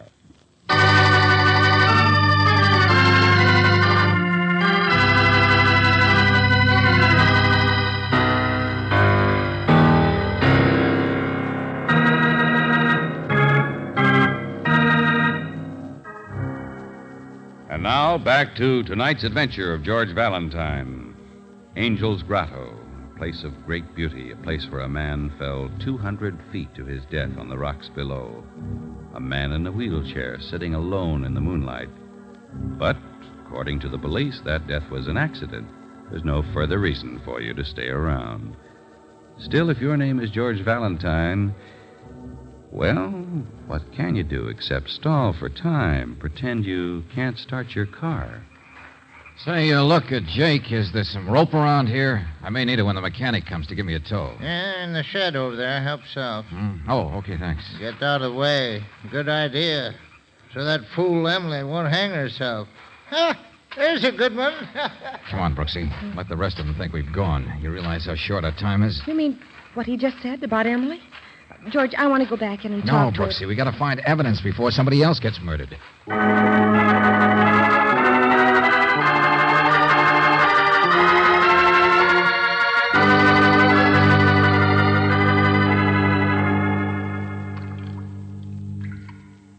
Yeah, these are the tracks, all right, Brooksy. And here's where the wheelchair stood. George, you and the police went over it inch by Well, inch. Jake gave me an idea. He was wondering earlier if John Moraga was conscious when he fell, remember? Yes. Okay, now look, I'm John Moraga. I'm in a wheelchair, see, and I'm sitting here. I'm a strong guy. Strong? George, John had been laid up for 6 months. Well, that's not long enough to break down a dynamo like him.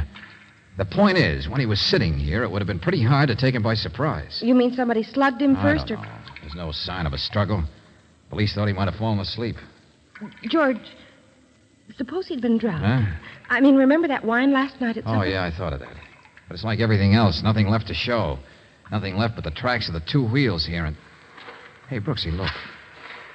They just go in practically a dead straight line all the way out to the edge and over.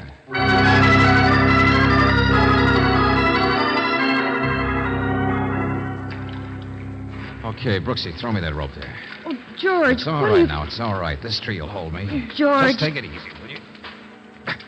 There we are. This is one thing we didn't check. But they combed every rock down below there. When I kicked that rock loose this afternoon, remember what happened? It bounced. Okay, I'll find out what happened last night, and I won't bounce either. I hope.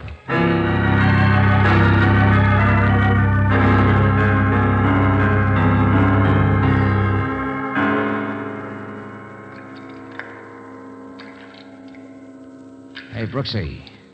I can see the angel from down here. Yeah, it really does look like one, you know. Across by the... George, your rope's twisting. I'm all right. There's some stuff to hang on to here. Angel of death, huh? I can't even see you anymore. Brooksy. What'd you say, George? Hey, not so loud, will you? I was just looking down before. It's a watch. What? No. Piece of watch chain. Sure. He did hit here before he dropped to the rocks. I thought so. The way the cliff curves out, it's... Don't go any farther. What if he did lose part of his watch chain? It doesn't tell you anything Oh, about... doesn't it? Hooked on a little twig, some scrub trees here growing in a crevice. Well, you know, it doesn't have any bark. Yeah, that's right. 2 places here, no bark. I'll tell better in the daylight. But, Brooksy, there are kick marks, too. He grabbed here as he fell. Must have hung on for some time, several minutes maybe, before his strength gave out. Somebody's coming, George.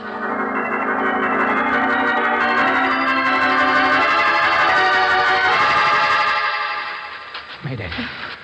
Hey, I called you, but I didn't hear you answer. Well, I went to see George. Listen. Listen to what? Well, it's gone now. Okay, come on. Get this rope out of sight. Here, duck back here. In the bushes. Now, that's better. Oh, George, I hate high places. You crazy. But I learned something, Brooksy. The fact he clung there proves John Moraga was conscious. He couldn't have grabbed on there unless he was perfectly all right when he went over. He wasn't slugged, doped, anything. Just pushed. But those straight line tracks... Well, I can think of a person he might have trusted. Never guess what was going to happen until the last minute. Oh, George, any of them could have come down here without being seen. His shouts when he was hanging there wouldn't have been heard. Oh, Brooksy, look, stop evading it. You know who I'm talking about. All those tears don't hide her motive. George, I just can't believe that a girl would... Yeah. You see what I see? Little Emily. George, she's crying. That's what I heard before. Yeah. Walking like she didn't know where she was. George, she were dead, too. She was hysterical, but she said I'm like Jake. I didn't take it But seriously. she's going where we were. George, grab her. No, She's no, gonna... stop. Emily? Oh, you startled me. Oh? I didn't mean to. It's Herman. Beautiful night, isn't it? Mr. Moraga. What are you doing down here, anyway? You know, don't you? Why do you ask? Oh, well, I didn't believe a good-looking girl like you with her head on her shoulders would seriously think of carrying out a threat You like... think I'm ugly. You said so. A stupid, flat-heeled nurse. Uh-huh. Oh, well, really, it isn't No, anything... stay where you are. I don't think there's room for both of us here, Mr. Moraga. All right. I loved your brother. I loved John. I'm 35. I'm not pretty. I know what I am. But he loved me, too. Now. Please don't touch me. Don't come any closer. Oh, it's all right. I know how you feel. It was an accident. Leave me alone. Yeah, just an accident, that's all. I told you. Don't touch me. Well... You big bastard! You walked right into do it, didn't you? Look out, my arm. I've handled patients 10 times as tough as you are. My arm. Look out, the edge is Believe right. what I said, didn't you? Believed I'd come down here and be thinking of jumping when it's you who's going to go. Come on, Brooksy, step on him. He's the one who's liable to be killed.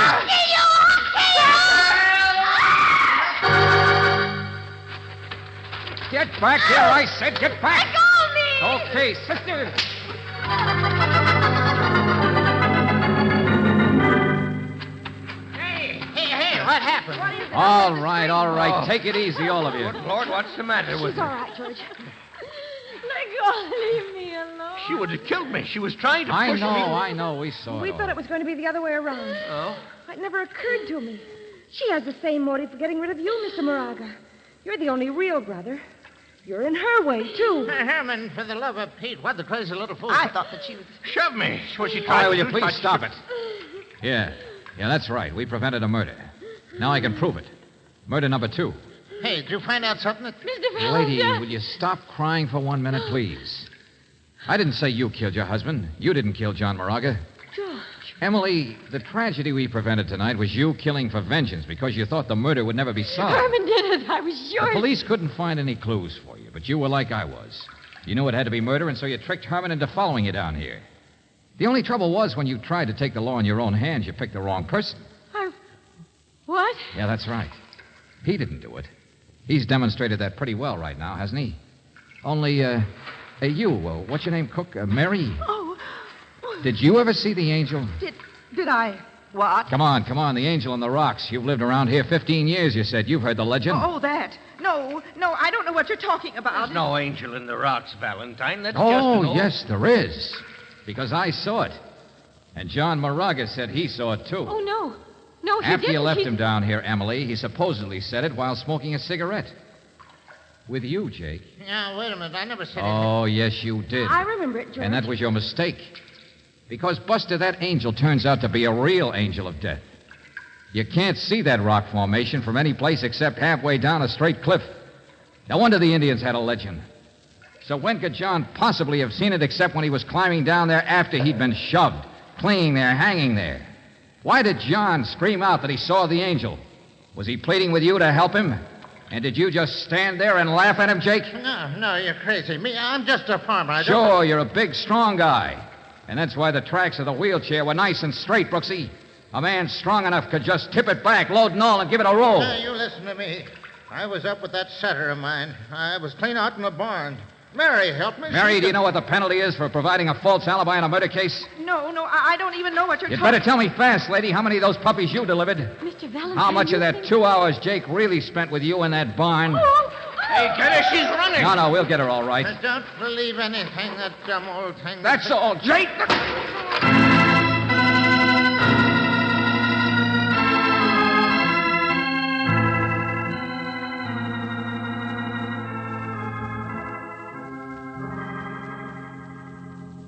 Angel's grotto. And the angel really did solve it. Well, Brooksy, the weak-kneed accomplice didn't help Jake much. But Mary wasn't really mixed up in But she started the ball rolling. Nothing else he could do but confess after that. I suppose she wanted to keep the farm as much as he did. And Moraga was going to take it away, sell everything. And to think it all started with our being fired. Emily tried to do it the right way, George. She hired you to find evidence of what she thought had happened. By woman's intuition. So, just on the basis of that, she tries to play angel of destruction, of vengeance. It was crazy and wrong. But she loved John Moraga. Those tears were all true. She told us how much she loved him. First and only love of her life. I could tell. And he loved her just as much. I know. Love, love, love. Hey, how come you're such an authority on the subject, Brooksy? With you around, I'll be darned if I know.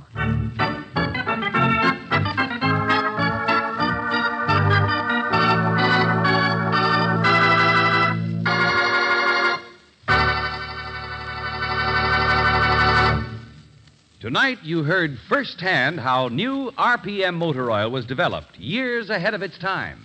Only the new atomic research tools of our scientists could make possible this remarkable motor oil progress. Here's what it means to you. compared with the best of conventional premium type oils, as designated by the American Petroleum Institute, new RPM cuts in half the wear rate of critical engine parts, doubles engine life between major overhauls due to lubrication. It maintains the low oil consumption mileage of average engines twice as long, and it doubles protection against acid, corrosion, gummy carbon, and varnish. Stop in for new RPM, sold with a money-back guarantee of satisfaction at standard stations and independent Chevron gas stations, where they say and mean, we take better care of your car.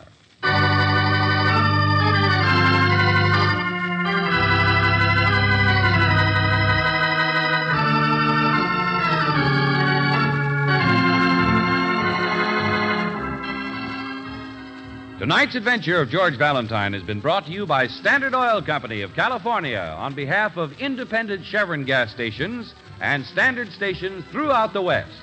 Robert Bailey is starred as George with Virginia Gregg as Brooksy. Let George Do It is written by David Victor and Jackson Gillis and directed by Don Clark. Jeanette Nolan was heard as Emily, Larry Dodkin as Herman, Bob Griffin as Jake, Bill Boucher as John, and Noreen Gamil as Mary. The music is composed and presented by Eddie Dunstetter. Your announcer, John Heaston. Listen again next week, same time, same station, to Let George Do It.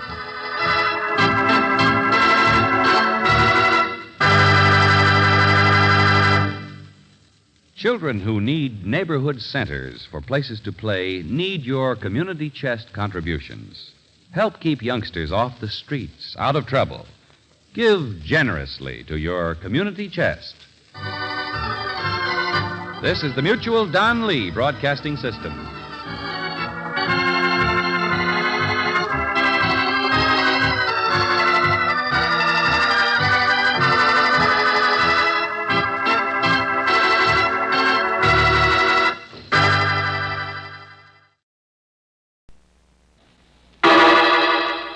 Personal notice, danger's my stock and trade. If the job's too tough for you to handle, you've got a job for me, George Valentine. Write full details.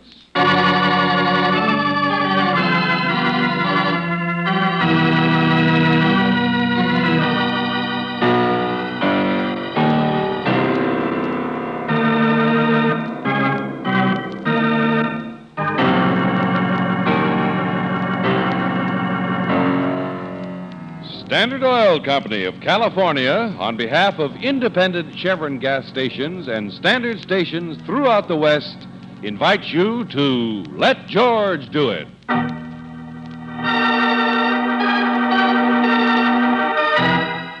Cause for Thanksgiving, another adventure of George Valentine.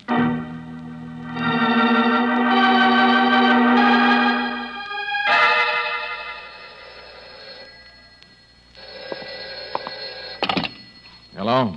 Dear Mr. Valentine. What? Hello? Quiet. I'm 10 years old. Lieutenant Riley, is that you? Well, it's not Tom Turkey. Listen, my friend. You sure it's not? What's that 10-year-old stuff?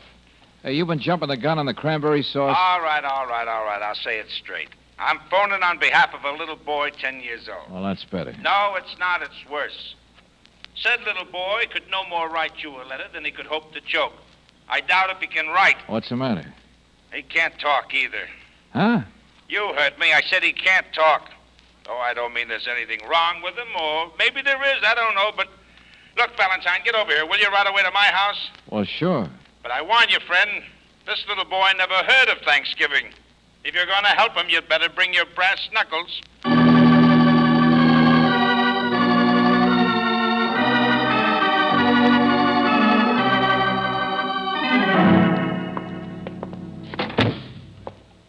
Lieutenant? Oh, Mrs. Riley's got him in there trying to coax him to eat. But the only time he'll take a bite is when she's turned her back. Oh, is he? Where'd you get him? One of the boys in my department picked him up early this morning at 3 a.m. on the waterfront, the warehouse lane. Oh, I see. A little on the tough side, huh? Oh, they all are down there, like a bunch of dirty seagulls and scavengers running loose. We can't even find out who he belongs to. Maybe nobody. And only 10 years old. Listen. This sergeant of mine in a squad car nearly runs him down. See, the kid was racing across the empty street, not even looking. Well, Mike gets out to help, naturally. The kid wasn't hurt, but he swung on him. He tried to get away, scared to death, and clawed and scratched. And then Mike realized the kid wasn't talking. Not a sound. Now, that's the part I don't get. Clear it up, will you, Riley? Well, Mike couldn't even find out where he lived, so we brought him in. My friends, that boy hasn't spoken one single solitary word since. Hardly a noise out of him. Oh, except maybe to cry a little. Only he stops that when you look at him. But, Lieutenant, he's probably a mute. Oh, 2 doctors were out from juvenile hall to look at him. One of them said the kid's faking, but they both agree there's nothing wrong with his vocal cords. What's the other doctor say? Psychic shock. Oh, you mean he can't talk because of something that happened to Well, him? they're not sure. They say it'll take time to be sure. I've arranged for the hall to take him over to try to find his family, if there is one, to feed him and... But that takes time, like you say, days, weeks. Now you get it, pal, and the doc says it'll help him a lot better if we could work fast. Because the most likely thing is that last night he saw something. Was mixed up in something that scared the blue blazes out of him, and he was running away. A little before 3 a.m. last night, huh? Saw something. Yeah, but what? Nothing happened down there. Nothing was reported. My department can't just go bursting into a... Huh? Well, hello there, Sonny. Hello. You finally ate something, did you? Such big eyes. He listens, but he doesn't listen. Yeah. Come on in here, son. Come on. These are friends of mine, see? Ah, now, wait a minute. Don't jump like that. I'm not going to bite you. Come on in here Skip it, Riley. What time is it? Huh? 1:45, George. Oh, good. Hey, look, kid, how about coming with me? I've got an extra ticket to the big football game. Well, I'll get you to meet Big Mike Miralewski, the All-American. Maybe you can even sit on the bench with the team, huh? George, he's just more frightened. He's crying. You see? You can't get him interested in anything. But a boy in a football game? I think the doctors are... Oh, it's Thanksgiving. I mean, a kid belongs in somebody's home on Thanksgiving. Well, are you going to just sit there, Valentine? I know, Softy. I know. We've got work to do and fast. Come on, Brooksy, take the kid's hand. We're going to go straight at this, at the waterfront.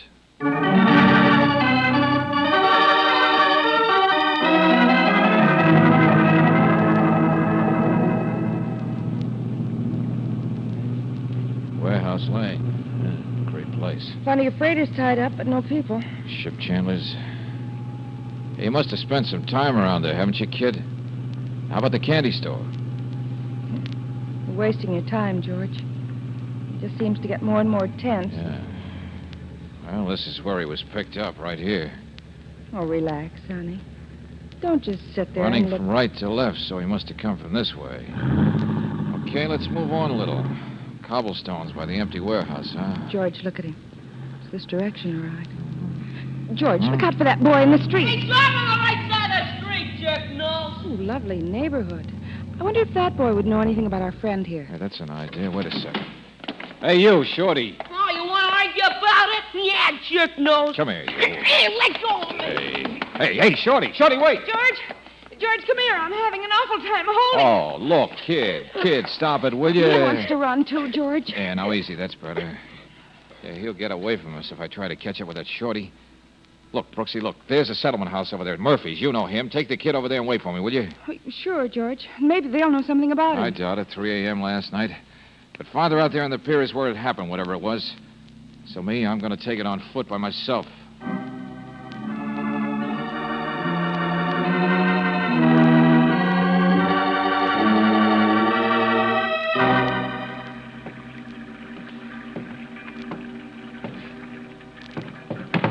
What? Hey, look out. All right, Shorty, I got you this time. Get your paws off, jerk nose. Cut it out now. Cut it out. I just want to ask you something. You know that other kid I had back in the car there? You know his name? I never seen him before. I ain't done nothing. What's your name? I don't know. Let go. You kids running loose out here by the ships last night? I was up on the moon eating cheese. Let me go. Oh, brother, great tribe, aren't you? Stick together. Never tell anybody anything. Oh, now, look, kid, I'm not a cop or anything. I just want to find... Hang on, Jordan. Hang on to him there. Don't let him loose. Oh, no, you don't, Shorty. I got you. Don't let him loose. There we are. Hold him and let me go through his pockets. Hey, wait a minute there, Skipper. What are you talking Box about? of cigars. Left him out on deck. Stolen. I didn't steal He hasn't got anything. No. He's too big anyway. You're not the one. Not what? Come on, Shorty, get out of here. You no help. I told you, jerk nose. Yeah. Water rats. Same the world all over. All the same. Good cigars, too. First mate, give them to me so I'd let him stay uptown. Wait a minute, Skipper. Wait a minute. Were you looking for another kid? No. Yes. Something stolen last night, you mean, huh? During the night? Cigars? No, this afternoon, a few minutes ago. Come up like rats open the horses. I tell you, it's awful. Marseille, it was my last port. Same thing, same the world over. Nobody stops them, nobody can stop them. Kids. Hey, wait a minute, Skipper. This your ship tied up here? Yeah, leaky old tub full of potatoes. Frenchmen like potatoes. Uh-huh. Looks about ready to sail. Were you here last night? What are you peddling? Dope, punch boards, cheap liquor? No, listen, will you? You have trouble with kids getting aboard, huh? Characters like you in every port, too. Dock loafers. Always got a deal. Sure, I have trouble. That's the customs pier watchman. Nobody can stop them. You see those big rat guards? Right over them like monkeys. Uh-huh. Did some kids get aboard your ship last night? No. Now, stop pestering me. Are you sure? Around 3 a.m.? Fight was on the pier, not the ship. What fight? Oh, that's the pier watchman. He's the one spreading the story. Couple of bums, I guess. I don't know. My old deck watch was sound asleep, of course. You didn't see it? No. Yeah, I don't know. Woke me up. I yelled, shut up, out of my porthole, went back to sleep. Hello there, Skipper. Wait. I'm so glad to catch you. Huh? Oh, what now? A sailor comes ashore and can't I'm just even- going to take a minute. It's about a woman, you see. Oh, that I see, and so nice. But right now, I want Get to tell what you... I mean? Dock loafers all trying to sell something. Now it's telephone numbers. Go on, Baldy, get out of here. Wait a minute. I've seen this guy before. Well, it's not mutual. Skip, if you just listen His name's Salvori, I'll tell you. Yeah, I've seen him in lineups. Are you around here last night? I beg your pardon. Oh, it's a great neighborhood. Salvori, the big operator. Last trip he was here selling raffle tickets for a three-wheeled automobile. Oh, but Skipper, listen. Thanksgiving, they say. Well, thanks and good night. You pester him. I'm going backwards. Yeah. Hey. Look at that, will you? That what you wanted to see us about, Salvori? That crowd down at the pier? Something's happening. No. I got no deal to make. Come on, let's take a look. Afternoon, friends. What's going on? Don't suppose you have 50 cents or so? See, an old pal of mine, see, he was going to buy me Thanksgiving dinner, you see. Never mind that. What are those men doing down by the water? Fishing, sorta. 50 cents is about all it would take, though, you see. Now, this old pal of mine, he would have spent $5, you know, mince pie and the works, you know. Said so last night. Hey, down there, hey, you! Now, listen, Buster, did you say last night? Yeah. What are you doing? Hey, sailor! No, it seems to me that... Hey, look out there! Salvori! Well, he left in a hurry, didn't he? Body, Skipper. Got a body. What? Just fishing him out. Guy floating with a knife in him. Guy float... Yeah, with a knife. Holy smoke. Yeah, see, that's what I tell you. You see, a pal of mine, he was going to buy me a Thanksgiving dinner, see? Only instead, it looks like he got in a fight about 3 a.m. last night, I figure. Yeah, got murdered, see? So, tell me, how's about the 50 cents?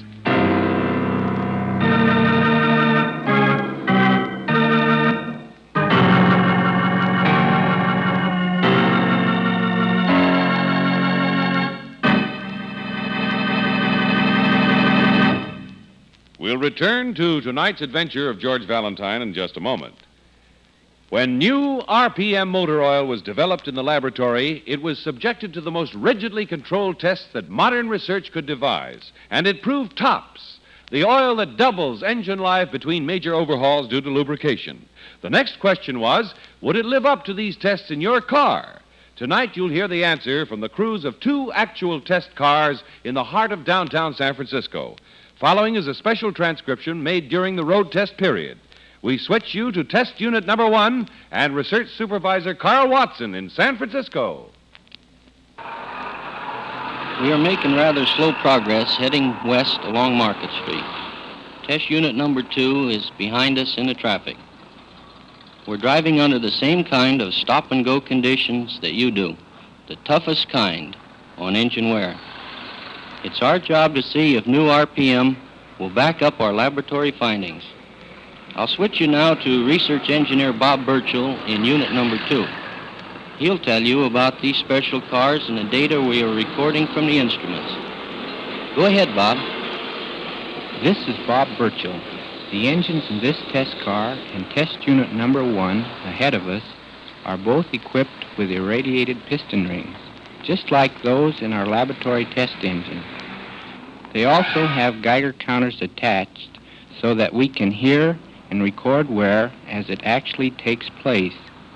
We are making a comparison test. Test unit 1 is using new RPM, but in this car we have a well-known conventional oil in the crankcase. It is one of the best premium type oils. Naturally, I can't reveal its brand name. Now I'll hold the microphone closer to the Geiger counter, which detects minute particles of metal as they wear off the irradiated piston ring. Hear that rapid clicking? That means a comparatively high rate of engine wear. Now I'll switch you back to Carl Watson for a comparison with new RPM motor oil. Number 1. This is Watson again. You hear that slow click of the Geiger counter? That is an outstanding low wear rate count. It's new RPM under the same condition type oil you heard about a moment ago. Day in and day out, mile after mile, the counters have clicked off the same story. The results we got in the laboratory tests on new RPM motor oil are checking out on the road. Proved in the laboratory, supported in severe road service. That's new RPM motor oil. The oil that cuts in half the wear rate of critical engine parts, doubles engine life between major overhauls due to lubrication. Try it. Sold with a money-back guarantee of satisfaction at independent Chevron gas stations and standard stations where they say and mean, we take better care of your car.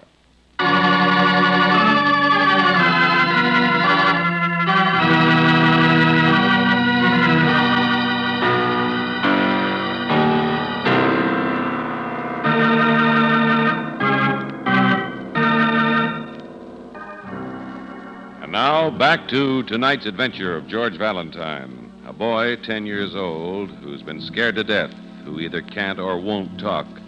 Well, if your name is George Valentine, you begin to understand the reason when you see the neighborhood in which he was picked up by the police.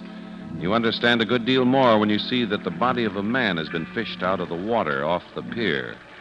Yes, now it's certainly a case for Lieutenant Riley. Oh, but what a case. They don't get solved around here, my friend. They just happen. Okay, Riley. Did your boys pick up that bum, the guy who sniffed? Oh, he won't know anything. Nobody does. The name of the corpse is Lefty Sims. Well, you seem to know something. Well, everybody knew him. He's a common thief, that's all. Few big jobs, but nothing to steal down here. He usually worked the city. This wasn't his territory. Your doc says the time's about right. Been dead since last night, around 3 or 4, maybe. Killed and then tossed in the water. What about the pier watchman? He covers 5 warehouses. How could he see anything? And everybody off duty for the holiday. Hey, wait a minute. Huh? Riley, what's this stuff? Where the fight happened? It's a spot of blood, I figure. No, look closer. Powder. Little pieces of broken glass. What? Hey, here's some more of it. Yeah. Oh, Doctor. Huh? Yeah, Doc, come over here, will you? Yeah, sure, Lieutenant. You thinking what I am, Riley? Yeah. What is it? Here, take a look. White powder. And on a pier where boats... No, it's not. Huh? Talking about dope, aren't you? Yeah. No, I don't think so. False alarm, huh, Doc? Well, it might explain why there was a fight, what was going on out here. Something of value. Yes, of course. Smuggling, you think, huh? Peddling, or... Yes, I'll do the thinking, Doc. You just tell me... myosin, perhaps. Something like that. I can run a test. Oral myosin. It's valuable. Didn't I say that? Drug of some kind. Cure people instead of making them sick. Worth a lot more than dope, too.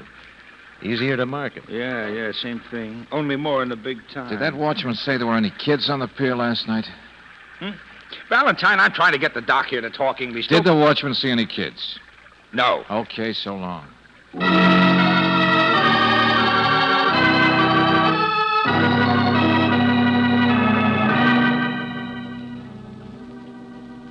Wish I could help you, Miss Brooks. It's all right, Mr. Murphy. Come on, Sonny. The settlement house here is pretty badly undermanned. A cleaning woman will be back tomorrow. She might know something about the boy here. But in this neighborhood... Well, thanks again.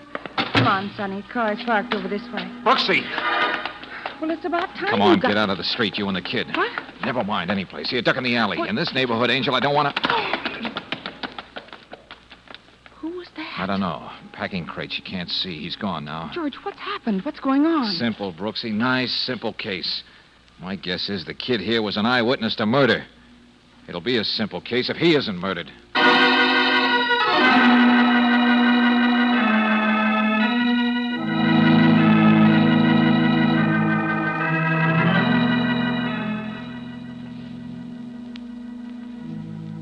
Oh, kid, please talk. Please tell me, will you? What did you see last night? Look, nobody's gonna hurt you. I won't let him. But you must have seen things like this plenty of times before, kid. I don't mean murder, but you grew up in a tough place. And you're not gonna do anybody any good if you just... Yes, he just cries.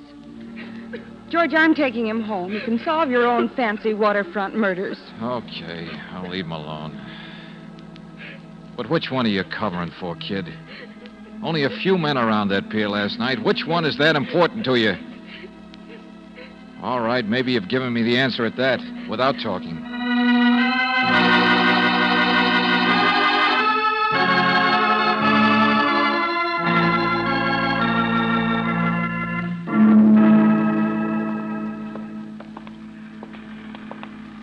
Says you. You admitted you saw your old pal Lefty, didn't you, before he was murdered? I tell you. Come on, Riley, along the deck here. Now, look, I promised me a nice Thanksgiving dinner, you see, Lefty did, see? Come past walking up to the pier and never come back. But didn't he say who he was coming out to meet? Didn't he? Here we are, Riley. Let's go in here. Hey, Skipper, this your cabin? What? Oh, no, mine's forward a ways. It's all right, the owner's cabin. Nobody ever uses it. Just want a place to talk. Already said all I'm going to say. Come on, you two, Skipper. The name is Stogue, isn't it? Yeah. Well, wait a minute. Here's the other one. Bring him in here, Sergeant. Let go, man. Let go. Mr. Salvori. Now I have to stand rats on my ship, eh? Picked him up in the neighborhood, Skipper. That's all for now, Sergeant. What about the kid, Valentine? Oh, he's all right, Riley. I left him in my car out on the street. So because my name is Salvori, you think... You were around here last night, too, weren't you? Always around. Us dock loafers with deals. Yeah, but don't try to cover up so much, Skipper. What? Now, listen, all of you. We can't find anybody else with a chance of being out here last night but you three. I was on my ship. Talk to this peddler. I said don't cover so much. Salvori's a friend of yours. Sure, everybody's a Salvori's friend. Except the law. Now, look, this is a smuggle case. A what? Not on my ship. I've never brought it. Lefty, the man who was killed, knew his way around the city. Salvori, you're the big waterfront middleman. And, Captain, you've got a boat. See what I mean? Cops, they got brains. Enough to spot an ideal setup for smuggling. Captain Stogue, you bring it in. Salvori picks it up, gets it through customs, and Lefty fitted in someplace in the city. I think you're crazy. Somebody was waiting a little while ago to waylay Miss Brooks and a kid who was an eyewitness. Brooks? Skipper, you're too fat to run down an alley like he did. Sure, I heard his steps. Sniffy just shuffles. So tag, Salvori, you're it. Because now I know why you ran the first time when we saw the body. It's what proves you guys work together. Now I know you're crazy. Because on the pier earlier, you came up yelling to the skipper something about a woman. Well, the woman must have been Miss Brooks. You'd seen her with a boy. The witness the two of you have been trying to find. Sure, Skipper, you were looking for boys when I first met you, too, weren't you? My cigars. That's all, my cigars. Never mind, Salvori. The kid out there is going to give us the whole story, and a lot straighter than you ever would. Because I finally figured out his whole story. I never been mixed up in no smuggle. Sure, and never in a fight or used a knife. Why did you do it? Lefty try a double cross on you, too? You're under arrest for murder, Salvori. Come on. I'll take him out for you, Riley. Let go. You take the other two. But I'm not mixed up in this. Material witness. and accessory for you, Captain. No, please, no. Come on, out the door. Meet you on the pier, Riley. Hey, you, Salvori, wait a second. Nobody's going to arrest me. Salvori! Grab him, you idiot! Hold it! Come on, there he goes, down the plank. Yeah, headed farther up on the pier, up toward the warehouse. Salvori! Do you think the sergeant saw him? Yeah, sure. He'll get him all right. Well, that was a nice act. Yeah, good idea. Now, come on. Car's back the other way. Yeah. Hey, did you notice that empty cabin on the ship? Yeah. Grease stains on the pillow? Yeah, empty, huh? I'll bet Salvori's even been traveling with the skipper. Sure, it's a smuggling ring, all right. Still confused, aren't you, Riley? Huh? Oh, it was originally a smuggle, sure. But never mind. You'll never prove anything on this bunch unless you catch him in the act. And, Riley, we're going to do just that.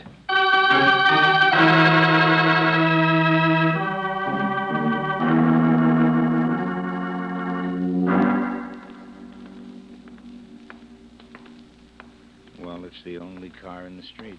Uh-huh. We're close enough. But it's been 5 minutes already, Valentine. If this hunch of yours is going to pay off, it better Gotta start. give us time to run the other way, hasn't he? I don't see how you can... Oh, no, I didn't expect a gun. Come on, around the side of the building. That's my car, Riley. I hope somebody's going to pay for it. Hold it. There he is.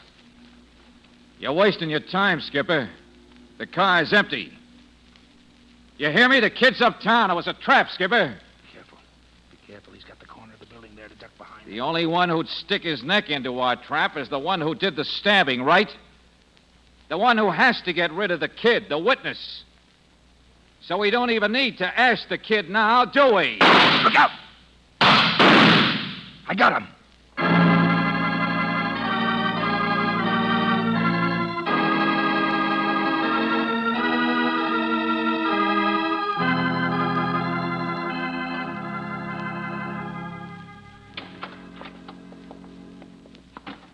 Lieutenant Riley's still at the hospital, George. He says he'll get his confession from Captain Stoke, all right?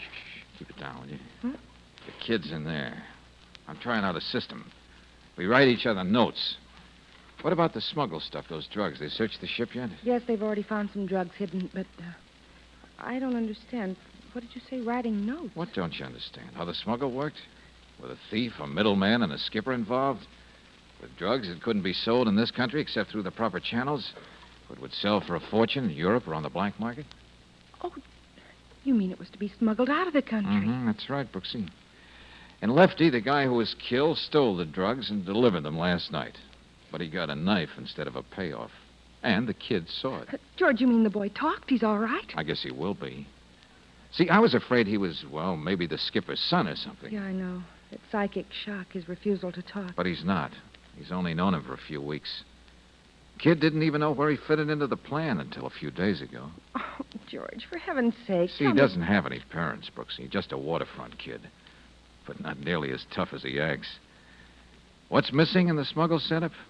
There's customs on the other side, you know. Who gets the goods into the other country, off the ship?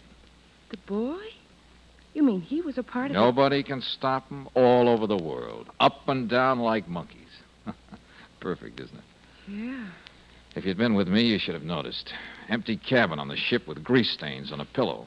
But Salvori is bald. Yeah, we better buy some shampoo for that kid, by the way. He was aboard that ship. Yeah, he saw the captain go ashore to meet Salvori and Lefty. He saw the murder. Then he broke out and got away. George, let me talk to him. This ridiculous business of writing notes... Oh, sure, he'll talk now. Just been scared to death, that's all. And all he wanted was to be happy. He was expecting to be happier than he'd ever been before. George, if you don't stop playing clairvoyant... Well, the captain's the only one who could have brought the kid. Therefore, made him afraid, made him run ashore. Therefore, Brooksy, the skipper was it. Well, don't you remember how the kid reacted when I asked him to go to a football game? Just puzzled? George, he is writing. Sure he is. Gives me more time to look the words up in the dictionary. Hello, mademoiselle. Oh! Sure, Angel. That's why I wouldn't talk before. He wants to stay in this country. Afraid we'd find him out. He's from Marseille. He's French. Oui, Marseille. Mais j'aime l'Amérique. Et monsieur, il dit que... Hey! French. Here, give me the pencil. And the dictionary. You think you could stand a turkey dinner, George? Turkey? We? You see? One language. Oh, I guess it is Thanksgiving, isn't it? And now we got a pilgrim on our hands, Angel. A hungry little pilgrim.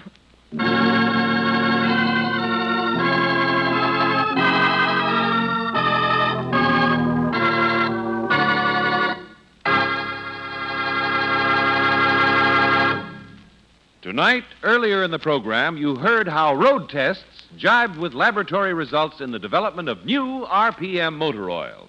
You have been taken step by step along the path followed by our scientists in bringing you this new oil years ahead of its time. From the first survey to determine what the ideal motor oil should be, through the ultimate proof in an automobile engine, you've heard the new RPM story firsthand.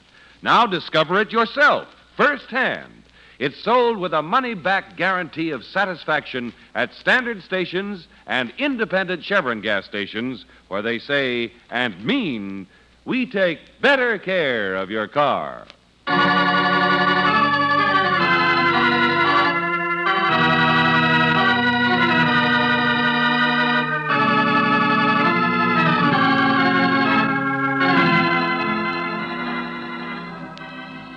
Tonight's adventure of George Valentine has been brought to you by Standard Oil Company of California on behalf of independent Chevron gas stations and standard stations throughout the West. Robert Bailey is starred as George with Virginia Gregg as Brooksy. Let George Do It is written by David Victor and Jackson Gillis and directed by Don Clark. Wally Mayer is Lieutenant Riley. Alan Reed was heard as Stogue. Dick Ryan as Sniffy. Anthony Barrett as Salvori. Jeffrey Silver as Shorty. And Stephen Chase as the Doctor. The music is composed and presented by Eddie Dunstetter. Your announcer, John Heaston. Listen again next week, same time, same station, to Let George Do It.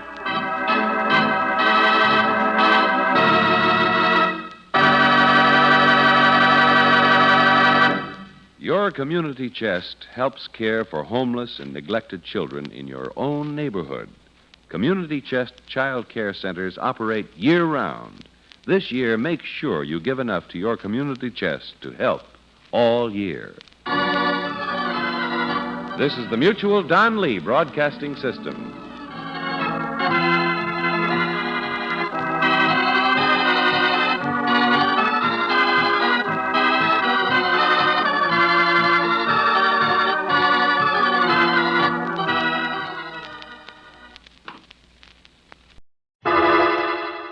Personal notice. Danger's my stock and trade. If the job's too tough for you to handle, you got a job for me, George Valentine. Write full details.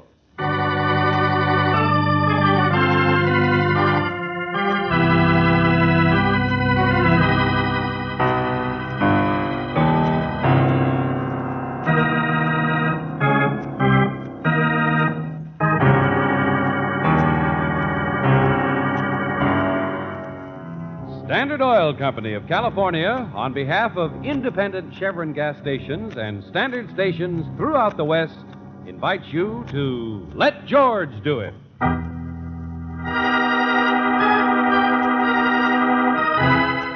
Nothing but the truth. Another adventure of George Valentine.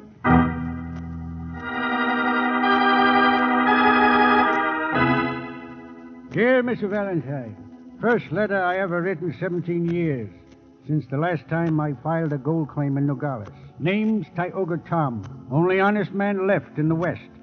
If you ever heard of the castle I live in out by the desert, then you know what these railroad tickets are for. To come see me, but you don't know anything else, understand? Trouble, you fellas, you jump on conclusions. Think nobody else is smart but you. If you think I need help, then you're crazier than the people in Cactus Junction. And I ain't spit in their direction since WPA. But I do need a mite of assistance regarding the arrest of a culprit. I'm a man everybody tries to pester on account of how rich they think I struck it.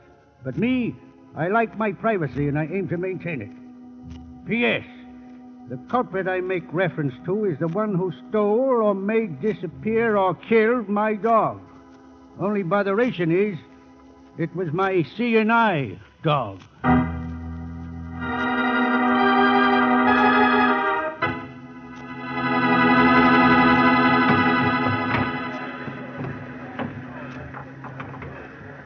Like a chicken leg, dearie? I brought a whole fryer along with some hard-boiled eggs. You know how trains are. Oops. Excuse me while I just get my valise on the rack It's here. all right. I'll move my coat, only this... Guess you came all the way through from the city, huh, dearie? Claire Brooks, it says on the baggage thing. Oh, my, that's a nice name. I had a boarder named Brooks once, but he died with his kidneys, poor darling. How you like our town, Cactus Junction? It ain't much, is it? Please, excuse me, but really, this seat is... There we are. Guess there's no room for my hats, though. Have to jab it in across the aisle. Mind me to keep my eye on it. You never know. So now let's eat. Well, I'm awfully sorry, madam, but I'm trying Go to tell you on, that... dearie. There's plenty of chicken for both of us. Oh, but I had the most awful time wringing its neck. Oh, you should have seen me. I chased him all around the Oh, yard. no. I said, will you please not sit down here? The seat is taken. Oh, George. Yeah, here I am, Angel. Well, if I'd known you was that tight. Oh, that's all right, lady. Sit still, sit still. But, George... Going out for a smoke. Have a nice time, Brooksy. Oh, George! Isn't he sweet after all? Now, my name's Carmichael, dearie, and let me tell you about this chicken. Let her go, Jake. Well, here we go, Mr. Valentine. Last stop before Emery Switch. Emery Switch. That's where we get off, huh, conductor, for Tom's? Yep. 2-3-mile walk, I guess, up the hill. But there's a moon tonight. Road around the back way, but of course it's its father. Uh-huh. Kind of a lonely spot for a blind man, isn't it? Yeah, desert rat with money. Probably never let a doctor touch him in his life.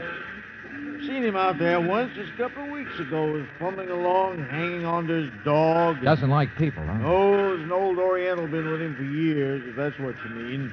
Ho Sing, cook and bottle washer.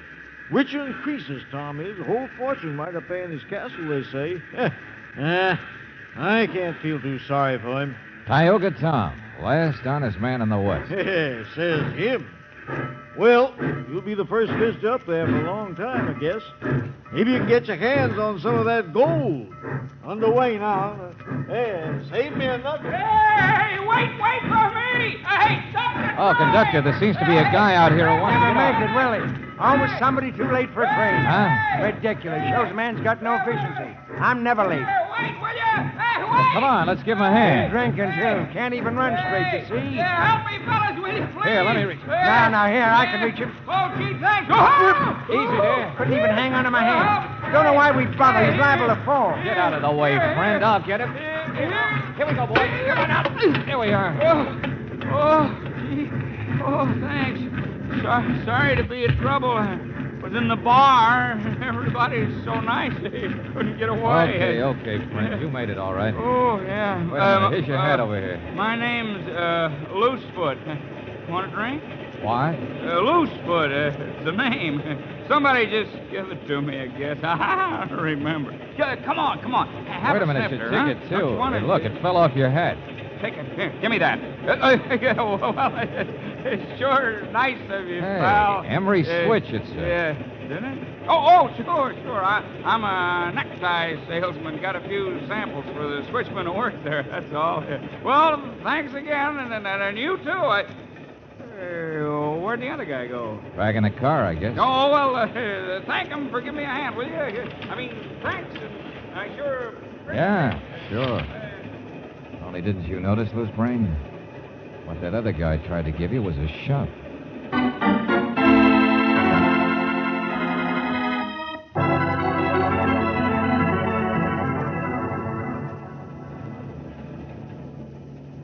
I didn't shove him, Mr. Valentine. I just didn't help him much. I didn't want him on the train. What of it? Well, Mr. Flannery, I don't know. I'm just curious. Perfect right. Perfect. His name's Loosefoot. You know him? Who doesn't? I've done business in Cactus Junction. Lawyer. Coming this time from the city, though. As far as Emery Switch, huh? You too, maybe, huh? And why not? Now, Loosefoot's the kind of a person who's always in the way. Son of an old partner of Tioga Tom's, or claims to be. Always claiming to have a claim on him. Oh? And why are you going? What's your claim, Mr. Flannery? Never ask a lawyer a direct question, young man. Spoken like an ambulance chase. Or presume on a man's guilt before it happens. Now, I haven't really seen Tom since before he lost his eyesight. Many's the time I've handled his legal affairs. Wait a minute. What do you mean, guilt before it happens? What happens? What's going on tonight? You and Loosefoot. That makes 3 of us headed for the same place to visit a guy nobody ever visits. And all on the same night. Why? Oh, you too, eh? Well, well. What's your angle? You need counsel, say so. You don't, leave me alone. Why should I say why? I'll tell you this, though. There's 4, not 3. Huh? His common law wife for 6 months back in 1917. Or she says she was, but that's her claim. Not a bad one.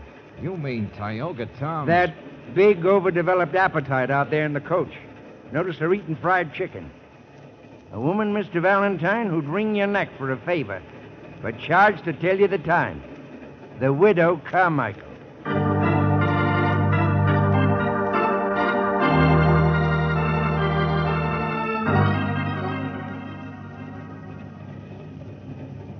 My land, yes. That's where I live in Cactus Junction. Just to be near the poor dear. 33 years I've waited. The one true love of my life. All right, so you're going to see him, too. But would you... 4 of us? 4 of us?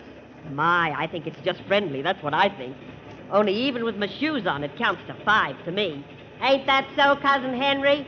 Huh? Who's cousin? Well, I guess it does, widow. Oh, George, he's some sort of a cousin of Tioga Tom. Mother's side 'twas. Never very close, but blood's always thicker than water. The way I was raised. If you count Miss Brooks. Here it's 6 of us, ain't it? Tioga, he never liked crowds.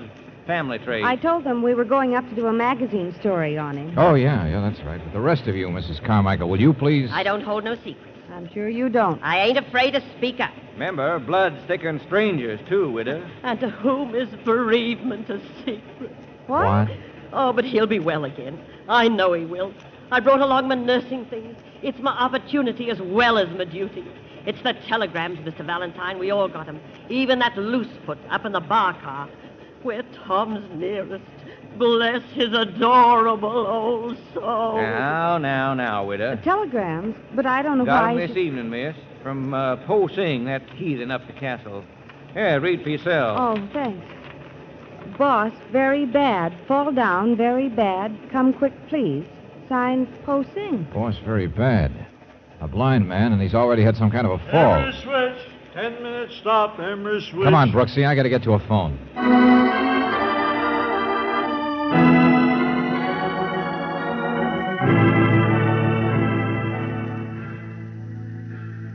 Trap? What trap? What is it? Quiet, Angel. Oh, some kind of trap. I know, Savvy. All the same, he mix For the love of... Look, Posting, I told you this is Mr. Valentine. I'm on my way up, but I want to find out what happened since Tom wrote me. Now, if you need a doctor or something... No. Boss, he say doctor just for horses and the sending he bills. Boss dying, that's all. What? Come quick, that's all. Boss is dying. Dying? Come on, Brooksy, let's get our stuff off the train and get up there. I don't know what's going on. But, George, day before yesterday, a blind man's dog was stolen or killed, and then he has an accident. I know. A rugged character who probably kept moving around, dog or no dog. Sure, somebody's up to something. This bunch of people. Haven't you realized what they are? Yeah, they all got telegrams. You know what I mean. They're the only people in the world, apparently, who have any sort of claim against Tioga Tom. They're nothing but vultures. Well, I'll go you one better, Angel. Say ghouls. Because you want to bet a guy like Tom has never made out a will? So if he did die, they'd all want to be handy to stake out those claims, start grabbing for his gold. There they go, George. All walking out together. Yeah. About 3 miles up the hill, somebody said. Only suppose you and I just walk fast and beat him, huh? Let's get to Tom first. All right. Loosefoot and the widow. Look, there's certainly a pair. Cousin Henry, he's as slow as they are. Characters, I tell you. But there's one who's not so slow. Hey, he's not with him. Who, Mr. Flannery? Yeah. Still in the compartment. Let's drag him along with us. I want to ask him about what he did with that seeing-eyed dog. Ask him. George, what makes you think I'm that just guessing. I'll tell you later, Angel. Hey, Flannery, let's go. George. Mr. Flannery's dead. Yeah. Murdered.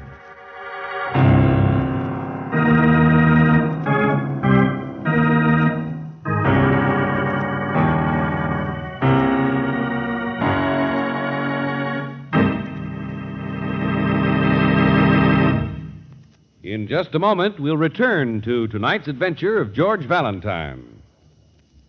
Listen to the difference. Yes, now you can actually hear authentic scientific proof of the difference between new RPM motor oil and premium type motor oils as designated by the American Petroleum Institute. Auto engines are equipped with irradiated piston rings, and during operation, minute particles of radioactive metal wear off the rings. Geiger counters are thus able to detect the amount of wear actually taking place. Listen now as the Geiger counters click off the difference. First, the low wear rate of the new RPM. Now, the much faster wear rate of the conventional oil. Now, new RPM again. You have just heard authentic scientific proof that new RPM motor oil cuts in half the wear rate of critical engine parts, doubles the life of the average auto engines between major overhauls due to lubrication. Proved in the laboratory and checked out in severe road service, new RPM motor oil is sold with a money-back guarantee of satisfaction. Ask for it at standard stations and independent Chevron gas stations where they say and mean, we take better care of your car.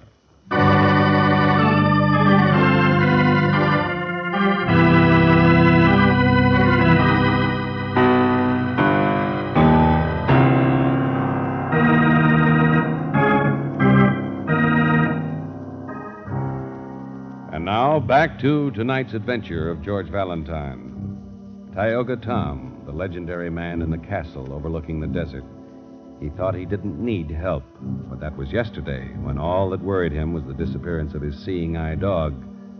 Once his protection was gone, something happened to Tom, an accident. And his only friend, Po Sing, says that he is dying, says, come quick. The vultures, the only relatives or ones with claims against Tom, they're gathering too. But if your name is George Valentine, you can't hurry to the castle quite as quickly as you'd like, because one of the vultures is dead. Yes, Mr. Flannery has been murdered. Holy brother McIntosh, what are we going to do? All right, take it easy, conductor. Take it Some easy. sort of a sharp weapon, George. Yeah, a little tiny wound in his throat. Yeah, but I got a train to worry about, and them people all scattered now. I better get on the telegraph. George, you said you had a hunch Mr. Flannery was the one who did something to the dog. Why? Oh, any of these people could have got at that dog, you know, Angel. It happened yesterday. It's only 15, 20 miles from Cactus Junction out to the castle, so they could have gone back and forth. Well, what's on your But mind? Mr. Flannery told you he'd come all the way from the city, didn't he? Yeah, he did. Neat, sharp little guy, man with efficiency. How about that, did he? Well, I don't know. I don't remember. I'm so rattled that I can't tell. There's mud, clay on the bottom of his shoes, and the instep, see it? I noticed when he crossed his leg and carefully creased his trousers. Mr. Valentine, wait till the sheriff... If he'd been in the city the day before, how'd mud get there? And the kind of guy who'd have a shine before breakfast. Hey, well, wait a minute. I got the stubs here. Yes. Flannery, compartment... But you're right. He just got on at Cactus Junction, just like the others. Uh-huh. So then maybe I'm wrong about the dog. Oh, George, now you're confusing me even worse. Well, why was he murdered? Who murdered him? Maybe somebody else did something, and he was up here snooping around and saw it. Quite an operator, you know that. That'll be his style. See something and just keep quiet. Hey, Al, you see him? No. See a little woman, a little wobbly guy, and a stiff-jointed slowpoke? I know, sure, I know. No, I didn't see him. I couldn't catch up. Already left the road, I guess. Took the trail up the hill. Oh, brother. This road run around the backside of the castle? Sure, about 5 miles up there. There's a place you Okay, stay and help the conductor, will you? Let me have your truck. Well, he's got to get us off on the side and All right. before he You gets guys worry about the train and the body. Come on, Brooksy. The ghouls are on foot. We can beat them. Yeah, sure, Only George. get that sheriff here fast. One murder's enough for tonight. Particularly if the second one should be me.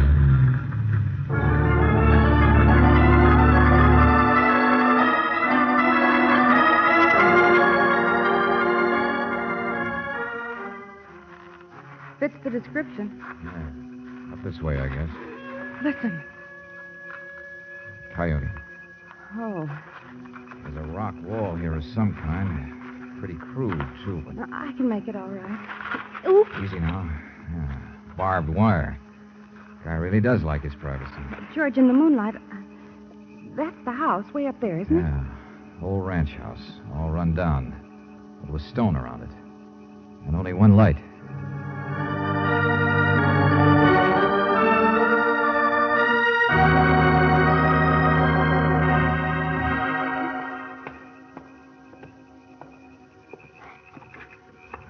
This door, I guess. Yeah. Don't see anybody inside there. At least we're ahead of the others. Yeah. Uphill, it'll take him another half hour. Only, George, the murderer, if he's one of them, wouldn't stay with the others. Wouldn't he run away?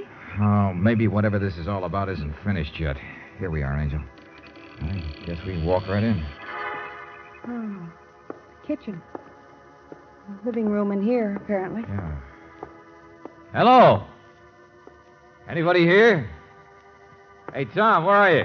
The place is so empty, but it's clean.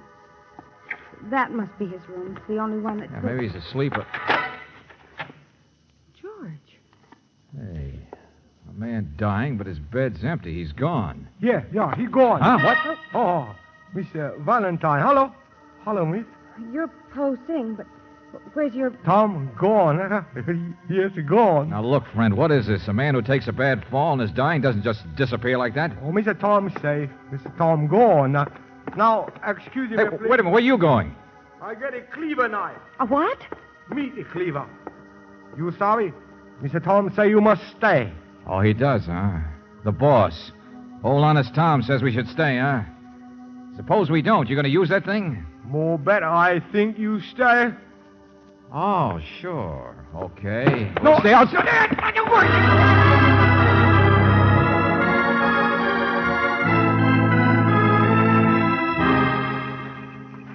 Oh, brother. Valentine the sucker. Valentine George, the there's a smart fence down here the front way, too. Supposed to be a gate half a mile from the house. Yeah, and this was a path when we started out on it. Where the deuce did we lose it? Valentine the Pathfinder, the Boy Oh, Scout. George, you don't know yet. Hey, look out now. Easy there. Oh, We seem to be down in a gully where... yeah. Trail must be up there, George. Little bridge right up over us. Come on. Now, wait a minute. Wasn't what I was looking at. Sawdust. Huh? Yeah, sawdust. Scattered. All around here, too. Farther under the bridge. Seems to be just a little footbridge. Pretty far up there, though, isn't it? Yeah, sawdust has been here for a day or two. Wet. Fell here, and there's some on top of the crosspiece, too. Yeah, I see it. Somebody said trap. Something up there has been freshly sawed, Angel. And anybody coming up the trail from the front gate would have to go across that bridge, wouldn't they? And it's so dark they couldn't Yeah, see. come on. Get up there before somebody tries to walk across it. Oh, Look out where you're going. What? Bump into a man just sitting peaceful like that.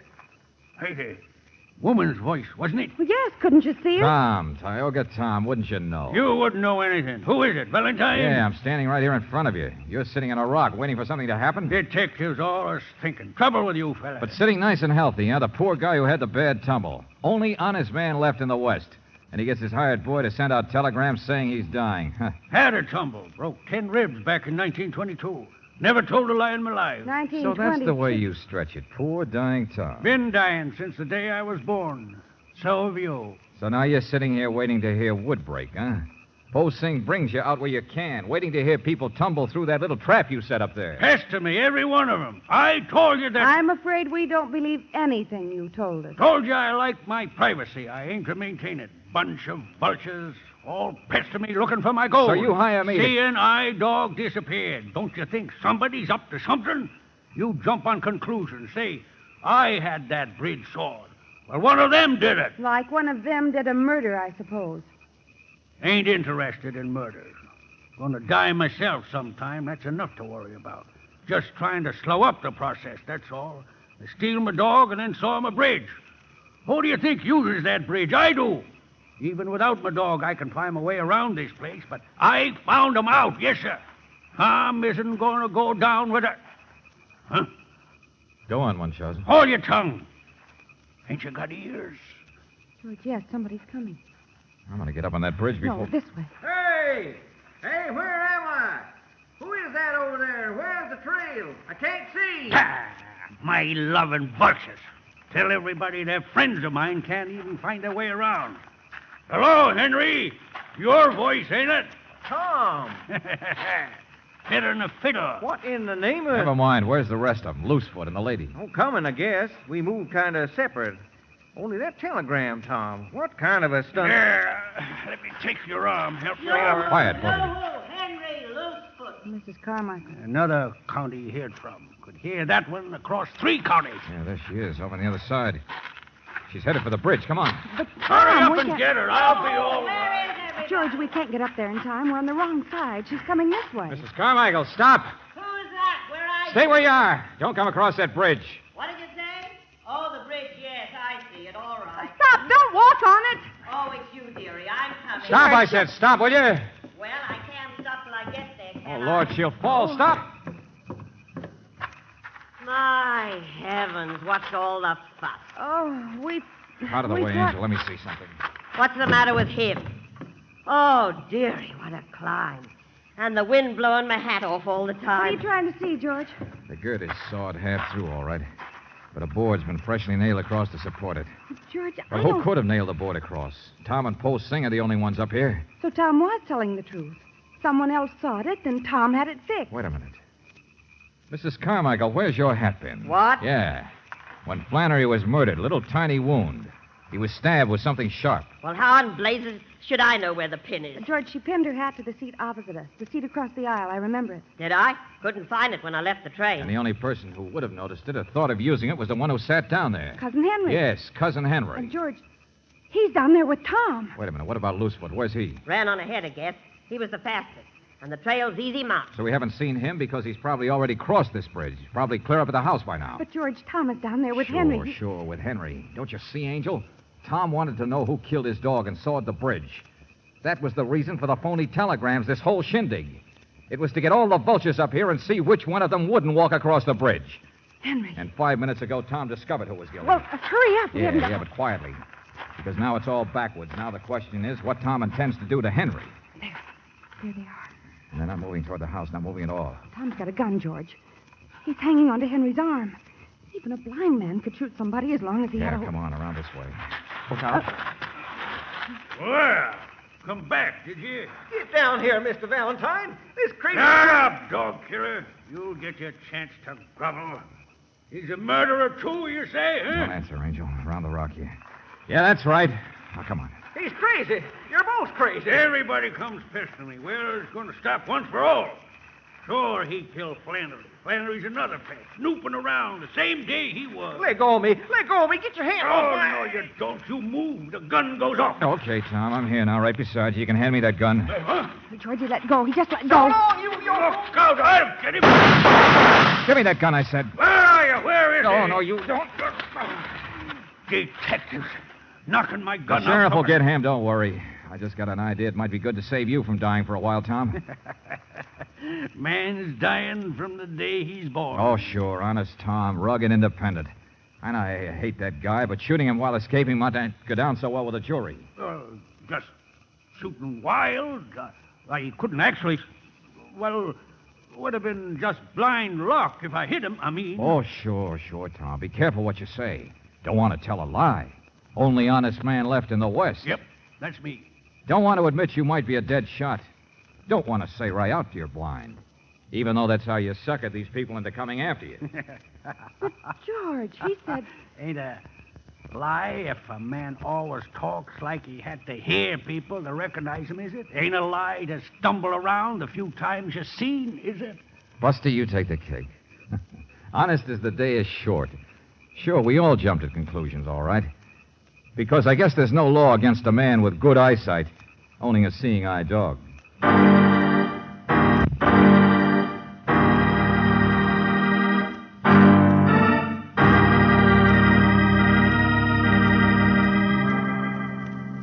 Listen.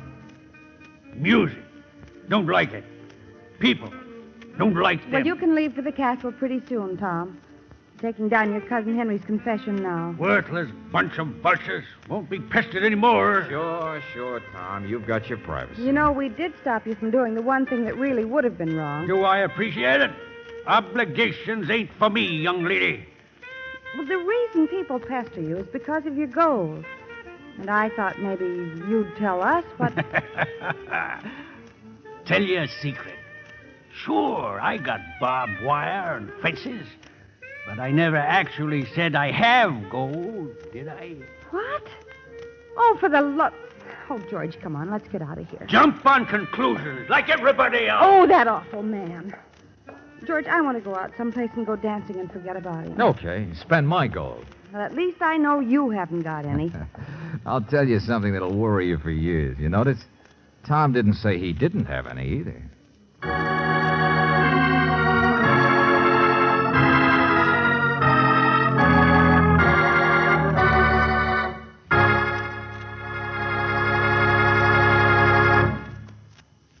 Listen to the difference. In a few seconds, you'll hear Geiger counters measuring automobile engine wear. The engines are equipped with irradiated piston rings, which make it possible for the Geiger counters to detect wear as it occurs.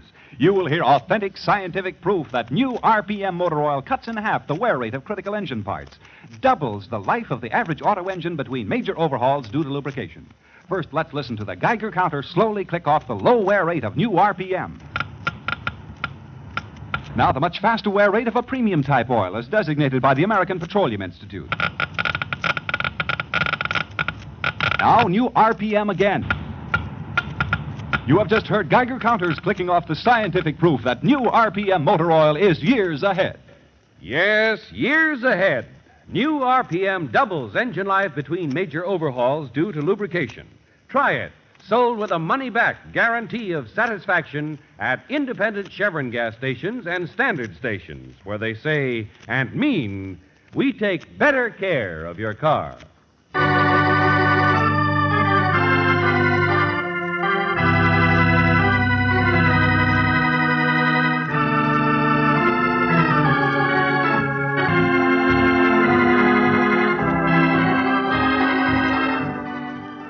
Tonight's adventure of George Valentine has been brought to you by Standard Oil Company of California on behalf of independent Chevron gas stations and standard stations throughout the West.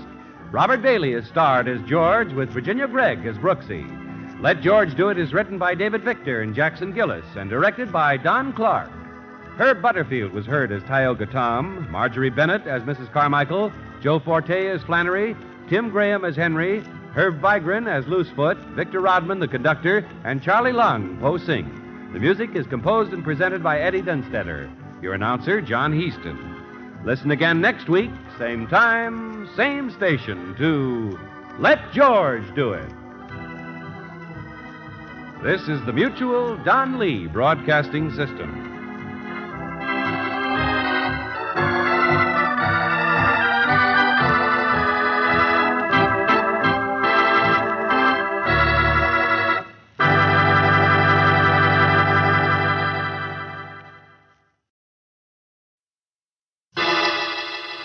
Personal notice, Danger's my stock and trade. If the job's too tough for you to handle, you got a job for me, George Valentine. Write full details.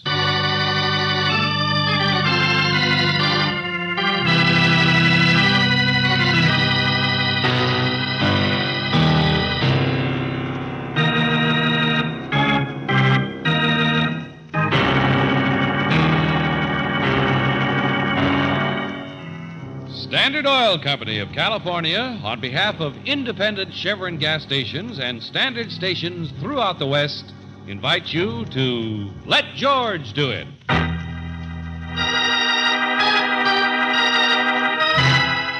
And Hope to Die, another adventure of George Valentine.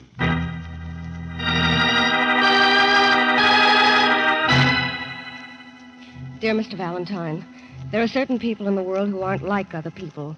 They live in a place built of quicksilver, and we don't always understand the secrets of their hearts and minds. They're in a world of their own, but our world benefits because they are there.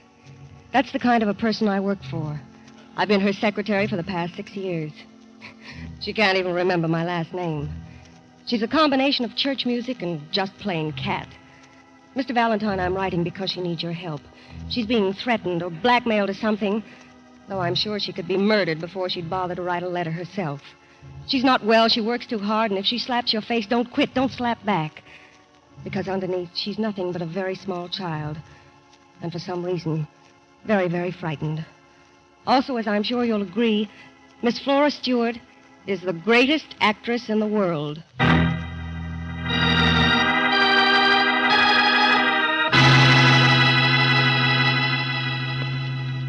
Valentine? Valentine, I never heard of you. What have you done lately? Miss Stewart's secretary said we should come here to her Never home. never mind. Here, Sonny, grab that light plug. Light plug? He'll be downstairs in a minute, her husband. Don't you know what a light plug is? Oh, here, I'll do it. Ask the doc there for a pill that'll brighten you up. Real sharp dialogue. Why didn't you say plug in the phonograph? Wouldn't you like a chair, young lady? Shut up, shut up. Listen. It droppeth as the gentle You rain wanted to hear from it, Doc. heaven upon the place. All right, listen. It is twice blessed, phonograph It blesseth him that gives, and Is that him her, that George? takes. I guess so. 'Tis mightiest in the mightiest. Portia's speech. It becomes Right a from the throned tenor. monarch better than I saw her his in crown. that 10 years ago. I said shut up. This makes me cry. You understand? Yeah, so what do? I'm crying, so yatata, yatata, yatata. If you got no appreciation, shut up. The quality of mercy is not strained. It droppeth as the gentle rain from heaven upon the place beneath. It is twice blessed. It blesseth him that gives. Excuse me, but the top... Tis mightiest in the mightiest.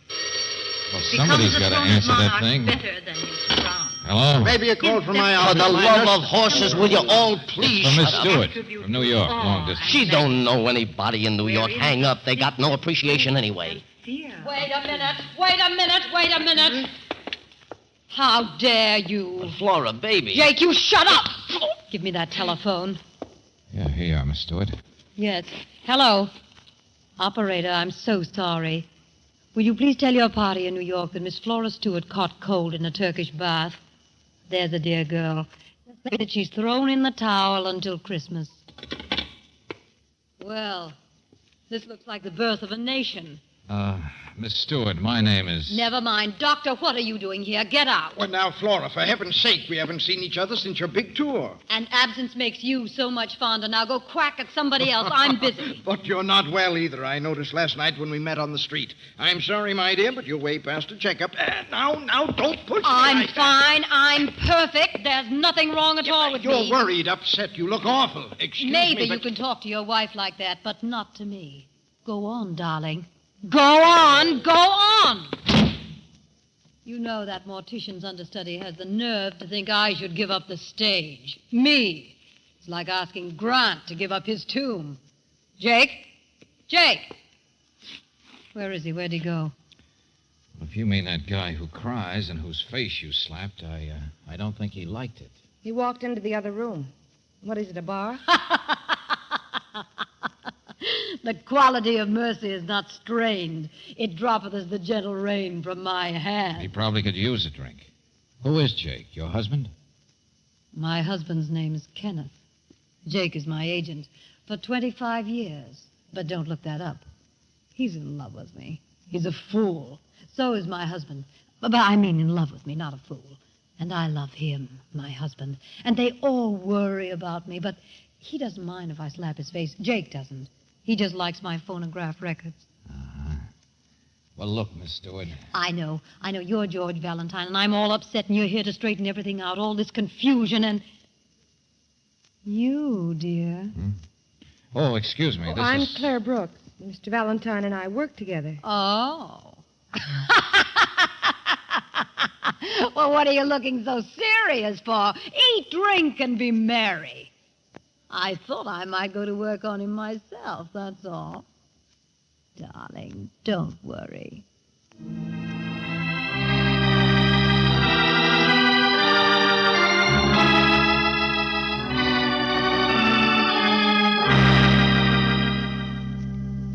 Now, slow down, will you? I'm trying to get it straight. You've been threatened, blackmailed, your secretary said. Yes, a very husky voice, quite a cloak and dagger. He's phoned every night for 3 nights running. You'll see for yourself maybe later on. Any connection between those calls and the one you just had from New York? The one you wouldn't answer? What? Oh, no. No, that's different. I started my tour 6 months ago in New York. That was just somebody I met there. This other voice is from town, I'm sure, and only a man could open the window like that, don't you think? Do what? Well, to break the records. Records? Please, Miss Stewart, start at the beginning. Well, some of the records I've made of my performances on stage are master records. They're not commercial, just originals, the only ones. And 3 nights ago, someone broke in the window to my study, ransacked things, and took one out and broke it all over the rug. Go on. Well, Blue Swan was the first one. That's a play 5 years ago. It only lasted a couple of weeks. Then it was Alice Adams. I just tried that for the first time on tour. And then last night it was my recording. Wait a minute. You mean every night a different record is broken and nothing else is touched? No. And then I get a phone call, and the voice says, unless you leave $10,000 tonight in the study, I'll break every record you have. And I'll tell everybody what I know about...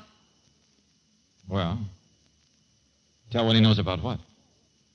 Well, you don't think I'm going to tell you. Really, darling, I don't know you that well yet. Oh, for the love of... Lady, can't you stop acting for once? But you're here to catch him. You're not here to write my biography. Well, do so for my money. You can either tell Stop or... it! Don't yell at me. You're here now. You'll help. I'm not the detective. I'm just so frightened I can't think straight. You can look around. You'll find some clues. Lady, you're going to stick around and give them to me. Oh, I've got such a headache. I can't even see you. It's my house. I'll do what I like. I want to lie down and forget you. All of it. Leave me alone!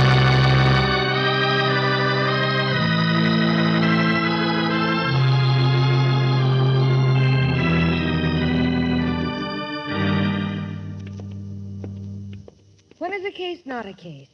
When you don't know what it is. Yeah. Well, let's take a look at the study where those records are kept. Did you ever see so many crazy people? Well, maybe that's how we clear the air, Brooksy. Be a little crazy ourselves. Door's locked. Locked? Well, listen. Well, there must be another door around through the sunroom. Oh, hello, Mr. Valentine. I didn't realize I left the catch on.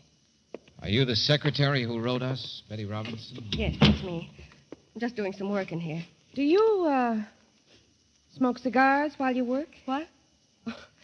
Oh. I guess Miss Stewart wanted you to see the records that were broken. Yeah, sure. Stuff this prowler breaks up. She saved all the pieces, put them in an envelope. I thought you might get fingerprints or something. I doubt it. Those records look more pulverized than stepped on. This the cabinet they were taken out of? Oh, yes, right there. Mm-hmm. Say, how often do you water those zinnias out there? What? Oh, out the window. There's a gardener every day. The beds are pretty. Yeah, wet right now, all right. Only no marks on the rug. I don't understand. Well, this is a window, isn't it? Mysterious man who comes in from the outside. Easy enough to force, all right? Yes, it's been found open, or it was this morning. Only he makes no tracks on the rug. And out there, he'd have to stand in the wet flower bed. And the window could be left open from the inside so that it would only look like somebody. Oh, no. If you think there's anyone inside this house... I don't think anything yet, Miss Robinson, except that maybe you could use some Kleenex. What? Here, honey, not your lipstick, your mascara. You've been crying, haven't you? No. You're here just to do something for Miss Stewart. Okay. And you're here to say nothing. I've been her secretary for 6 years. She's the most wonderful person in the world. Why drag that in? Because you've been packing a suitcase? Yes. Yes, I'm leaving for a little vacation. It has absolutely nothing to do with why you're here. You can take care of her now.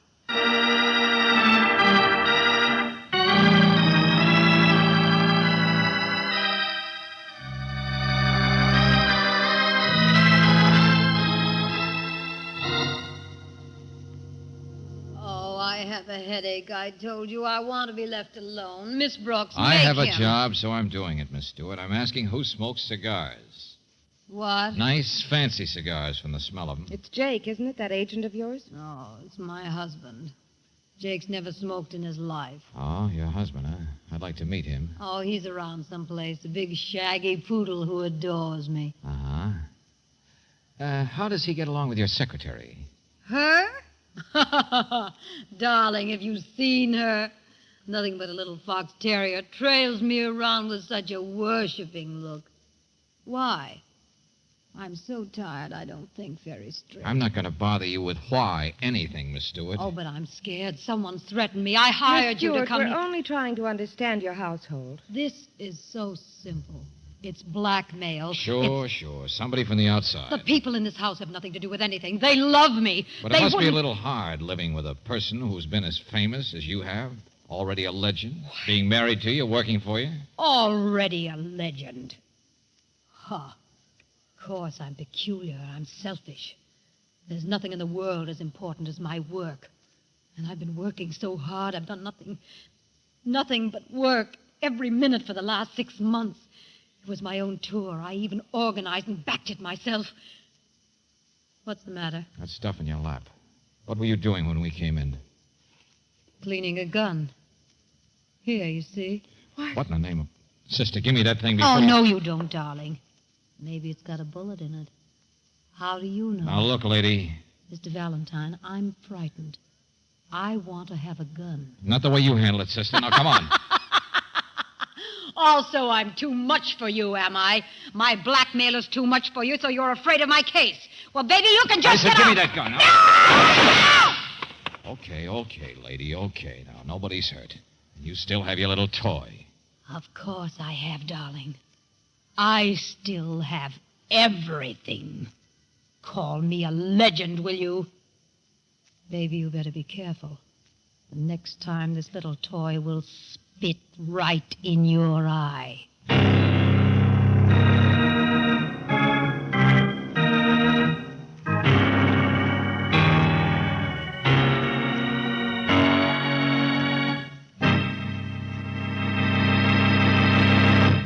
We'll return to tonight's adventure of George Valentine in just a moment.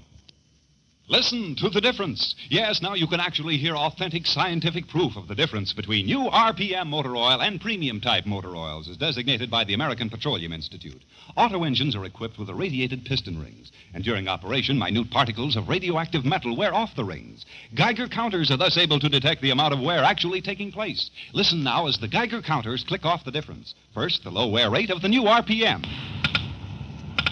Now, the much faster wear rate of the conventional oil. Now, new RPM again. You have just heard authentic scientific proof that new RPM motor oil cuts in half the wear rate of critical engine parts, doubles the life of the average auto engines between major overhauls due to lubrication. Proved in the laboratory and checked out in severe road service, new RPM motor oil is sold with a money-back guarantee of satisfaction. Ask for it at standard stations and independent Chevron gas stations where they say and mean, we take better care of your car.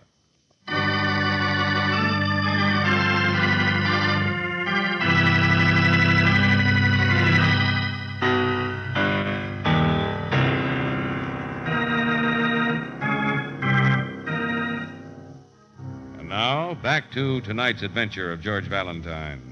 The greatest actress in the world, Flora Stewart. But she's scared to death of a mysterious stranger, a blackmailer, who has been breaking the master records of her famous performances and threatens to continue until she pays him $10,000. Well, if your name is George Valentine, you're convinced that there's a lot going on in Miss Stewart's strange household besides just blackmail, particularly when she pulls a gun on you. Look at the great detective. Okay, lady, so you win round one. Round one, throw in the ammonia, folks. Oh, go on, get out of here. You're not big enough to help me. All you can do is try to pad your part with guesses about things that don't matter. Well, darling, ta-ta. Oh, turn it off, Deucer. Maybe I don't slap back, but I got bad news for you. I'm staying. Oh, thank you, Mr. Valentine. And it's not true what you think. People do love me. Like I've loved them. Oh, sure, lady. I love you, too. Don't you listen to the critics. I think you're still the greatest actress in the world. You act all the time.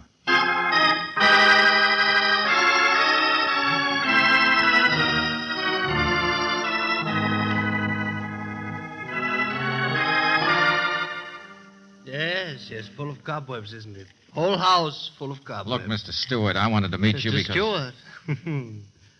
Oh, listen to me, laughing as though it were a joke by this time. I'm Kenneth, yes, but Kenneth McLaughlin. Here, have a drink. No, thanks. Did you expect her to take my name? Well... Ever hear of Aphrodite's husband? Sarah Bernhardt's? Go on, drink this stuff. It's important. How much of it do you drink every day? Enough to remember the name McLaughlin.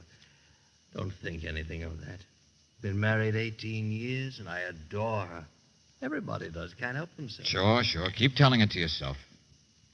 What do I say now? I beg your pardon? No, you tell me what you do for a living. Oh, foolish boy. Okay, so she's the moneymaker. She give you an allowance? No, I can't be insulted. Oh, stop smiling. I'll be goaded into saying anything. You ask about my wife, Mr. Valentine. What's there to say? She's been on tour for 6 months. Some crazy idea of doing every part she's ever done, and for good measure, the one she's left out. A galloping ingenue.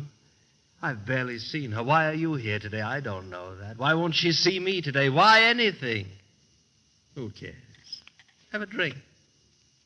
Of course she's insufferable, selfish, but so what? Have a drink. That's right, Buster. Tell me how it is to be tied to the great lady. How she never thinks of you the way Betty does. What? You know, Betty, nice little secretary who says she loves the great actress, too, only she's leaving. Excuse me, Mr. Don't tell Valentine. me you didn't know she was going. Not after that little scene you must have had in the study when you ducked out just before we came in. Oh, get out of my way. She's gone, I tell you. You hate your wife, don't you? Shut up, you fool. She lives for herself and her career and nobody else. And all the time, right under her nose, you and her secretary have Valentine, been... I'm warning you that... Mr. Valentine, come here. Oh, now what? All right, what is it, Betty? Another phonograph record. Huh? I was just on my way out. I was walking through here. Yeah, well, you're not leaving now. Here, let me see. It was all in pieces, on the rug, the same place as the others. That person's been here again. And the window drape shoved aside again. Only this time the window's closed. What? Yeah, you heard me, so you're not leaving. Nobody's leaving. Mr. Valentine... I shoved matches in the frame the last time I was in here. The window can't be opened. But somebody tried awful hard. Here, you see? Handprints all over the top of the glass. Inside. Yeah, sure, of course. I thought so before. Now I know it. So we're going to find out whose prints those are. Which one of the people inside this house has been trying to frighten Flora Stewart out of $10,000?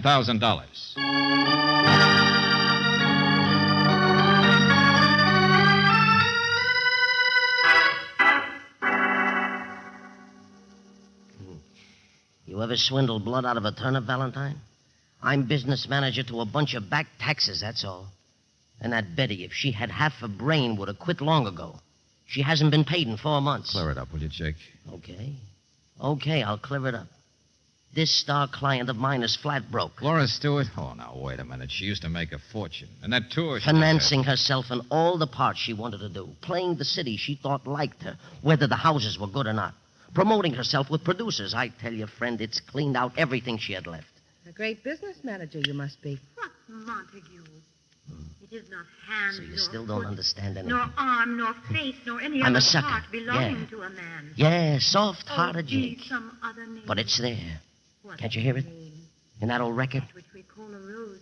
By any other name would smell as She makes sweet. me cry. So Romeo Sure, I love her. She tears people Working apart. like She's Romeo called. she's off in that world of her Retaining own. that She can't pure help it. perfection which he You owns think she gives without 2 that pins for what kindness. happens to her? But am I supposed to be a watchdog forever? I can't order her around. Nobody can. Nobody ever could. Oh, why don't you get smart and go home? Brooksy, I'm just beginning to realize what this is all about. We don't need it. George, that was a shot!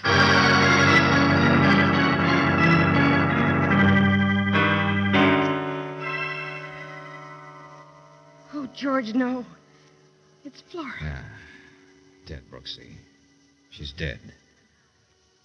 Oh, brother, see it all backwards until it's too late. Get a client you can't understand and then let her be killed. It must have been her own gun that was used. It's gone. She was scared to death. She really was frightened, Brooksy. Sick and upset. Oh, George, stop it. If she wanted protection, she would have Hey, said wait a minute, so. hold it. Hey, what happened? You hear that? Yeah. Yeah, I hear it, Jake. Car starting. A car starting. Get out of the way.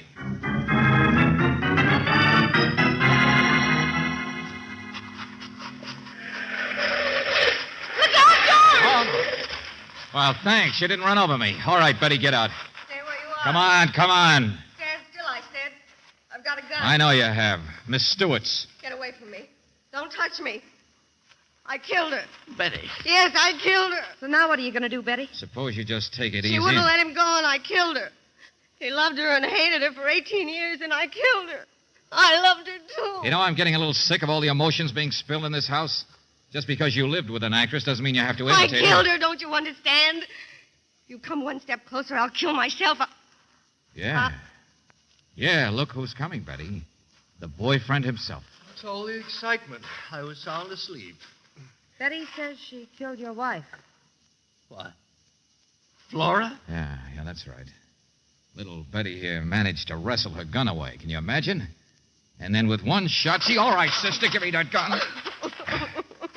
That's better. Now, you don't have to pretend. You don't have to cover for him. Betty, what in Hold heaven's it, friend, name? hold it. All right, now, Jake, tell me something. Did Flora carry life insurance? Huh? Yes. Yes, as a matter of fact, quite a bit. Took it out just recently. It was the only way I could get it to save. Why? Because after we heard the shot, Betty, it took us a little time to find out where it came from. But you were upstairs already. What did you do? Run in there, see the body, see a gun, and think Kenneth had actually killed her? Yes. With me in the house and Jake? Didn't you notice the cotton wadding, the cleaning fluid, the gun oil? That's right, George. Yeah. If I found a setup like that, I'd be more inclined to think her death was an accident. All right, now come on inside. We're going to phone back to New York.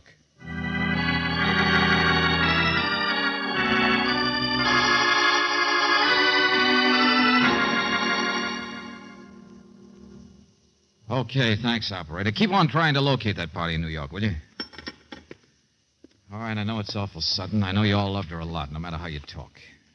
She really tore people apart, didn't she? But an accident right in the middle of all that blackmail business. Oh, George, no. It's too convenient. Yes, Valentine, if you don't explain... I'm just guessing, Jake, adding 2 and 2. In the first place, that blackmail thing. She put that up herself. She must have. Look at the records that were so carefully broken.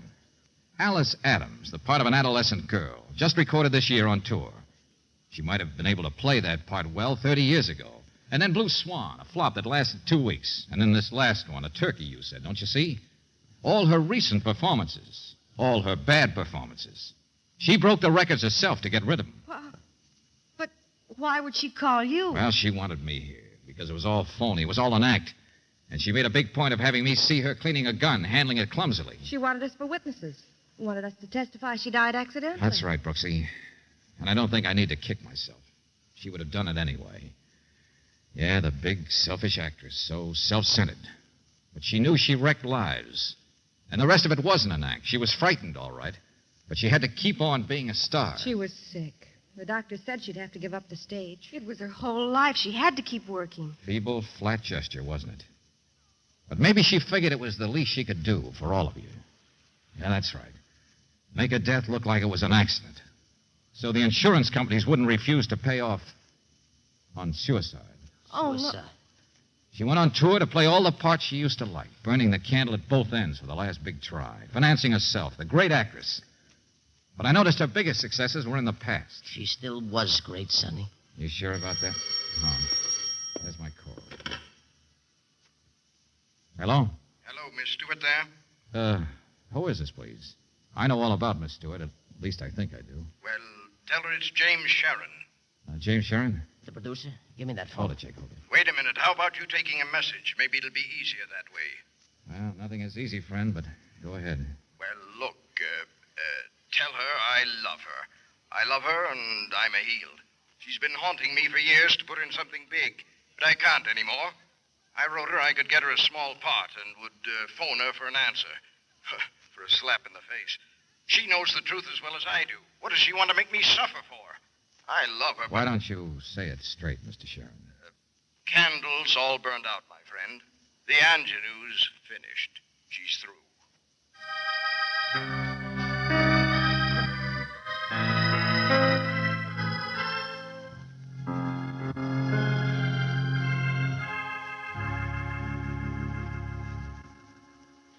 She had to quit the stage. Maybe she could have even done that. The stage had already quit her. She didn't have any life outside the theater. That's right, Brooks. She'd been slipping for years, and she must have known it, too. That last disastrous tour was the payoff. Yeah, they all knew it. They could never admit it to anyone. Yeah, particularly Jake in there. Wagon hitched to a burned-out star.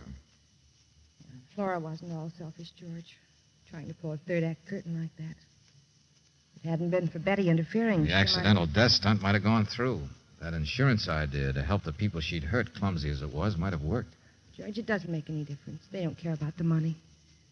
Don't blame yourself for having to expose her. Yeah, I know. Jake's still in there beating himself. She really had these people tied up in knots, didn't she? Helen's cheek was not her heart. Cleopatra's majesty, Atlanta's better part, sad Lucretia's modesty. Thus, How do you explain a woman like her, George? I don't know, Brooksy. Maybe you don't. Listen. Heaven would that she these gifts should have, and I to live and die her slave.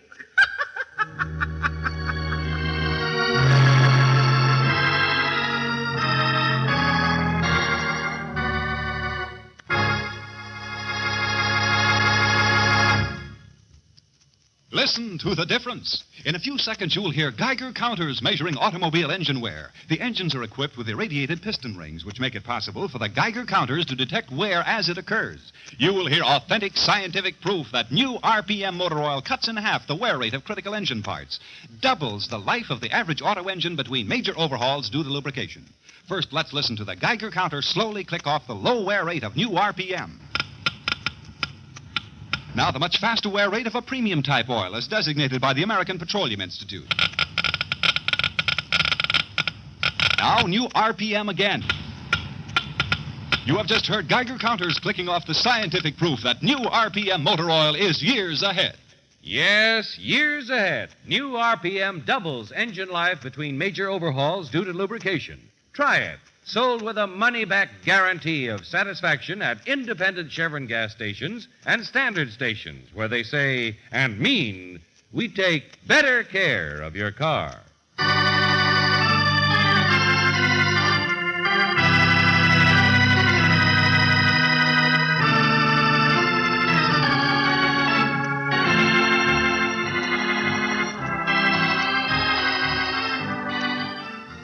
Tonight's adventure of George Valentine has been brought to you by Standard Oil Company of California on behalf of independent Chevron gas stations and standard stations throughout the West. Robert Bailey is starred as George with Virginia Gregg as Brooksy. Let George Do It is written by David Victor and Jackson Gillis and directed by Don Clark. Jeanette Nolan was heard as Flora, Charlotte Lawrence as Betty, Sidney Miller as Jake, Larry Dobkin as Kenneth, and Stanley Farrar as Sheriff. The music is composed and presented by Eddie Dunstetter. Your announcer, John Heaston. Listen again next week, same time, same station, to Let George Do It. This is the Mutual Don Lee Broadcasting System.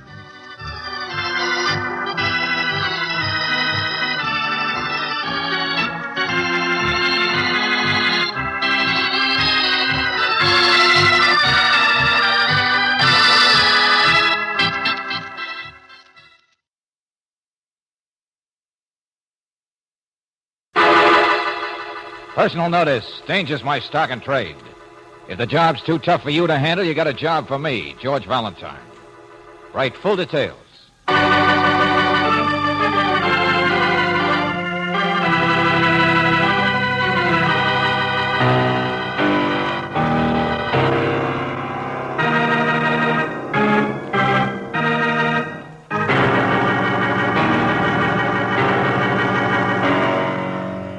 Standard Oil Company of California, on behalf of independent Chevron gas stations and standard stations throughout the West, invites you to Let George Do It.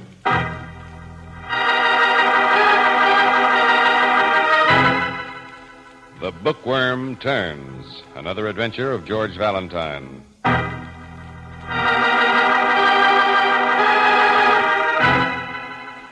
My dear Mr. Valentine, I am the owner of a small bookshop.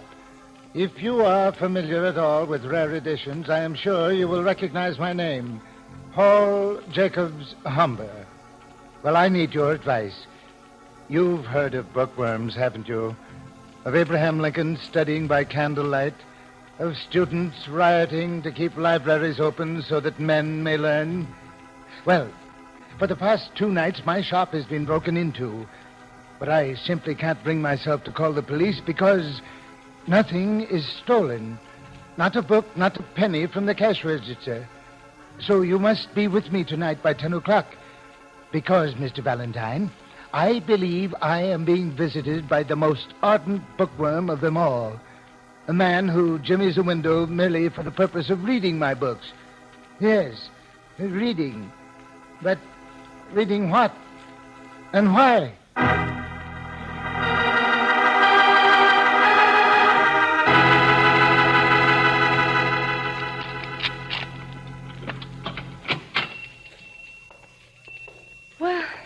Certainly have enough books, Mr. Humber.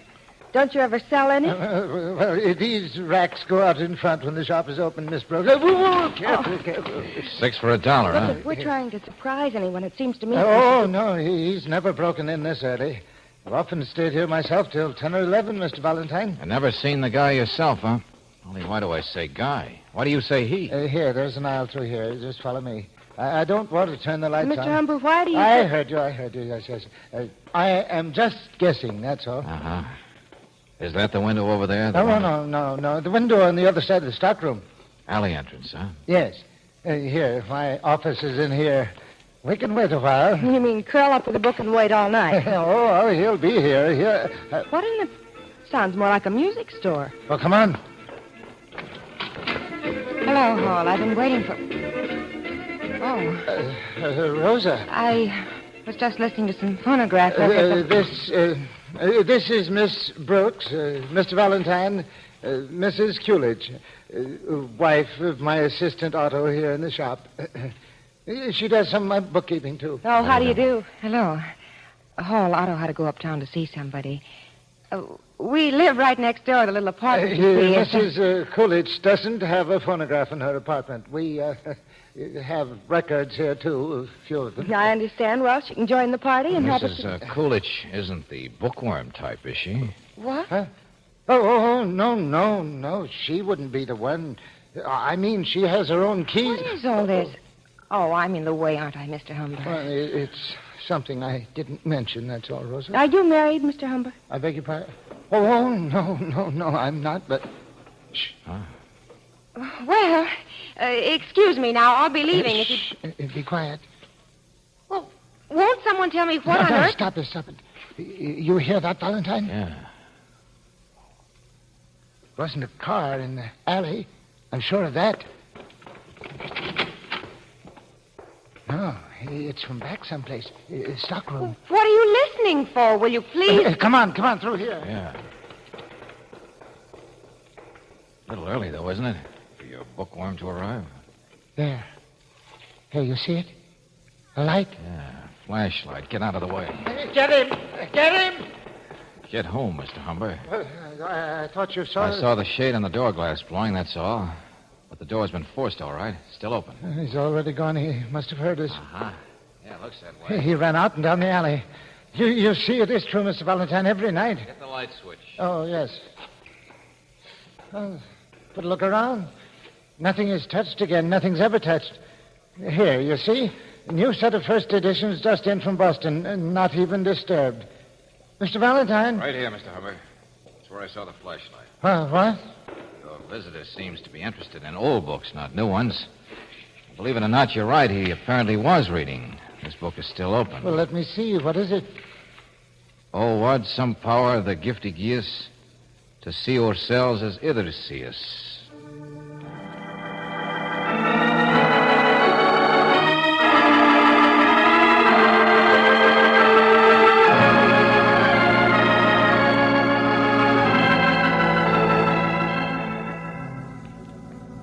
Robert Burns? Burns? Why should I know why anybody should like Robert Burns? My background is a printer, Mr. Valentine, not the Oxford Book of English Verse. Okay, Otto. I waited to see you because I thought you might have noticed something unusual. I am handyman, shelf duster, and salesman in the shop. Should I have time to notice anything? For 3 nights running, somebody's been breaking in here. To read books. To read books! What is wrong with that? What would you like? People should only watch television? Oh, now look, friend. I know I don't help you. My wife don't help you. It is late. I'm tired. But this Humber, my boss, don't you understand? He is what you call persecution with complexes. A what? Always and everything he sees a mystery. So somebody should break in to read. He should make something of this. Always make something of everything. Why should he worry? There is no damage, is there? No damage All right, to his... skip it, Otto, skip it. You say nobody's up to anything, huh? No damage to Mr. Humber? Why worry? What do you mean? Burns is the word, all right. Burns?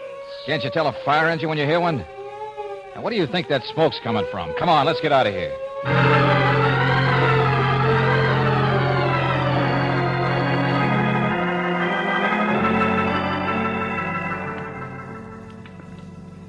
Only nothing's been damaged, George. Somebody broke into Humber's store during the night and didn't steal anything, and now there's a fire, but nothing is damaged. Credit luck and the fire department for that, Angel. Water. Just look at the water. What's the matter, Humber? Ruin a few bindings? Oh, no. It isn't important. Only the 6 for $1 ones. But, Mr. Valentine, what is it? What's going on? Who is trying to do what to me?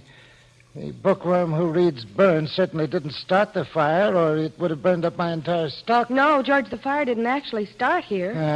But it was aimed here. If the engines hadn't been so The quick... place next door almost burned to the ground. That was the reason for the fire here. An old apartment, yes, where Rosa and Otto live, but they don't own anything. There was no loss to anybody. Oh, no. It was here, all right, at me that the fire was aimed. Only why? Mr. Humber, suppose you give me a chance to find out. Hey, Brooksy, there was a fire investigator here a minute ago. Let's find him. There he is, over there, George. But, Mr. Valentine... I said I'll do it my own way, thanks. Hey, you. Hey, you, Mac. Hey, I want to talk... Oh.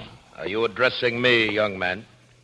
I thought you were somebody else. Maharaja of Ranapur, perhaps? J.P. Morgan's ghost? Any law against my being me? Sorry. And what are you staring at, mademoiselle? Didn't you ever see a shirt with no collar before? It's to display the hair on my chest, naturally. Gray, quite unusual, don't you think? Okay, friend, skip it. No, George. You'll find the children's books on the next counter. What's that one you're looking at? What are you doing here? Georgie, porgy, pudding, and pie. What's it look like I'm doing? Taking a bath, naturally. Kiss the girls and say goodbye. Yeah, let me see that. Get your hands off me. It's a bookstore, isn't it? It's open for business. I'll say it is. It's wide open now. So the book you're interested in is Certain Poems by Robert Burns. Yes, a book of Burns' poems. I just picked it up. I suppose you're from the T.S. Eliot Protective League? What is all this? What is going on? George, it's the same book. I came here to buy this book. Any objections? No, friend. Just questions. Like, why? People. Look here. Edinburgh edition. The Four Dials Press, 1793. Yeah, it's an old edition, all right. A very authentic edition, a very rare one. Oh, so I see. Priced at $750. I didn't notice that before. Oh, it is quite valuable, Mr. Valentine. It turned up in a bunch of second-hand things Otto picked up at auction. That's what is so peculiar. Why the bookworm didn't steal it. Wait a minute. I think it's even more peculiar how this man happened to know it was here. Yeah. How about that, friend? My name is Jess. Henry Jess. Not friend. Not even to my enemies. Jess, the critic? Well, I salute you, Mr. Humber. Fame, isn't it wonderful? Yes. Henry Jess, the man who sells his brain for a few dollars a month to silly book magazines. Hey, get back on the rails, will you? I ask you a simple How question. I knew that book was here? A man told me. Not a bird, a man. What man? Here. An envelope. No, not for you. For you, Mr. Humber. Oh. A man in my impecunious state will do anything for a commission. Even talk to the likes of you. I do buying once in a while for collectors so they can pretend that they know how to pick out the authentic items themselves. Yeah, but this guy's name, the man interested in this particular book. Why should I bother with his name? I don't know. Just a fat man, that's all. Don't ask me how he knew I'd find the edition here. I don't know that either. Emery Witzel. What? His name. Just a note. Authorization saying he'd be willing to pay up to... Give me that. Well, what's the matter, Mr. Jess? What's the matter with the name Emery Witzel? Your client, isn't he? Nothing. I didn't realize that was his name, that's all.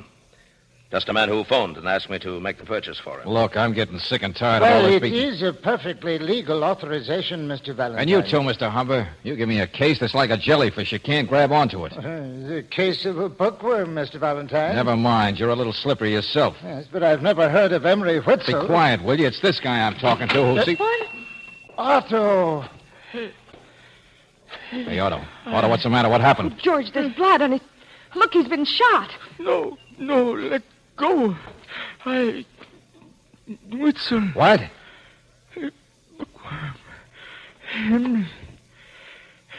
Henry Witzel. I take it all back, Mr. Humber. It's a case now, all right. Otto's dead.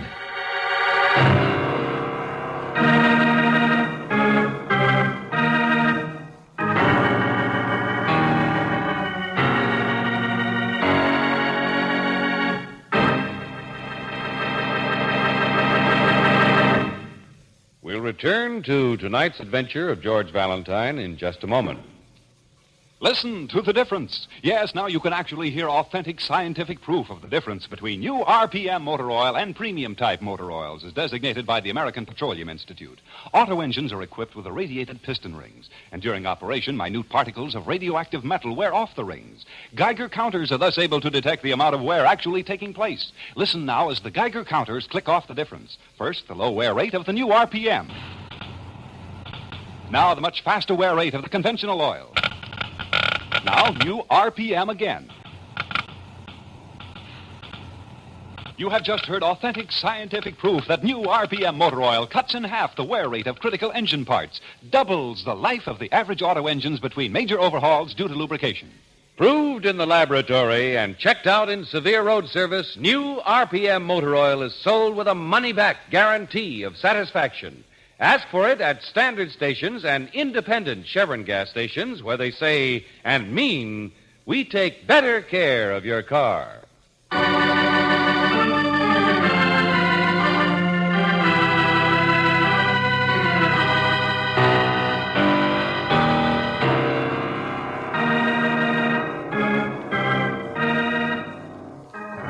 And now, back to tonight's adventure of George Valentine. Oh, had some power the gift to gie us to see ourselves as others see us. Yes, if your name is George Valentine, that's how your case started. Just a book of poems by Robert Burns. A valuable early edition from the Four Dials Press in Edinburgh. A book that someone broke into Mr. Humber's shop just to read. A book that an agent wanted to buy for a collector named Emery Whitzel. And who is Emery Whitzel? Well, Lieutenant Johnson of Homicide has an opinion on that because now it seems the little book may have been the cause of murder. And those were his dying words, weren't they? Whitzel. Emery Whitzel, he tried to tell you. That's right, Johnson. Otto had apparently been shot just a couple of minutes before out in the street. And then came staggering in for help or to tell us. To tell you who did it, that Whitzel did it. Isn't that the usual interpretation? Yeah. Only who is Whitzel? Well, now you're asking something else. Well, we'll find him, don't worry. Oh, don't be too sure. It's like finding the bookworm who disappeared the minute we got close. You ask me, this guy Humber knows a lot more than Uh-huh. He's the one hired me. It's as much Greek to him as it is to us. Hey, Johnson, check up on that file, will you, how it started? What? How can you connect I don't know. Just do it, will you? We've only scratched the surface of this thing so far. But we'll never get deeper unless we retrace what we already got. Like what you said, Brooksy, that the bookworm disappeared. No, he was in the shop last night, but he got away. Correction, Angel. He was scared away before we ever got a chance to see him. Isn't that what really happened? You mean all that phonograph noise in Rosa? Uh-huh. Yeah, I wonder how she's feeling now that she's a widow.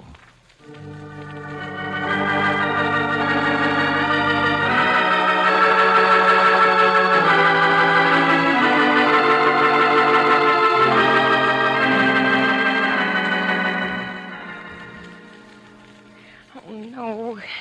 Please leave me alone. I don't know anything. I'm sorry, Mrs. Coolidge, but you have to help us.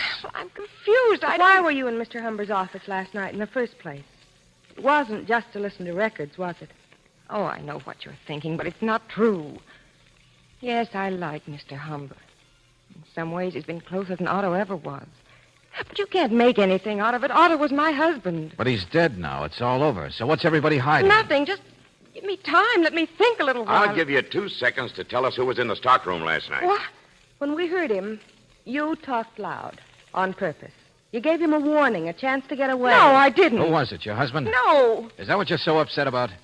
Wondering whether or not you should be loyal to a dead husband? No, it wasn't Otto. I don't know who it was breaking into the store, going through the old editions. Well, you claimed your husband was uptown at the time, I remember. Well, it's true, he was. I don't believe He it. was. I'm not lying. He was at the Bedford Hotel, room 217. Wow. Well, now we're getting someplace. The Bedford Hotel, huh? Seeing whom? Man named Whitzel, maybe? No. I don't know any more than that. I don't. Okay, lady. Maybe for now that's enough.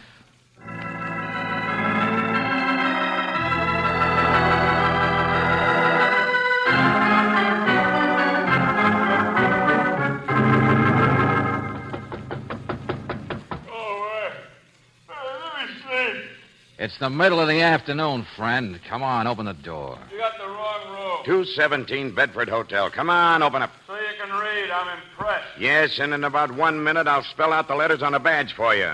Come on, come on.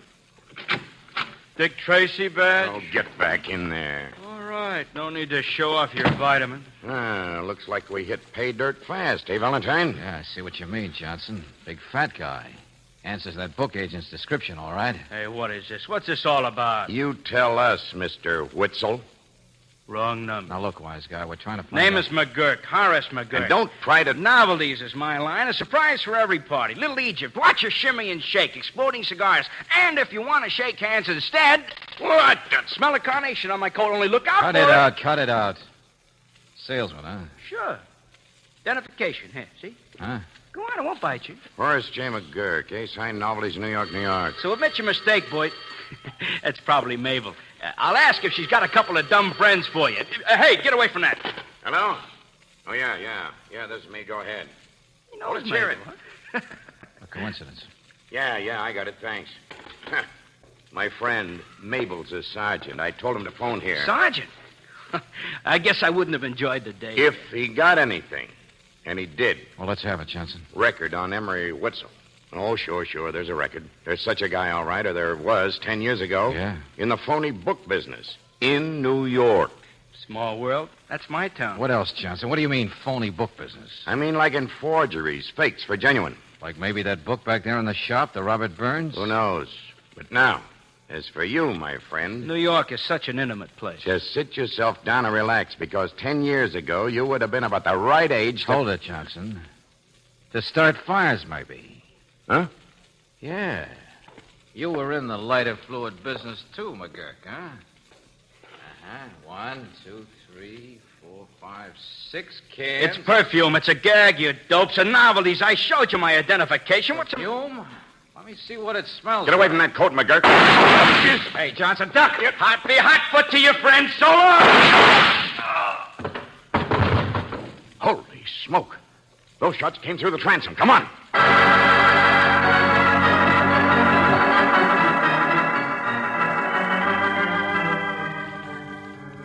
Somebody been in the next room all the time. Officer, can you hear me? Got away down the hall. Fire escape door's open. McGurk's dead, all right. A Witzel, whoever he is. Yes, I'll cover the other end. Just get that street closed off fast. No, how should I know who it was? Come on, Valentine. Why? To be 5 blocks behind, skip it. Besides, maybe the answer's right here. Huh? This gun of McGurk's. He fired twice, but there's another shell missing. That could be the one that killed Otto. Looks like about the same caliber. What in the... Never mind. Just grab it for a lab check. Because there was lighter fluid in these cans, Johnson. Smell them. And an empty whiskey bottle on him.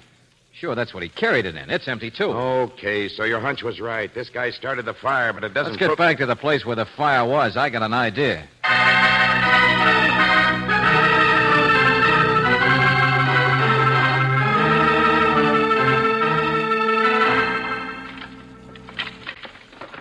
Well, this is what's left of their apartment, Otto and Rose's.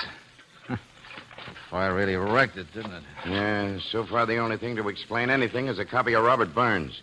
2 murders for $750. One at a time, Johnson.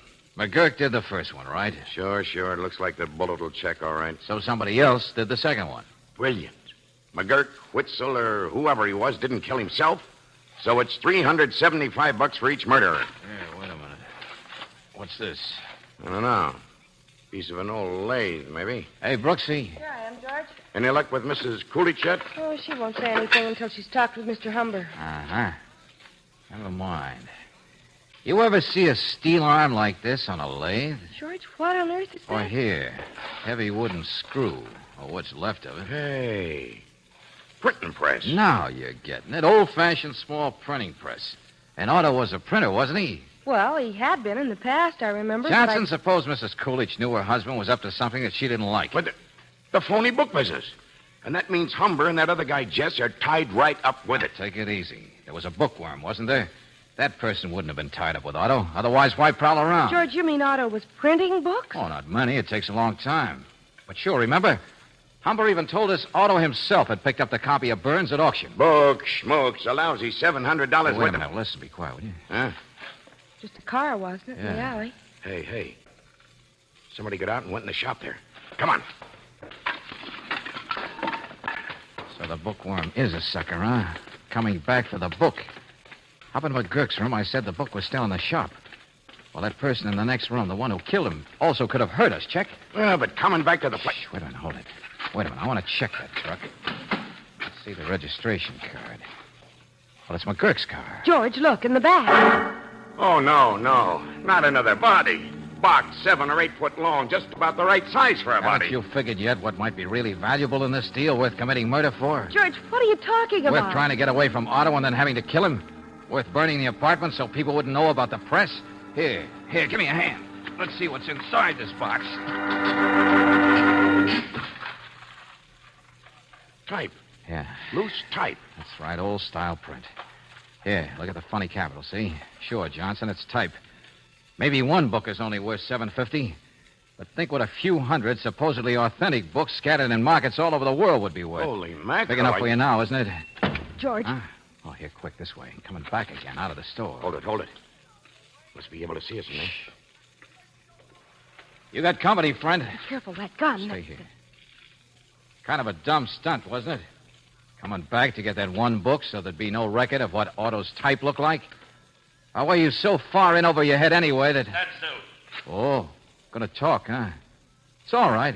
I don't know who you are for sure. Now go on. Otto tried to gasp out the name Emery Witzel, but that didn't do us much good. Whoever it is uses a different name now.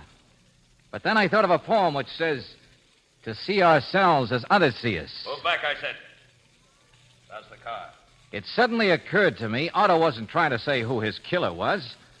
He was just trying to talk to one of the two people there with me. I said... I'm moving now. Just take it easy. Back from the car. You mean under the car, because there's a cop to the right of you, Mr. Chess, who's about 1 second... Oh, excuse me. I guess it was to the left.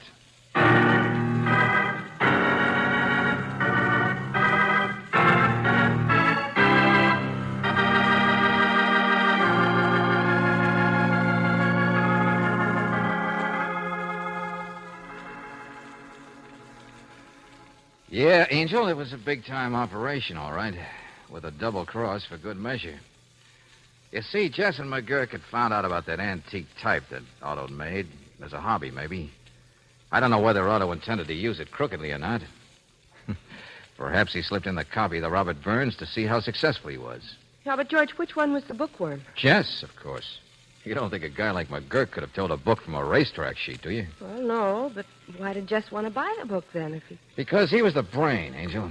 The other guy was the arm. But the arm double-crossed him. You see, Jess thought he was going to run it real clever. But McGurk found he couldn't buy off Otto, so he shot him and stole the type and set fire to the place. And Jess didn't even know about all that until he opened that letter right in front of him. Mm-hmm. To find that his partner had signed the name Witzel to it. He did it so Jess, who was really Witzel, would have to go into hiding again, while McGurk walked off with the loot. Oh, nice people. So Jess turned into an arm himself and killed McGurk. You know, I thought it was Mr. Humber and Mrs. Coolidge. To see ourselves as others see it. It would from many a blunder free us. And foolish notion. Foolish notion. To keep one's eyes on the emotions instead of the facts.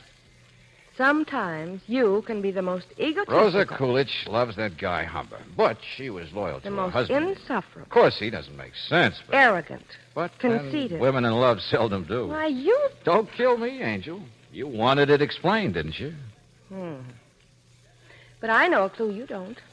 The name of that poem of Robert Burns you're so glib about. What's that? It's called To a Louse. Good night, George.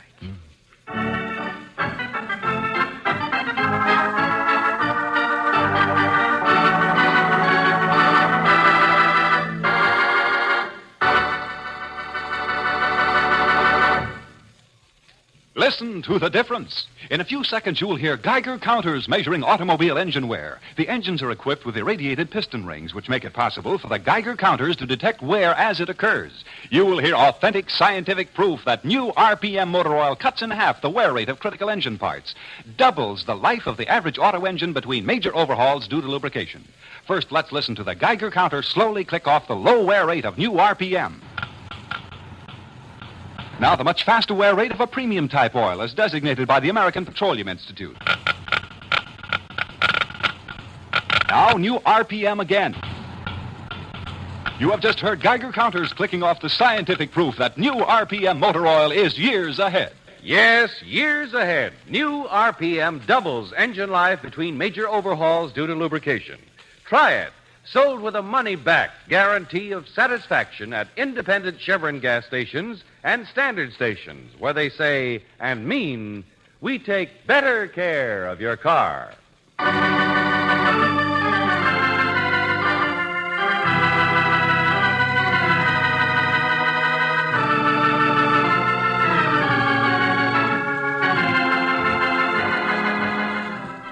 Tonight's adventure of George Valentine has been brought to you by Standard Oil Company of California on behalf of independent Chevron gas stations and standard stations throughout the West.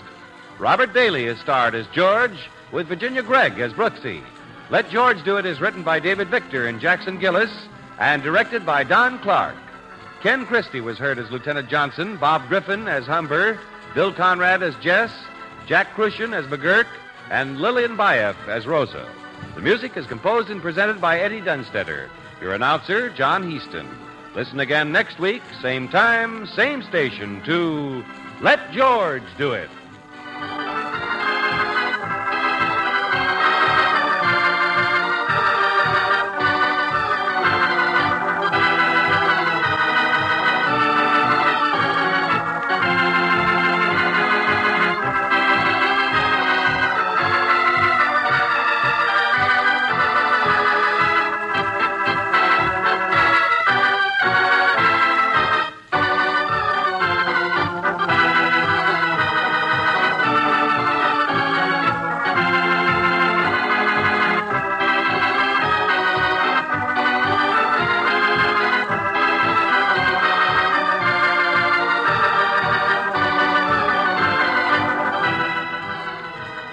This is the Mutual Don Lee Broadcasting System.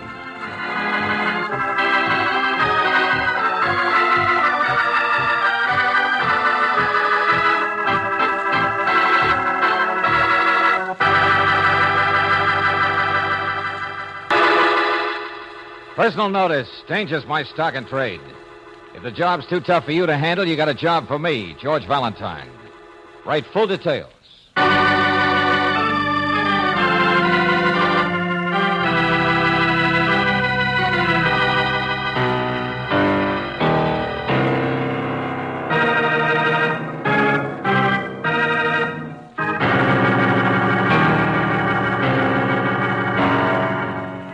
Standard Oil Company of California, on behalf of independent Chevron gas stations and standard stations throughout the West, invites you to Let George Do It.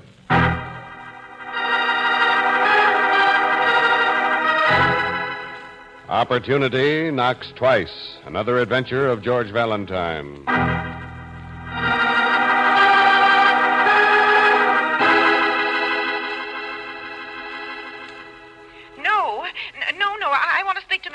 I told you this is Claire Brooks, his assistant. It's terribly important. I don't know what to do. If I could Hey, what's going on, Angel? Take the other phone, George. Assistant? What do you mean his assistant? What kind of a man is Mr. Valentine? I only got his name. Hello? Oh, thank heaven. There you are. Yeah, this is Valentine, but... I got your name from his pocket, you see. It was a note. I'm sure he intended to call you. He doesn't have any other friends in town, so I didn't know who to turn to. And... who are you talking about, and who is this? Miss Greta Jenkins, George. She's the housekeeper at the Abel Merton house. Oh, okay, Miss Jenkins. And, you're talking about Mr. Abel Merton? No, you don't understand. It's his nephew, young Larry. Well, what's wrong with this Larry? What happened to him? I can't do anything with him. He's sick. He went out and he drank, and he always used to drink and run about, you know. His uncle could never stop him. He's sick. Well, look, lady, have you called a doctor? No, he won't let me. Well, do it anyway. This isn't Alcoholics Anonymous. Just because he had my name in his pocket. Mr. Valentine, if I leave him alone for 1 minute, I'm afraid he'll kill himself. What? That's the trouble. I think that's what he tried to do tonight. Take his own life. So please. Tried to... Well, sure, Miss Jenkins. We'll be right out. I've got the address, George. Only, where's this uncle, Abel Merton? You'd better... Oh, no, Mr. Valentine. I'm all alone. Mr. Merton's gone. Gone? He killed himself yesterday.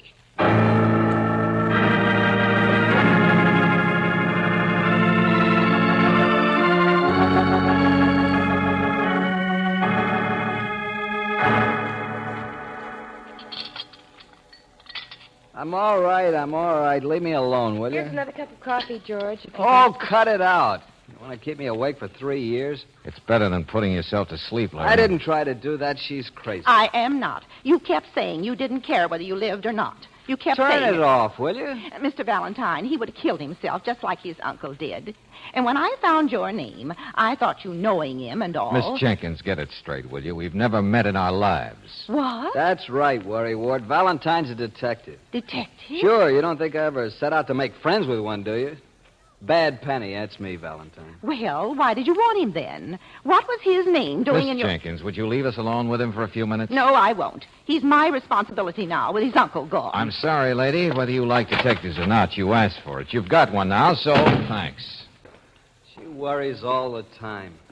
I used to live here, you know, until 5 or 6 years ago. Did I give her a bad time? Uh-huh.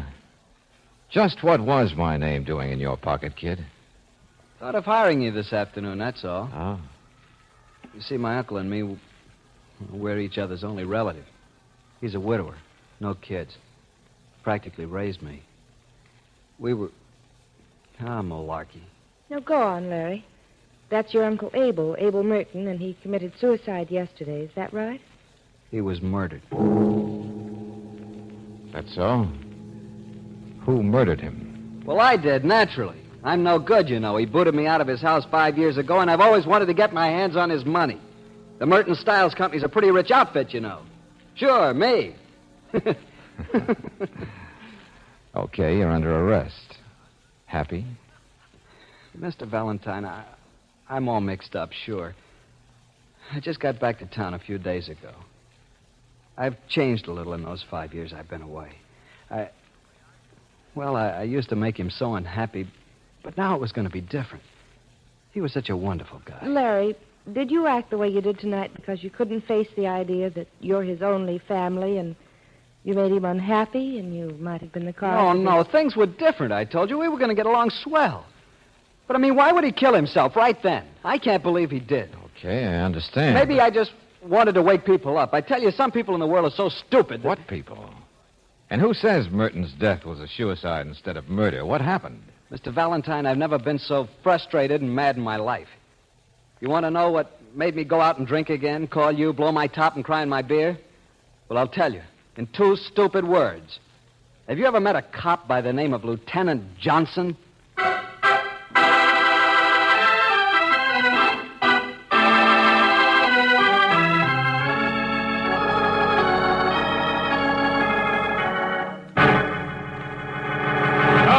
All right, sure, me. Dumb old cop me. Well, listen to me, will you? There hasn't even been a coroner's inquest yet. But then, Lieutenant Johnson, what makes the boy think Somebody talked who shouldn't have, I don't know. That Larry found out what the police recommendation is going to be, that's all, and he blew his top. But the police believe suicide. You'll admit that?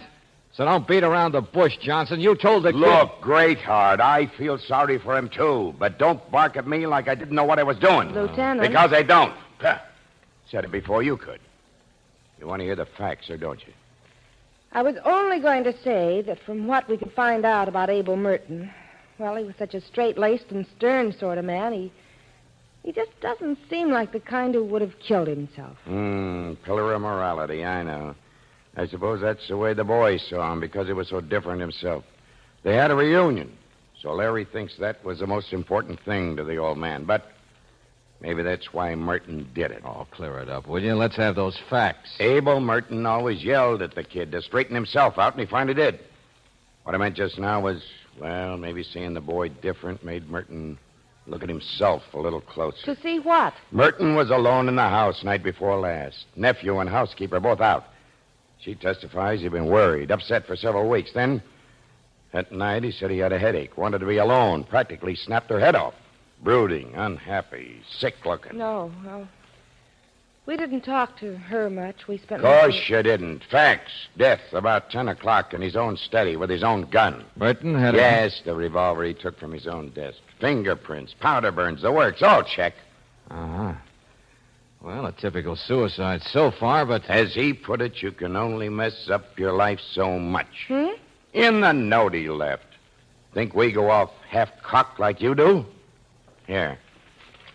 His farewell to Larry, look. Let's see. When a man messes up his life, there comes a point when it is impossible to salvage it.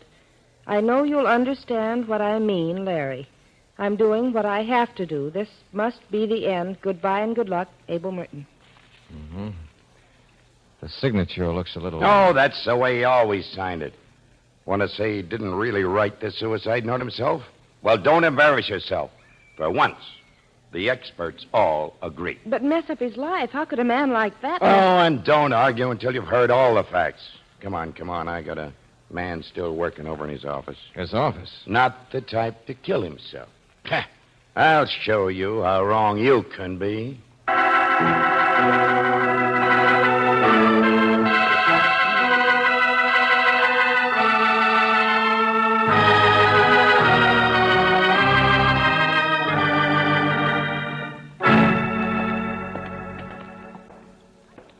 How do you do, Miss Brooks? Hello, Mr. Stiles. Stiles, huh? You're the other half of this company. Yes. Abel ran it, though. Sharpest investment man in the business. Through here, Valentine. Morton kept his own private office. I mean, completely private. The sanctum sanctorum. Wouldn't even give dictation in here. I told you before, Lieutenant. Abel couldn't think clearly unless he could get away someplace, lock himself up. That doesn't mean that all his life he kept secrets. Says you, says he. Didn't even let you in, did he? All right. You're getting your facts. What more do you want? I thought you were all through messing. Oh, now, take it easy, friend. Just want to check my man here. I'm sorry, no sleep. We've been up all night. How's it coming, Joe? Hello, Lieutenant. 63,175 so far. So far. There's nothing beyond the past month. I'm sure of it. I've checked myself. You want to bet it goes back for years? It does not. We've had certified audits. What are you trying to do, wreck the name of the company completely? We've got stockholders, you know. This isn't just I think he's right, Lieutenant. There isn't anything earlier or it has shown up in the books outside. But in Merton's private books... Hold it, all of you. What is Sure, Joe. We've got to explain all this to Mr. Valentine or he'll be very unhappy. Oh, well, you see, there's $63,000. Sure, embezzlement. Tell everybody. Merton had no reason to kill himself, eh, Valentine? This morning, this is the first thing we looked into. How would you go about salvaging your life if you'd embezzled $63,000?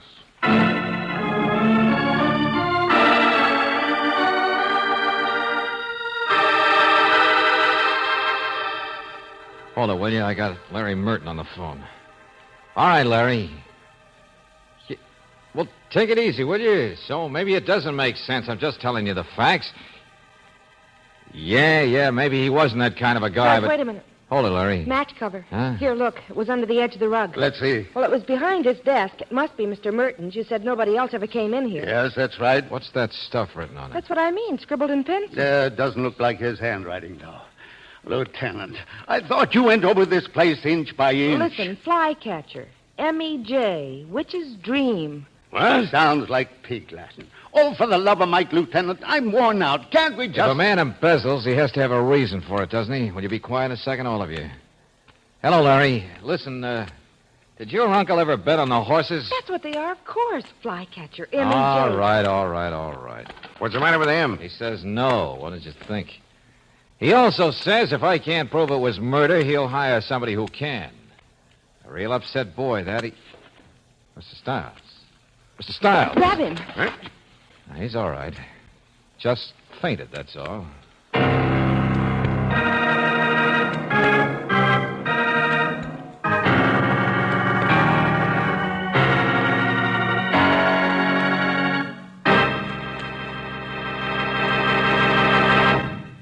We'll return to tonight's adventure of George Valentine in just a moment.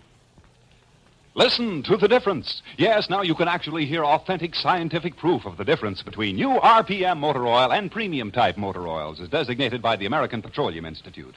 Auto engines are equipped with irradiated piston rings, and during operation, minute particles of radioactive metal wear off the rings. Geiger counters are thus able to detect the amount of wear actually taking place. Listen now as the Geiger counters click off the difference. First, the low wear rate of the new RPM. Now, the much faster wear rate of the conventional oil. Now, new RPM again. You have just heard authentic scientific proof that new RPM motor oil cuts in half the wear rate of critical engine parts, doubles the life of the average auto engines between major overhauls due to lubrication. Proved in the laboratory and checked out in severe road service, new RPM motor oil is sold with a money-back guarantee of satisfaction. Ask for it at standard stations and independent Chevron gas stations where they say and mean, we take better care of your car.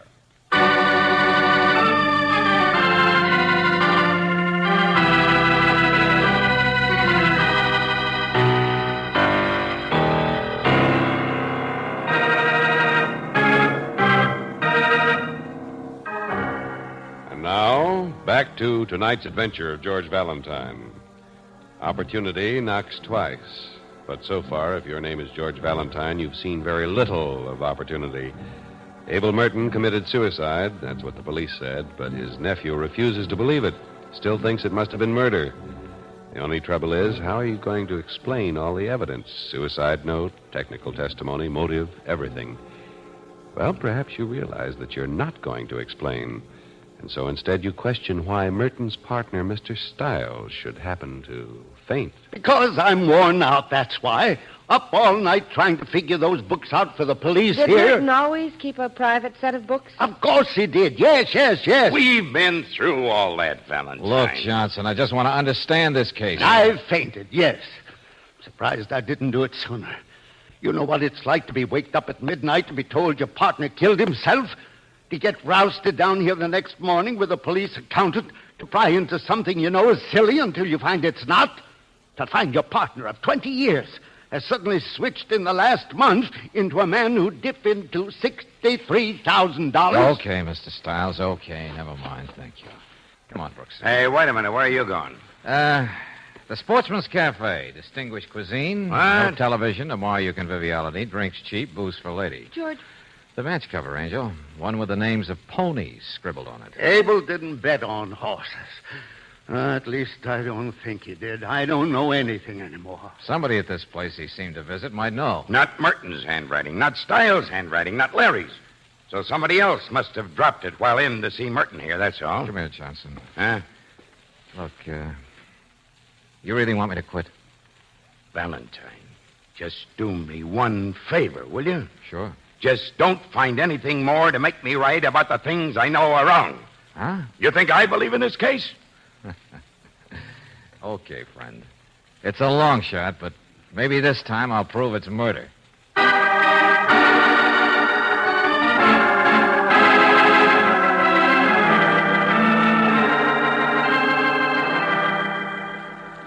Help you? How can I help you, Mr. Valentine? By being honest, Miss Jenkins. No matter whose reputation you'd like to protect. Mr. Merton was no embezzler. I don't care what anybody says or what evidence they dig up. All right, Miss Jenkins. Just take it easy. Was Mr. Merton in the habit of visiting cocktail bars? No, indeed. He left that to his nephew. Uh-huh. Well, tell me, did Mr. Merton bet on horses? Young man, I'm not going to listen to any more libel of one of the finest men I've known. If you'll begin to talk some sense, I'll be more than willing to cooperate. If not... Where are you going, Mr. Valentine? No. This is going to be my little secret. Come on, Brooksy.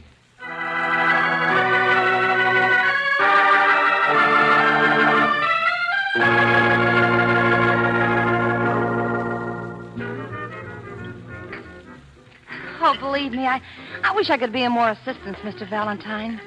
You're the type I'd like to help. I can imagine. And I can imagine you imagining, dearie. But I ain't got that class of mind. Well, haven't, that is. Okay, lady, but the manager says you were around here 5 nights ago. The name is Lucy.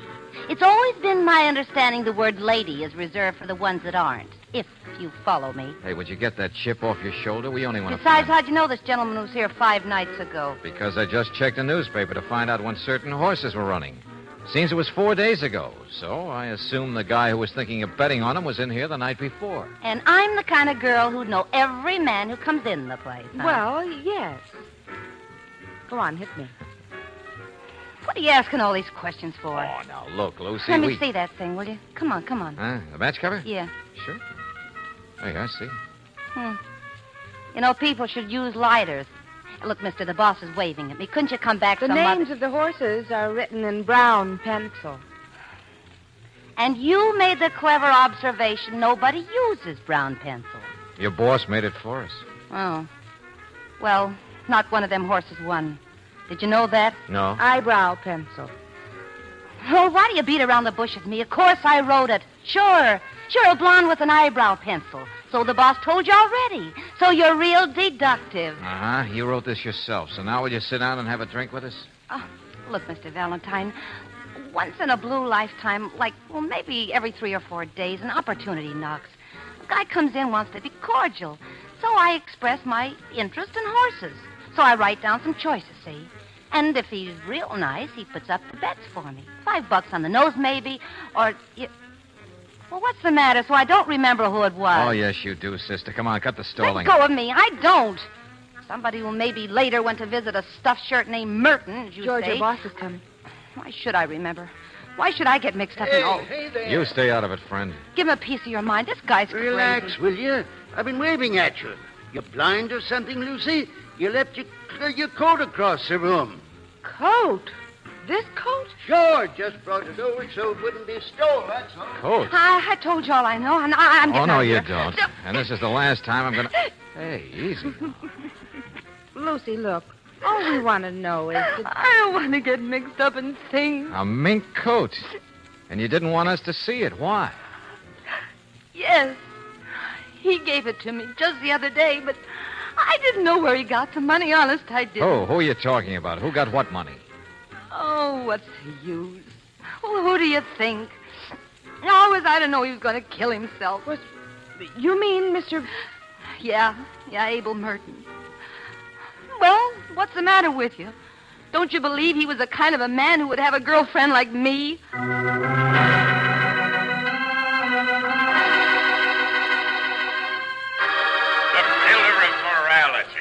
Look, Johnson, look, So will you you? try to prove a man didn't have the reason for suicide, and what do you get? More and more evidence. He embezzled. He played the horses. Now he had a date. And probably taken him for everything he had. I tell you, all you do is get him deeper and deeper. And I'll still make it murder. Now, for the last time, just do what I tell you. George, the parking man brought our car around front. If you and Lucy... Lucy? Where is she, George? George!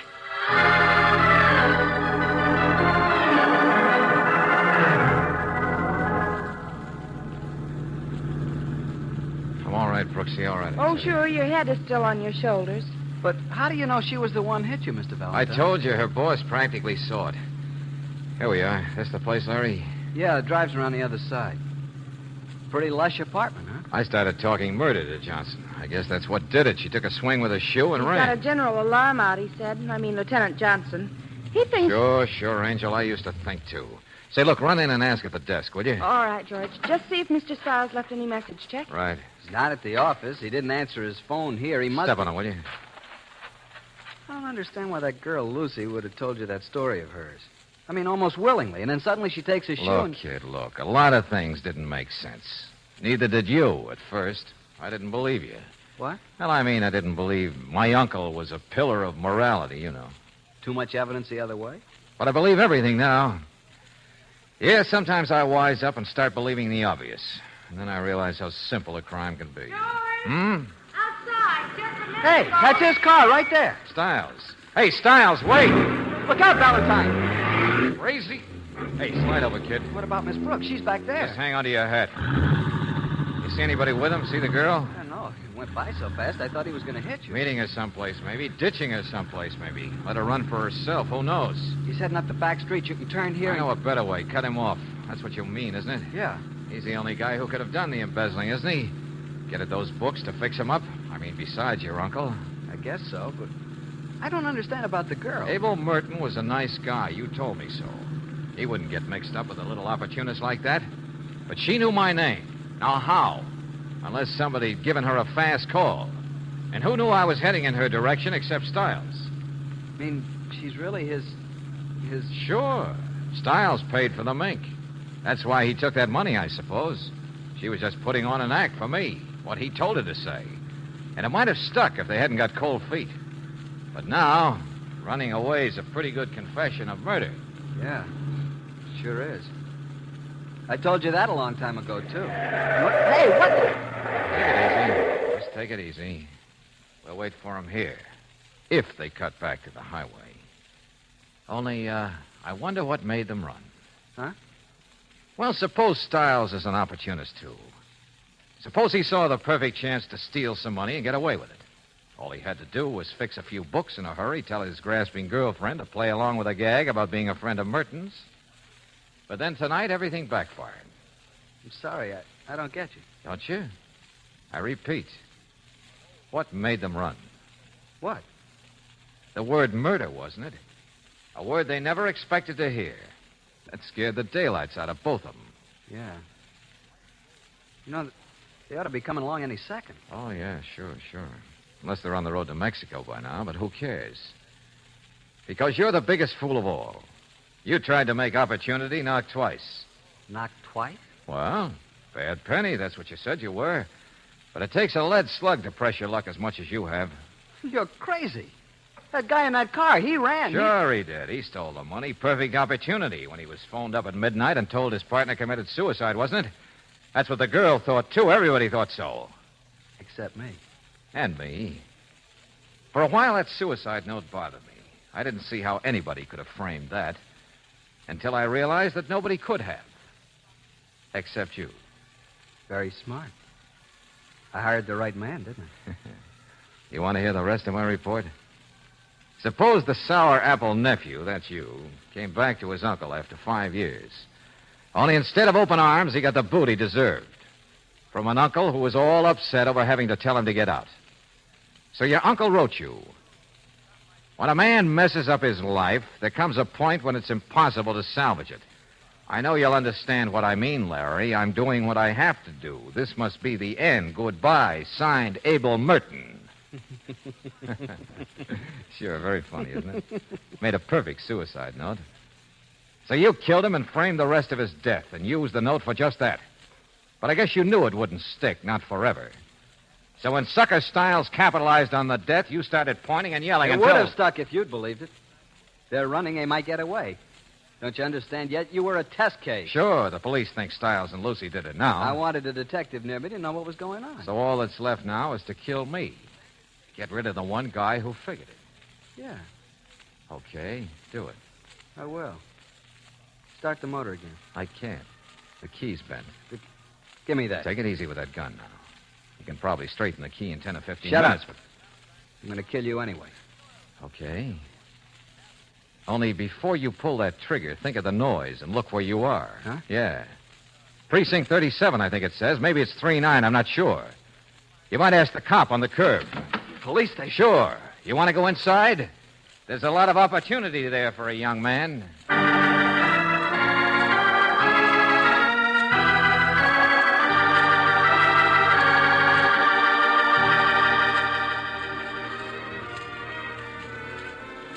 George, he was crazy. Why? You just said it. He was a little crazy. But if he'd left well enough alone after Lieutenant Johnson said it was suicide... Well, he couldn't resist a second opportunity, that's all. He told us he wanted to get his hands in the whole Merton Stiles company. With Stiles on the run, he would have moved right in. Oh, but George... I know. Crazy. That's what murder always is. He gambled on double or nothing. They always gamble, even though there's no chance of winning. Far cry from you, isn't it? Hmm? I was just thinking. You could never be a murderer then, I guess. Thanks for the compliment. That's all right. What I meant was... Well, knowing you, darling... I guess there's no opportunity that you couldn't resist.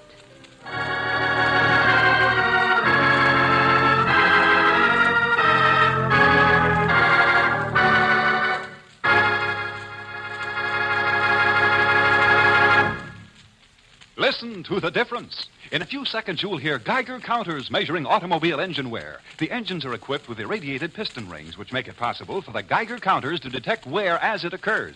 You will hear authentic scientific proof that new RPM motor oil cuts in half the wear rate of critical engine parts, doubles the life of the average auto engine between major overhauls due to lubrication. first let's listen to the Geiger counter slowly click off the low wear rate of new RPM. Now the much faster wear rate of a premium type oil as designated by the American Petroleum Institute. Now new RPM again. You have just heard Geiger counters clicking off the scientific proof that new RPM motor oil is years ahead. Yes, years ahead. New RPM doubles engine life between major overhauls due to lubrication. Try it. Sold with a money-back guarantee of satisfaction at independent Chevron gas stations and standard stations, where they say and mean, we take better care of your car.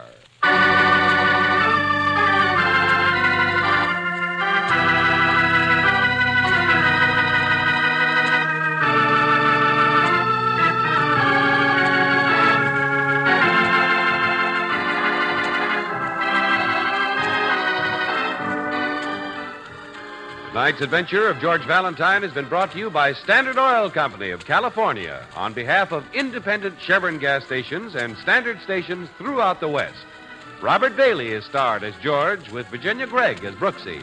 Let George Do It is written by David Victor and Jackson Gillis and directed by Don Clark. Ken Christie is Lieutenant Johnson. Francis X. Bushman was heard as Stiles. Harry Bartell as Larry. Noreen DeMille as Greta. And Gigi Pearson as Lucy. The music is composed and presented by Eddie Dunstetter, your announcer, John Heaston. Listen again next week, same time, same station, to Let George Do It. This is the Mutual Don Lee Broadcasting System.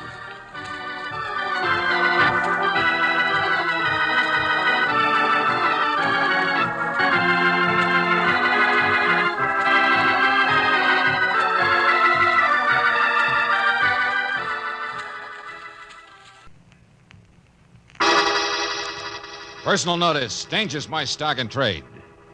Except today. If you've got a job that's too tough for you to handle, then it's too tough for me. Merry Christmas, George Valentine. And don't bother me with details.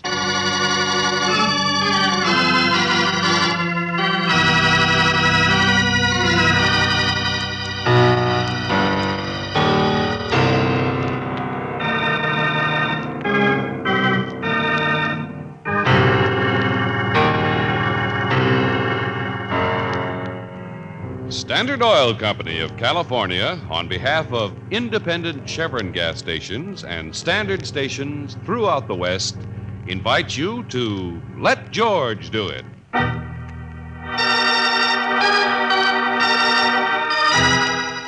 Santa Claus in Glass, a transcribed adventure of George Valentine.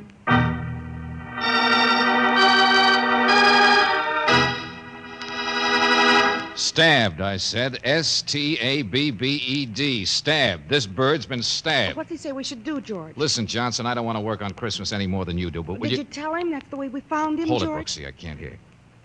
Yeah, that's right, Johnson. He was all trussed up and everything, but... What? Head? What head? He doesn't have one, naturally. That's the point. The knife must have... Oh, I get it, Johnson. Okay, see you later. Well, George? Hey, what happened to the radio? Oh, there we are. For heaven's sake, it's almost 3 o'clock. What did he say? He says, his wife says, just put some stuffing where the butcher tore the skin and shove it in the oven. Oh, thanks. I thought you told me you knew how to cook a duck. Well, I do, stupid, but the skin's too tough to sew. It just never occurred to me to use stuffing at both ends. Relax, I said. You know, I like the way you baste that critter. Just like my mother used to do. Efficiency and tender care. There's a real art to it. Oh, I'm full of old-fashioned virtues.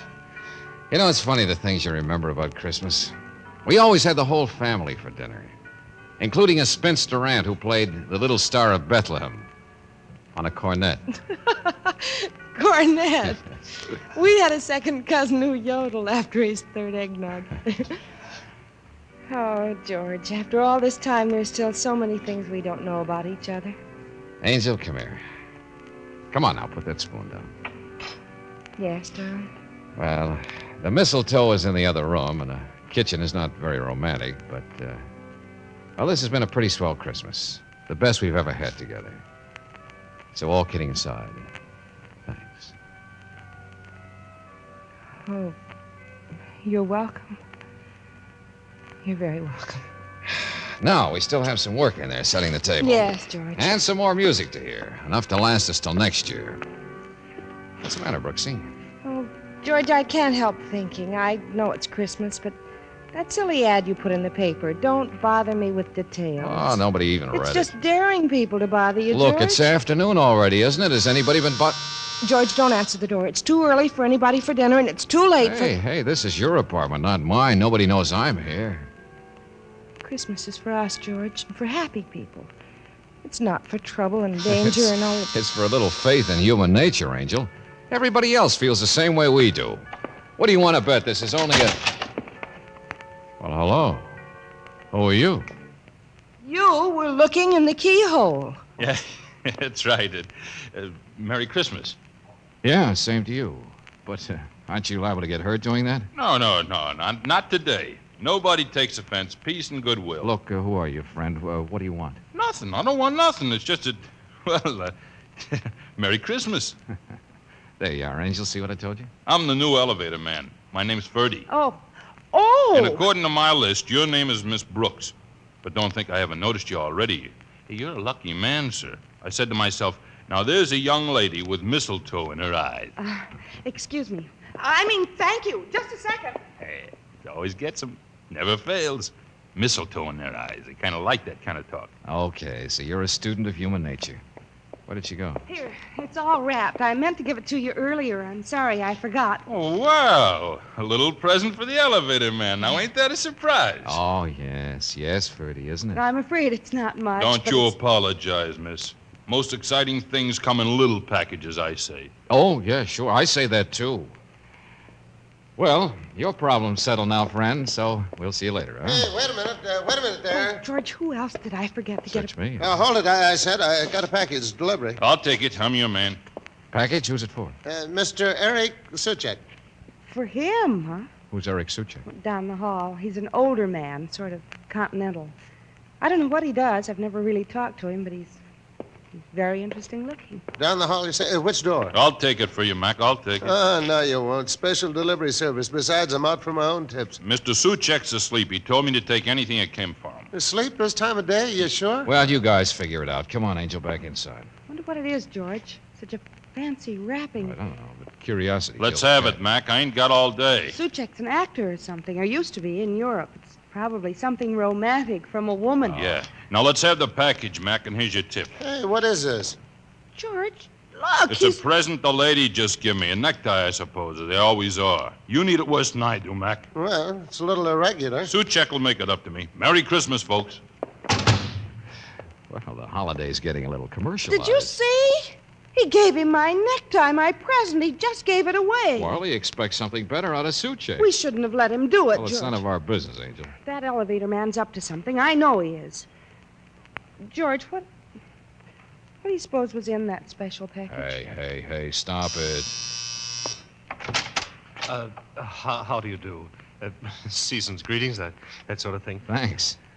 Who are you? You don't mind if I step in for just a moment, do you? What? Thank you so much. Sure. Come right on in. This is Grand Hotel. I beg your pardon. Oh, yes, I see. Well, I'm so glad somebody does. Farnham is the name, Leopold J. Farnham, and I assure you I'm more embarrassed than you are. I say you're having duck, aren't you? I can smell it.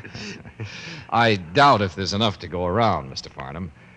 Maybe what you're looking for is a Tom and Jerry. Oh, no, please. I didn't want her to see me, that's all. Her? I'm so sorry. It's perfectly all right, really. I was just, I was on my way to Suchek's apartment. Suchek, huh? Yes. Oh, he's quite a popular fellow. The old world charm, the gaiety, the hand-kissing, that sort of... But your neighbors, you know him, of course. I'm beginning to want to. What's this, who's this her, Mr. Farnham? Oh, just someone I saw coming off the elevator. A little social faux pas, nothing more. I wanted to keep the day happy. She's gone down the hall now anyway, and I can slip to the stairs. But tell us why you wanted Much to... obliged, and I hope you enjoy that duck. The Mad Hatter. Darling, what's going on? Wait a minute. A lot of mink coat down the hall there. Oh, knocking at Mr. Suchek's door. Yeah. So that's the woman Mr. Farnham was talking about, George. Guess so. Come on, Angel. If other people can play games, I guess I can, Now, too. George, you stay here. Don't you dare get mixed up in I any... just want to tell her she's not knocking loud enough. Eric? Oh, Eric. Excuse me, but I heard the elevator man say Mr. Suchek was still asleep. What? Who are you? This is Mr. Valentine, and I'm Claire Brooks. I live next door, you see. But asleep? Why, it's after 3 o'clock. What went on here last night? A party? Oh, of course. The man with all the friends. The idol of the dowagers. Well, they were very quiet. I mean, I heard people leaving his apartment long before midnight. My apartment, you mean? But it would be decorous, wouldn't it? As he's always so decorous. The model of behavior. Did you say your apartment? Of course it's mine.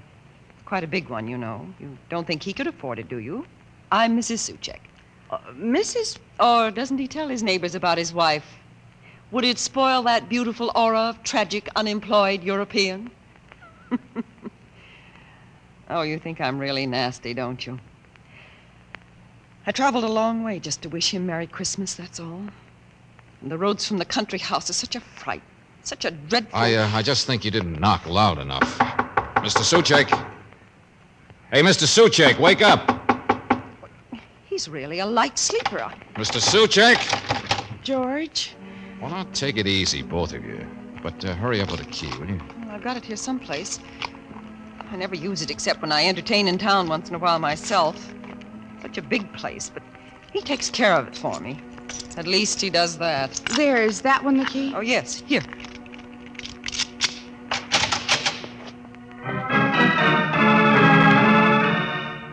Eric! Eric! Where are you? Eric! George, stop her. You look for him. Well, it's her house, not mine, Brooksy. Hey, what's the matter with you anyway? What do you expect her to find?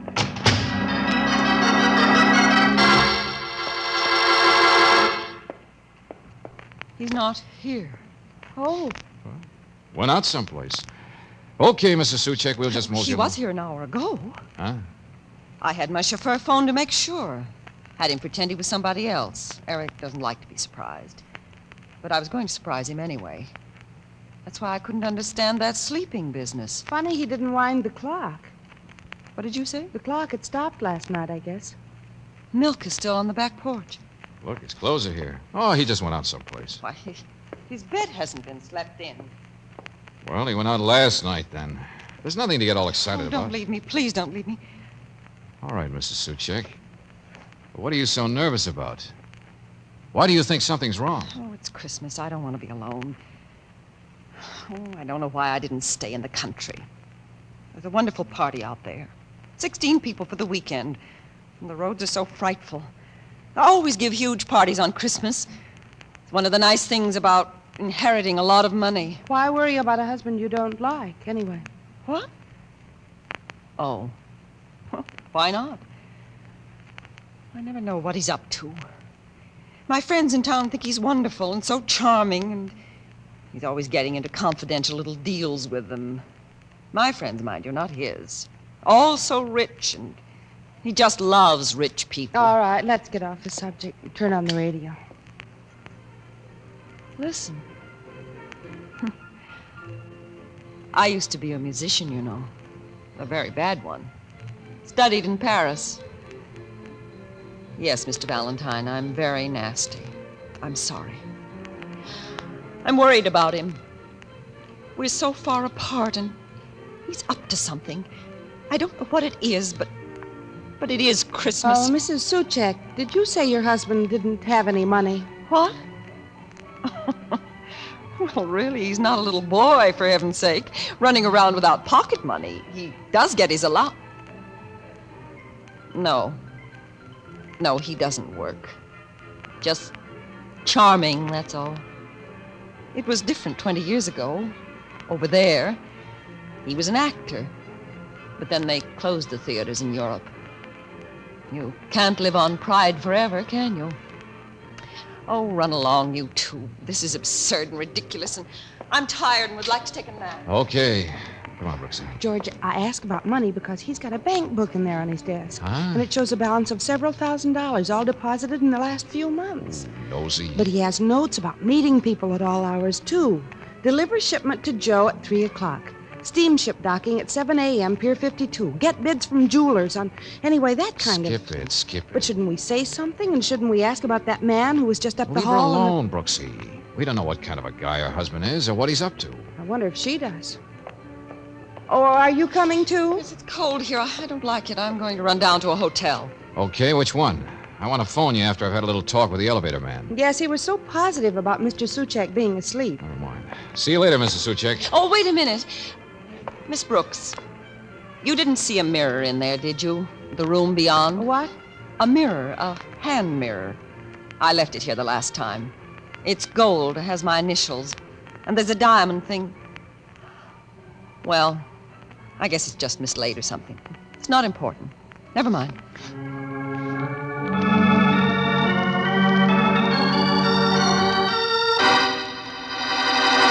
George! Hey, what's the matter with you, friend? Nothing.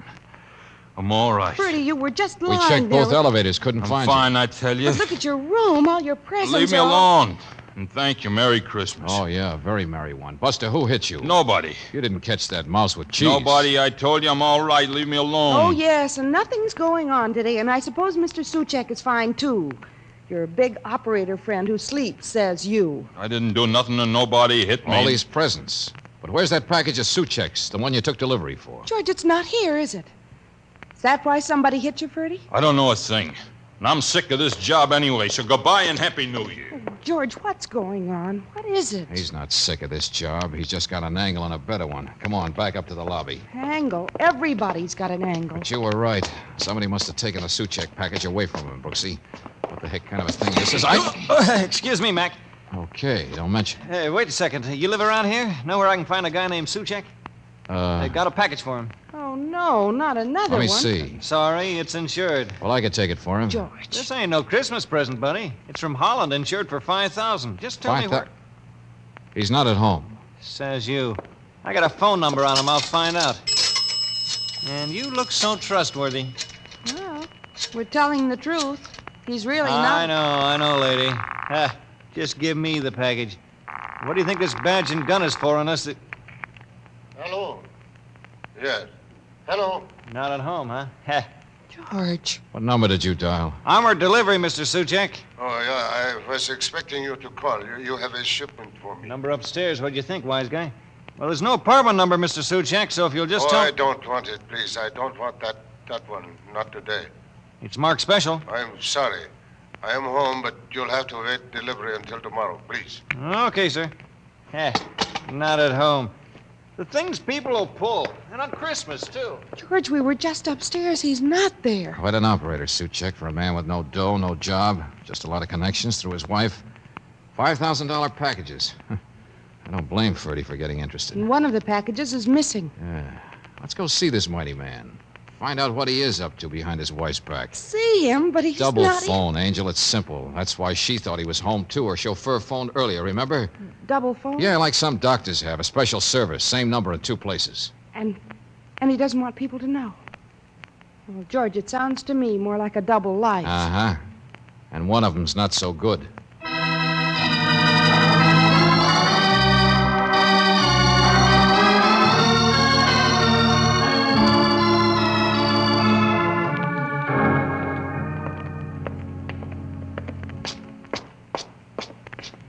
Studio on the top floor, according to the phone company.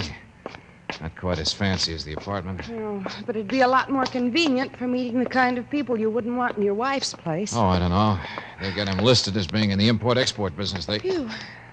Hey, look who's here. Hello, Mr. Valentine. Been waiting. I saw you drive up and look around outside. Mr. Farnham. And you know my name now, huh? No, I don't have much time. Yes, of course I do. Well, I came to see Suchek. Yes, I know. Naturally, you came because of his wife. She's a strange woman, but you decided she's unhappy and upset about her husband, and you wanted to help her. Well, you know everything. I've also found out you're by way of being a detective. I assure you I've hired plenty of them myself in the past few weeks. So I thought you might respond to a Christmas present. $100 bill? Now, I can prove to you that I am perfectly honest. That's more than we can say for Suchek, don't you think? You didn't act like it. The way you ducked to avoid her... It's not very easy for a man who's in love with a woman whose husband... Well, anyway... You mean you and Mrs... Oh, yes. course. She was with me here just now to talk to one of the boarders in this place and to one of my detectives. Just now. Look, Farnham, what are you Now, up to? she's going to meet me at the train, and I don't want to keep her waiting. Detectives watching Suchek? Those packages of his, this double phone? Did you find that he's a crook? I'm trying to explain nothing to you. That's what the $100 is for. I don't want her to be any more upset or to know any more than is necessary. Buster, I'm getting sick and tired of all this fog. Maybe Suchek himself I can don't tell me. even know whether he's up there or not. That's not the point, you see. If there's anything crooked, we will turn it over to the police naturally. Then what is the point, and why did you have detectives? Don't you understand the whole thing? Rich, proud woman who wouldn't divorce her husband because, in spite of everything else, he was so decorous. Well, but why that phone? Why these surreptitious visits here? Flowers and wine and perfume. Now, good heavens, you weren't born yesterday, were you? Ah. You hear that? Suchek doesn't play the piano. Another woman. Now, I'm sure you understand. It's Christmas. Mrs. Suchek knows all she needs to know now, so let's have no more trouble. Sure. Okay, Farnham. Happy New Year. Thank you. Goodbye. Wait a minute, Brooks. Come on. George, he's right. You're not going to go in Upstairs, there. I said, come on, fast. What you want? To see something with my own eyes, that's all. Don't mind if I come in, do you, Mr. Suchek? Get out of here. I'm another detective. They've been haunting you, huh? Well, what are you talking about? Nothing, I guess, nothing. But it's a woman's place, all right, isn't it? Yeah. Curtains, perfume. Sort of simple taste. I beg your pardon. That her picture over there? Where is she? In the other room? Oh, hey, look. You gave her a gold mirror, didn't you? I told you to get out of here. Now, take it easy. Now, get out of here, I said. George, you idiot. Going in Never there and mind, getting never your- mind. I'm all right. Come on, find me a phone. We're going home. Not until I've got Johnson to pick up that woman. What? You heard me, Mrs. Suchek.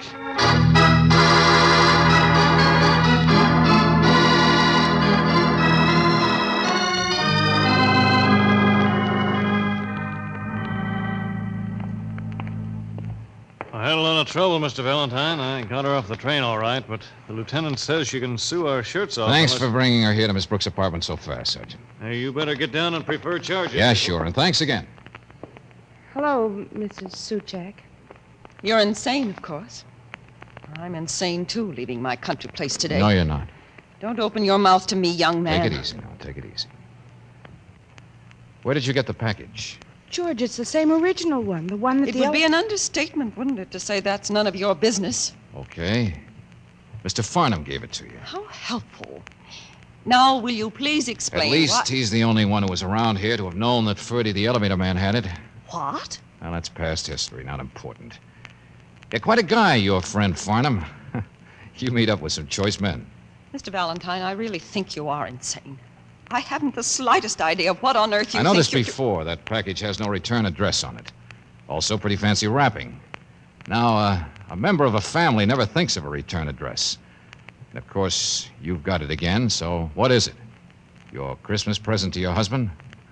Like a bomb, maybe? Mr. Valentine, we used to be very happy until I became wealthy. Until he became worthless. I know. Like a fish out of water. Both of you. Living high, wide, and handsome. Let's unwrap Huh? it, lady. Oh. Yeah, it's me. Been waiting for you to get back, Valentine. I thought you'd figure it out. Thanks, Ferdy. But is that gun necessary? Yeah. I want the package, lady. No. Give, lady. Buster, you're not a very bright man. All day you've been out for a fast buck. Well, this isn't it. Is that so? Give that back. Mrs. Suchek, I'll have to admit I'm a little curious myself. Yeah, that's more like it. Here we are. A Santa Claus. How about that? Paint's all chipped. Looks European. Glass. A glass Santa Claus. Well, Mrs. Suchek, I was curious, too. But more about the way you and your husband apparently treated each other. You can't live on pride forever, you said. I don't want to talk about my husband. I know. And Farnham took you over there, and some boarder gave you the gossip. Some detective who'd watched your husband sneak in there once in a while on holidays. Jeez. And I went over myself, and I heard a phonograph record playing piano music. You used to play the piano, didn't you? Studying music in Paris? George, it was a phonograph? That's what first tipped me. Noel is a French carol, isn't it? What are you talking about? About how Christmas isn't for trouble or danger. That's what you think. Oh, you'll get out of this. Santa Claus is hollow, ain't it? What? They smuggle things and hollow things, don't they? Big operator like Suchek. Oh, look out! He'll break it! Good night, stupid. Oh, grab it, George! Oh. I couldn't reach it in time. There's nothing in it, though, is there? There's not much in Ferdy anymore, either.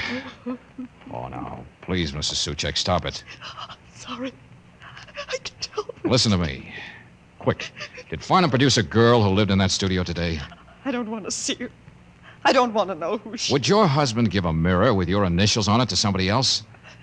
And that lush apartment of yours down the hall. He hates what that stands for as much as you do, doesn't he? Oh, but you've both got to be so proud. But I'll get back to that other place, the other woman. The secret, simple thing in his life he escapes to sometimes, because I saw it. Yeah, I barged in. But I didn't see her. You what? But I saw her picture, all right. Yeah, a lovely blonde girl. Her clothes are old-fashioned. There's a French taxicab in the background. Now, don't you understand, Mrs. Suchek? That double life of his is about as sinister as this memory, this Santa Claus you picked to give him for Christmas. It's a picture of a girl who looks just like you about 20 years ago. Mrs. Suchek, the other woman is you.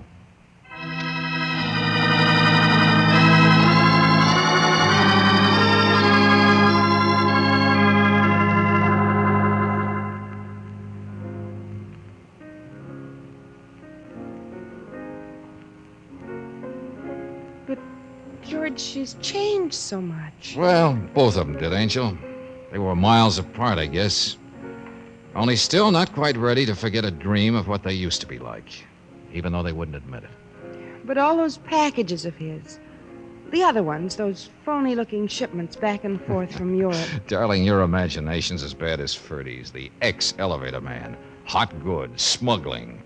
Where do you get all these ideas? Why not believe the facts? The phone company said he was a small-scale importer. Now, express companies don't smuggle for people. A man could get a bank account from an honest business he was building up on the side. A man with the right background and rich friends to deal with. Yeah, You well... listen to too many radio mysteries. Oh, I know I'm not clairvoyant. It was Farnham's behavior that made me curious, that's all. You mean being so anxious to make sure that Suchek never got the sentimental gift from his wife? The Santa Claus from their first Christmas tree together? Uh-huh. And then asking us not to dig any deeper. Not wanting her to see any more over at that studio than he'd already arranged for her to see in here.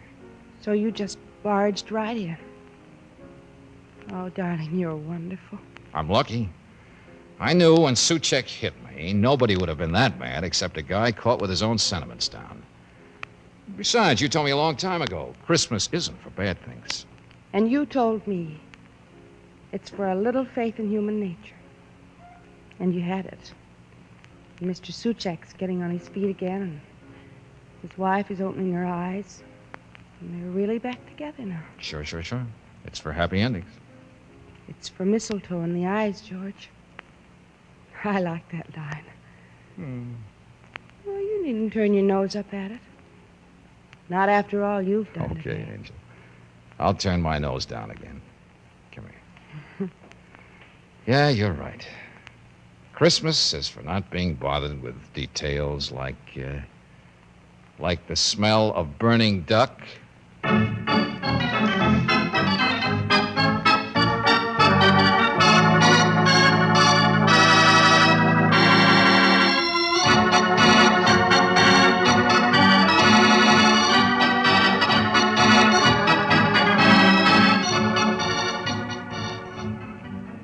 Merry Christmas, everybody. This is John Heaston, hoping that your Christmas day was everything you wanted it to be.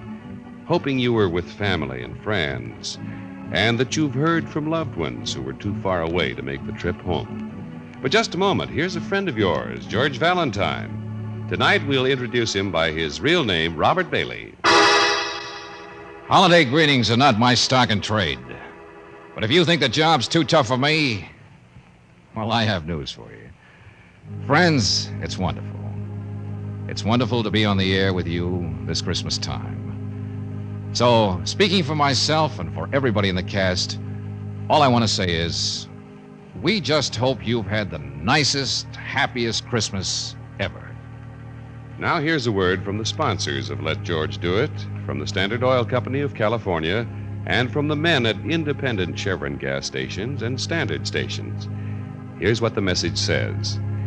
This is the 4th Christmas time we've been on the air with you. So at this very special time, we feel we're talking to old friends when we say to all of you, heartiest Christmas greetings. And thank you for listening. Good night, friends. Be with you again next week.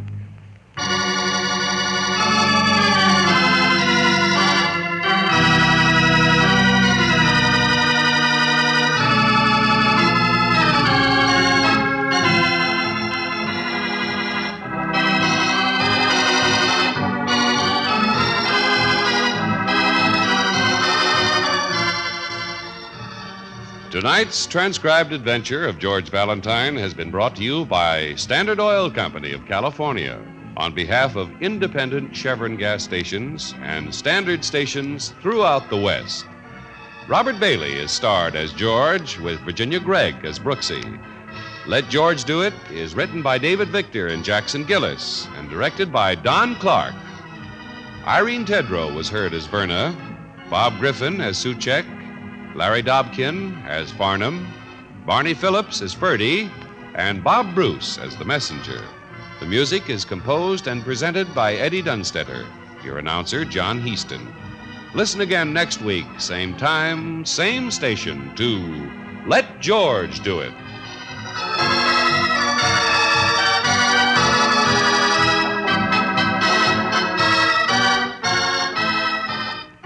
This is the Mutual Broadcasting System.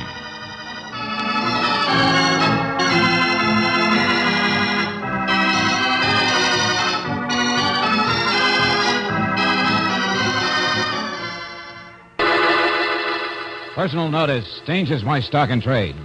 If the job's too tough for you to handle, you got a job for me, George Valentine. Write full details.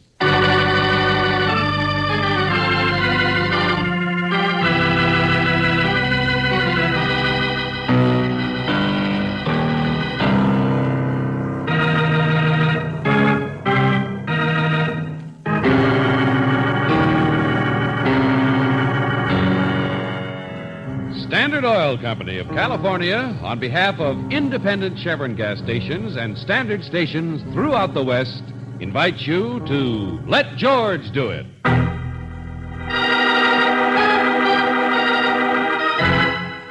The Man Behind the Frame, another adventure of George Valentine.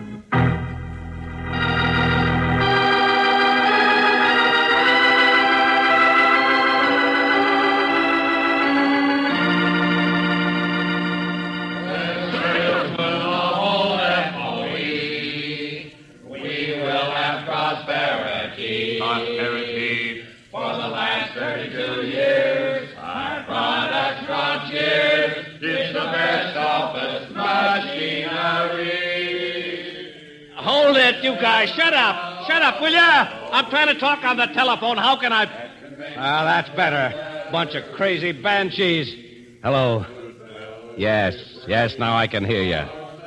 Lawrence Ferguson? The kid? Well, sure he works for me. Came down from Emmetsville with me just yesterday. What'd he do? Get high on too much soda pop? Oh, look, friend, whoever you are, I'm no nursemaid. Don't bother me with any of this. Shut up, you guys. He what? When?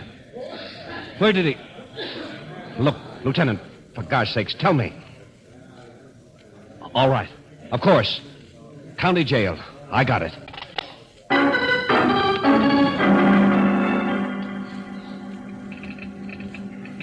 Dear Mr. Valentine, my name's Vic Burnett, Federal Office Equipment Company. You remember, the guy sold you the wire recorder for your office. Well, I'll cancel out the last 3 payments on it if you come down fast to the county jail. I need help. A crazy rube I brought into town for a convention just so he could see the sights is now staring at the inside of a cell. He's been locked up for murder.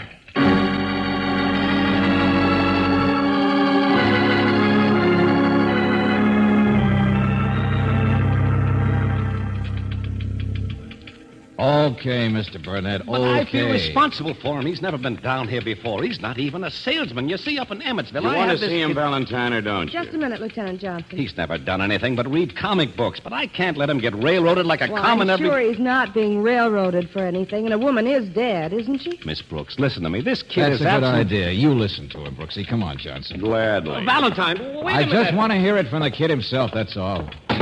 What a job. My poor boy's in the hands of the law. Oh, well, that guy's just trying to help. I'm an old man.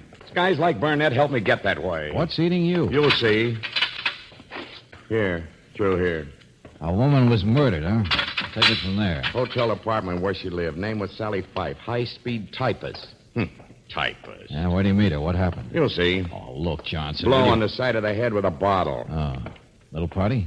Little gal about 35, fast talker, neat, clean, small business of her own that didn't amount to anything. Fight. Sure, a fight of some kind. What else? This is a very refreshing, original story. Why was the kid picked up? Were there witnesses? He was caught trying to run down a fire escape this morning. Taking us all day to even pry his name out of him. Well, I don't see He's one. 26. Skinny, sandy-haired, pimply-faced 26, and probably never earned more than 26 a week in his life, either. You see for yourself. Hey, wake up. Ferguson. Oh, excuse me. Hello, sir. Sure. Oh, don't stand up, kid. I just thought you were asleep. No, sir, I can't sleep. I just shut my eyes like that. I do it in the office sometimes so people don't know I'm thinking. Okay, I'm not sir. This is Mr. Valentine. Sure. How do you do, sir? Whatever you say. Yeah, hello. Sit down, Lawrence. Yeah. You want to hear it, too, I guess. I don't feel very good, you know. Last night you had some drinks. Yeah. See, Mr. Valentine, I'm just a clerk in the office. Up in Emmetsville, I mean. Been there 9 years. Uh-huh. I've begged so many times to come to conventions. The boss, it's Mr. Burnett. He Last night you went to a movie, and after that a bar called the Silver Duck, and you had some drinks. Uh-huh. There was a banquet on the schedule, but, of course, I'm not a regular salesman. I mean, just a clerk, you know. But I do handle the boss's correspondence and the district records and things. Well, I was alone last night. I don't know anybody in the city or anything. You knew this woman, didn't you? This Sally Fife? No. What? No, I didn't. Not until then. In the bar, I mean. He met her there. Very refreshing. It's true, too. Go on. Well, I had several, I guess. You know how it is when a guy's alone, on the town, so to speak. I don't remember very well, but I guess I met her. She was awful nice. Anyway, sometime later, I didn't feel very well. Yeah, sure. It was a long way back to the hotel, and she said she'd make me some coffee up at her place, close by. But she was nice. I don't want you guys thinking anything. Yeah. We know all about it. Tell him what happened when you got there. I've told you, I don't know. It's not clear. I'm not used to... I mean, I don't know whether I drank the coffee or not. All I know is that it's daylight and I'm asleep on the sofa. All right, hold it, kid, hold it. There was a fight, wasn't there? You had trouble with this girl, and then... Stop it. Leave me alone. All right, I ran. Sure, I ran. I tried to get out the fire escape, only my head was all dizzy. I would have got away if it hadn't been for that. That's this morning when they caught you. Get back to last night. Well... there she was. Dead. What do you think? I killed her. Oh, you did? Well, tell me about it. Refreshing, original story. I don't know, tell you what. I wanted to have excitement, what it feels like to be kicked around and yelled at by all them salesmen. A clerk, sure. He'll never get any place. Well, they're all fakes, all of them. Loud-mouthed jerks I could wrap around my finger any time you ask. Salesman, I'm better than any of them. Cut it out, kid. Now, easy. You said you killed a woman. I must have, don't you see? Nobody else was up there, I remember. I'm sorry I shoot my mouth off, but I'm just trying to forget. I I wish I was just being a clerk now. Remember, forget. It was her idea you have some coffee last night, I suppose. Well, it seems that way. It wasn't mine. How did you know? Oh, for the love of... Kid, haven't you ever heard of a thing like this happening to anybody besides you? What? Well, nobody ever got in trouble like this before. Nobody ever did the things that I must... Oh, cut it out, Rube. I can't stand it, Yeah, the facts are all true, Valentine. The ones we could check. Same old story. What are you talking about? I'm just a guy who... Hasn't it ever occurred to you might be a sucker? Oh, never mind, Johnson, never mind. What's he held for? He signed a confession of anything? You think I take milk away from babies? Suspicion, that's all. Then how about taking him out of here? What's the name of that bar you said? The Silver Duck? Come on, Lawrence. I want to see if you know how to swim.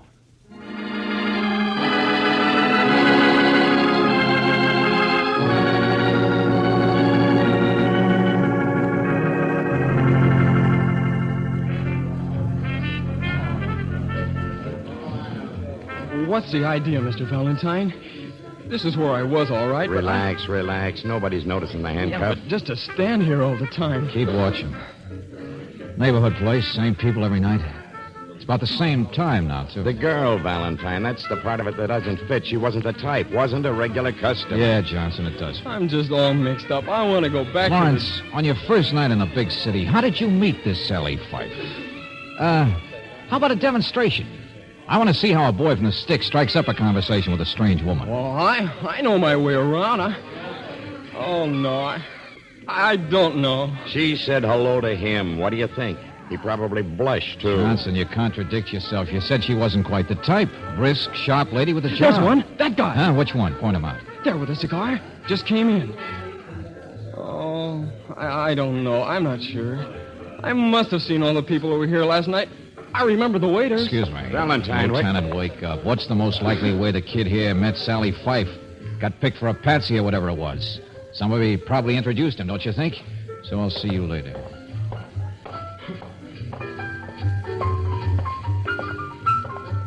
Hello, friend. Huh? Excuse me. Just wondered if I could borrow your newspaper a minute. Hey, what kind of a cigar is that? Here's your change, Loopy. 15, 20, 25. Okay, Jake, I'll see you. Wait a minute, friend. The newspaper? Help yourself. See you later, Jake. And sit still. What are you picking the fifth? Must have hit it nice, them fancy cigars, paying off your debt. I still got to figure Hialeah. Hey, let go of my arm, man. I want to ask the bartender, Jake, here about you. What do you want? He's all right, mister. Sit down. Name's Loopy, huh? What do you want? Turn around. That skinny young guy standing over there. Ever see him before? One next to the heavyset man? No. Hey, Jake, what do you let snoops like this in for? Loopy's all right, mister. Loopy, you haven't been doping the races at Hialeah. Papers turned to the front page. News about a murder. And that kid's picture. So at least you've seen him before in the paper, haven't you? I didn't notice. Hey, what do you want? Here, Jake, here's my selections, all of them. I'm getting out of this. Sure, Loopy. Give me that. Hey, look out. Get your hands off I got him, so cool off. That other guy coming is a cop. I got nothing to be afraid of. Oh, no. Just wanted to get rid of these notes in your pocket. Only they're not all racing selections either, are they, Loopy? Pawn ticket, huh? Mister, I told you, Loopy here's all right. What's going on, Valentine? I don't know, Johnson. Pawn ticket for $1,000. What? Yeah. No wonder he pays his debts today. Smokes such fancy cigars. Now, look, Golly, I ain't got nothing to hide. I just been wondering what to do about it, that's all. I'm Loopy Fife. Huh? Fife, did you say? Sure. This damer got killed. Well, I've been wondering if I should volunteer as expert testimony or something. I mean, she's my wife. Rhymes. Sally Fife, she's my wife. Well, how do you like... Come on, friend. We're going to have a little talk. Now, let go, me. Take it easy. I ain't done nothing. Oh, no. Just hawked a mink coat for $1,000. Well, that's what it says here on the pawn ticket. One mink coat. Oh, his, no doubt. Well, it's a cold All night. right, so what? So I did, so what? Sure, it's here, but I done it before. She don't mind. I always get a winner the next day. Brings me luck, that's all. Raise a little quick cash. She don't mind. If you're talking about your wife, what do you mean? That she's too dead now to mind? Cut it out, I said. She and me were just friends, God rest her soul. So stop looking at me that way. I didn't kill her with divorce. Ain't it so, Jake? That's what you call platonic, that's all. Picking the guy who gave her the mink, not me. Sure, go up to Emmetsville. Big shot salesman, he's the one. Vic Burnett. Yeah, ask Vic Burnett.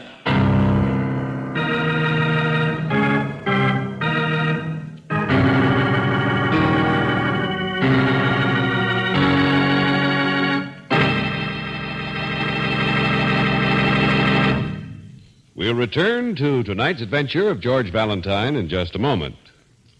Listen to the difference. Yes, now you can actually hear authentic scientific proof of the difference between new RPM motor oil and premium type motor oils as designated by the American Petroleum Institute. Auto engines are equipped with irradiated piston rings, and during operation, minute particles of radioactive metal wear off the rings. Geiger counters are thus able to detect the amount of wear actually taking place. Listen now as the Geiger counters click off the difference. First, the low wear rate of the new RPM. Now, the much faster wear rate of the conventional oil. Now, new RPM again.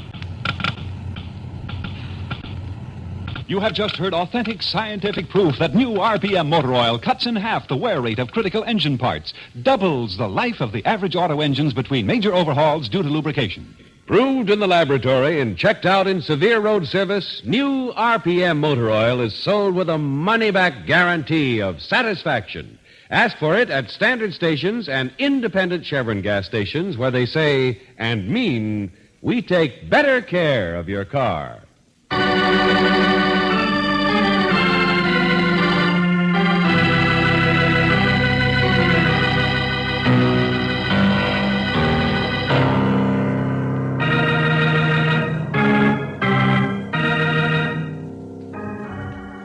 And now, back to tonight's adventure of George Valentine.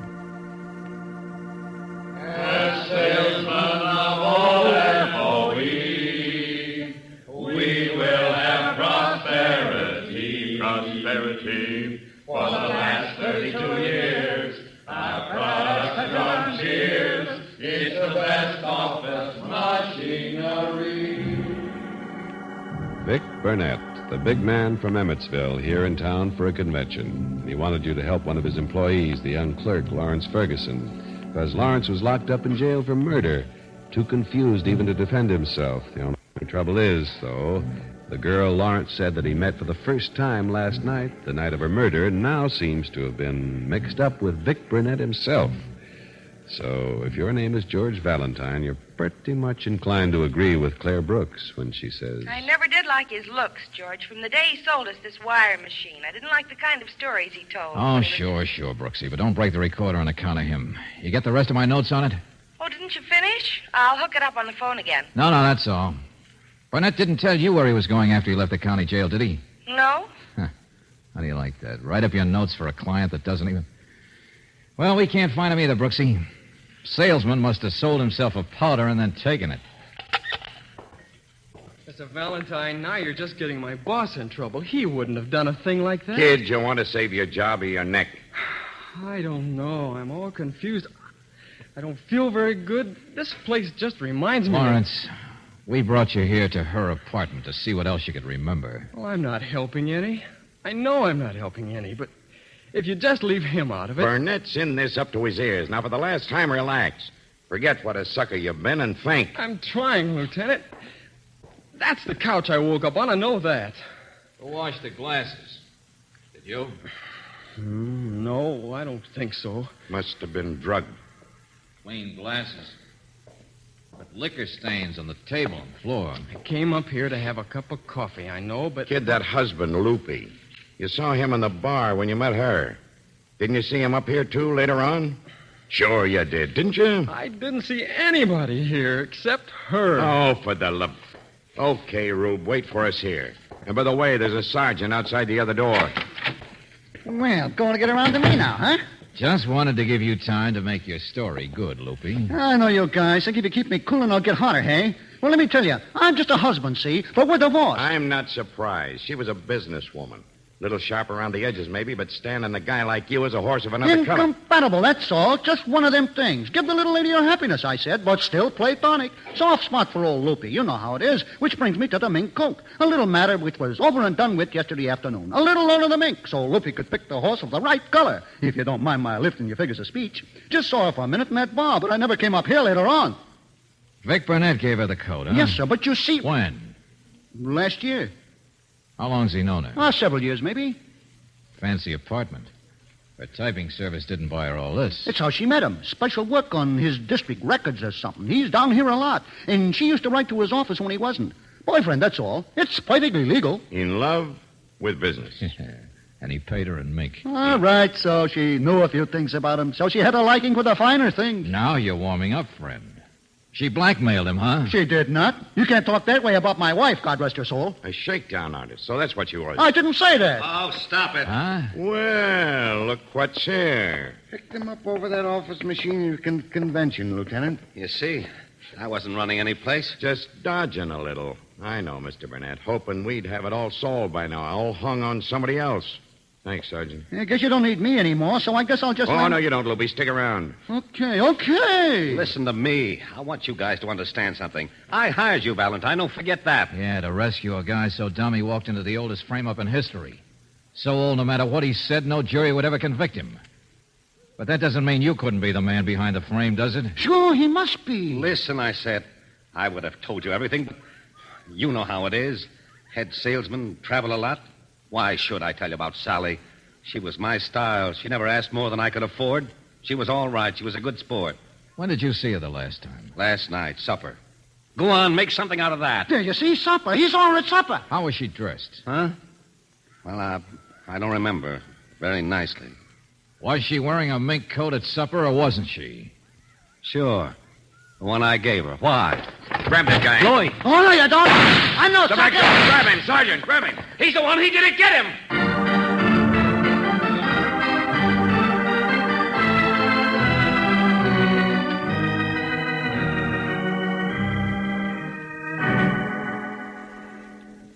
He got away, George? Oh, yeah, sure. Of course he got away, Brooksy.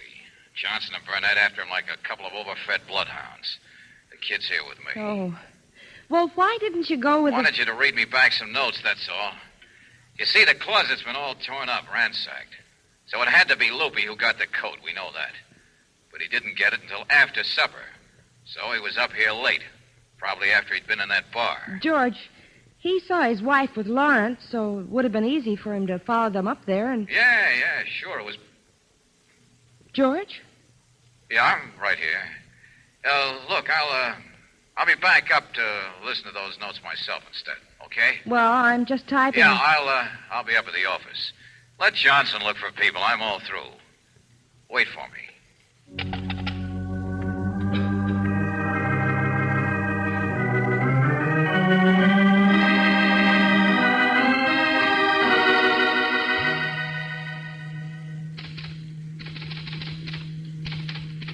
Notes for Burnett. Interviewed Lawrence Ferguson. Oh. Notes for Burnett. Interviewed Lawrence Ferguson in jail. Has stack of circumstantial evidence against him, including the fact that he was caught running George, the scene of crime. I'm just getting started. The only trouble is... Oh. Hello, ma'am. I heard that voice and thought it was Mr. Valentine. I thought you were. You're Lawrence Ferguson, aren't you? Yeah, that's right. You mind if I sit down to wait for him? How'd you know? No. Sit down. He described you, I guess. Oh?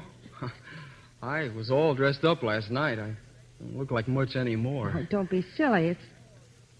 I thought George was with you. I can't afford to buy the kind of clothes a salesmen do.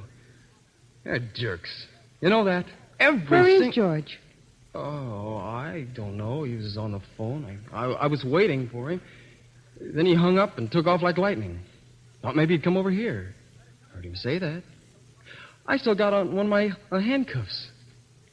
I guess I better wait for him to take me back to jail. That's all I'm here for. Oh. Go on with your work. I'll just sit here and wait. Well, thank you. Only trouble is, a matter of a mink coat. Loopy, Sally Fife's divorced no-good husband, Hawkins. Oh, Mr. Valentine didn't know yet, I guess. Today. Loopy got the coat last night. That's what there made... is, with a man who committed murder, maybe even with a coat as motive, hock it, seems to me he'd be a lot more likely to sell it. Mr. Valentine's a smart man, isn't he? At the time Loopy hocked the coat, today, he didn't even know his wife was dead. I'm sort of like Mr. Valentine in some ways. Smart. Where is George? Tell me.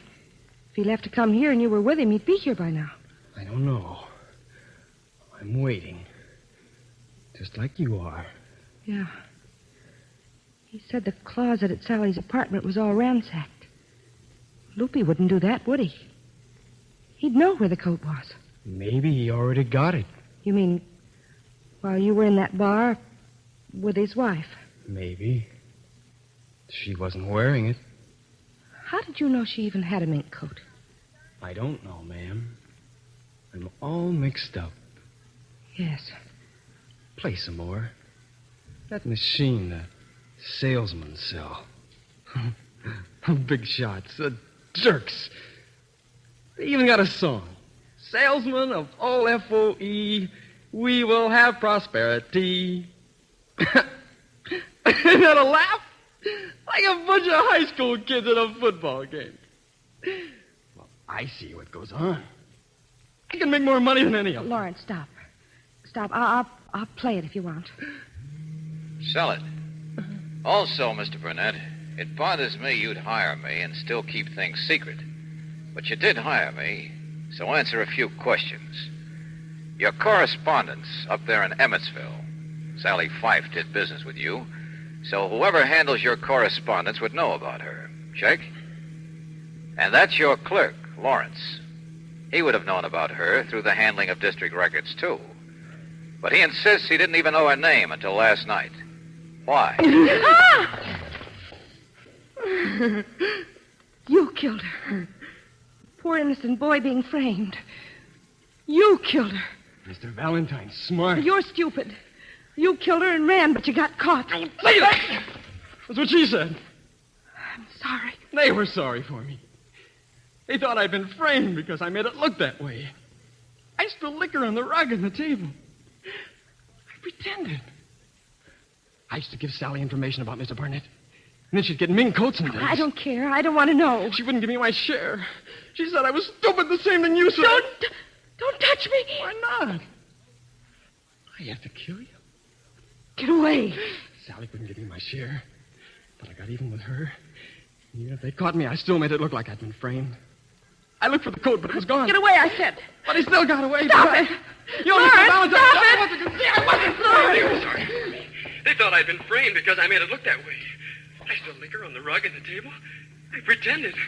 I used to give Sally information about Mr. Burnett. She'd get mink coats and things. Listen. Here, I don't want to know. You turn that thing so to record what I say. Stupid. The same thing You think you got a confession, don't you?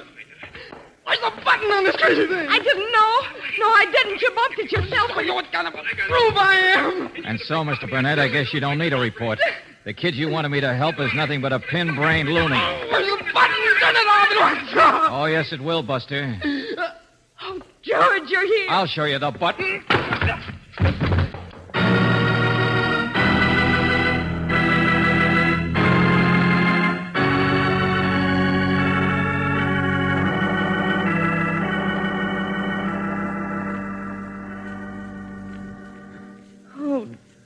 George. Oh, now, hey, Angel, cut it out. It's all over. He didn't hurt you. But I didn't know where you were. I thought he'd done something to you. Well, back when I was telephoning, he was outside with a cop. He slugged him and ran. But I told you I was coming right over. George, why didn't you say what had happened? Why didn't Look, now, take it easy, Angel. I didn't want to scare you. I wasn't positive he was headed here, and besides, I came as fast as I could. But you must have got here a long time ago. You must have been standing outside and listening. Angel, it's all over, I know said. you needed real evidence against him. I only wouldn't have let him George, hurt you, Angel. Come on, let's go. You didn't do that on purpose, did you? I mean, not warn me and then let that... Brooksy, what kind of a guy do you think... Well, it just happened that way. Oh, look, darling, come here. There. That convince you? No.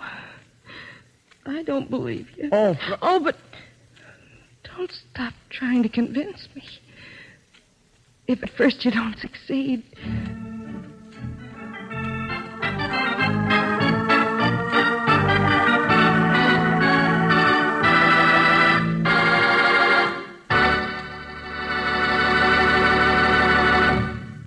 Some things can be out of sight and out of mind without creating any special problem.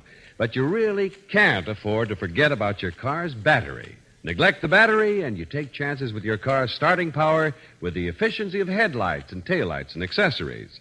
For your own convenience and safety, have the battery inspected periodically at a standard station or an independent Chevron gas station. A few minutes for this car-saver service tomorrow may prevent hours of delay later on. And you'll know that your battery has a high enough charge, that the water level is right, that terminal posts and clamps are clean. You'll know that the battery is ready to give your car fast starts and to keep the lights bright for night driving. So, for your own comfort and safety, wouldn't it be wise to ask for battery inspection tomorrow? Ask at your independent Chevron gas station or your standard station, where they say and mean, we take better care of your car.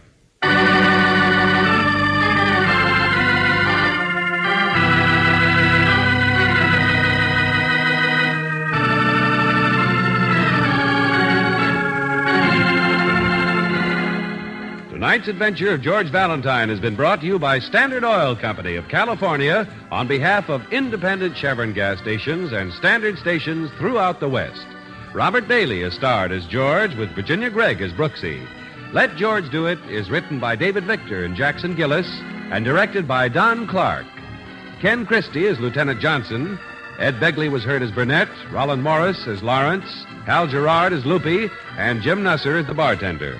The music was composed and presented by Eddie Dunstetter. Your announcer, John Heaston. Listen again next week, same time, same station, to Let George Do It. Let George Do It is heard overseas through the worldwide facilities of the Armed Forces Radio Service. This is the Mutual Don Lee Broadcasting System.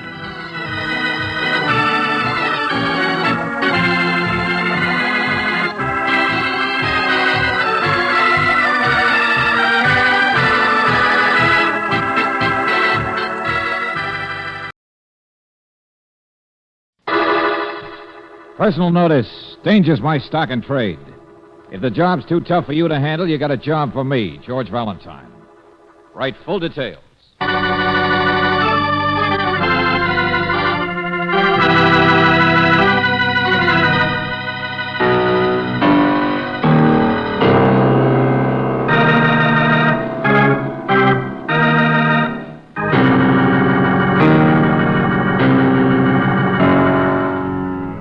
Standard Oil Company of California, on behalf of independent Chevron gas stations and standard stations throughout the West, invite you to Let George Do It.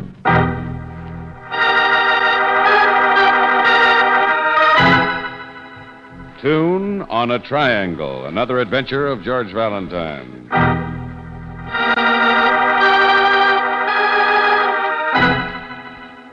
Dear Mr. Valentine, that ad of yours gets me. No job too tough for you to handle. Well, I don't believe it. I got a tiger I'll bet you can't handle. Yeah, you read it right, a tiger. So unless you're just whistling in the wind, stick around your office tonight. Meet me around 7:30. I got a wife and kids to worry about, so don't fail me. Signed, Jerry Briskin.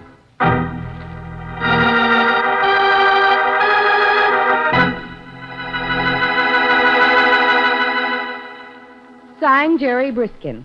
7:30. No, around 7:30. Uh-huh. How many stripes on a tiger? 40, George. He's only 40 minutes late. That's not so bad. Probably hired Frank Buck instead. Yeah, we make a lot of sense, too, don't we? Huh? Want to play gin rummy?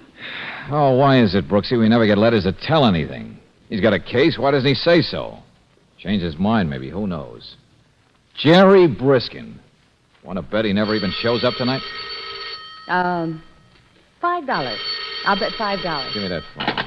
Hello? Valentine, is Briskin. You're late. I just want to make sure you're still in the office. I got held up. Couldn't get into your building because of the crowds. Slow down, will you? What crowds? Look, just sit tight, will you? I'll be right there. Honest, I will. Sure. Bring your tiger, too. But what's this about? Just a crowd. I don't know. Something going on. Police and everything. But I'll come around the back way. Hey, look, Briskin, you... Well, you owe me $5, don't you? Not yet, I don't. What are you going to do? Jump out the window to avoid paying me? Oh, George, what's going on? I don't know. Street seems to be roped off down there. There are no fire engines. Yes, there is. One small one. See it? Yeah. And they got a searchlight pointed at What in the name of... Brooksy, look. Around there to the right. It's a woman on the ledge.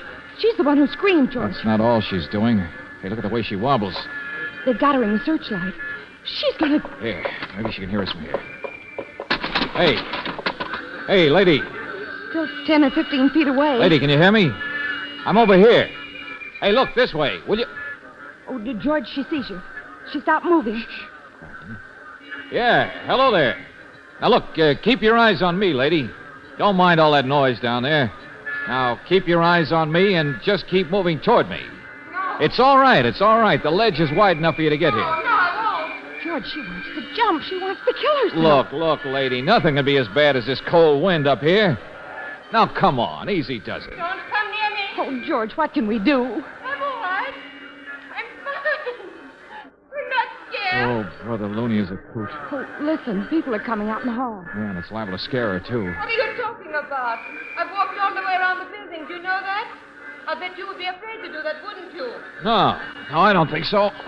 George, what are you doing? Get back in here. I don't get dizzy very easy. But I'm probably not as clever as you are. Oh, George, please. Are you coming to walk with me? Yeah, sure, that's it. Little stroll in the park. I've never been dizzy. There's nothing to this, see? Look out, lady. Don't have to hold me. My, you're good looking, too, aren't you? Only. Oh, it's all right, lady. Those are just firemen to the rescue in my office, that's all. Come on now. Easy does it. Yes. Just another step. Only I feel so... Hey, look, I got you.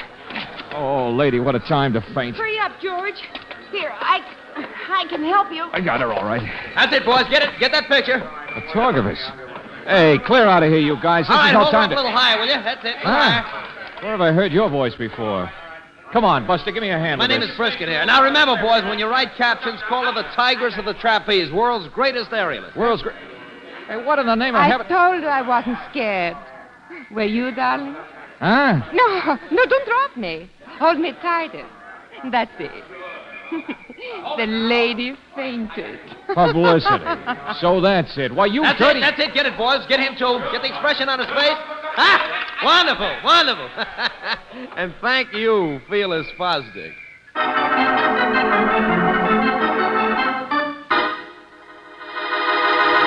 Oh, now let me go, Valentine. Let go, I said. She got plenty of money. 100 ain't enough for you? Okay, we'll make it 2. It's worth it. Press agent, $5,000 couldn't stop me Look, from stop it, I said. I got a wife and kids. Oh, you shut up. It's a job, that's all. I got rid of them all, George.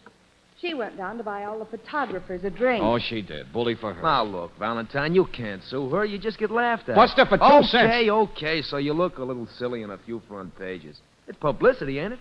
And for you, too. She's pulled that stunt in every city she's played. You mean you pick a sucker in every No, town? no. They walk around the building, that's all. You were something extra. Oh, come on. How could I resist that silly ad of yours? Hey, how about the feint she pulled, huh? Oh, I tell you, she's a great little artist. Briskin, that silly face of yours All right, is about all right. to be... Pay you $250. Will you cut it out? Huh? Wow. Brooksy, I thought you said you got rid of everybody. I am here, yeah. But I wait. Well, let me go. Go on, friend. Beat it. I wait to see you. You hold her. Huh?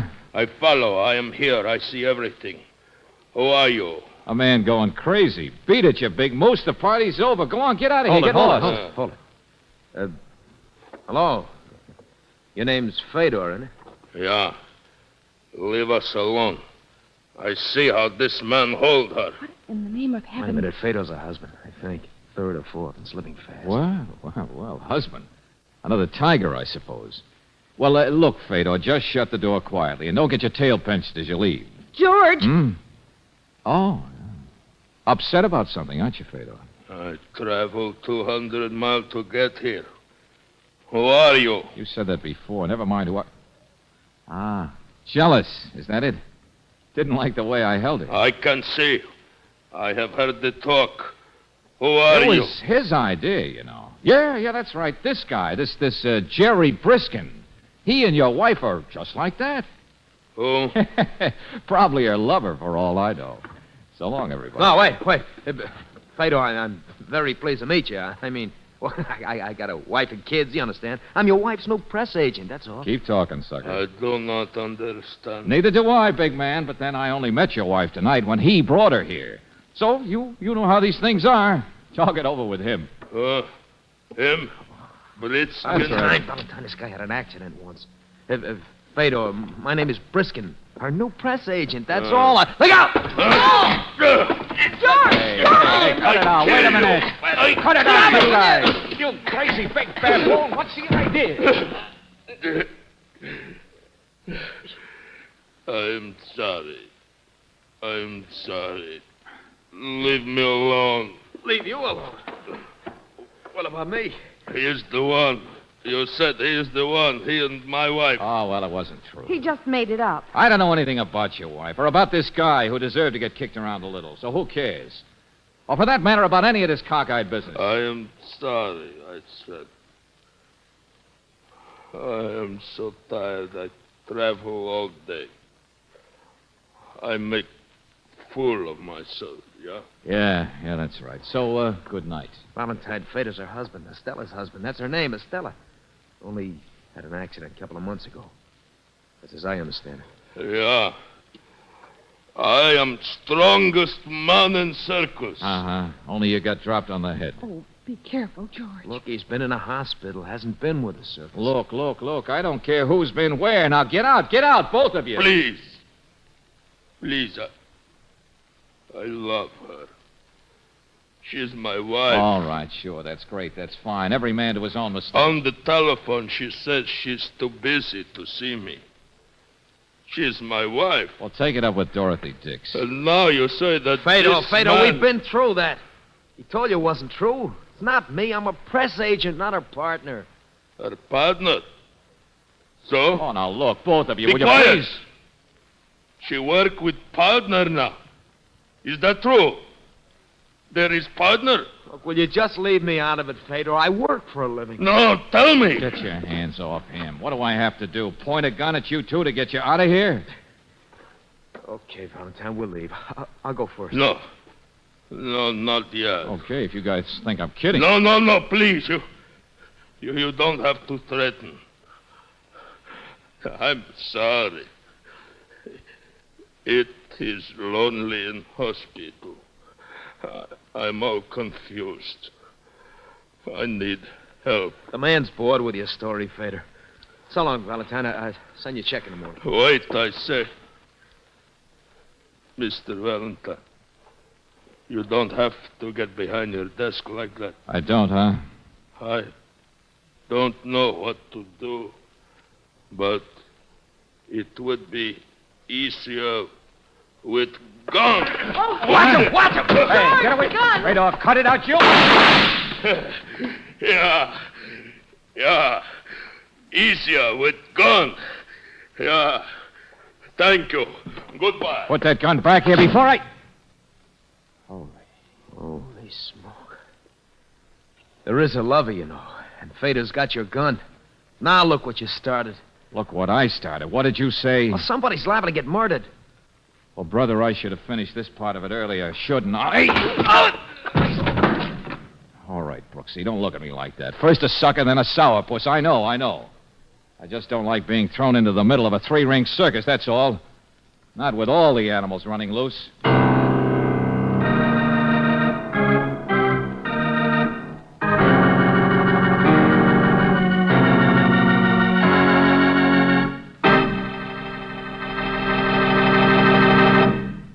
We'll return to tonight's adventure of George Valentine in just a moment.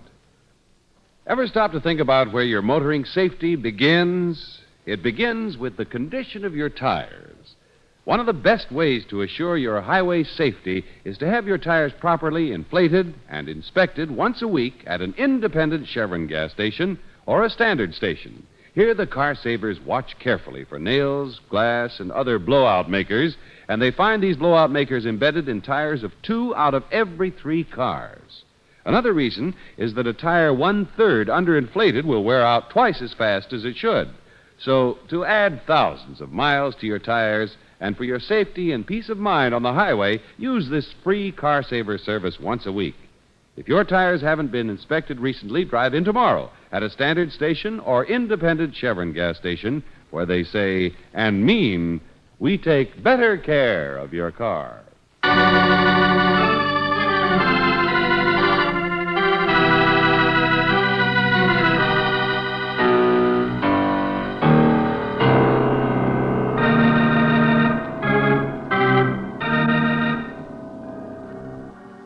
press agent named Jerry Briskin gets you mixed up with a woman named Estella, tigress of the trapeze, world's greatest aerialist. Yes, if you happen to be George Valentine, and sometimes you wish you weren't, you're picked for a sucker in a publicity stunt. The only trouble is you can't get out of it because the tigress has a mate, and he has your gun. Well, it isn't the price of a gun that bothers you. It's the thought that you may never get it back because sooner or later it may be tied up as Exhibit A in a murder case. And so you decide you better find out about the corpse elect. Who it might be, for instance.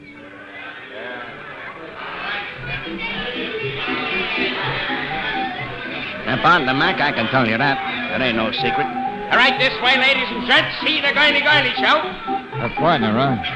Ask Estella herself. She'll tell you who her boyfriend is. Today's boyfriend. Quite a man-eating tiger, that girl. She's doing her act over in the main tent, huh? Yeah, great performer, lady. Great. What's the name of this partner? Estella, she's got nerves like iron. A picture of her walking around the outside of a building in the newspaper. You seen it? What's the matter, Mark? You got nausea or something? It makes him dizzy just to think about it. Just tell us where we can find this partner of hers. Well, he's busy catching her, naturally. That's the act. That's always been her act. 3 flips and she lands in his arms. A lucky stiff king for a day. Hey, right this way, gents. See him shimmy and shake. His name's Forelli. Flying Forelli.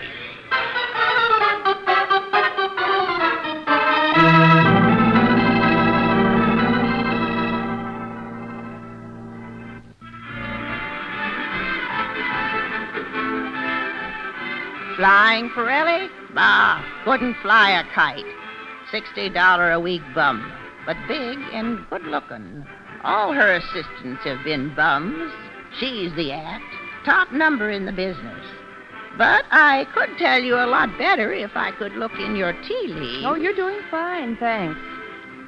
Circus must be a small world. There's something in store for you, dearie. What could it be?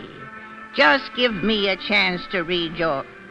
Well, ain't that pretty? Yeah, lettuce leaf. Nice and green. And so easy to read, too. Mister, Fedor, he was one of her assistants once. Big, stupid thing. Always jealous like that. But a bark don't mean a bite. Her husbands don't last long, huh? Well, nothing happens to 'em, if that's what you mean. Fedor's the only one got dropped on his head. Yeah, and about that time, she was getting sick of him, I bet. George, what are you driving at? Oh, it was an accident to Fedor, all right. You don't catch me gossiping about my dearest friends. No, I'm sure. You, worried about something happening? Why don't you wait outside the big tent for Estella herself? Or go over there in that palace she calls a dressing trailer. I can tell from the music she'll be on in a minute. I'm not that worried, thanks. Oh, don't want to get mixed up yourself, huh? Well, she won't even see Fedor now. All through with him. So he won't come out here hanging around too close. I know he won't. Okay, thanks, lady. You fill me in. How do you know it? What's to stop him? Who reads the tea leaves? You or me? Neither one of us. The cops I already sent for.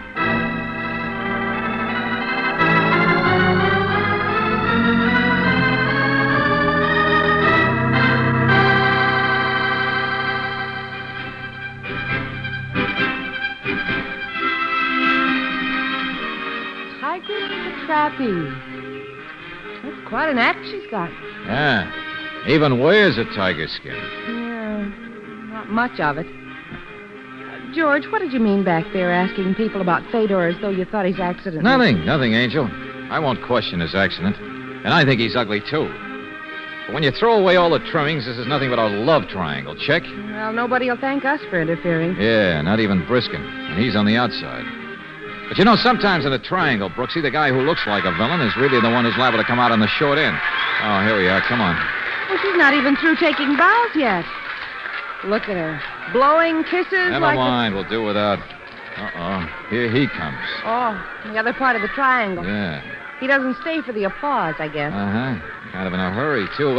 Excuse me, Mr. Forelli. Sorry, no time now. Hey, wait a minute. I'm sorry. But I want to talk to you. I'm sorry. What on earth? Now he's running, George. Got out fast, didn't he? Looked like he'd seen a ghost. Say, maybe there is something brewing out George here that we can... Valentine, look out!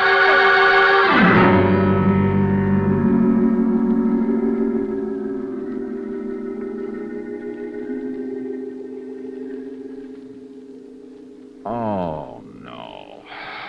Ooh. Ooh. So I get the gun back after all. Over the head. It was Fedor, George. Oh. You were in the way, and he I was... heard you.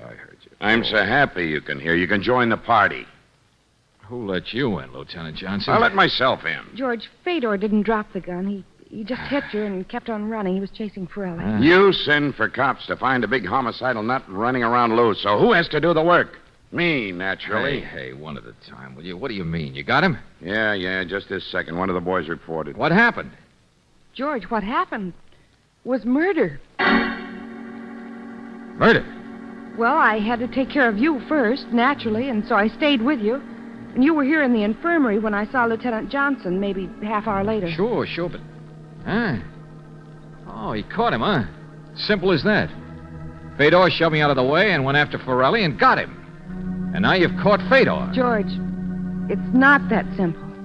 I mean, it's Estella who's been murdered.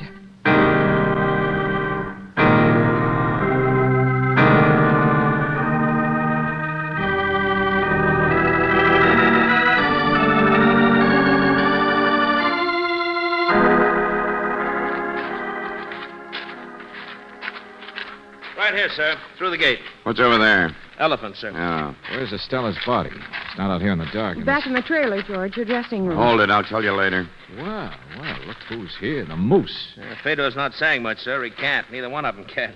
Neither one of them? Sure, Forelli, too. Apparently he came scanning over the wall in the dark and Fedor after him. All right, come on. Come on. Get on your feet. Yeah, give me your flashlight. This is very interesting, Valentine. Estella was struck over the head with a blunt instrument 5 minutes after you were. Boy always brings her coffee right after her act, and there she was. Wait a minute. Look at these two guys. Ooh, pretty bloody. That's how we found them. Guard heard the shot. Grazed Fedor's leg. They were fighting over the gun. They were fighting, period. Husband and lover. Sure, fighting. Still at it a few minutes ago. Well, what's the matter, Valentine? Don't you get it? Yeah, I get it all right, Johnson. And it isn't simple at all. Fedor was chasing Forelli 5 minutes before Estella died. Now, later on, we find they've practically been killing each other. So how could either one of them have killed Estella?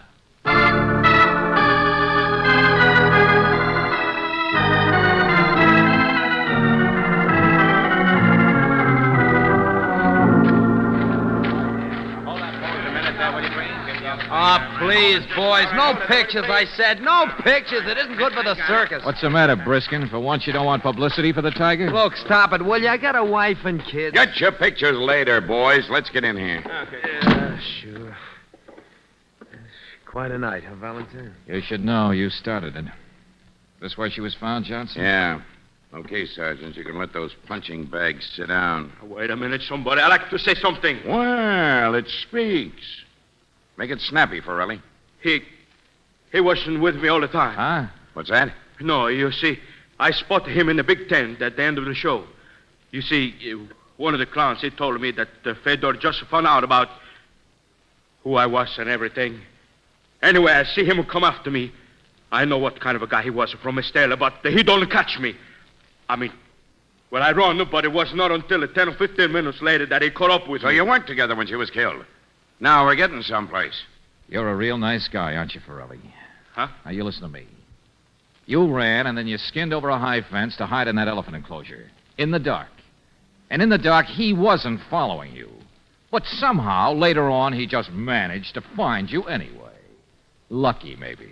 Well, I mean, he must have a... Well, you see... No, not that simple. A couple of nice guys.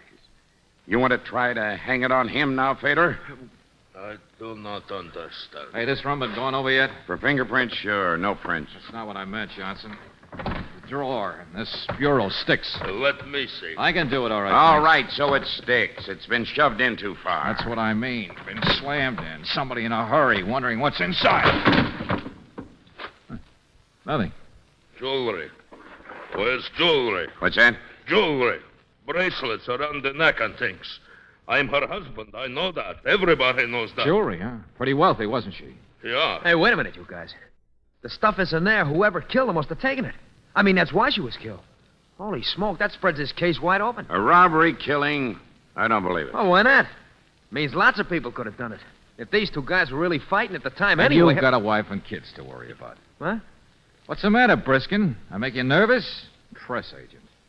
But you really admired that Estella, didn't you? What? Oh, wait a minute. Skip it. If this wasn't a robbery killing, then it was a real cold-blooded murder. Gloves, so there'd be no fingerprints. Something stolen to make it look like robbery. But that'd rule out the hotheads over here, too. Neither one of them was in the mood to be cold-blooded, even if they hadn't been together at the time. A while ago, I said it was a triangle, and I still stick with it. All right, Fedor, your wife was going to throw you over, wasn't she? Yeah. Yeah, she was very wealthy, a lot more than just jewelry. Yeah, but I never seen any of it. Forelli, you were the current boyfriend. But if you had half a brain, you could see the handwriting on the wall. Even if you became the next husband, you wouldn't have lasted very long either. Nobody does. And you wouldn't have seen any of the fortune either. You can say that again. Valentine, what in the name I'm trying of to play a different tune on the triangle, that's all, Johnson.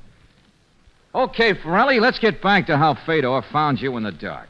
Why you tried hiding from this monster in a place where nobody could even hear your call for help. But I don't know he was so close. I don't know he could see me go over the fence. Then how did he know you did? How did he know where to find you? But I did see him. I was right behind him. Oh, no, he don't. Oh, well, Wait. now, come on. Make up your minds, boys. Fedor, you used to be Estella's assistant, didn't you? What? Uh-huh, the fortune teller told me. Estella's act always used an assistant. But in my office, you said, does she work with a partner now? Is it true there's a partner? Big surprise. Did he say that? So maybe yours was the act, Fedor. Murderous husband on the loose. But I wanted Taking to kill pokes him. at people like me and Briskin so there'd be no doubt about it. Plenty of witnesses. But he did try to kill me. Sure, an act to set this all up. Because who'd suspect two guys fighting for their lives of taking time out to sneak over here and kill a woman in cold blood? Time out, team, then back to the fight. Team? No, listen to me. The Triangle Club. The two sides of it nobody ever suspects. You two deliberately messed each other up to make everything stick. Two sides? But I hate him. He tried to kill me. Husband and lover against the wife. There's one for you, Johnson. You better find out fast who inherits that dough those guys couldn't have got their hands on any other way. We didn't. That's a stupid guy. He don't mean what he's a dumb, ain't you, Fedor? You big crazy. Shut up. Get your hands off me. That's it, boys. Go at it again. Sure, he's so dumb he said you did it. I did not. He did. Shut up, loudmouth. He said you did the actual killing. He did it himself. Look out. Get him off. Well, throw up a chair, Johnson. We got a ringside seat. So we'll just wait for a decision.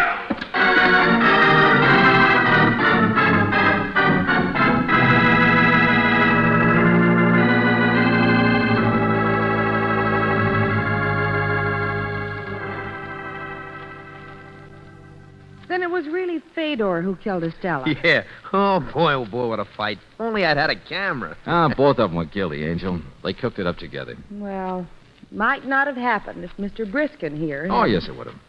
The publicity stunt didn't have anything to do with it. Sure, just a neat twist that they'd figured on a triangle game. And it might have worked. They might have got away with it if our friend here hadn't picked me for a sucker. Got us mixed up in it. Sure, that's right. So you're not sore anymore, are you? Holy smoke, it's a job, that's all. I got a wife and kids. Oh, Buster, you're a broken record. My wife and kids, my wife and kids, my wife and George kids. That's all you say. Valentine, you stop it. Huh? Well, it's just a shame you don't say anything intelligent like that once in a while. What's the matter, darling? Your cat got your tongue?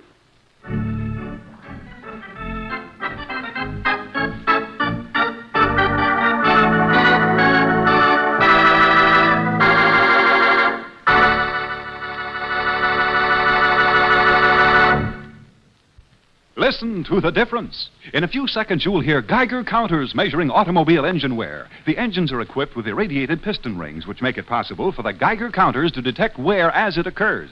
You will hear authentic scientific proof that new RPM motor oil cuts in half the wear rate of critical engine parts, doubles the life of the average auto engine between major overhauls due to lubrication.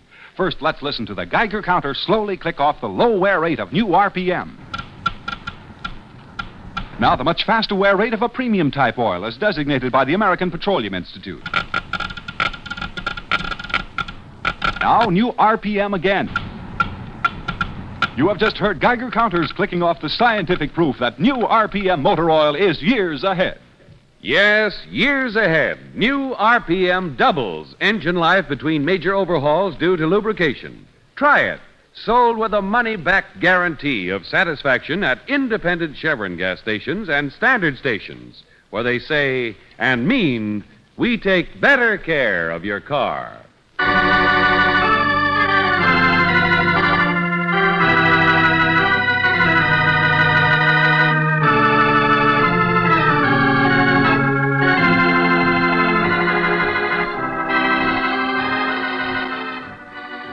Tonight's adventure of George Valentine has been brought to you by Standard Oil Company of California on behalf of independent Chevron gas stations and standard stations throughout the West. Robert Bailey is starred as George, with Virginia Gregg as Brooksy. Let George Do It is written by David Victor and Jackson Gillis and directed by Don Clark. Ken Christie is Lieutenant Johnson. Anthony Barrett was heard as Briskin. Lillian Bayef as Estella. Bill Conrad as Fedor. Jack Crucian as Forelli. And Noreen Gamil as the Gypsy. The music is composed and presented by Eddie Dunstetter. Your announcer, John Heaston. Listen again next week, same time, same station, to Let George Do It. Let George Do It is heard overseas through the worldwide facilities of the Armed Forces Radio Service. This is the Mutual Don Lee Broadcasting System.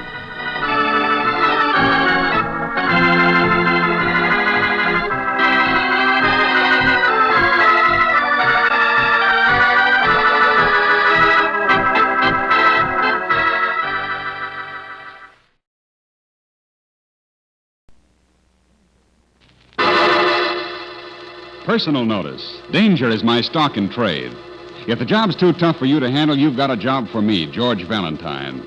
Write full details.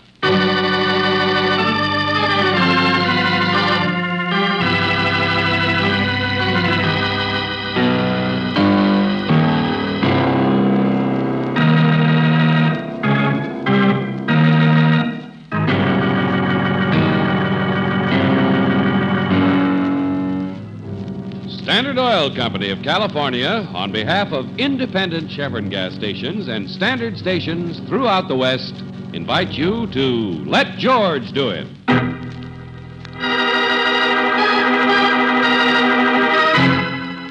Knock on Wood, another adventure of George Valentine.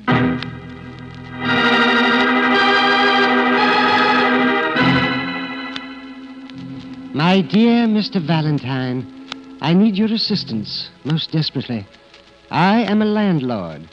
Oh, yes, one of those poor, malign creatures who happen to own a building. Happen to? No, I'll be honest. It's my life, the culmination of my desire, my only love. And I'm sure you'll forgive my sentimentality when you realize it is none other than the Alfred J. Liggett Golden Tower apartment building.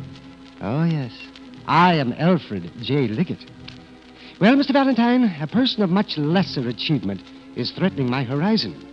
To be blunt about it, my very reputation itself is in imminent danger. Please come quickly. I am desperate. Never in my life has my entire fortune been so threatened. You see, I have been a very lucky man.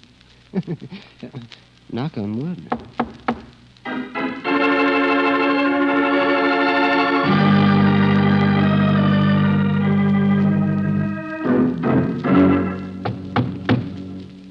I'm sure this is the right door.